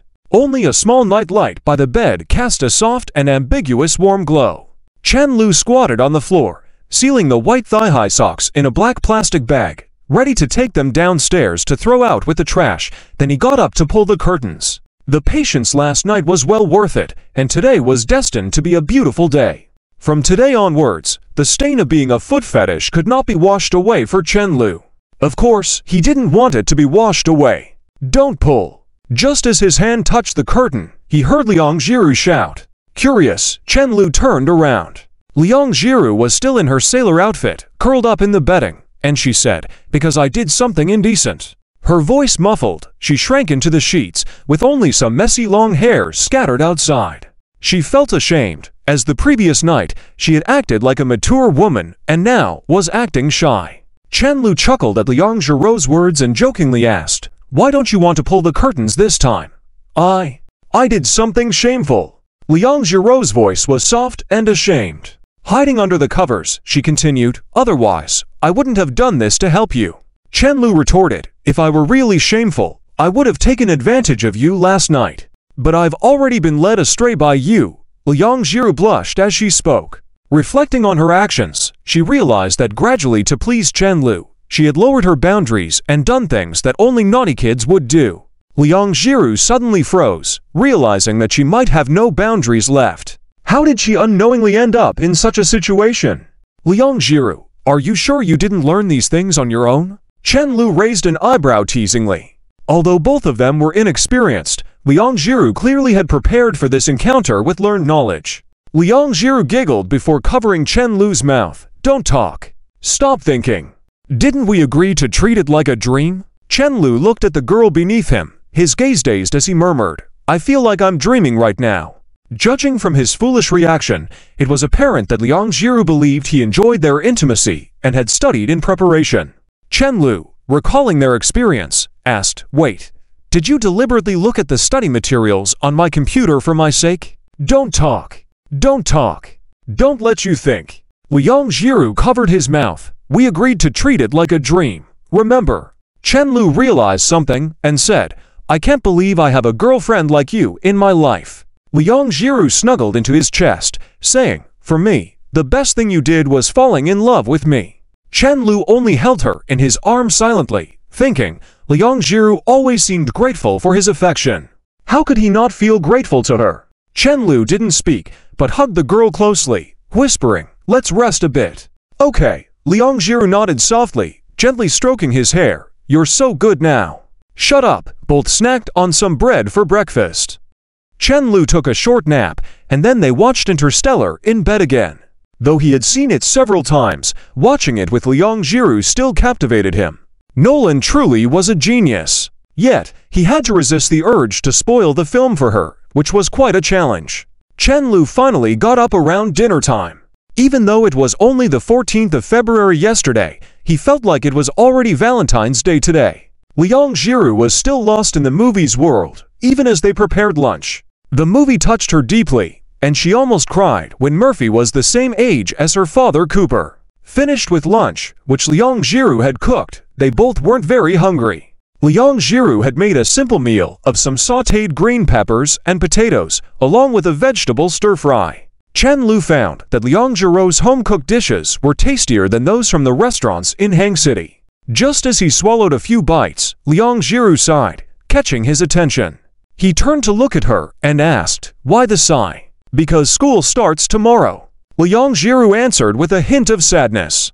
Chen Lu couldn't help but laugh. "Well, you're already a mature university student." "Student Liang Jiru, you finally embarked on the path of depravity with me. I mean, the normal path, right?" Students disliking school was as natural as office workers disliking work. For some reason, Chen Lu felt a sense of accomplishment. "Do you have plans for this afternoon?" Chen Lu inquired. "I have to paint. Haven't finished that commercial draft yet. Once you complete this, don't accept any more commercial drafts for games targeting women. Take on some otaku mobile games instead." Chen Lu said sternly, "Keep painting. I'm going out for a bit." "Where are you going?" Liang Jiru asked curiously. "Didn't you say you didn't expect Professor Yin to help anymore? Why are you so clueless? Don't you know how much a lawyer of his caliber charges for legal advice? It might be several times more expensive than one of your sketches per hour." Chen Lu gestured, counting money with his hands. "I'm getting it for free from the old man." Chapter 302. Zhang is still sharp after a while. After about 15 minutes, Chen Lu drove to the old man Yin's house downstairs. Old man Yin still hasn't offered to help him until now, but any questions in this regard, as long as he asks the old professor, he will clarify. What's the concept? It's actually not much different from personally acting as a consultant. It's like playing chess with Chen Guanglin at the beginning when he still had chess software in his hands. It's like he's completely installed a plugin. Whatever the old man says, he just follows directly. Another thing he wanted initially was connections. In fact, prominent figures in the industry now all know that there is a person named Chen Lu who goes to Professor Yin's house for lessons every day. After retiring for over 10 years, he's the only one who receives this treatment. So, there are all sorts of rumors from the outside world, and even some say he's a closed-door disciple. Despite this, the old man has never clarified. He has always acted as if he didn't know about it. This leads him to now contact various figures in the legal world, and people would instinctively look at him with higher regard, making it easier to make connections. These people will be his network in the future. Old Man Yin has never given him a break verbally, but has indirectly opened many doors for him. It's like saying, I've given you the opportunity. If you have the ability, climb up on your own. It's only recently that he truly grasped the situation. What's terrifying is that there's nothing others can say. He's just coming for classes, after all, with the upcoming law exams. Once he passes the exam, who can criticize him for personally getting involved with such a mess with a figure like Professor Yin? As for the contacts he made through his show of strength, those big shots in the legal world, they were all from having meals with Zhang Chao. Professor Yin has never made an appearance. As for the various relationships he has with Professor Yin, these were all made up by those people actively. He has never said anything from start to finish. When the time comes, no one can find a fault with him, and no one can say that Chen Lu is taking sneaky paths when dealing with a lawsuit. Professor Yin has extricated himself from this matter very clearly. Chen Lu couldn't help but take a deep breath. Indeed, figures of this level are not simple at all. He still has a lot to learn. Even though this old man gets frustrated when playing chess and might get impatient from losing constantly, even discovering that the old man is going easy on him would make him impatient. Chen Lu is still very grateful. Just as he was thinking about this, he suddenly saw a familiar yet unfamiliar figure at Professor Yin's doorstep. I swear, I'm really not here to ask you for help. No, I actually have something to ask you for. Old man, please accept these things, and I will be relieved. I won't have to bother you in the future, and you won't have to be bothered by me every day. TSK, why don't you believe me? I really came here to goof off. Hey, don't close the door. Accompanying this playful whining was a young girl about the same age as Chen Lu, with naturally curly hair, wearing a long brown coat. She's probably 1.1 Lin Miao Miao. This time, Lin Chan, Lin Jingming's true daughter, and Mo Yuking's half-sister, came because she can fly a plane, barely edging out 0.1 point due to body structure. Chen Lu knows her. This is Lin Chan. He and Lin Qian have had a somewhat strange relationship since they were young. Not close enough to be considered close, but having known each other for many years. The reason for this phenomenon is only one Moshu was particularly good to him, so he disliked Lin Jingming from the beginning, leading to Lin Qian just being a friend's younger sister to him. This kind of relationship is not bad, but they normally don't get in touch with each other, which many people in social circles tend to have. You're back in the country. Seeing each other, Chen Lu had to greet her. Although he had heard from Peng Lian that Lin Qian had come here, Chen Lu felt it was better to act as if he didn't know. Otherwise, Lin Qian might find it awkward that he didn't say hello after knowing she had returned to the country. Lin Qian first seemed surprised, then turned her head to size him up, smiled and called out, "Brother, you came back and didn't even tell me." Chen Lu took the initiative. He couldn't allow others to criticize him. I was thinking of coming to play with you and Chen Mo, then I just returned and heard about what happened at your company. How could I face you? Well, it's okay. Soon he won't be my dad anymore. Then I'll treat you to a meal and see who this future sister-in-law really is. She had always been curious about what kind of girl could make Mo Yuking so thoroughly defeated.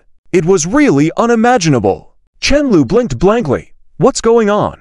They're about to divorce. My dad cheated. Seeing that Chen Lu seemed to want to ask why she came, if things were that way, Lin Qian smiled bitterly and continued, "What's the problem with me and his money? Anyway, this old man won't really take my stuff.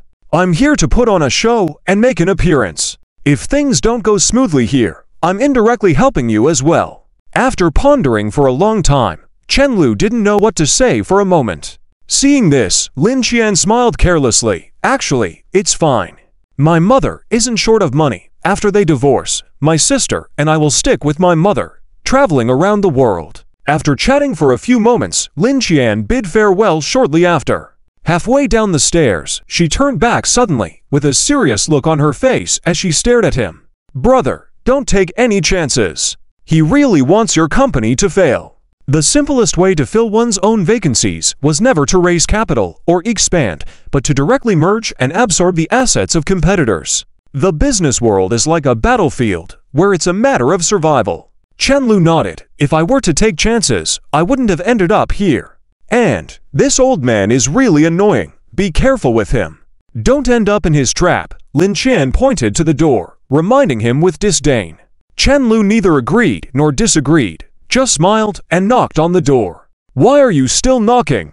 A somewhat old voice came from inside the room, with a hint of annoyance. Old man, it's me, Chen Lu said. Subsequently, to Lin Qian's amazement, the door opened. Chen Lu didn't follow the old man into the room, but turned and waved to Lin Qian. Quick, hand over the stuff to me, he urged softly. Are you going to help me deliver it? Lin Qian stood in the middle of the stairs, using gestures to communicate with him, looking excited.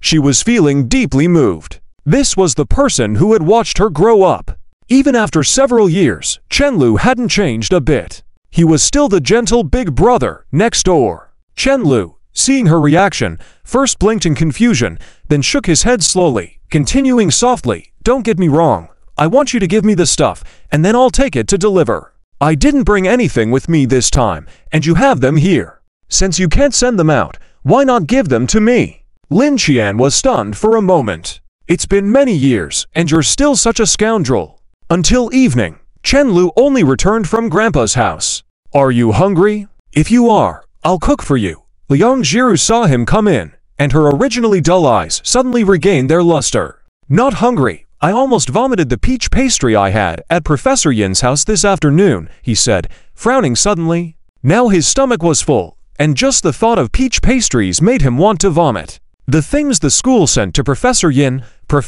didn't eat, just like ordinary old men keeping them in drawers. But now, whenever he went over, they were all his, and he couldn't not eat them. Chen Lu placed the 2 boxes of peach pastries he brought back on the table and gently pushed Duoduo, who was lying on top. This silly cat was actually very smart. It knew that it was warmest next to the computer case. So every time Liang Jiru used the computer, Duoduo would lie down here to sleep. I'm live streaming. If you want to talk, I'll turn on the microphone, Liang Jiru whispered. No need, Chen Lu said, and then looked at her in surprise. You dare to live stream by yourself? Liang Jiru felt insulted and pouted at him. I didn't turn on the microphone, and I also need to work hard to earn money. Although you still haven't relaxed as I suggested, but daring to livestream by yourself is progress. Chen Lu pulled out a chair from the dining table and sat down beside Liang Jiru. Just as he sat down, he noticed that Liang Jiru was still watching the black and white TV. Why are you playing this? Chen Lu glanced at the score, 9-6. It seemed like this clumsy person wasn't playing against the AI. I drew for 2 hours and wanted to take a break, so I opened Plants vs. Zombies. Liang Jiru pouted, but they said watching me play Plants vs. Zombies made their heads hurt, and then Meow Meow asked me to play with her, so I came to play this with her. Chen Lu couldn't be bothered to ridicule Lin Meow Meow for playing games with her boss during work hours. His gaze remained fixed on the computer screen. Seeing that the clumsy person wasn't playing Rockman anymore, but playing Jungle Amumu, he couldn't help but ask, why are you playing in the jungle now? Playing in the jungle lets me farm gold from jungle monsters. If I play other positions, my teammates won't let me touch the jungle monsters. Chen Lu's lips twitched at this explanation. This game was going to be ruined by Liang Jiru. Then he saw Liang Jiru resurrect and head straight to the river bushes on the top lane, deliberately inserting a true sight outside the bushes. Wait for him to come to destroy it, then I'll kill him. Without waiting for Chen Lu to ask, Liang Jiru explained seriously, a true sight costs 75 gold, his head is worth 300, so I'll earn 125 once I kill him. Chen Lu felt a chill run through him. He listened to Liang Jiru say this without emotion. In this clumsy person's eyes, the opposing player was just worth 300 gold. No wonder she wasn't nervous at all playing against real players as a newbie. Would a normal person come out to remove a ward placed outside the bushes? He asked. They would, Liang Jiru affirmed confidently. You have so much confidence, Liang Jiru huffed proudly. Of course, I've deceived others in this way to learn this trick. Chen Lu bit his lip to suppress his laughter. It turned out the opponent with low health, Iron Man, indeed couldn't resist coming to remove the ward, only to be chased and killed by Liang Jiru's Mu. She even waited for him to use his flash before using her Q ability. Chen Lu couldn't bring himself to laugh, he just sat dumbfounded with his mouth slightly agape. It was ruining it, letting this clumsy person understand the game. Innovation Mordekaiser, is the top lane your dad? Muzimu Mu. No, the top lane is my good friend. Add space available Fiora. Jiru, you're truly a genius. Keep it up, in 2 more kills, I'll be able to beat him. You've only been playing for a short while, but you have to play games while telling your dad to play. You're really working hard. Chen Lu looked at her with the expression of an old phone, then glanced at the chat box. Sure enough, the chat was making the same jokes. Unfortunately, this clumsy person was shy and introverted, otherwise, she would excel in drawing, and could have an entertaining program just by playing Plants vs. Zombies.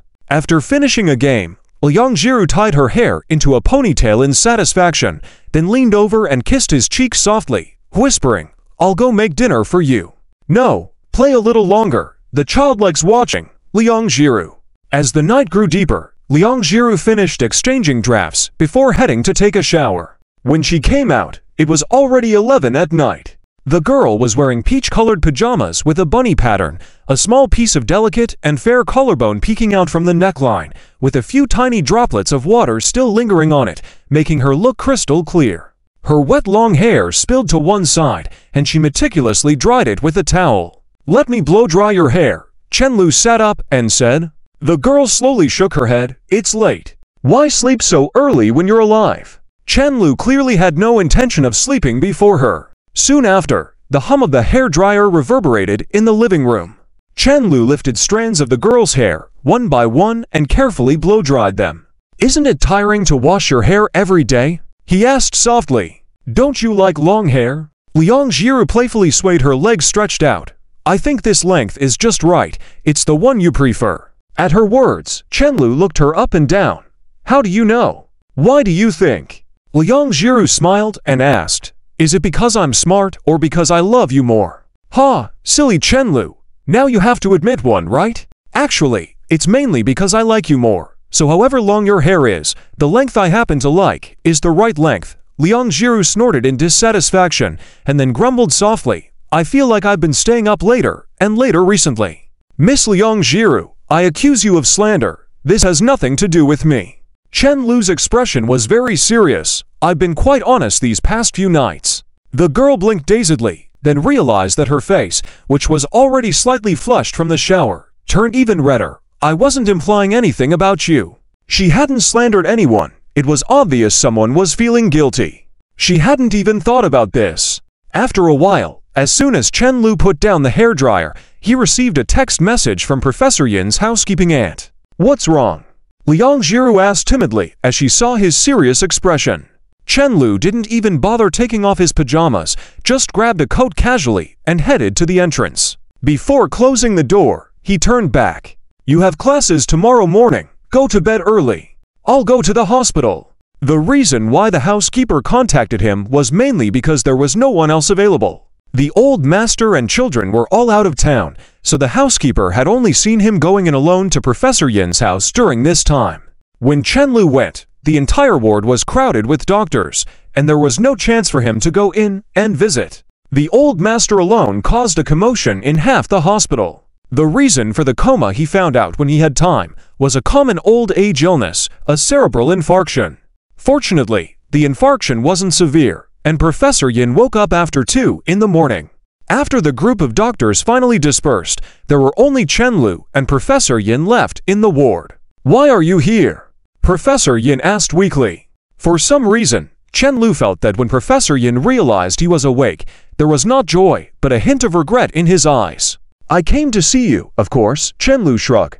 Why did you put me as your emergency contact instead of the housekeeper? She couldn't come, so they contacted me. Professor Yin perhaps hadn't fully recovered yet, still gazing quietly at the ceiling. It's strange. I've been here several times within a year. Chen Lu rambled on to himself. The old master had visited the brink of death, probably not fond of the quiet. First, I came when my girlfriend fainted from hypoglycemia. Then recently, I came to visit the girl who jumped into the river. The girl who jumped. The one reported in the news recently for jumping into the river. Yes, that one. We were the ones who jumped in and saved her. Good job. Professor Yin praised him for the first time, but it's better to leave these things to the professionals if it happens again. Chen Lu chuckled. Where can I come across such incidents again? You keep this to yourself, disappearing all day. Everyone knows that sucking up to you is useless. Now that you're sick, there isn't even someone actively taking care of you. Chen Lu sighed softly, unable to hold back. Those professors on your level, even if it's a minor illness, the wards are probably filled with visitors. As their relationship grew closer, Chen Lu became more casual in his speech. Professor Yin spat. It's all about interests, hypocrisy. In a bustling world, all for their own interests. Nowadays, who is willing to genuinely care for others? Chen Lu gently replied. Interpersonal relationships in essence are about exchanging benefits. That's the way most people are. Although he was getting along fine with the old master, not expecting anything in return, he couldn't deny that initially he was just like others, seeking help for his own gain. My old partner wasn't like that, Professor Yin retorted coldly, then just silently stared at the ceiling, lost in thought. After a while, he spoke again in a deep voice, but she's no longer here. Chen Lu hesitated for a moment, feeling like Professor Yin, who usually appeared tough, looked suddenly weary, his eyes flickering with a hint of emotion that quickly vanished. I'm leaving. After a while, Professor Yin gestured for him to go. I've come now. I'll leave when your child gets back in the morning. Without your partner, and instead spending time with an old man who's halfway to the grave. Are you crazy? Go back. The old man was stubborn, never listening to others' advice. Chen Lu sighed deeply, standing up slowly. Then I'll come back to see you tomorrow. When you have nothing else to do, talk to me then. I have national care. When the nurses come, there will be plenty of noise, one less won't matter. Chen Lu had no choice but to leave, being shooed away persistently. Just as he reached the door, he heard Professor Yin call out to him. Haven't you asked everything you wanted to ask? Why keep coming back to me? Professor Yin's tired face was filled with speechless resignation. It had been over 2 months, and he knew Chen Lu kept visiting despite his lack of assistance, feeling like he suddenly had a grandchild. Chen Lu looked at him some helplessly. If I don't come to your place, then you won't have anyone to play chess with, he said and shook his phone, joking. Next time, leave me your contact as an emergency contact. The housekeeper is only there for their paycheck. They can't afford to care for someone like you. I'm leaving. Get some rest. With a lump in his throat, Professor Yin stared at the closed door for a moment, before snorting disdainfully. You were just saying about all in the world is for self-interest, and now you bring up this. Suddenly, he remembered something. Finding out his clothes had been changed, he searched through his pockets and found a photo in the inner pocket of his jacket, letting out a sigh of relief. The photo was black and white, low resolution, showing a girl with 2 braids, a bright smile on her face. I wandered to the brink of death again, but didn't cross it. The quiet ward was filled with the old man's resentful mutterings. I've lived almost 20 years longer than you. Why don't you want me to accompany you? After a while, feeling a bit thirsty, but not wanting to disturb the nurse, he forced himself to bear it. Turning his head to the side, he noticed 2 cups of water on the bedside table, placed within his reach. He remembered it was Chen Lu who had quietly poured it while chatting earlier. But Yururu, I met a young lad. This rascal is really as good-hearted as you. Chen Lu arrived home at 4 in the morning. The moon was bright, the cold wind biting. The lighting in the old residential area was dim, with only 1 lamp hanging at the entrance of the building, casting a faint glow. It was quiet all around. Even in February, you couldn't hear the insects chirping. As he drove back, his thoughts were somewhat complicated. He could understand Professor Yin's current situation. They say that after our parents pass away, life becomes a journey to the end. At this age, people are already on the path towards the final chapter. Without parents, without a loved one, naturally, you won't have someone genuinely caring for you. Putting himself in Professor Yin's shoes, he'd probably prefer to stay reclusive. After all, he had been trained by a certain silly girl to fit her mold. Chen-Lu quickly shook his head, not daring to think further. No use self-tormenting in idle thoughts. With these thoughts, Chen-Lu had already arrived at the entrance of the building, glancing up at the light from his unit. Normally, at this time of night, every household should have their lights off. But the light from one unit was still on, the window shining brightly in the dark, looking particularly solitary amidst the pitch-black windows. On closer inspection, he realized that it was his home. Could that silly girl still be awake? It was already 4 in the morning.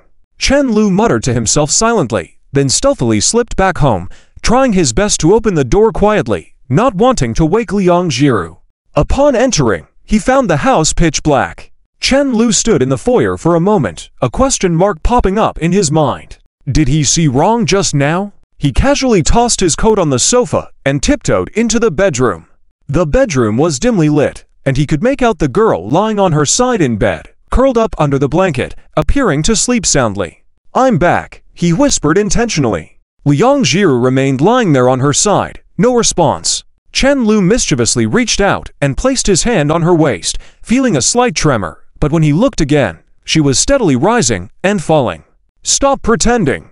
I know you're not asleep." Liang Jiru's eyelid twitched, but there was no response. The girl secretly bit her tongue, her thoughts complicated. "Oh, please stop asking. It's so late. If I start talking to you now, it'll take a while before I can go to sleep. Just sleep now, please. Don't say anything more. I won't be able to keep the act up for long." Watching her reaction, Chen-Lu smirked, changed his clothes, and then slid under the blanket, embracing the girl tightly. "Good night, my wife," he whispered softly. Chen-Lu knew perfectly well why Liang Jiru was pretending to sleep. But he also realized why that silly girl, who had never stayed awake through the night, could hold on until now. Chen-Lu had remained awake all night at the hospital, along with his chronic lack of sleep, exhaustion finally taking its toll. He wanted to see how long Liang Jiru could hold out, but surprisingly, he fell asleep first. Sensing the man behind her gradually breathing evenly, Liang Jiru suddenly opened her eyes, taking deep breaths and pressing her hand to her chest, her heart refusing to slow down. What's the point of shouting in the dead of night? Was that whispering, or did he know she was pretending? The girl couldn't figure it out. After all, with Chen-Lu's character, anything was possible. After a while, Liang Jiru cupped Chen-Lu's icy cold hands in her own, warming them up until she gradually fell asleep. At 4:36 in the morning, not a single light shone from any house in the old building. Time flies, and it's already mid-March. Chen-Lu finally received the news that the trial would be held at the end of the month. The previously somewhat cumbersome process suddenly became very smooth. As for whether Professor Yin had really made a move, he didn't know, and he didn't dare to ask. This morning, Chen-Lu was at the Rookie Express station with Liang Jiru to pick up a delivery. Since she discovered that clothes online were not only much cheaper than in physical stores, but were also of similar quality, she had gotten used to shopping online. It was like opening up a whole new world for her. Turns out, we've bought so much stuff recently. Chen-Lu looked at a pile of deliveries and couldn't help but comment. Liang Jiru had worked part-time at the school's express station for a long time, and she inexplicably felt a sense of familiarity in such a place. She looked around, then turned to Chen-Lu and said, "Go back and try on the clothes I picked for you. If they don't fit, exchange them." The downside of shopping online for clothes was just this. Okay, Chen-Lu had just taken a couple of steps out of the express station when he suddenly realized that Liang Jiru wasn't following him. Turning back, he saw Liang Jiru standing there, looking at him steadily. "You forgot something," the girl reminded him. Holding a bunch of deliveries, Chen-Lu was momentarily stunned. Then, he quietly counted, digital tablet, novel, desk lamp, my jacket, oh right, and your little 10,000 fan card. He counted the number of deliveries in their hands, and indeed, everything was there. "Anything else you forgot?" he asked curiously. "Yes," Liang Jiru said, holding out her hand, her expression showing a hint of distress and cuteness. "Me." Chen-Lu chuckled, scratched his cheek, and walked up to hold the little hand. Liang Jiru reached out, and then the two of them headed home together. It was another day where he was charmed by his girlfriend. Although today was only the 16th of March, he had already narrowly lost to Liang Jiru 32 times. But that was okay, the advantage still remained in his hands. He just hadn't tried his best yet. The frog in the boiling water was doing well, steadily. As for the situation where in certain Japanese anime, after pretending for a few episodes, they finally say, "I'm sorry, Lady Jiru, I didn't let you exert your full strength," that was something that would never happen to Chenlu. "Next time if you forget to hold my hand, I won't go home with you," Liang Jiru whispered as she held his hand, her thumb gently stroking his hand back. "Where will you go if you don't go home with me?" Chenlu was surprised to see the silly girl start to threaten people. Liang Jiru pondered for a moment, then happily nudged his arm. "I'll stand still and wait for you to come pick me up." "How can you threaten me like this, and yet reveal your bottom line first?" Chenlu looked at the girl next to him with a speechless expression. She looked so satisfied and easily deceived. "Then what should I say?" Chenlu raised his eyes and pondered. "At least it should be running away from home."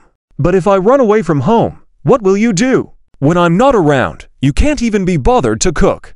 Liang Jiru blinked her clear and beautiful eyes, thinking Chenlu was really naive. If she were to run away just because he didn't hold her hand, then forget about not being able to hold hands this time. They probably wouldn't be able to hold hands for a long time. It was something only fools would do. Chenlu twitched his mouth. "I warned you." "Well, you're beyond saving." "All right, Lulu, rest at home. Leave the court matters to me." Zhang Chao happily hung up the phone, and Liu Yan happened to enter his office. "Why did you come over?" "I have something to tell you." "Then just say it." Zhang Chao continued to stare at the computer screen. Chenlu is really impressive. As a lawyer, you know more about the reputation of Master Yin in the industry. The old man hasn't shown his face for over a decade, and he managed to invite him out. She smiled imperceptibly at his words, then took a deep breath and said, "Come sit next to me, and then I'll tell you." Zhang Chao shrugged and sat in front of her. "Why do I feel like you are acting strange today?" Liu Yan's gaze was fixed elsewhere, her expression calm, but Zhang Chao noticed her lips trembling. She had a firm grip on her clothes, and the blue veins on her fair hands were clearly visible. "Take a deep breath and prepare yourself mentally," she reminded him again. "When have you seen me anxious? Just tell me whatever it is." Zhang Chao raised an eyebrow, looking indifferent. "This month ... my period hasn't come."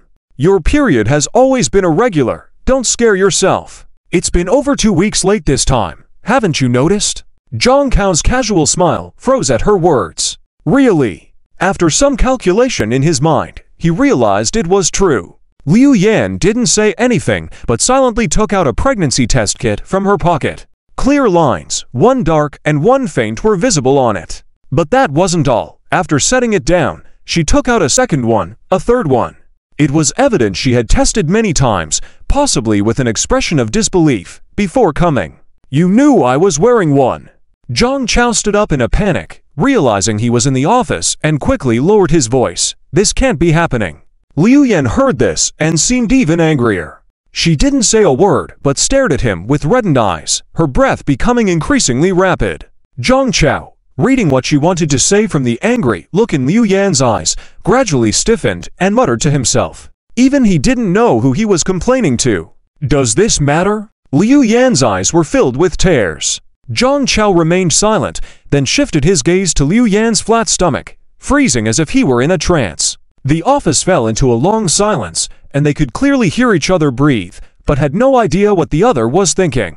After a long pause, Liu Yan suddenly spoke, but she stopped midway. Her mouth opened and closed several times, but the word "child" just wouldn't come out. She felt that once she said that word, she wouldn't be able to stay firm.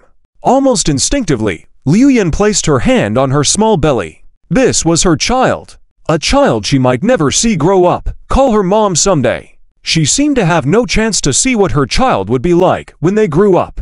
She couldn't even tell if it would be a boy or a girl. Thinking about this, Liu Yan, who had been persistent for so long, suddenly lost her usual composure. Tears swirled in her reddening eyes, and it felt like she was about to cry in the next second. "Accompany me to the hospital too." After a long while, Liu Yan suddenly spoke up but stopped. She opened and closed her mouth several times, unable to say the word "child." Liu Yan hesitated for a while and then added, "Why?" Zhang Cao's gaze was somewhat dazed, apparently still not fully comprehending. "What else can we do?" Liu Yan cried out with a tearful voice, her tone becoming increasingly hysterical. "You don't even remember my menstrual cycle. I've been on my toes for over 2 weeks, looking forward to it. We live together every day, but you don't even know that my period is late. You can't even fully concentrate on me. How much will be left for the child we might have? How are we going to raise this child?" After saying a bunch of words, Zhang Cao sat quietly, as if he hadn't heard her speak, not saying a word. Seeing him like this made Liu Yan feel even more aggrieved. She had wanted to reach out and hit his shoulder, but her hand hung in mid-air for a long time before she slowly turned to sit on the other side. After some time, there was a dull clunking sound that startled Liu Yan, who was lost in thought. When she turned around, she saw Zhang Cao throwing his cigarette and lighter together into the trash can, where they lay silently. Liu Yan was startled. Before she could react, Zhang Cao was already on one knee in front of her, wiping away the tears from her cheeks. "Don't cry, be good. My girlfriend always resorts to violence rather than tears when she's upset. When did you become so weepy? I can't bear to." Liu Yan suddenly started crying harder as she hugged him tightly, sobbing loudly while repeating, "I really can't bear to." After a long silence, Zhang Cao, seeing Liu Yan's distressed appearance, was unable to restrain his tears. "Let's get married," he said. "Quickly open it and take a look." Just as they arrived home, Chen Lu urged Liang Jiru to open the express delivery sent by the small broken station. Liang Jiru neatly hung up the coats they had just taken off on a hanger and walked slowly to Chen Lu. "You seem really excited," she said as she took the package Chen Lu handed her, feeling that Chen Lu seemed even more excited than herself. "Definitely excited. Do you know what it means to have 100,000 fans?" Liang Jiru shook her head slowly, curious. "What does it mean?" "It's 100,000 fans." Chen Lu gestured with both hands for a while, unable to decide how to describe it to Liang Jiru. "Anyway, it's amazing. Not many people can achieve that. In the future, you can earn a good amount of money just by posting ads on your social media." Being a top influencer with 100,000 fans, and still his girlfriend, was exciting to think about. He had once seen people with profile pictures showing a little lightning bolt on the small broken station's comments section, always giving them a second glance, feeling a sense of unattainability. Now that Liang Jiru had also achieved that, the filter he had for these big shots seemed to have shattered. So what if you have a lot of fans and high popularity? Despite garnering attention, they still ended up asking him to hold their hand or hug them, standing in place and plaintively saying he had left them behind. The more he thought about it, the more excited he became. "Are you making more money than me, with my 100,000 fans?" Liang Jiru pouted slightly, looking somewhat dejected. "It's not the same. The money I make is just money, but you have popularity. If one day I bully you, each of your fans could drown me in spit." Chen Lu took the fan package that Liang Jiru had personally opened and couldn't help but laugh. "My girlfriend is amazing." Being praised like this, Liang Jiru suddenly felt happy, as if this achievement was incomparable to her boyfriend's praise, and she immediately threw herself into Chen Lu's arms, hugging him tightly. "It's you who's amazing," the girl said softly. Having only known Chen Lu for a year, she had become the person she had never dared to think of. From struggling to support her mother to now becoming the cornerstone of her own family. She understood very well how she had reached this point step by step. Without ever asking her to do anything, Chen Lu had helped her become the person she wanted to be. Naturally, Chen Lu was amazing. Thinking about this, she straightened up, kissed him on the lips, and only reluctantly let go after a while. "Darling, thank you so much." Chen Lu understood what she meant, but couldn't help but smirk. The mighty influencer with 100,000 fans. Is this how you express gratitude? "I'll spend my lifetime as a thank you gift. Is that not enough? How many times a day do you think of wanting to kill me?" The next day, when Chen Lu arrived at the company and pushed open Zhang Cao's office door, he saw him sitting with his legs crossed, resting his legs on the table, lying back expressionless. He even had a lollipop in his mouth. "What are you doing?" Chen Lu blinked in confusion. "How old are you and you're still eating this stuff?" "I'm quitting smoking. This one still has a cola flavor. Want one?" Zhang Cao offered Chen Lu a lollipop, remembering that he liked to drink cola. "Quitting smoking?" Chen Lu sneered disdainfully, not even bothering to ask why he was quitting. If you can really quit, I'll wash my hair upside down on the spot. The probability of Zhang Chao quitting smoking through willpower was as likely as the shy Liang Jiru suddenly taking the initiative to seduce him. It just wasn't possible. It wasn't in his character to do something like that. Character is what ultimately determines destiny, because it completely determines a person's behavior, and some people will never be able to do certain things in their entire lives. Can he kick? No, he doesn't have that ability. Do you understand? Zhang Chao felt increasingly that his example was appropriate. Damn, you disrespectful guy. Who do you think you are challenging? Zhang Chao glared at him, feeling indignant. Do you know how many times you've tried this over the years since we met? Chen Lu took out his phone as he spoke. If you don't believe me, I'll call those two big guys right now. Damn it, we made a bet about you quitting smoking when we were sophomores, and they still owe me a hot pot till now. Since their freshman year until now, Chen Lu couldn't remember how many times Zhang Chao had mentioned quitting, each time with great determination. He had vowed all sorts of outrageous things, from not being able to quit to being hit by a car every time he went out, from always grabbing a card when playing poker, to never getting a pentakill in his lifetime. He hadn't succeeded even once. There was one time he persisted for quite a while, maybe over a month. At first, everyone in the dorm thought he had finally succeeded, until one night he got up to go to the bathroom and caught this sneaky guy smoking there. It turned out that Zhang Chao had been sneaking out to smoke every night for quite some time, then throwing the cigarette butts into the pit with the window open to let the smell dissipate, leaving no evidence behind. Zhang Chao's face turned dark as he listened, his confidence evaporating, muttering softly, "Buddy, I really quit this time. It's imperative. You said the same thing last time." Zhang Chao didn't want to talk about it anymore and changed the subject. "Hey, do you have plans in the afternoon? Let's go buy a house for your wedding." Chen Lu quickly took 2 steps back at the mention of it, with a wary look in his eyes. Go find Peng Lian. This guy still doesn't have a girlfriend, might have some strange preferences in that aspect. Don't involve me. What nonsense are you spewing?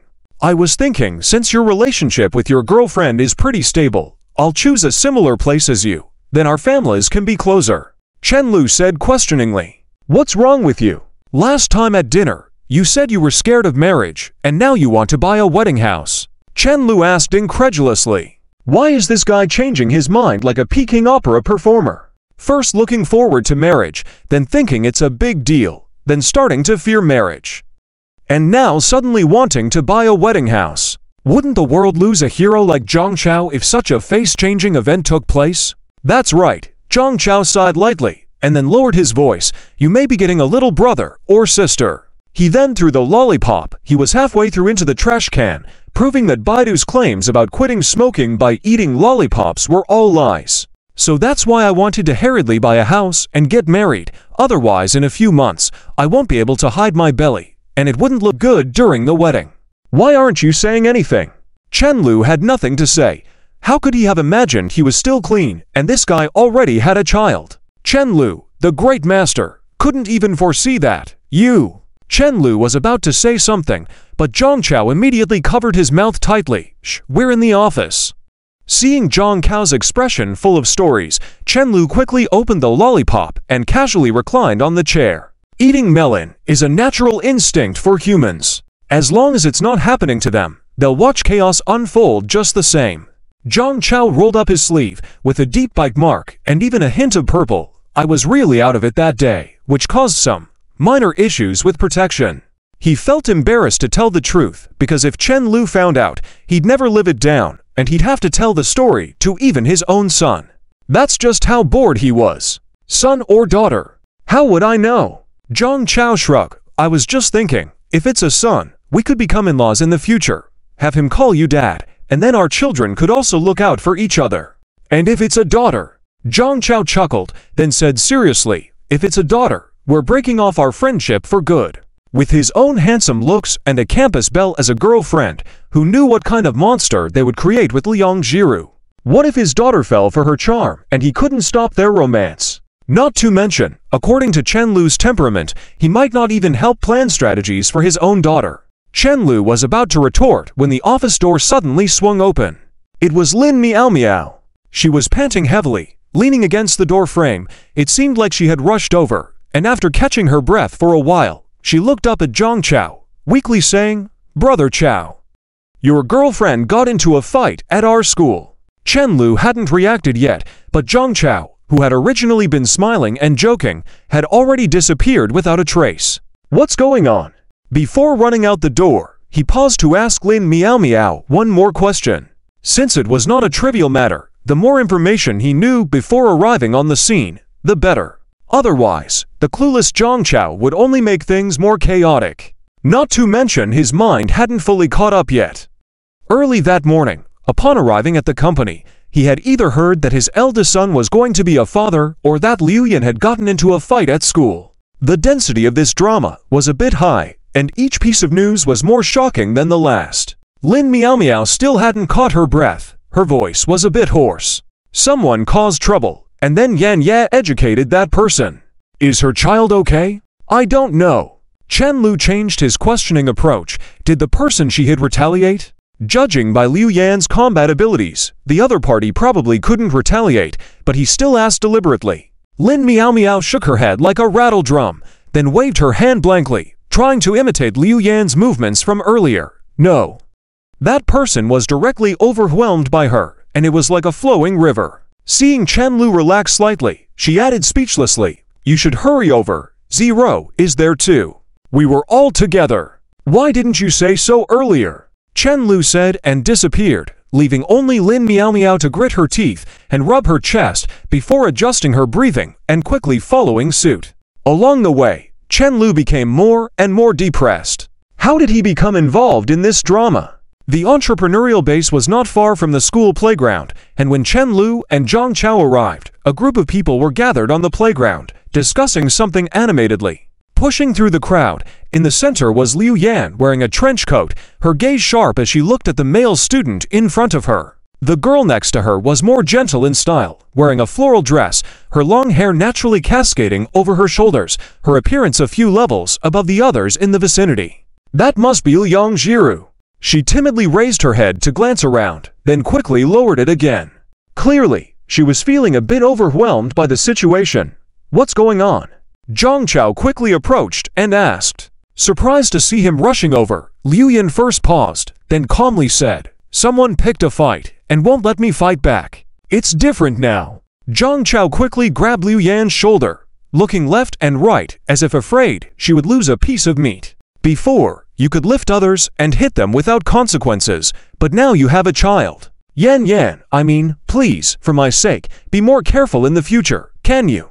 Originally, for the sake of the child, I wanted to endure. But Zero stood up for me, and he started targeting Zero, scaring her. I couldn't stand it. She had honestly been sitting on a chair waiting for Liang Jiru and Lin Miao Miao to come over for a walk together. She never expected to be accosted by a student looking for her contact information. Not wanting to cause more trouble, she reluctantly confronted the student who had been looking for her, and that led to the altercation. Who started it? After a moment of contemplation, he turned to Liu Yan, who had one hand on her hip. It's safer this way. Hearing this, Liu Yan turned around. I didn't do anything. This person has been bothering us. I just slapped him. Oh, and he started it by trying to push me just now. She emphasized the last sentence.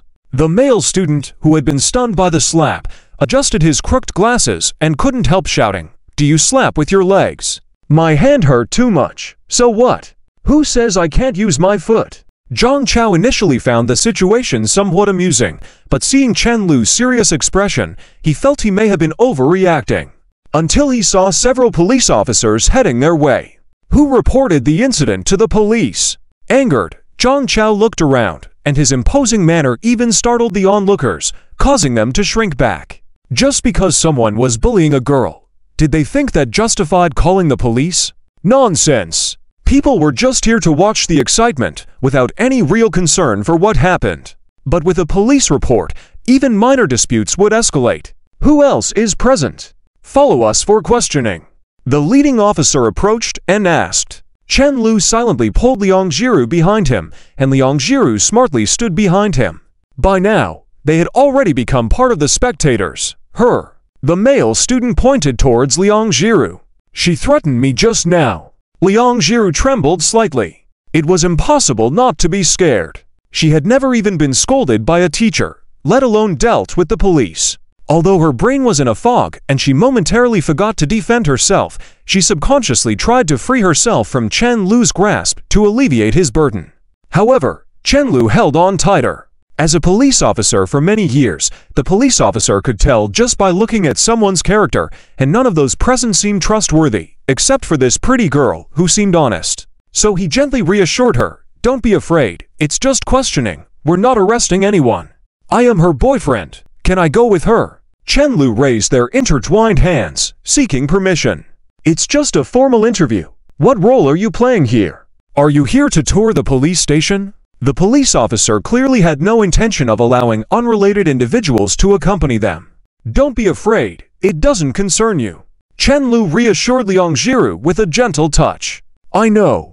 Liang Jiru nodded softly, but taking her hand away from Chen Lu took a long time and seemed very difficult. Despite her hesitation, she eventually managed to do it to spare Chen Lu worrying and trouble. "Sir, do you smoke? I'm quite acquainted with your superior. We just met before the new year." Seeing the group preparing to leave, Zhang Chao quickly approached with a smile. However, searching his pockets, all he pulled out was a string of lollipops, all various flavors of Alpenliebe. The officers stared at him in confusion. The atmosphere suddenly became awkward. "Smoking is bad for health. Why not have some of these lollipops instead?" "Are you involved in this?"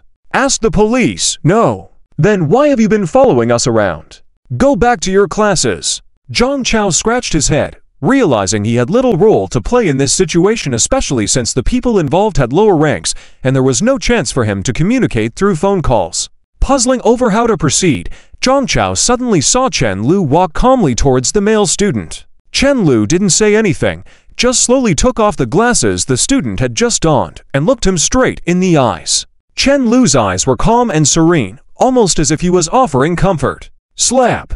The next second, an extremely crisp slap echoed in Zhang Chao's ears, causing a stir in the surroundings. The sound was loud, tinged with personal vendetta.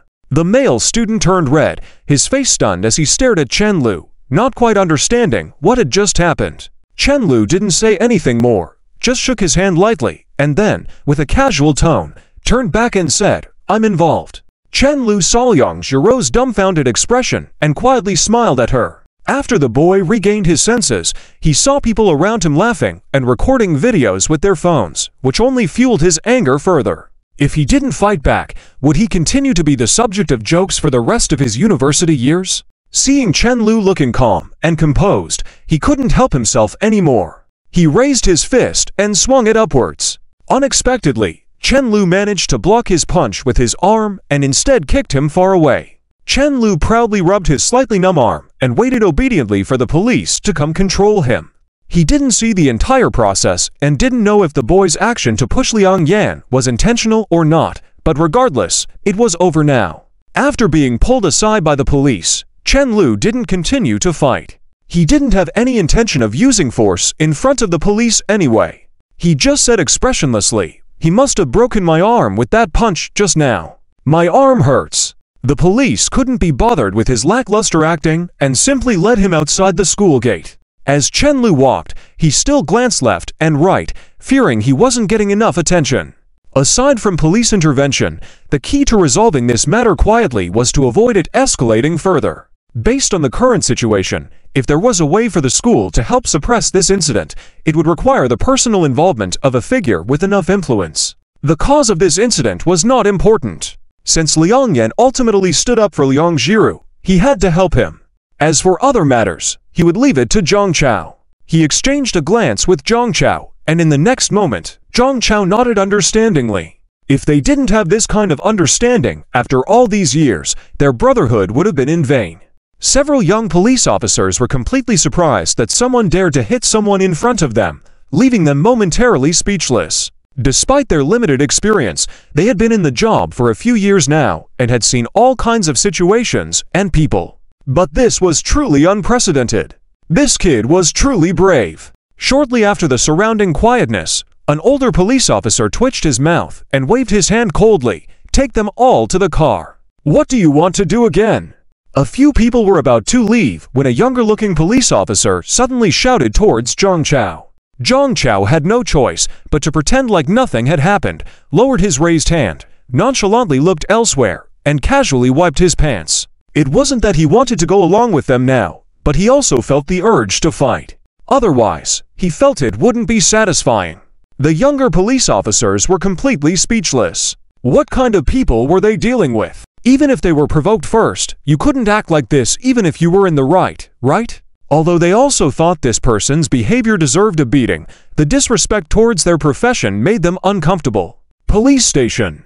Since Liang Jiru had been a bystander throughout the entire incident, she was not taken to the mediation room, but was brought to a room that looked like a conference room for questioning. The older police officer in charge of questioning her appeared to be in his 40s and had a relatively amiable demeanor. He walked into the room, poured a glass of water for Liang Jiru, then sat directly in front of her, placing his hat on the table, revealing his neatly shaved head. "Don't be nervous, just answer my questions." Liang Jiru obediently nodded, her eyes slightly red with tears, her hands tightly clasped under the table. "I reviewed the surveillance footage. It has nothing to do with you. No need to be afraid. Once you answer the questions, you can go." The officer saw her trembling and added, "Some people view the police station as extremely terrifying, as if they would eat children." Seeing this girl, who had been on the verge of tears since entering the station, made the officer's pity arise. "Police uncle, where is Chenlu?" Liang Jiru lifted her head, with a teary voice asked. This was what she had been afraid of since arriving at the police station. She hadn't even thought about her own situation. "Who is Chenlu?" "He's my boyfriend. I'm not the one checking their IDs. I can't match the names." "But your boyfriend was the one who finally hit, right?" The officer, a bit helpless, said. The most composed person in the mediation room was this boy. If he hadn't come here to ask questions, he would have checked this boy's criminal record thoroughly. Liang Jiru let out a faint yes, and thanks to the utter silence in the room, the officer could barely hear her slightly quivering voice. "The ones who were involved in the fight are all in the mediation room, not far from here." The girl, biting her lip, gathered courage and asked, "What will happen to them?" "According to the surveillance, all three got physical. Let's see what the outcome is. If they agree to mediation, everyone will be happy. Those who don't accept mediation will be detained together for a few days." After a moment of contemplation, he added, "Even though your boyfriend stood up for you, the matter involved physical altercations, and they will still be detained." The officer intended to comfort Liang Jiru, who was wiping her tears, but unexpectedly, as soon as she dried her eyes and looked up, she almost begged, "It has nothing to do with Chenlu, can you take me instead?" The officer couldn't help but chuckle at her childish statement, then cleared his throat, quickly suppressing his laughter. "You were just scared earlier, and now you want us to take you." Hearing these words, Liang Jiru, assuming such an offer was feasible, lost her timid demeanor and her gaze became more determined. "I'm not afraid." On the other side, "What do you all think? We've been facing each other for half a day. Will you accept mediation or not?" A very young-looking police officer asked in a deep tone. The boy slammed the table and pointed to his still-blooded face. "Unless these two apologize, I won't accept reconciliation. Look at what he did to me." The police officer remained silent. "He was the one who made the first move to push my friend and their surveillance on the playground. If he doesn't agree to mediation, then we'll be detained together." Chenlu said calmly, pointing to Liang Yin beside him, "My friend is pregnant, and what he did was worse than my fight." The boy was taken aback by this revelation and almost stood up with his chair, hastily stating, "I didn't know." Liang Yan, who had been silent all this while, suddenly snorted, "I told you at that time. You were asking for a pregnant woman's WeChat." Chenlu continued to stir the pot and sent a disdainful glance towards the boy. "Get to the point. Now it's not us who need to seek reconciliation, it's you." The younger police officer rubbed his forehead.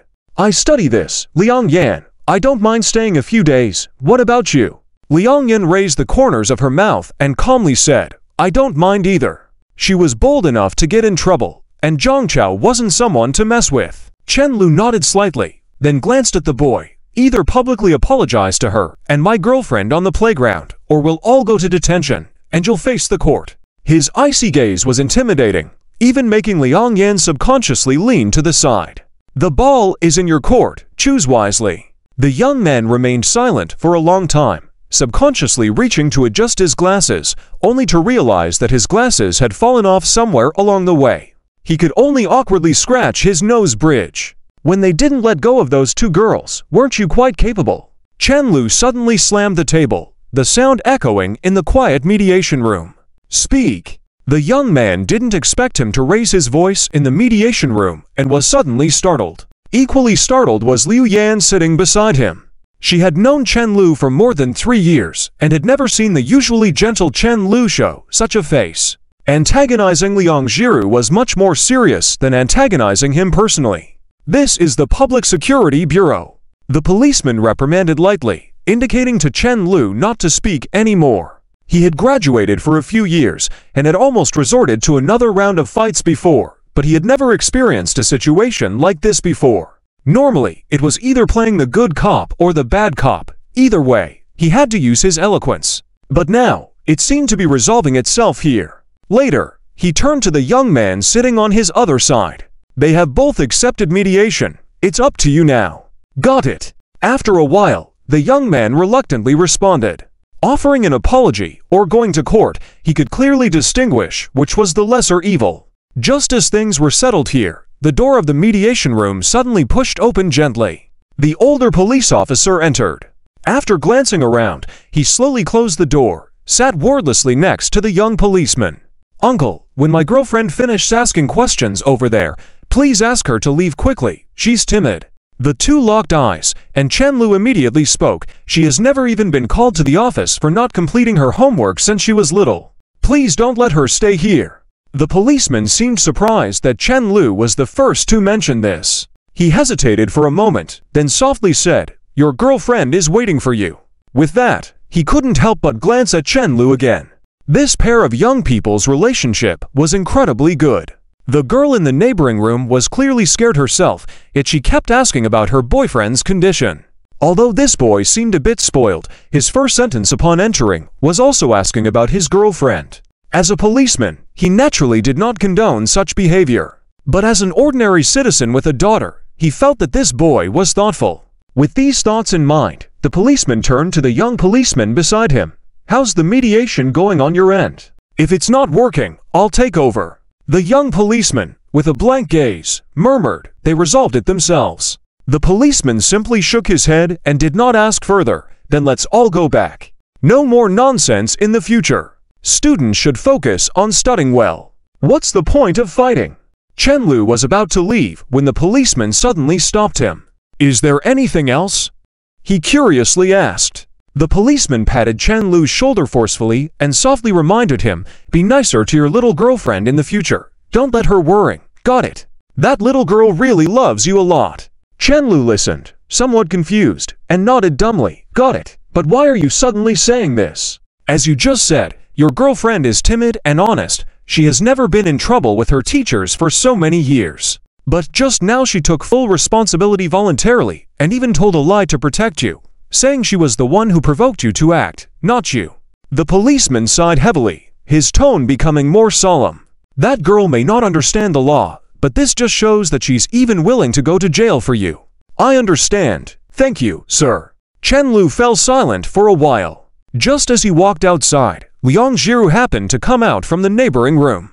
The girl's eyes were slightly red and her eyelids were drooping, but when she saw him, her dim eyes trembled for a moment, then instantly regained their radiance. Even when she cried, she looked beautiful. The corner of her lips, trembling in grievance, made her look truly pitiable, and the redness around her eyes added a touch of charm, accentuating her pure and delicate features. Chen-Lu smiled lightly, about to say something, when Liang Jiru suddenly hugged him, clutching his clothes tightly. He was momentarily stunned and fell silent, just patting her back gently. When they returned to the school, it was approaching evening and getting dark. March was already showing signs of warming up. In the playground at this time, many people were walking around. Chen-Lu and Zhang Chao stood in the distance, watching the boy bowing an apology to Liang Jiru and Liu Yan in front of a group of onlookers. You are wicked, making someone publicly apologize like that. This guy has completely lost face now. If it were me, I would buy a ticket and leave tomorrow. This school is unbearable. Zhang Chao placed an arm on Chen-Lu's shoulder, grinning mischievously. Chen-Lu shook his head slowly, This is mainly for show." "What do you mean?" "This guy was publicly beaten by me in front of so many people, and in the end, he came back to apologize sheepishly. From now on, no matter who it is, they'll have to think twice before messing with Liu Yan and Liang Jiru. Should I handle the video they recorded? Doesn't matter. The school will take care of it. Those leaders at the school are more scared of any blemish on my record than anyone else." Chen Lu knew from the beginning that if the boy in question had any bit of backbone and refused to accept mediation, the school authorities would step in to resolve the matter. He also had his company to leverage, and who knows how many futures of school officials were tied to him. If he had stood his ground, these people would have been no different from catching a breeze. Unfortunately, the guy only had the guts to antagonize girls and gave in as soon as he faced opposition. Zhang Chao stared at him with his mouth agape, blinking in astonishment. He never expected that with so many connections, none of them were useful, and that Chen Lu had already planned every retreat before delivering that one slap. Even his relationship seemed to be one of Chen Lu's escape routes. The guy appeared harmless on the surface, but behind the scenes, he was as cunning as they come. Damn, a devious mastermind. After a moment of silence, Zhang Chao couldn't help but exclaim, "How can you be so conniving?" As the sun completely disappeared from the sky, Liu Yan and Liang Jiru walked over, talking to each other. "I'm worried. I'll accompany her to the hospital for a checkup," Zhang Chao said, popping a lollipop into his mouth and turning back to wave at Chen Lu. "I'm off." Before Chen Lu could speak, the girl covered his ear, which had turned red from the cold. "Is your arm still hurting?" Liang Jiru asked softly. "It wasn't hurting back then." Chen Lu leaned down slightly, whispered into the girl's ear, and smirked. "Next time if something like this happens, just run into him. I don't think I'll need to act at all." Liang Jiru shook her head firmly. "I don't want physical contact with anyone. My brain, it only wants to run into you." "Ms. Liang Jiru, you mustn't see headbutting as a form of flirting," Chen Lu said firmly. "It was too perverse." "But you seemed happy." After saying this, Liang Jiru turned her head and looked quietly to the side. Her long, beautiful eyelashes trembled slightly, making her look focused. Chen Lu followed her gaze to the couples walking hand in hand on the playground. They had faint smiles on their faces as they walked side by side in the night, moving from one dim light to another, from one street lamp to another. Traversing in circles on the cold playground, no matter how far they went, the scenery remained the same. Childish behavior. People in love really are foolish. But since Liang Jiru wanted to walk, he naturally could indulge in a bit of foolishness. It was not that Chen Dashai also wanted to do such things, it was just one of the ways to stir the pot. Chen Lu smiled and reached out his hand to her. "Want to walk together?" Liang Jiru was momentarily surprised, then smiled and placed her hand on his. "Sure." Two people walked side by side on the playground, with the setting sun peeking out at the horizon, painting the distant clouds in fiery red. Chen Lu held Liang Jiru's hand as they strolled leisurely. Their shadows trailed behind them, their hands connected. "It's been a long time since we've taken a walk together at school." Liang Jiru glanced around and said softly. "Really?" Chen Lu looked surprised. The girl lightly hummed in agreement, gripping his hand tighter, quietly enjoying the pleasant atmosphere. Chen Lu thought for a moment and realized it was true. Since they started living together, he would come straight home from work without going to school. Most of the time, this silly girl would be sitting on the sofa waiting for him. When he opened the door, he could always see her smile as she put down her book. It was from there that he began to experience the feeling of someone waiting for him at home. No matter how late he returned, there would always be a light on in the house just for him. Occasionally, he would wait for Liang Jiru to come back to their rental apartment. Indeed, it had been a long time since they had taken a stroll together at school. They used to sneak off to the pavilion to meet daily back then. "It was my negligence lately," Chen Lu admitted sincerely. "I'm not blaming you for that." Liang Jiru squinted, rubbing her cheek against his shoulder, saying contentedly, "I just wanted to say I enjoy walking with you." Chen Lu chuckled. "Are you easily satisfied like this?" "What's wrong with being easily satisfied?"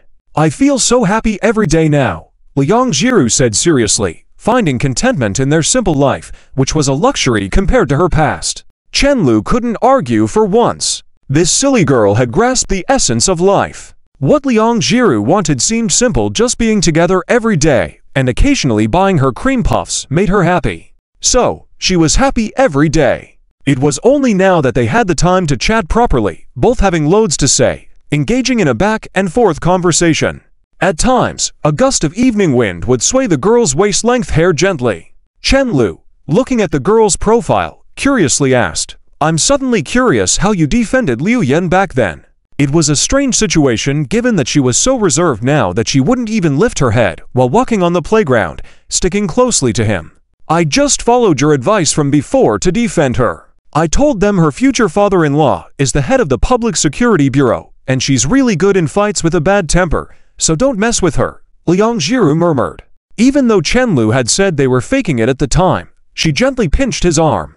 "I plan to handle it the way you taught me to handle my situation." I thought she'd leave if I gave her an out, but she didn't believe me. Probably only after she was beaten up by Liu Yan did she truly believe what I said. Chen Lu raised an eyebrow, unable to hold back a laugh. "You're pretty smart, but with your courage, I thought you might hide behind Liu Yan instead of defending her. Why did you suddenly decide to help her? I just thought that if you were there, you would do the same. You should learn something from me. With so many good traits in your boyfriend, why not learn from the best?" Chen Lu reached out and pinched the soft jelly-like skin of Liang Jiru's cheek. She allowed him to do so while closing her eyes tightly, looking adorable. She expressed her slight dissatisfaction with slightly rapid and mixed breaths. As soon as he let go, Liang Jiru pouted, her expression dazed as she blinked at him. "So you still have more to learn from. There are a lot of people around. I'll deal with you later at home." This silly girl had really undergone a transformation in the past year, now teasing him occasionally, and even making playful remarks. It had to be Lin Miaomiao's influence had nothing to do with the always upright Chen Lu. She could find a reason to have her pay deducted all because she thought Lin Miaomiao had a bad influence on her employer. "No," Liang Jiru flashed him a sweet smile, then gradually retracted it, shaking his arm. "It's natural for us to become more alike since we've been together for so long." "Oh no." Chen Lu took a deep breath of the slightly cool air and exhaled deeply. "Does that mean I'll become stupid?" This statement seemed true in a way, especially since many, including his parents, had said the same. The thought sent a shiver down Chen Lu's spine. No wonder, despite being an expert in gradual progress, he had been experiencing fewer victories as of late. It seemed he had been influenced by this silly girl. She must have elevated him to a similarly foolish level, only to outwit him with her extensive experience in being foolish. It wasn't that Chen Lu suddenly became lackluster in his cooking. It was just that he ended up slighter behind by a few points, which was understandable considering the circumstances. "You're already becoming silly. Don't you realize it?" the girl asked with a smile. Liang Jiru was very aware that Chen Lu was just being stubborn.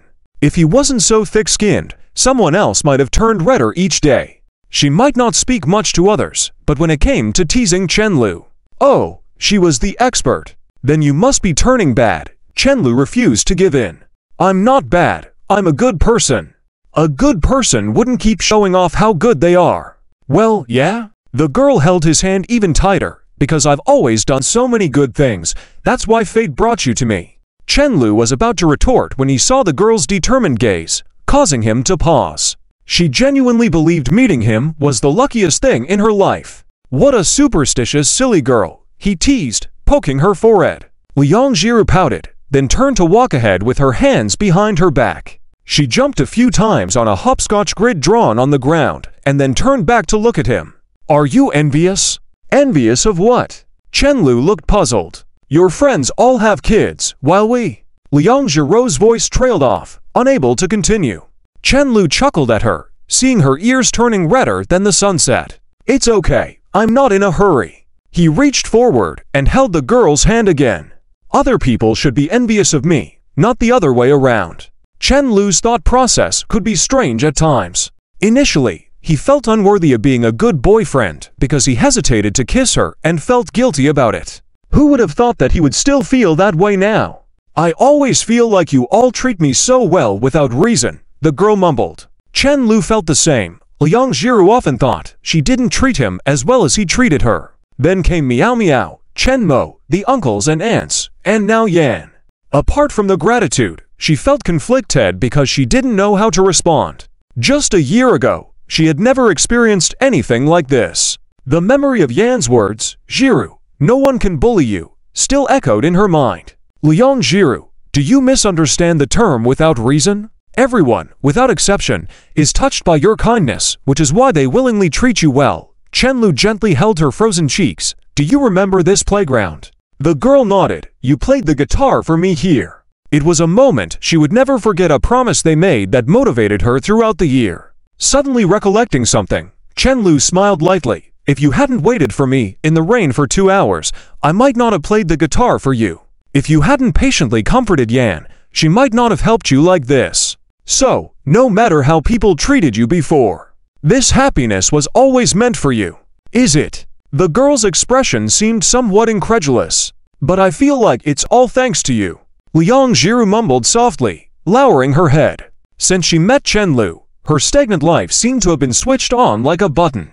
It felt like overnight, everything had changed. She glanced at the hands held together by the two of them, then at other couples walking around the track on the playground. By this time, the sky had completely darkened, making it difficult to clearly see the silhouettes of pedestrians in the distance. In this past year, some entered school, some graduated, new faces replaced old faces in the school, and many things had changed. But the scene of couples walking by the track at dusk had always remained the same. Just like when she first saw it while holding a pile of flyers, rushing to her part-time job. She remembered it so clearly. Even though that girl was rushed for time and kept telling herself in her heart that these things were not related to her, she didn't deserve to think about them. She had more important things to do. But she couldn't help glancing over while running. At that time, envy must have been hidden in her eyes. She probably never thought that a year later, she would become part of that scene. A year is actually a short time, and many things that she thought had just happened recently, when carefully calculated, might have been 1 or 2 years ago. It was precisely within this short time that her life underwent an earth-shattering change. Liang Jiru was quietly smiling with the corner of her mouth raised, but Chenlu's words interrupted her sweet thoughts. It really all because of my luck. It only has a tiny bit to do with me, just a tiny bit. Chenlu gestured with his fingers, indicating a tiny invisible gap. Liang Jiru chuckled. I'm not that naive. In 2 weeks, we will have known each other for a whole year. Just consider that this whole year was spent weaving this surprise for you. The simpleton was becoming smarter. Chenlu felt that there was no need to insist that it was all solely Liang Jiru's effort. He just raised his eyebrows at her. Do you like this gift? The girl looked around, gathered her courage when she saw no one watching, went on tiptoes, gave him a kiss, and purposely made an audible MUA sound in his ear. Thank you. I really like it. Chenlu smiled with extreme satisfaction. Can I apply for a 1-year anniversary gift? But wouldn't it have to be a gift for being together for a year? Celebrating a 1-year acquaintance feels strange. The girl murmured softly. She, perhaps, maybe, had prepared for the gift of a 1-year anniversary of being in a relationship. But she really hadn't thought about a gift for the anniversary of their acquaintance. She hadn't even heard of that before. First of all, let me correct you.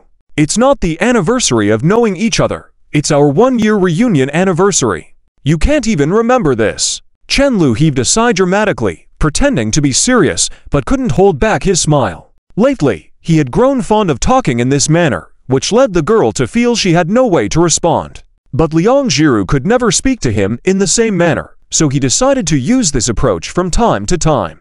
Most of the time, it was guaranteed to overwhelm Liang Jiru mentally. Just a sorry is enough. Then, what do you want me to do? Chenlu pondered for a moment, then leaned close to the girl and whispered, How about you?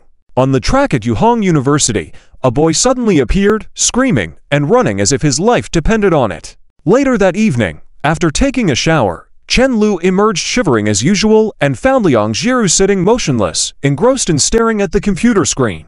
The girl was sitting there, still as a statue, except for her eyes reflecting the light from the screen moving. Chenlu almost felt time had stopped. What are you looking at? He asked as he leaned over. I'm checking if this incident today will leave any records. I'm worried that you might get into trouble because of me. Liang Jiru's expression remained serious. Seeing Chenlu with his still wet hair stuck together, she reached out and poked his belly. You didn't even bother to dry your hair properly before coming out. Sit there, I'll help you dry it. Liang Jiru pouted her lips. For her boyfriend, taking a shower in cold weather was like torture. Otherwise, why would this person not bother to dry his hair every day, wanting to crawl into bed as soon as he finished showering? Even though she made sure to shower first to warm up the bathroom, Chenlu still couldn't stand the cold. Ignoring the comment, "Sure, you trust Baidu more than your boyfriend." Liang Jiru felt that Chenlu's way of speaking was somewhat familiar, a sense of familiarity inscribed in her DNA. But she didn't dwell on it, just whispered softly, "It's not because I believe you know how to deceive me every day." The girl suddenly stopped talking, and her mouth gradually drooped at the corners, tears welling up in her eyes as she looked at him. Apparently, this simpleton was suddenly feeling wronged. Chenlu couldn't help but laugh, feeling like Liang Jiru was too cute for words. This simpleton usually forgot that she was fooled every day, so occasionally when she remembered, she would feel wronged for a while. This buddy, his girlfriend, was like a goldfish. "You're still laughing." Liang Jiru put down the mouse and nudged into his embrace. While working at her computer, softly drawing, this scene continued until 10 o'clock in the evening. Liang Jiru rubbed her eyelids tiredly when she finally stood up. Usually, they would go to bed around this time when they didn't have urgent work. Seeing her about to get up, Chenlu was pushed back to the couch by Liang Jiru. "You can sleep a little later." "Chenlu, why should I sleep later? You still have work, the computer is not charged, and I want some hot water. Can you boil some for me?" The girl nervously gestured with both hands, then finally gave up and reached out to touch Chenlu's forehead. "Just wait a bit, no thinking aloud." A while later, Chenlu walked into the bedroom carrying the warm water he had just prepared, gently placing it on the bedside table next to the girl. He said in silence, "Do you know, the two types of people I hate the most in my life are those who talk halfway like you. And the other type?" The girl had curled up under the blanket, with only her head poking out. Chenlu smiled at her without answering. Time to sleep, and he went back to his side, yawning and lying down. Shortly after closing his eyes, Liang Jiru snuggled up to him from behind, making him feel warm. In the quiet moments, it seemed like the buttons on his pajamas had been unfastened one by one. The girl's small hands were trembling slightly as she lightly touched him in front of him. Chenlu frowned in confusion, but he did not stop her. Instead, he chose to quietly observe what Liang Jiru was up to. Soon, his shirt was gently peeled off. Chenlu had never been so shocked in his life. What on earth was this silly girl up to? Just as he was puzzling over this, the girl's soft body pressed up against him.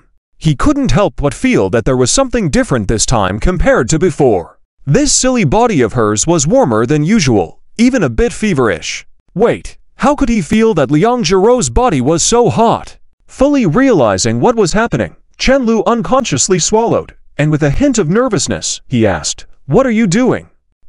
Just wanted to hug you." After the girl's body no longer trembled with nervousness, she completely wrapped him tightly from behind, lightly sniffing his unique scent. "I feel like I can hug you tighter this way." Seeing Chenlu's lack of response, she tentatively asked in a low voice, "Don't you like this?" Embarrassing. How could she be ignored after throwing herself at him like this? Was she appearing too shameless? But she was so nervous she could hardly breathe. She had actually prepared herself mentally for over 2 hours before daring to do this. If Chenlu didn't respond to her, she would move to another city tomorrow. As soon as she finished speaking, Chenlu immediately rolled over, pinning her beneath him with such speed that she almost cried out in surprise. "I like it," Chenlu said truthfully. He propped himself up with both hands, making the blanket covering them form a tent. Thanks to this, he could see the girl's face and body clearly. Even in the darkness, at this distance, he could still see Liang Jiru's delicate facial features, striking collarbones, and perfectly slender waist. She was just so perfect. "I shouldn't have asked you in the first place," Liang Jiru said shyly. Looking at Chenlu's focused gaze, she quickly turned her head away, blushing to the extreme. Pervert. She tried to reach for the blanket to cover herself, but then realized the blanket was on Chenlu, so she couldn't block herself. She nervously grabbed the sheet instead.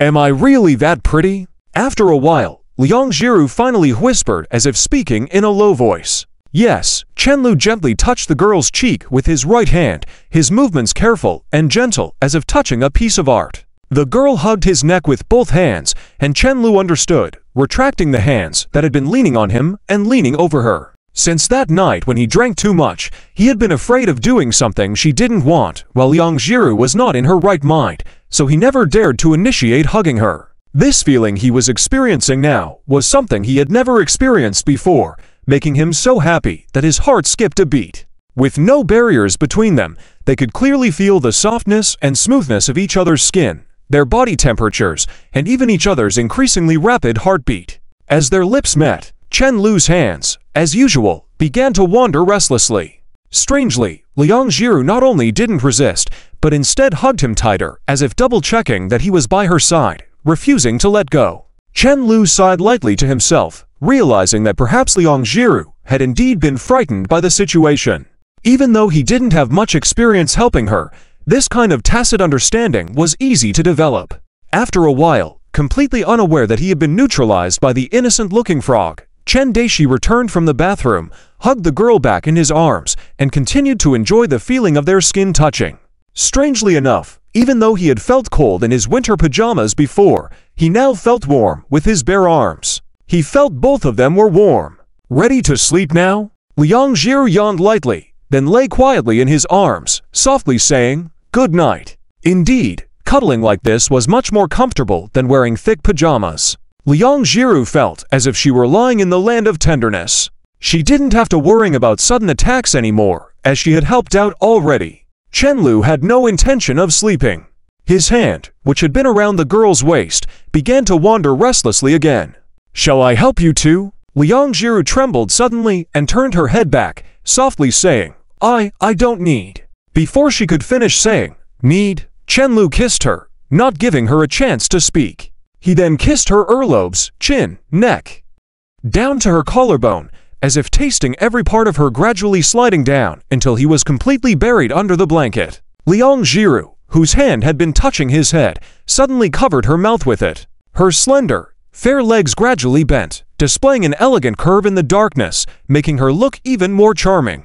Chen Lu slept peacefully that night. In the early morning, as soon as he opened his eyes, he saw Liang Jiru sitting at the edge of the bed, flipping the bedsheet in her hands back and forth, as if searching for something.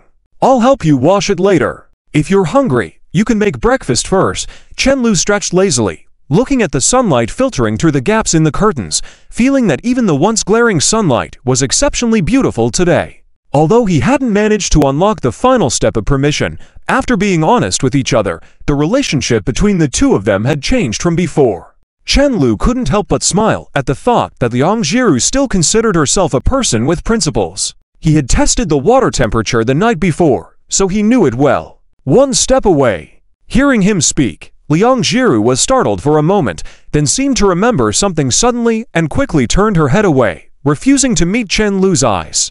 After a moment of thought, the girl jumped over and covered Chen Lu's head with the bedsheet, blocking his line of sight firmly. By the time Chen Lu pulled the sheet off his head, the girl had already disappeared. Breakfast was supposed to be buns and porridge, but the water in the pot hadn't boiled yet. Liang Jiru, seated at the computer desk, was reading the messages in her private inbox. There were more requests for her to draw commercial designs and take on advertising projects recently, so she needed to screen them carefully. "It seems like a company wants me to sign a long-term outsourcing contract. Should I go?" Liang Jiru, looking at the eagle-like logo above, asked curiously. Chen Lu hung the washed sheet on the balcony, using a clip to secure it, and pondered for a moment. "As long as it's not a small workshop, you should go. But they mentioned discussing the contract in person. Want me to accompany you?" Chen Lu immediately understood her meaning. Liang Jiru lowered her head, nervously pressing her fingers together. I don't know. I shouldn't trouble you." Chen Lu couldn't help but chuckle. "What's so funny? Who knows if you're being stubborn? Every time I ask you, you say you don't need my help, but then..." Chen Lu's words were cut off when a throw pillow flew over and hit his head, almost knocking him down on the sofa. "No breakfast for you. You can starve." Liang Jiru blushed, looking both shy and annoyed as she glanced at him. How could you use such a fierce tone to say something so cowardly? Chen Lu was about to get up and help with cooking when there was a light knock on the door. "Who is it?" he called out. "It's me, your auntie," came the familiar voice, prompting Liang Jiru to stop cooking and hurriedly greet her at the entrance. "Mom." Liang Jiru suppressed her curiosity about why Zi Zunfang was visiting suddenly, greeting her into the living room. "And why are you here?" Chen Lu surreptitiously shrank to the other end of the sofa, unconsciously glancing at the bedsheet hanging on the balcony. Could she be here to scold him? He felt guilty. Liang Jiru suddenly remembered that the kitchen faucet was still on, so she covered her mouth with a few fingers and turned back, then hurried back again. Her ponytail swayed behind her, and her slippers made a clacking sound on the ground. Zi Zunfang was amused by her clumsy appearance for a moment, then was assisted by Chen Lu to slowly sit down on the sofa. This was Zi Zunfang's first time here. After sitting down, she looked around with interest, unable to resist wanting to see the temporary home of her daughter and future son-in-law. Although they both lived in two-bedroom apartments, this house was much smaller than the one at Yihao and Yayuan, with walls that looked a bit older after renovation. Nevertheless, the whole place was cleaned spotlessly, with a fresh fragrance lingering in the air. The sound of washing pots kept coming from the kitchen, occasionally mingling with the sound of running water. Bed sheets and their clothes were hanging on the balcony, swaying gently under the breeze and sunlight. A gray kitten peeked out from the balcony, cutely tilting its head to look at them before quickly retracting back. The atmosphere was warm and inviting. If one had to describe it, it was very lively. It gave the feeling of a young couple living their daily lives. The two bedrooms were adjacent to each other, with doors open, looking neat with bed sheets and covers. At first glance, the couple seemed like they were living harmoniously. However, Zi Zunfang did not believe her precious daughter would obediently stay in her own room. She knew very well that Liang Jiru was like a silly cabbage willingly walking into someone's mouth. She thought of this and chuckled softly, saying, "Auntie came to see you and discuss something." Chen Lu breathed a sigh of relief. Seeing Auntie's peaceful demeanor, he knew she wasn't here to scold him for stealing the cabbage. "If you were coming, you should have told me. I could have picked you up without trouble. Why make you run errands?" Zi Zunfang's wrinkled face showed a faint smile. "I can move around quite well now. I came by myself." "You're recovering better than the doctor estimated," Chen Lu said in a low voice, pointing to the balcony. "In a while, you might even join those elderly ladies for square dancing." "Oh, I've seen them when I take walks. A group of people twisting and turning. I can't join that. It feels like those big speakers would disturb others. I'm happy just going for a walk in the park every morning," Zi Zunfang said, reminiscing. Chen Lu smirked. Not every square dancer had Auntie Zhao's kind heart. Otherwise, there wouldn't be so many complaints leading to constant police calls. While the two chatted, Liang Jiru finished cleaning the kitchen and brought over 2 cups of hot water, placing them gently on the table. Seeing them sitting on the left and right, she hesitated for a moment, then quietly sat next to Chen Lu. Chen Lu and Zi Zunfang pretended not to notice, but each secretly enjoyed the situation. They were smiling for different reasons. Seeing the two smiling at her, Liang Jiru felt a bit embarrassed and quickly changed the subject, asking, Mom, what did you want to discuss?" Zi Zunfang's smile faded a bit, her hands clasped on her lap involuntarily. "I want to go back, to be with your father." Her tone was light, as if testing the waters.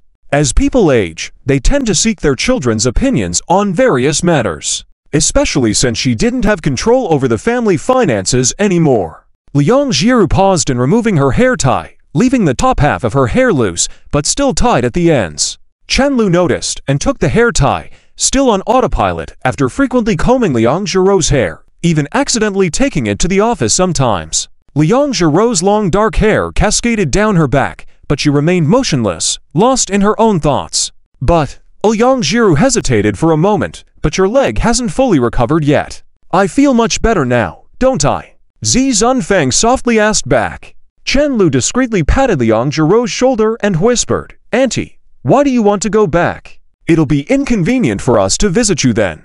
Hearing this, Zi Zunfang slightly lifted her head, tears glistening in her eyes. "I haven't visited Jiru's father in over 10 years. During all these years, Jiru also hasn't been able to go back frequently. He must be lonely." Liang Jiru pursed her lips, not good at advising others and feeling the same way herself, so she could only bow her head and fidget with her fingers. The last time she went back was when Chen Lu took her there, and they spent a long time clearing the weeds. Even if they cleared them last time, by now, they must have grown back again. Thinking of the small mound still sitting there alone, surrounded by overgrown weeds, she felt a sudden wave of sadness. If her father were watching from above, he would surely complain about her. Seeing her daughter's expression, Zi Zunfang took a deep breath, forcing a smile. After you to get married, I'll definitely come back. She laughed, leaning in and hugging Liang Jiru. I just want to go back for a year or two, then I'll come back to see you again. Children are only cute for a few years. I can't let Mrs. Wang steal all the good time with my grandchild, Mom. You're speaking nonsense again. Liang Jiru's cheeks turned red, looking at her with puffed-up cheeks. What about the situation with Uncle? Where will you stay? Chen Lu remembered when Zi Zunfang brought Liang Jiru out from her home. Auntie has it figured out. I'll rent a house near where Jiru went to middle and high school, and then I can take the bus to see your uncle once in a while, Zi Zunfang explained carefully. Then, she hurriedly added, renting there isn't as expensive as here. Even with food and clothes, it might only cost a few thousand yuan a year. After saying this, she lowered her eyes. Before coming here, even if it cost her a few thousand yuan, she wouldn't let Liang Jiru or Chen Lu pay for her. It was not easy for the kids to earn money, and with the high expenses in the big city, they needed to save for themselves. But as one ages, thoughts become simpler. Liang Jiru was already an adult, and Zi Zunfang wanted to go back to take care of Liang Jiru's father. Besides Chen Lu and Liang Jiru, he was her only family. That's why, after hesitating for a few days, she decided to come and discuss this matter. When her leg wasn't healed yet, whenever she thought of Liang Jiru's father at night, tears would unknowingly fall, and she couldn't even talk at his grave, just whispering to his photo in the darkness, hoping Liang Jiru wouldn't hear, or she'd cry too. Now that she could take care of herself, she couldn't help but think of going back to accompany that old man. Well, he wasn't an old man, he was still young. He was in his 30s, looking like a handsome young guy, and stubbornly fixing himself at that age. It was she who was aging. Only her age changed each year, while Liang Jiru's father passed away when she was still young. Now her face was full of wrinkles.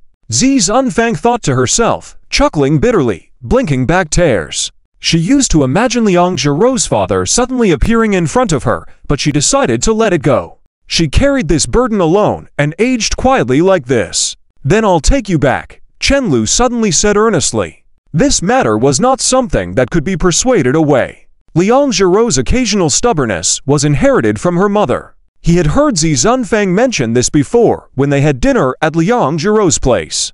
This idea seemed to have been buried in her heart for a long time, and now, with her recovery nearing completion, it naturally resurfaced with this opportunity. He was someone who often reflected on things, never using the phrase for your own good to persuade others, always thinking things through more thoroughly. Chen Lu always felt that, if he had any virtue, it was his ability to consider others' needs. Once everything was in order, we took Zi Zunfang to the hospital for a follow-up checkup. By the time we finished, it was already the end of the month. Early that day, before dawn, Chen Lu and Liang Jiru started packing their things. Since we were sending Zi Zunfang back, we needed to make sure everything was prepared in advance to avoid the hassle of making another round trip. Why do we have so much stuff? Won't it be hard on your body? Liang Jiru muttered softly, pointing to the Red Bull in Chen Lu's hand. Just sleep if you're tired. Chen Lu ignored Liang Jiru's suggestion and continued to pack the bottles into the bag. How about we stop at each service area, and every few stops, I'll sneak a kiss from you when I get off the car, Liang Jiru suggested quietly, pinching her hand. The next moment, several Red Bull bottles were thrown onto the sofa by Chen Lu expressionlessly, deftly, and efficiently. Even if a couple of bottles fell to the ground, he didn't bother picking them up. He was someone who listened to advice. Whether to kiss or not didn't matter. What mattered was taking care of his body. He was a decent man, a moral exemplar of modern times, not one who would indulge in lustful desires. Liang Jiru seemed to have grasped the concept of positive reinforcement. During the journey, Chen Lu kept counting the number of service areas they had passed, never once feeling drowsy. By the time the group arrived close to noon, they had reached another small county. Similar to Liang Jiru's hometown, this place was also surrounded by rolling mountains, with a few scattered buildings among them, but they seemed insignificant compared to the surrounding mountains. It was said that only one morning bus passed through this area each day, just like in Liang Jiru's hometown. Chen Lu was quite interested in this place, looking around since they had parked the car. After all, His girlfriend had finished middle school and high school here. There should be rental agencies here, right? After a while, Chen Lu turned back to ask. As long as the high school here was good, there would definitely be parents from other places coming to accompany their children. He had seen it during high school, so it should be here too. Zi Zunfang nodded and suddenly remembered, quickly turning to Liang Jiru. Nai, do we still have Aunt Wu's contact information? This Aunt Wu mentioned was their landlord for the past 6 years, who ran a mahjong parlor in the area and owned several apartments acquired through relocation in the past. She was a kind-hearted person. What made her kind-hearted was that during the 6 years they lived there, she never once raised their rent even though rents in the area increased yearly due to the growing reputation of the high school. I think I have it saved in my memo, Liang Jiru murmured, taking out her phone to search. Seeing the focused look on the girl's face, Chen Lu couldn't help but tease. Phone numbers, account books, shopping lists. Why do you save everything in your memos? Because my memory is bad, so. Liang Jiru paused and then turned to him in surprise. How do you know what I've saved? I guess ... just guessing. Chen Lu quickly shifted his gaze to the window, pretending as if nothing had happened. After a few phone calls, Aunt Wu was on the line. After a nervous exchange of pleasantries, they arranged to meet at the old apartment they rented before. It was located in a small alley, a bit more run-down than the one Liang Jiru rented in Hang City, but significantly larger, with 1 bedroom and 1 living room on the 2nd floor. A middle-aged woman with curly yellow hair opened the door. She was about 40 to 50 years old, with lipstick on her lips, dressed in a stylish manner. Chen Lu's first impression of her was that she must love playing mahjong. Her first reaction upon seeing Zi Zunfang was astonishment. Your leg is better. Aunt Wu exclaimed loudly, the sharp sound echoing in the hallway. Zi Zunfang nodded with a smile. Yes, it's better. Come in, come in. Chen Lu put down the milk and fruits he was carrying at the entrance and followed them inside. These were all specially bought by him. What are you guys doing? Buying things just to come over?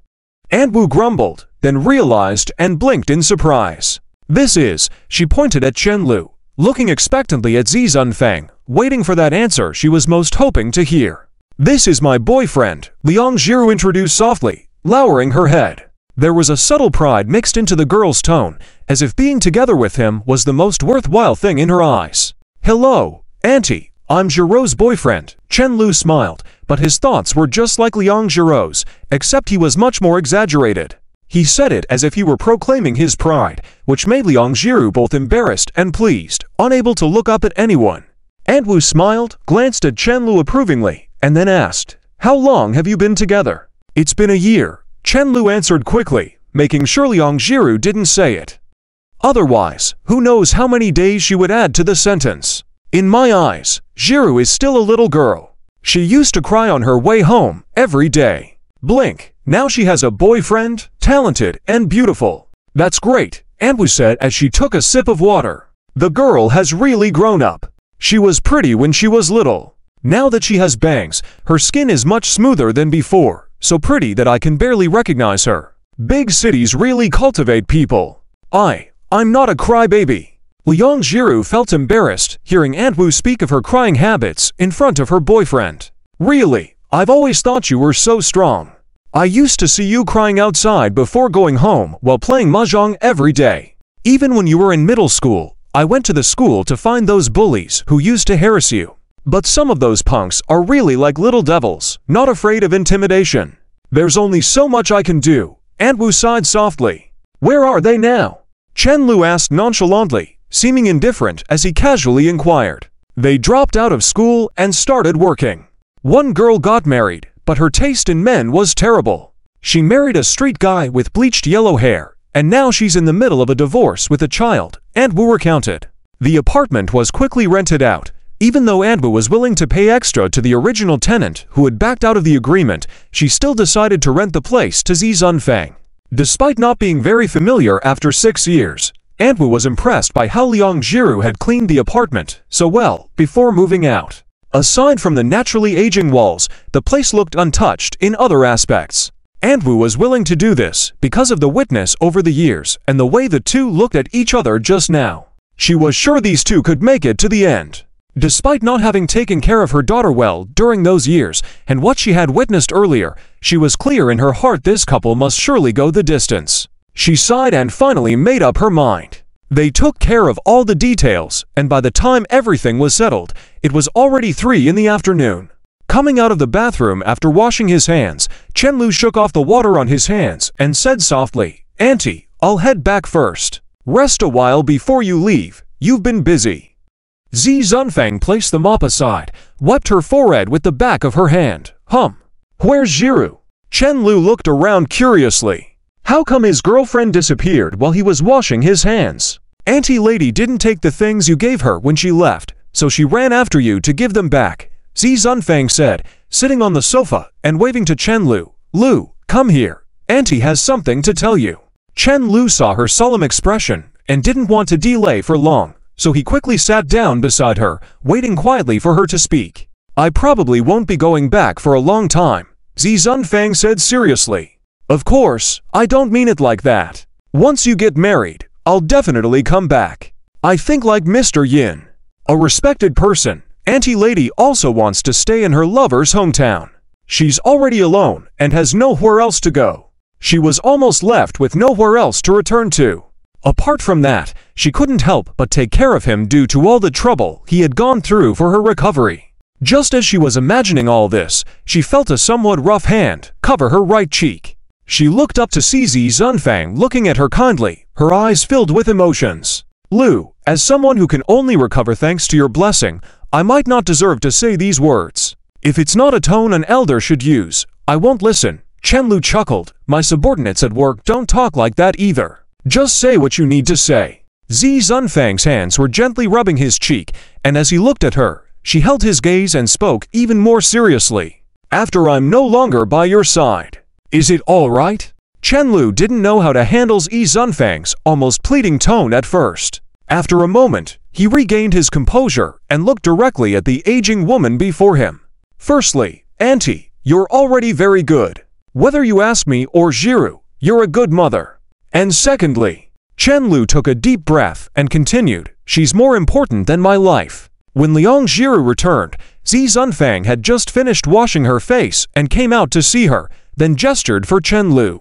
"Lu, go bring the car over first. I'll have Jiru help me pack some things." Chen-Lu was a bit confused, but agreed and, without asking what else needed to be packed, he grabbed the keys and went downstairs. Liang Jiru watched Chen-Lu's back blankly, suddenly saying, "He's not wearing a jacket." She was about to follow him, but was stopped by Zi Zunfang.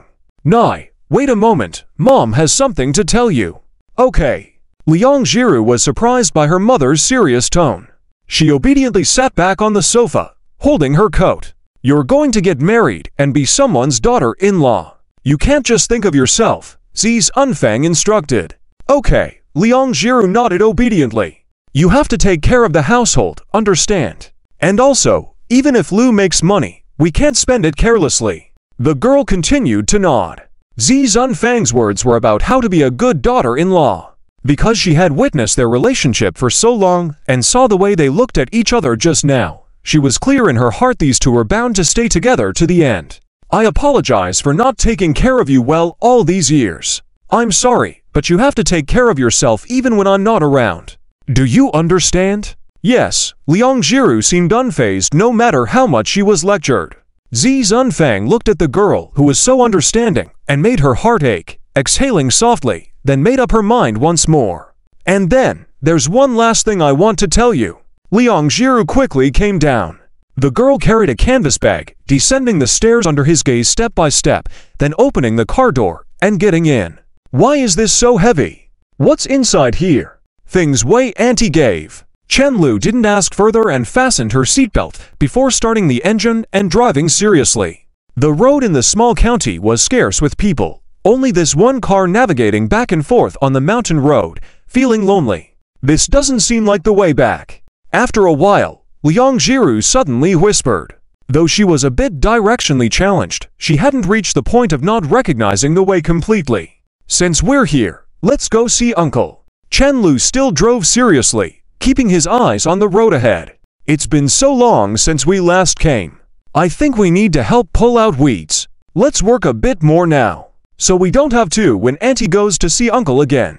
Liang Jiru remained speechless for a long time, then simply blinked her eyes vigorously and softly asked, "Do you want to eat grapefruit?" Chen Lu discreetly swallowed his saliva. "Forget it, I have to drive. Eating that thing is too troublesome. I peeled it specifically for you before coming down." The girl broke off a small piece and offered it to him. Chen Lu changed expressions in a second, turning to bite a piece without any politeness. As he chewed, he suddenly paused, asking seriously, "Why are your eyes looking red?"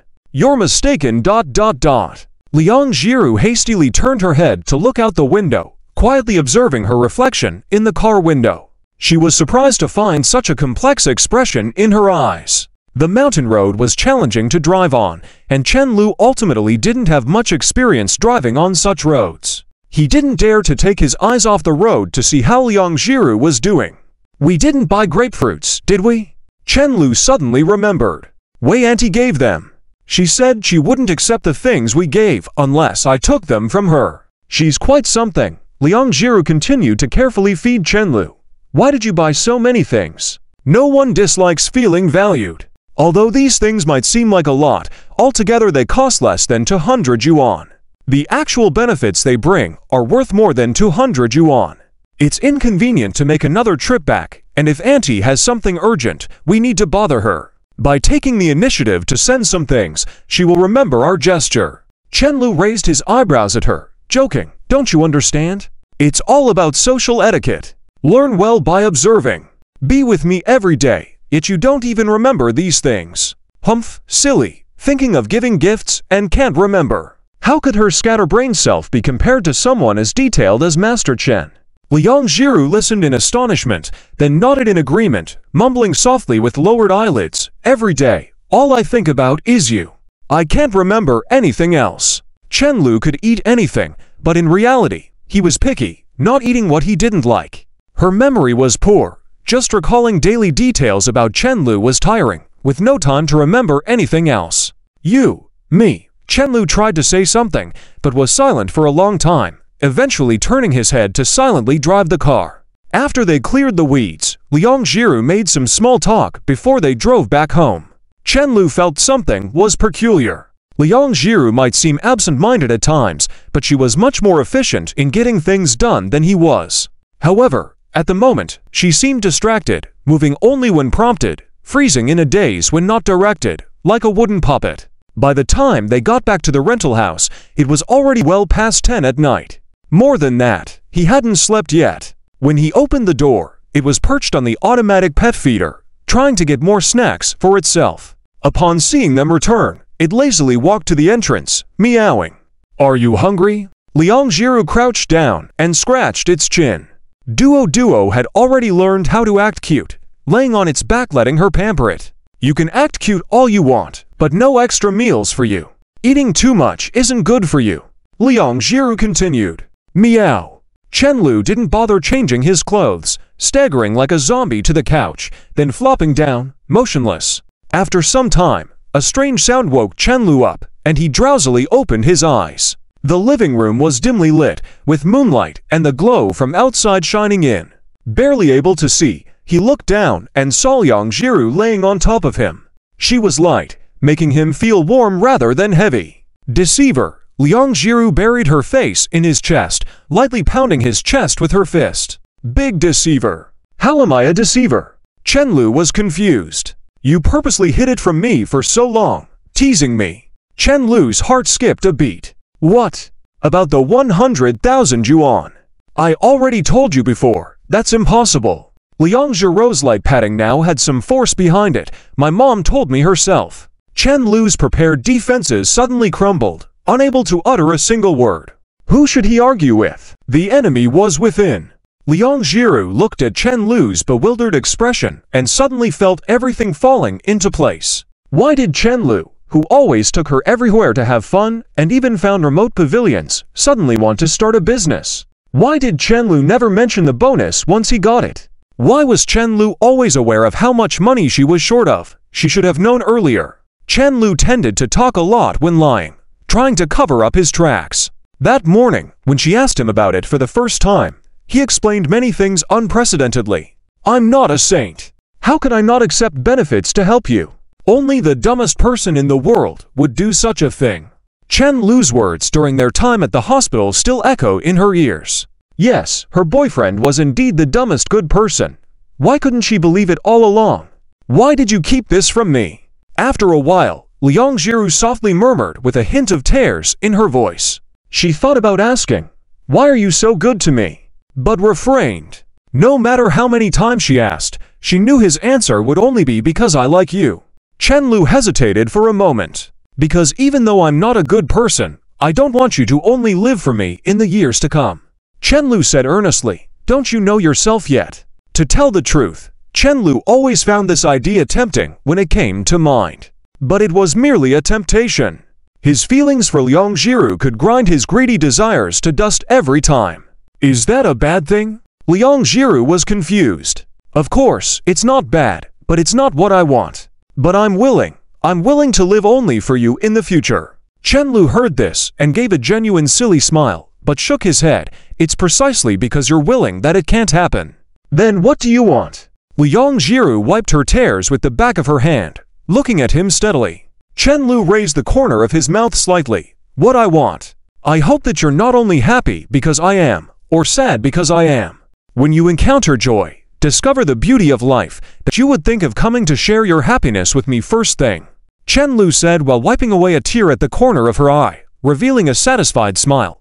I'm not a good person, as I said before. I want to be the first one you think of, for the rest of your life. Liang Jiru sniffled and burrowed into Chen Lu's embrace. If my mom hadn't told me, were you planning to keep this from me forever? Chen Lu sighed deeply. Initially, he hadn't intended to let Liang Jiru know about the matter. Aunt Z was just too kind-hearted and couldn't keep the secret. No, but I was waiting for when you weren't tense every day, and to tell you then. He lowered his head, giving a light kiss to her forehead. When you pulled me out of the mire, I swore that no matter how many knots you had in your heart from the past, I would unravel them one by one. I am trying, it's just that I'm almost there. Liang Jiru said a bit guiltily. Jiru, let the past be the past. Chen Lu gently caressed her cheek. If you don't slow down, you'll miss out on a lot. Are there things you're afraid to miss out on? In the night, their foreheads gradually touched. Liang Jiru took a deep breath, seriously saying, the thing I fear missing most is having you every day. It's not your turn yet. Chen Lu shouted in his heart, about to sit up, when at that moment, the moon broke out from behind the thin clouds, shining brightly. The moonlight poured through the sheer curtains and shone on the two of them, making Liang Jiru's already delicate face even more enchanting. Chen Lu looked at the window on the balcony and drew the girl closer to himself. Jiru, look, the moon is beautiful. Late at night, Chen Lu sat on the sofa as usual, holding a laptop to work. Liang Jiru stood in front of the bedroom desk, packing her canvas bag. After taking out the fruits Aunt Wu gave her and placing them on the table, she pulled out a notebook from her bag. This was given to her by landlady Aunt Wu, who said she left it in the drawer corner and hasn't taken it with her, so she kept it for her. The notebook cover was thick, with a slightly plastic texture. It had 3 Disney princesses printed on it and was locked with a small silver code lock, looking impossible to open. It was popular back then to have notebooks like this with code locks, although this so-called code lock could easily be pulled off with a little force. But girls of that age just liked that design. She has always liked to write things down, starting from a very young age, recording her expenses and daily events. However, the habit of keeping a diary did not continue from childhood. Liang Jiru had long forgotten what the password was, so she chose the simplest way, to just pull it open. After all, it was her diary that she wrote. The girl glanced at Chen Lu secretly. Seeing him still focused on his work, she began to carefully flip through the pages. The first few pages were from her elementary school days. The words were like a mishmash of various radicals and strokes, extremely uncoordinated. November 6, 2011. The weather was clear. Today we learned autumn rain. The teacher asked us to write a diary, to learn to feel and record the beauty in life. Liang Jiru noticed that there were 4 horizontal strokes in the character, but she had initially written only 3, which made her chuckle softly. November 7, 2011.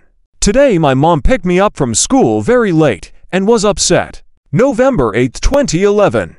Dad, who was out working, came back and bought me lots of snacks that only big cities have. Other kids are jealous of it, but I only gave them half because I couldn't bear to eat it all by myself. Mom asked Dad if he bought her anything, and Dad laughed and said no.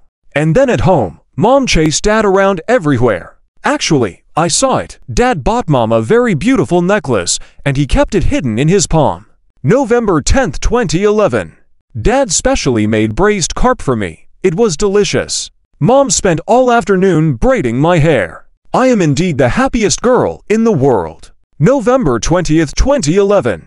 Dad is going out to work again. Mom held his hand and walked with him for a long time. Before he got on the car, Mom secretly kissed Dad. Why did they think I couldn't see it?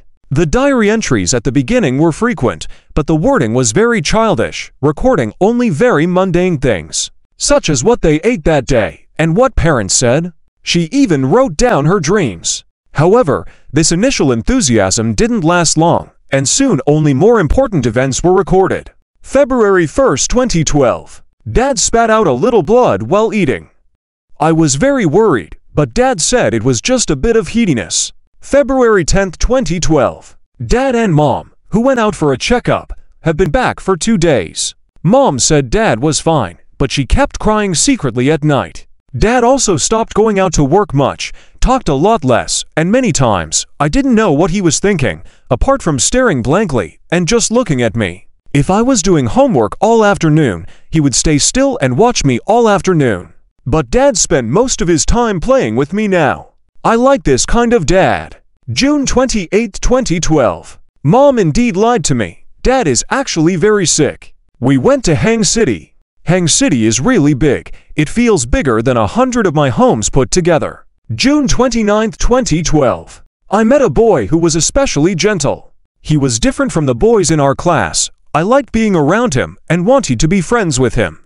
But we won't even have a chance to meet again in the future. July 18, 2012. Light rain. This whole diary only had this one page, wrinkled, and with some faded ink from being written with a ballpoint pen, bearing a faint smudge, like it had been soaked in water. This page only had 4 words written. Dad has left. August 31st, 2012. I often sneakily go to talk to Dad at night recently, but Dad never responds to me. Dad never ignores me. Mom lies. When a person dies, everything is gone.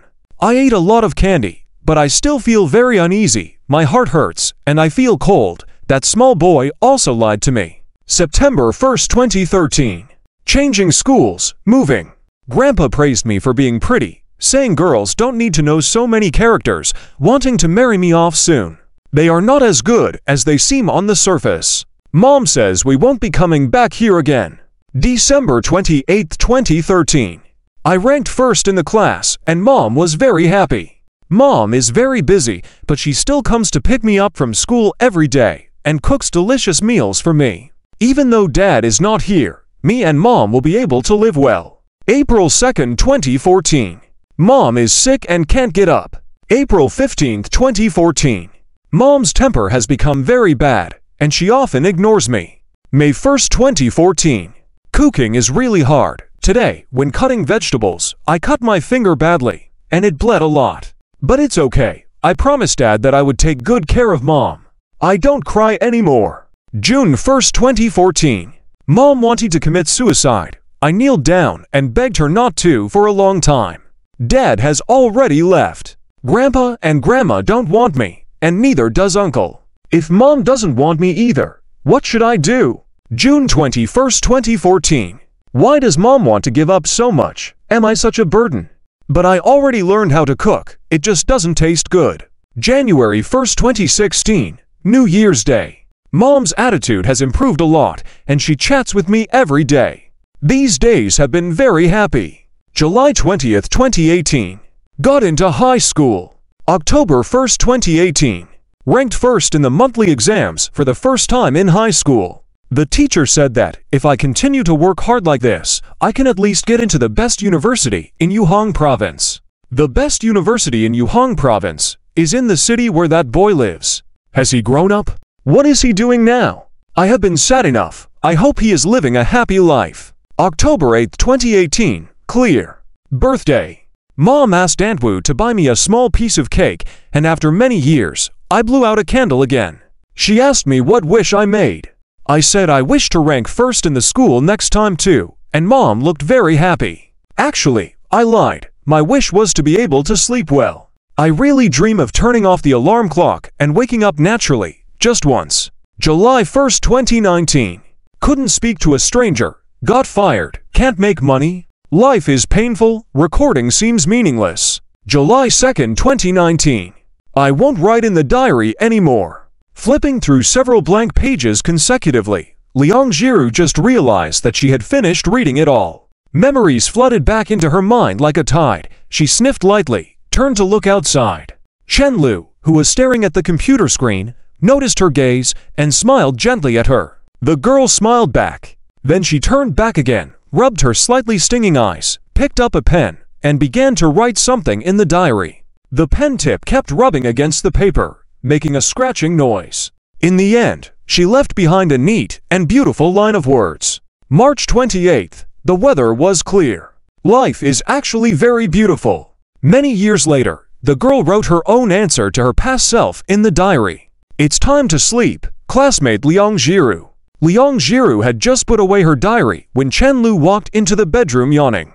He stretched vigorously and said, I think I need to hire a driver. I'm so tired. Wouldn't that just mean spending more money? Liang Jiru muttered softly while peeling an orange. If you're tired, why don't you learn to drive and take yourself around? The more she thought about it, the more feasible the idea seemed to her. With this, when Chen Lu goes out drinking, she could go pick him up herself. This way, they could even save money on hiring a designated driver. Seeing Chen Lu not saying anything, she curiously turned her head, only to see Chen Lu looking at her with an exaggerated expression. What makes you think you can pass the driving test? Chen Lu couldn't help but laugh. Although this silly girl probably wouldn't make absurd mistakes like mistaking the brake for the accelerator, she would likely forget procedures when nervous. Chen Lu saw Liang Jiru biting her lip and looking at him, and quickly took 2 steps back. I am your creditor. After a few groans, Chen Lu lay on the bed with his hands rubbing his chest, looking like he was in pain, but suddenly burst into laughter after a while. Liang Jiru was startled and quickly scooted back. What are you laughing at? She asked nervously, wondering when her boyfriend had become like this. She didn't hit his head, did she? Could he be a person with a strange constitution? I'm happy, Chen Lu said truthfully. You're happy even after I bumped into you? Yes, happy. Liang Jiru swallowed nervously, climbed onto the bed, and touched Chen Lu's forehead. Why? His body temperature seemed normal. With a proud chuckle, Chen Lu said, I won't tell you, let's sleep. By the end of March, Heng City was no longer as cold. They had changed into lighter pajamas and blankets, making it more comfortable to sleep at night. Just as she lay down, the girl crawled out from under the covers, obediently lying on him. Chen Lu gently stroked the girl's back with his right hand, as if petting a cat. I suddenly don't know what to do, Liang Jiru said softly, snuggling against Chen Lu's chest. Since she had come to her senses, she had always felt at a loss. Her mother had almost fully recovered and wasn't by her side all the time anymore. She had been working hard to earn money daily, trying to pay off her debts as soon as possible. Now she suddenly found out that her boyfriend was her creditor. There was no need to pay him back anymore. Even if she wanted to, she couldn't. Now that she knew about it, their relationship was not as innocent as before. If she tried to end things cleanly with Chen Lu, he would be angry. Chen Lu puffed up his cheeks and lightly flicked Chen Lu's Adam's apple with her fingertips. You really like to say things that sound like advice but aren't. Because that's the truth. No one can advise you on this matter. It's all up to you to decide what to do. After contemplating for a while, Chen Lu added, but if you really don't know what to do, maybe I can help you. The girl's eyes instantly lit up. How can you help me? I can help you have a child so you won't have to worry about it. This was the first time Chen Lu experienced a baby-like sleep. The next day at noon. The weather was great. The sun was shining. Chen Lu stood in front of a tall building and looked at the signboard above, Kaisheng Hotel. The last time he was here was when he won a game development competition and celebrated with Zhang Chao and others. He couldn't believe so much time had passed. Mr. Chen, I'm Lin's secretary. A young woman in a black dress greeted him with a smile and gestured towards the second floor. Mr. Lin is waiting for you upstairs. Chen Lu nodded slightly and followed the woman into the lobby. In a couple of days, it would be the day of the court hearing. Lin Jingming suddenly remembered to invite his good nephew for a meal, making his intentions quite clear. The tug-of-war over the past few months had been a complete victory for Chen Lu.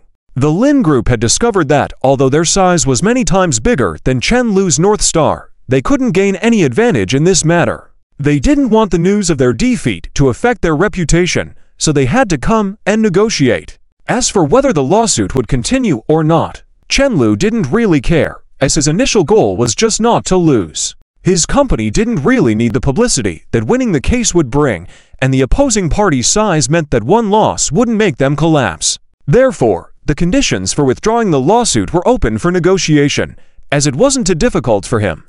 The one in control now was him. Did Xiaolu come over? Upon entering, Lin Jingming acted as if nothing had happened and presented himself with an elder's demeanor, smiling and instructing him to sit down.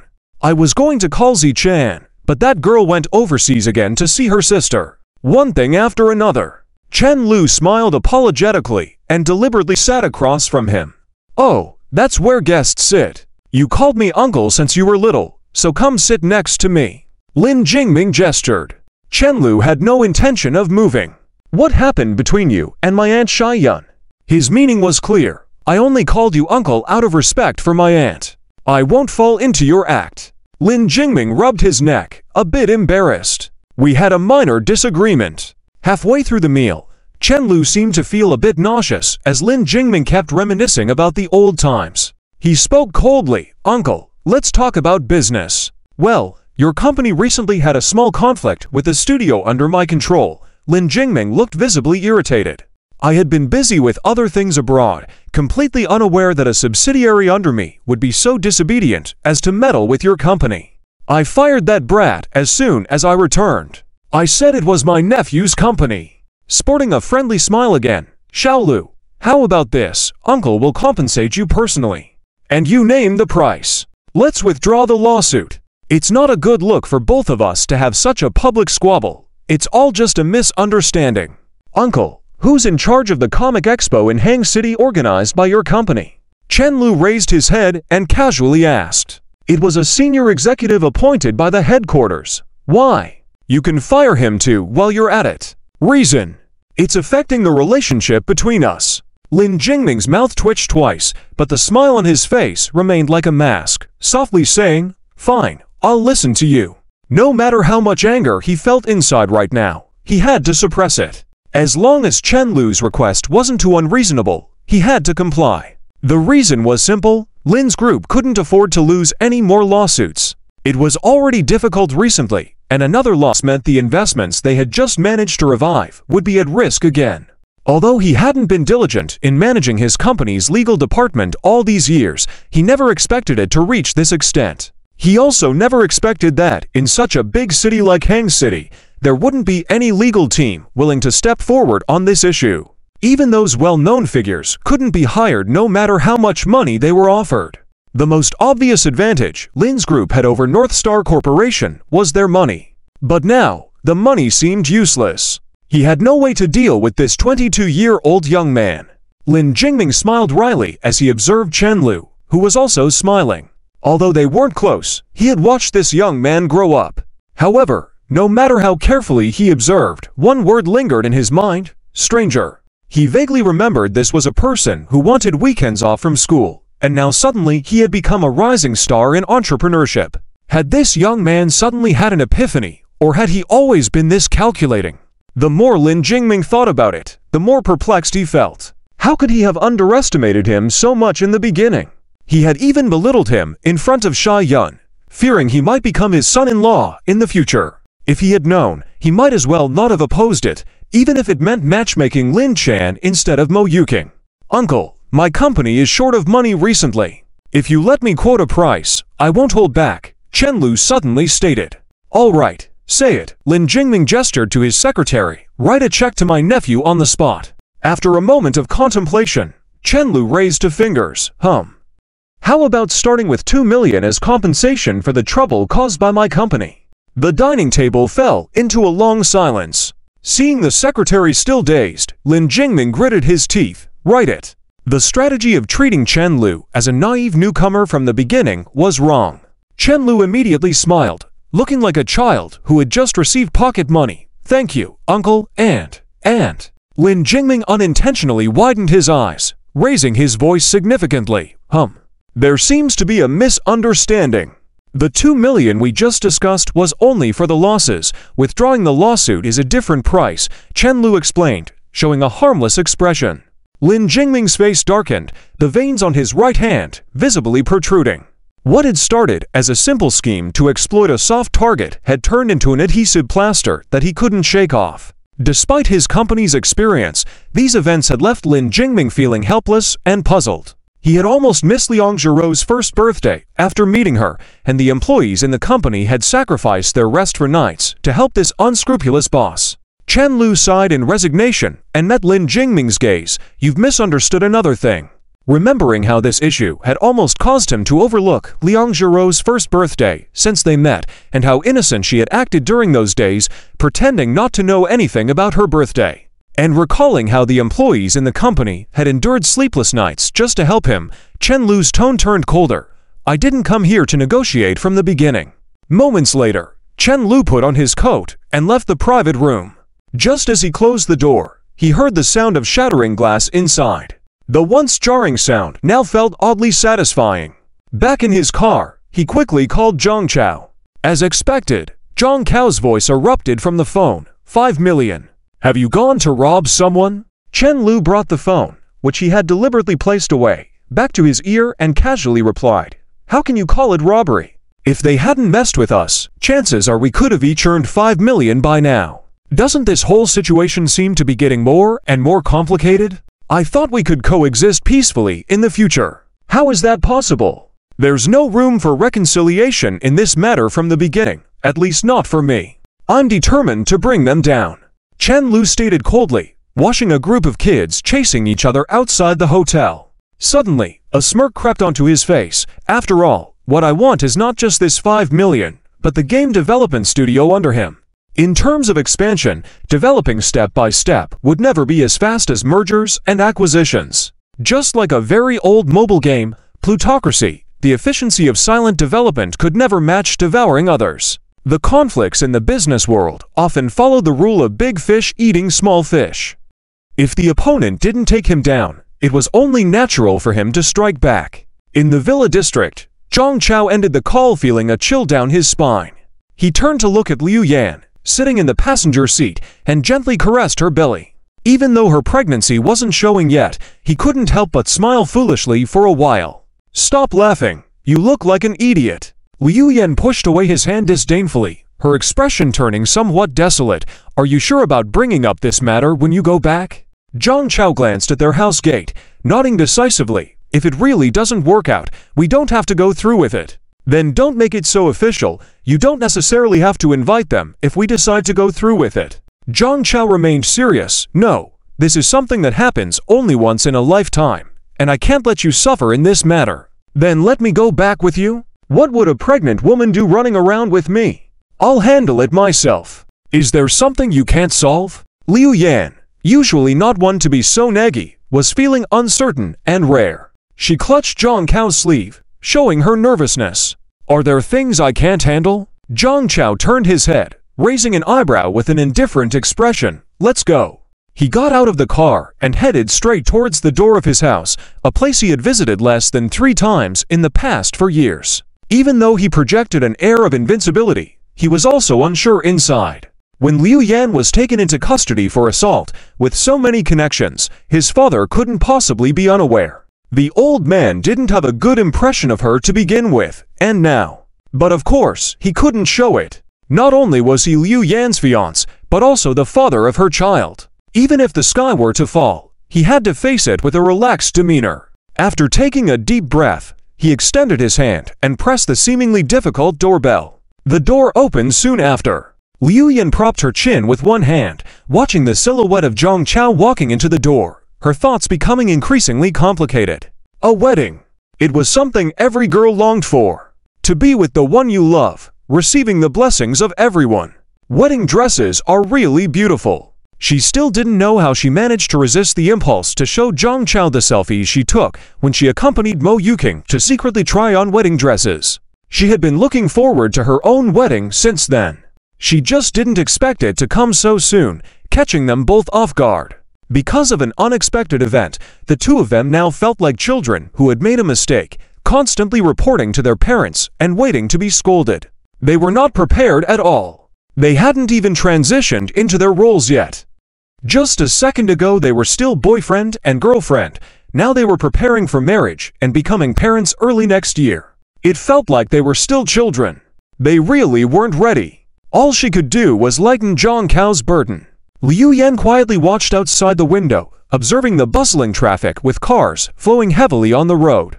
Taking a deep breath, she picked up her phone and made a call. "Hey, Mom, have you had dinner?" The black car on the road slowly rolled up its windows, gradually obscuring the girl's side profile, along with all the voices inside the car. When Zhang Chao arrived home, Zhang Yubo and Zhang Yunying were sitting on the sofa watching TV, with the Ming Dynasty 1556 playing in the background, where a minor eunuch was scolding a courtesan left behind by a businessman. "You've almost tarnished the reputation of the Gao family over the past 18 generations." The contrast between that face and the one in the neighboring TV drama was quite comic. Zhang Yunying was engrossed in the show, while Zhang Yubo still appeared disinterested, looking up for a moment before returning his attention to his phone. The housekeeper led Zhang Chao into the living room, casting a somewhat awkward glance at everyone, then quickly left to the kitchen to fetch a new fruit plate. She had been working here for over 10 years and knew that a quarrel was likely to erupt soon. It would be too embarrassing for her to be present. She would come back later to clean up any broken items. Hearing the housekeeper's cough as she left, the two of them curiously raised their heads to see Zhang Chao standing there expressionless. Zhang Yubo paused for a moment, then resumed watching TV as if nothing had happened. "You're back." Zhang Yunying spoke first, having played the role of peacemaker in the family for years, though not very effectively. Zhang Chao cleared his throat a couple of times, emitting a faint sound of acknowledgement, before taking a seat on the single sofa opposite the couple. Zhang Yunying shot Zhang Yubo a stern look, taking all the sunflower seeds and fruits in front of him, then sat down beside Zhang Chao, cheerfully offering, "Quick, eat, Mom will peel an orange for you." "You have it." Zhang Chao shook his head, pushing Zhang Yunying's hand away. Although this was his home, he felt completely estranged, lacking a sense of belonging. Like he was an unexpected guest. This feeling sent a chill through Zhang Cao's heart, but it quickly dissipated. He had grown accustomed to it. Zhang Yunying's hand, initially pushed away, landed back on his cheek, her tone becoming more urgent. "Why have you lost so much weight since New Year's? Have you been sleeping properly? You're starting to look like a panda." Zhang Chao subconsciously glanced at Zhang Yubo across from him, who remained motionless. All Zhang Chao could see in Zhang Yubo's eyes was the reflection of the TV screen. Zhang Cao's spirits sank, and he spoke in a low voice, "I have something to say." "Then go ahead." Zhang Yunying's attention was still fixed on Zhang Cao's weary face, her tone growing anxious. "Is there some difficulty at work? Speak, and your dad and I will figure something out to help you. Don't put too much pressure on yourself." Seeing Zhang Yubo unmoved, Zhang Yunying gritted her teeth and continued, "Your dad may be stubborn, but you're his only son. If he doesn't look out for you, then who else? We've worked all our lives for you. If things aren't going smoothly at work, let's just quit. Be a good boy." "It's not about work." Zhang Chao took a deep breath and said earnestly, "I am getting married." Inside a coffee shop. "Why is this traitor not even picking up the phone?" Chen Lu grumbled as he put down the phone, casting his gaze towards a young man walking towards him. The young man had a crew cut and was wearing black framed glasses. Upon seeing Chen Lu, his eyes filled with fear. He was Li Yang, one of the first employees of the North Star Company and the main culprit of almost causing the downfall of North Star Midway. It was him who stole the core data of North Star and handed it over to the Lin Group, resulting in Rebirth Cell seemingly living in the shadow of others, always a step behind, ultimately forcing a transition and even ceding some shares to Penguin. Chen Lu had a simple reason for meeting him this time, just wanting to swindle something out of him before news of withdrawing the lawsuit from his company got out. Being one of the defendants, Li Yang had to come when Chen Lu called. He had no choice. As soon as Li Yang sat down, Chen Lu pushed a cup of coffee towards him, smiling lightly. You were so confident that my company wouldn't last, weren't you? Li Yang's hand hesitated in reaching for the coffee, feeling awkward and unable to look away. Chen Lu noticed a hint of guilt flashing in Li Yang's eyes, so he lay back in his chair and sighed. Forget it, let's not talk about this. How have you been lately? Okay. Li Yang's voice was very soft. Actually, he was doing quite well now. Relying on that letter of recommendation and his own abilities, he had also achieved a position similar to Peng Lian's. In the days of North Star, he and Peng Lian had comparable abilities, but Chen Lu always preferred to promote Peng Lian, making Li Yang constantly feel overshadowed. Now his position was even higher than Peng Lian's. After all, North Star didn't have a wealthy parent company like the Lin Group. Though he wasn't as happy as he was at North Star, he was earning much more now. So, he could be considered a winner in life if not for this lawsuit. Lu Jie, he called out faintly, "Are you here to reprimand me?" Chen Lu chuckled dryly and shrugged, "Doesn't matter." Li Yang instantly looked up, his eyes shining as he stared at him. Are you planning to let me off the hook? Yes, I've decided to withdraw the lawsuit. Chen Lu took out his phone and showed Li Yang a group photo of people cleaning the studio, a look of nostalgia in his eyes. Now that North Star is thriving, our paths crossed, and I don't want to personally send you in there. Chen Lu kept silent about how he had to raise the compensation to 5 million before finally agreeing to withdraw the lawsuit, just as he wouldn't mention that Lin Miao had spent a fortune to restore the photo. The Lin Group certainly wouldn't boast about paying 5 million to convince North Star to drop the lawsuit. That would be seen as foolish. So, this was his opportunity. Li Yang stared at the phone lying flat on the table, looking at the photo, his eyes slightly moist. Lu Jie, thank you. Chen Lu waved dismissively, put on his coat, and was about to leave. But after taking a few steps, he turned back, patted Li Yang on the shoulder. If you really feel indebted, you can help me out. He chuckled lightly. What help? Whatever help you can give. Li Yang's brain had stopped working by now, fully immersed in the joy of avoiding imprisonment. Chen Lu pretended to think for a moment before suddenly recalling something. It seems that Lin Group's activities in many areas aren't quite clean. If you're willing, keep an eye out, and when I bring over that game studio under Lin Group, you can be the team leader. When Chen Lu returned home, Liang Jiru was sitting on the sofa reading, looking like a literary girl. A few strands of hair escaping from behind her ears, hanging like tassels on her face. He walked over hastily, grabbed Duo, who was lying on Liang Jiro's lap, and lay down himself. Duo gave him a resentful look, then obediently lay down on the coffee table. This two-legged beast never acted like a human. It was used to this. It had no dignity anyway. As long as it got food, its owner was a good owner. Do you know, I shouldn't have started a business. I should have become an actor. Chen Lu said excitedly. I admire my acting skills. I know, that's why I'm fooled by you every day. Liang Jiru nodded gently, flipping through the accounting book again, not intending to argue back. Oops, shouldn't have said that in front of Liang Jiru. Seeing Chen Lu's astonished expression, Liang Jiru smiled gently, then reached out to massage his shoulders. Liang Jiru looked at the closed-eyed Chen Lu, her eyes warm like water. Even though she hadn't said much since knowing the truth, she still hadn't recovered completely. Repaying $100,000 was easy. Repaying this person's kindness would take a lifetime. Just as she was thinking, Chen Lu suddenly got up from her lap, standing excitedly in front of her. The sudden movement frightened the girl, who blinked and looked at him. You don't know what to do. Why don't you come up with a good idea? What idea? Chen Lu opened his phone's memo app and shook it towards the girl, urging her to speak up. I want to sleep until I wake up naturally. The girl hesitated. Liang Jiru, why are you so lacking in ambition? You're just dreaming now. Be bold. Continuing, I want to climb Mount Tai. Can I ask why you want to climb Mount Tai? Chen Lu found it strange. This dream seemed quite different from Liang Jiru's usual style. Dad once told me that you can see the clouds from the top of Mount Tai, and it seems like Meow Meow is on her way to Mount Tai now. She says it's fun. Okay, go on. I want to take a plane. Chen Lu smiled, nodding repeatedly. What else? I also want to go to the beach. What else? Chen Lu continued to jot down Liang Jiru's dreams in his memo app while pondering the feasibility of these activities in their schedule. I want to marry you.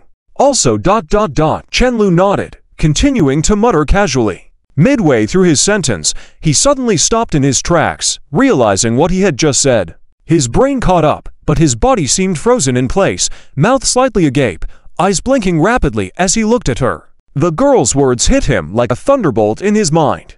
The living room fell silent, except for a faint ringing in his ears. He could only hear his own heartbeat getting faster and faster. Liang Jiru had simply blurted out her true feelings in a moment of excitement. Seeing his unexpected reaction, she felt a bit embarrassed and whispered to him, "You must think I'm dreaming. Let me be a bit bolder." She wasn't lying. This was indeed her wish, perhaps her biggest wish. There was no denying it. "It's already April now. My birthday is in May, yours in October. We only need to wait a little over half a year." Chen Lu diverted his gaze, softly saying. Afterward, he cleared his throat, attempting to move past this topic. He couldn't deny that he had wanted to rush over, lift her up, and even consider asking for help in changing his birth date. He had worked so hard every day, thinking hard about every move he made, struggling like boiling a frog. Yet this girl could easily break down his defenses with just a few words, rendering him unable to function properly. It was like meticulously planning a strategy in a game, only to have it completely nullified by a single well-aimed hit. Thankfully, he had his famous knife, Siming, by his side. This silly girl was purely fixated on numbers. How could he play with her? "I've noted it down. Anything else?" he gently asked. "Let me think again." Liang Jiru lowered her head to sort through the documents scattered on the coffee table, documents that Chen Lu had already organized long ago. The sun was setting, obscured by a nearby building, dimming the living room. The deepening nightfall covered the blush on the girl's ears. She tapped the edge of the documents on the table, creating a rhythmic sound, mixed with a hint of annoyance. What did remembering mean? She felt like banging her head against this person. Chen Lu tried to act nonchalant and turned his gaze aside, feeling the rare awkwardness in the air. "I want to see what's inside a Kinder Egg. Can that be added to the wish list?" "Of course, my childhood dream was to buy a want snack pack." Chen Lu breathed a sigh of relief. He was glad his skills as Chen the Master were able to steer the conversation elsewhere. He couldn't afford to react to this matter. After all, he still had a proposal to make in the future. Initially, the confession should have been his initiative. He had carefully crafted what he wished to say, but the girl had unexpectedly silenced him with a hug, leaving him unable to speak until the very end. If she managed to intercept his proposal in the future, Chen the Master would suffer a devastating loss. He imagined the disappointment and disdainful looks he would receive. No, it was not possible. The confession couldn't be redone, but he needed to be prepared for what was yet to come. Ultimately, saying "I like you" was just playful banter between lovers. Even the more precocious elementary students nowadays express such sentiments. Marriage was the real deal. As long as he planned a proposal that would move this silly girl to tears, he, Chen Lu, would turn the tables. Normally, what would couples do at this moment? Liang Jiru unconsciously asked, her intentions clear due to the wish list Chen Lu had concocted. She felt their way of interacting seemed somewhat different from others. Chen Lu tossed an orange slice in the air and caught it in his mouth playfully, saying, "They book a hotel room." As night fell and the peaceful atmosphere enveloped the city of Hangzhou, the hotel lobby exuded a tranquil ambience. "Hello, are you two looking to reserve a double bedroom?" The soft voice of the hotel receptionist reached their ears. Chen Lu's mouth twitched, his mind still a bit befuddled. Whether it was his response that was absurd or Liang Jiru's ongoing confusion, the two had indeed arrived at this point. He had casually asked if they wanted to go or not, never expecting Liang Jiru to blushingly agree. And so now, his brain was still in a state of shock, unable to process the situation. Liang Jiru, upon hearing the proposal, had an impulse to run away on the spot. She averted her gaze, pretending to nonchalantly fix her stray hairs on her cheeks. Then she started acting as though she intended to wander around, moving towards a pine tree in the middle of the lobby. Chen Lu couldn't let her escape, and, dropping his bag to the ground, he grabbed her arm tightly to prevent her from fleeing. He couldn't be left alone in such circumstances. He was nervous, too. This was the first time he was sharing a hotel room with a girl. Seeing herself unable to escape, Liang Jiru buried her face into Chen Lu's shoulder, showing only her blushing side profile. Though they had been living together for some time, this was nevertheless a hotel room, and the term Sharing a room was not unfamiliar to her ears. Witnessing the mutual silence, the receptionist repeated in a soft tone, "Yes." After Chen Lu and Liang Jiru decided to book the only remaining couple suite, voices of doubt filled the room. "Can you please show your ID cards?" the receptionist said with a smile, glancing at Liang Jiru's beauty. It was her job at the hotel front desk, often casually appraising the looks of the female partners, having a sense of let's see what type of cabbage will be ravaged this time. Having worked in the industry for 2 years, she had never seen such a beautiful girl before, with long flowing hair and delicate features, as if she had stepped out of a painting. Moreover, her nervous and timid demeanor stirred her greatly, thinking of such a beautiful girl being with that person. Observing Chen Lu tenderly helping Liang Jiru fix her stray hair, she pondered for a moment. They actually looked quite compatible together. For some reason, upon witnessing Liang Jiru's nervousness, Chen Lu's own tension dissipated, and he felt an urge to take advantage of her vulnerability. He calmly placed his ID on the table, reaching out to the girl next to him. Liang Jiru, holding her ID cards with both hands, obediently raised it to Chen Lu. However, when Chen Lu tried to take the ID, it seemed as though it had adhered to her hand and couldn't be easily retrieved. After a while, the girl closed her eyes tightly, as if making a great effort to release her grip. "Please scan the payment code here, sir." "Allow me," Liang Jiru said softly. Just as Chen Lu unlocked his phone, she hurriedly scanned the QR code first. As the luxuriously decorated elevator smoothly ascended floor by floor, Chen Lu stared at the illuminated 30 button, his emotions complex. He felt that he might never forget the look of disdain the receptionist had given him when Liang Jiru paid. Liang Jiru leaned against the wall on the other side of the elevator, her eyes dim and lifeless. She felt strange. How did things end up like this?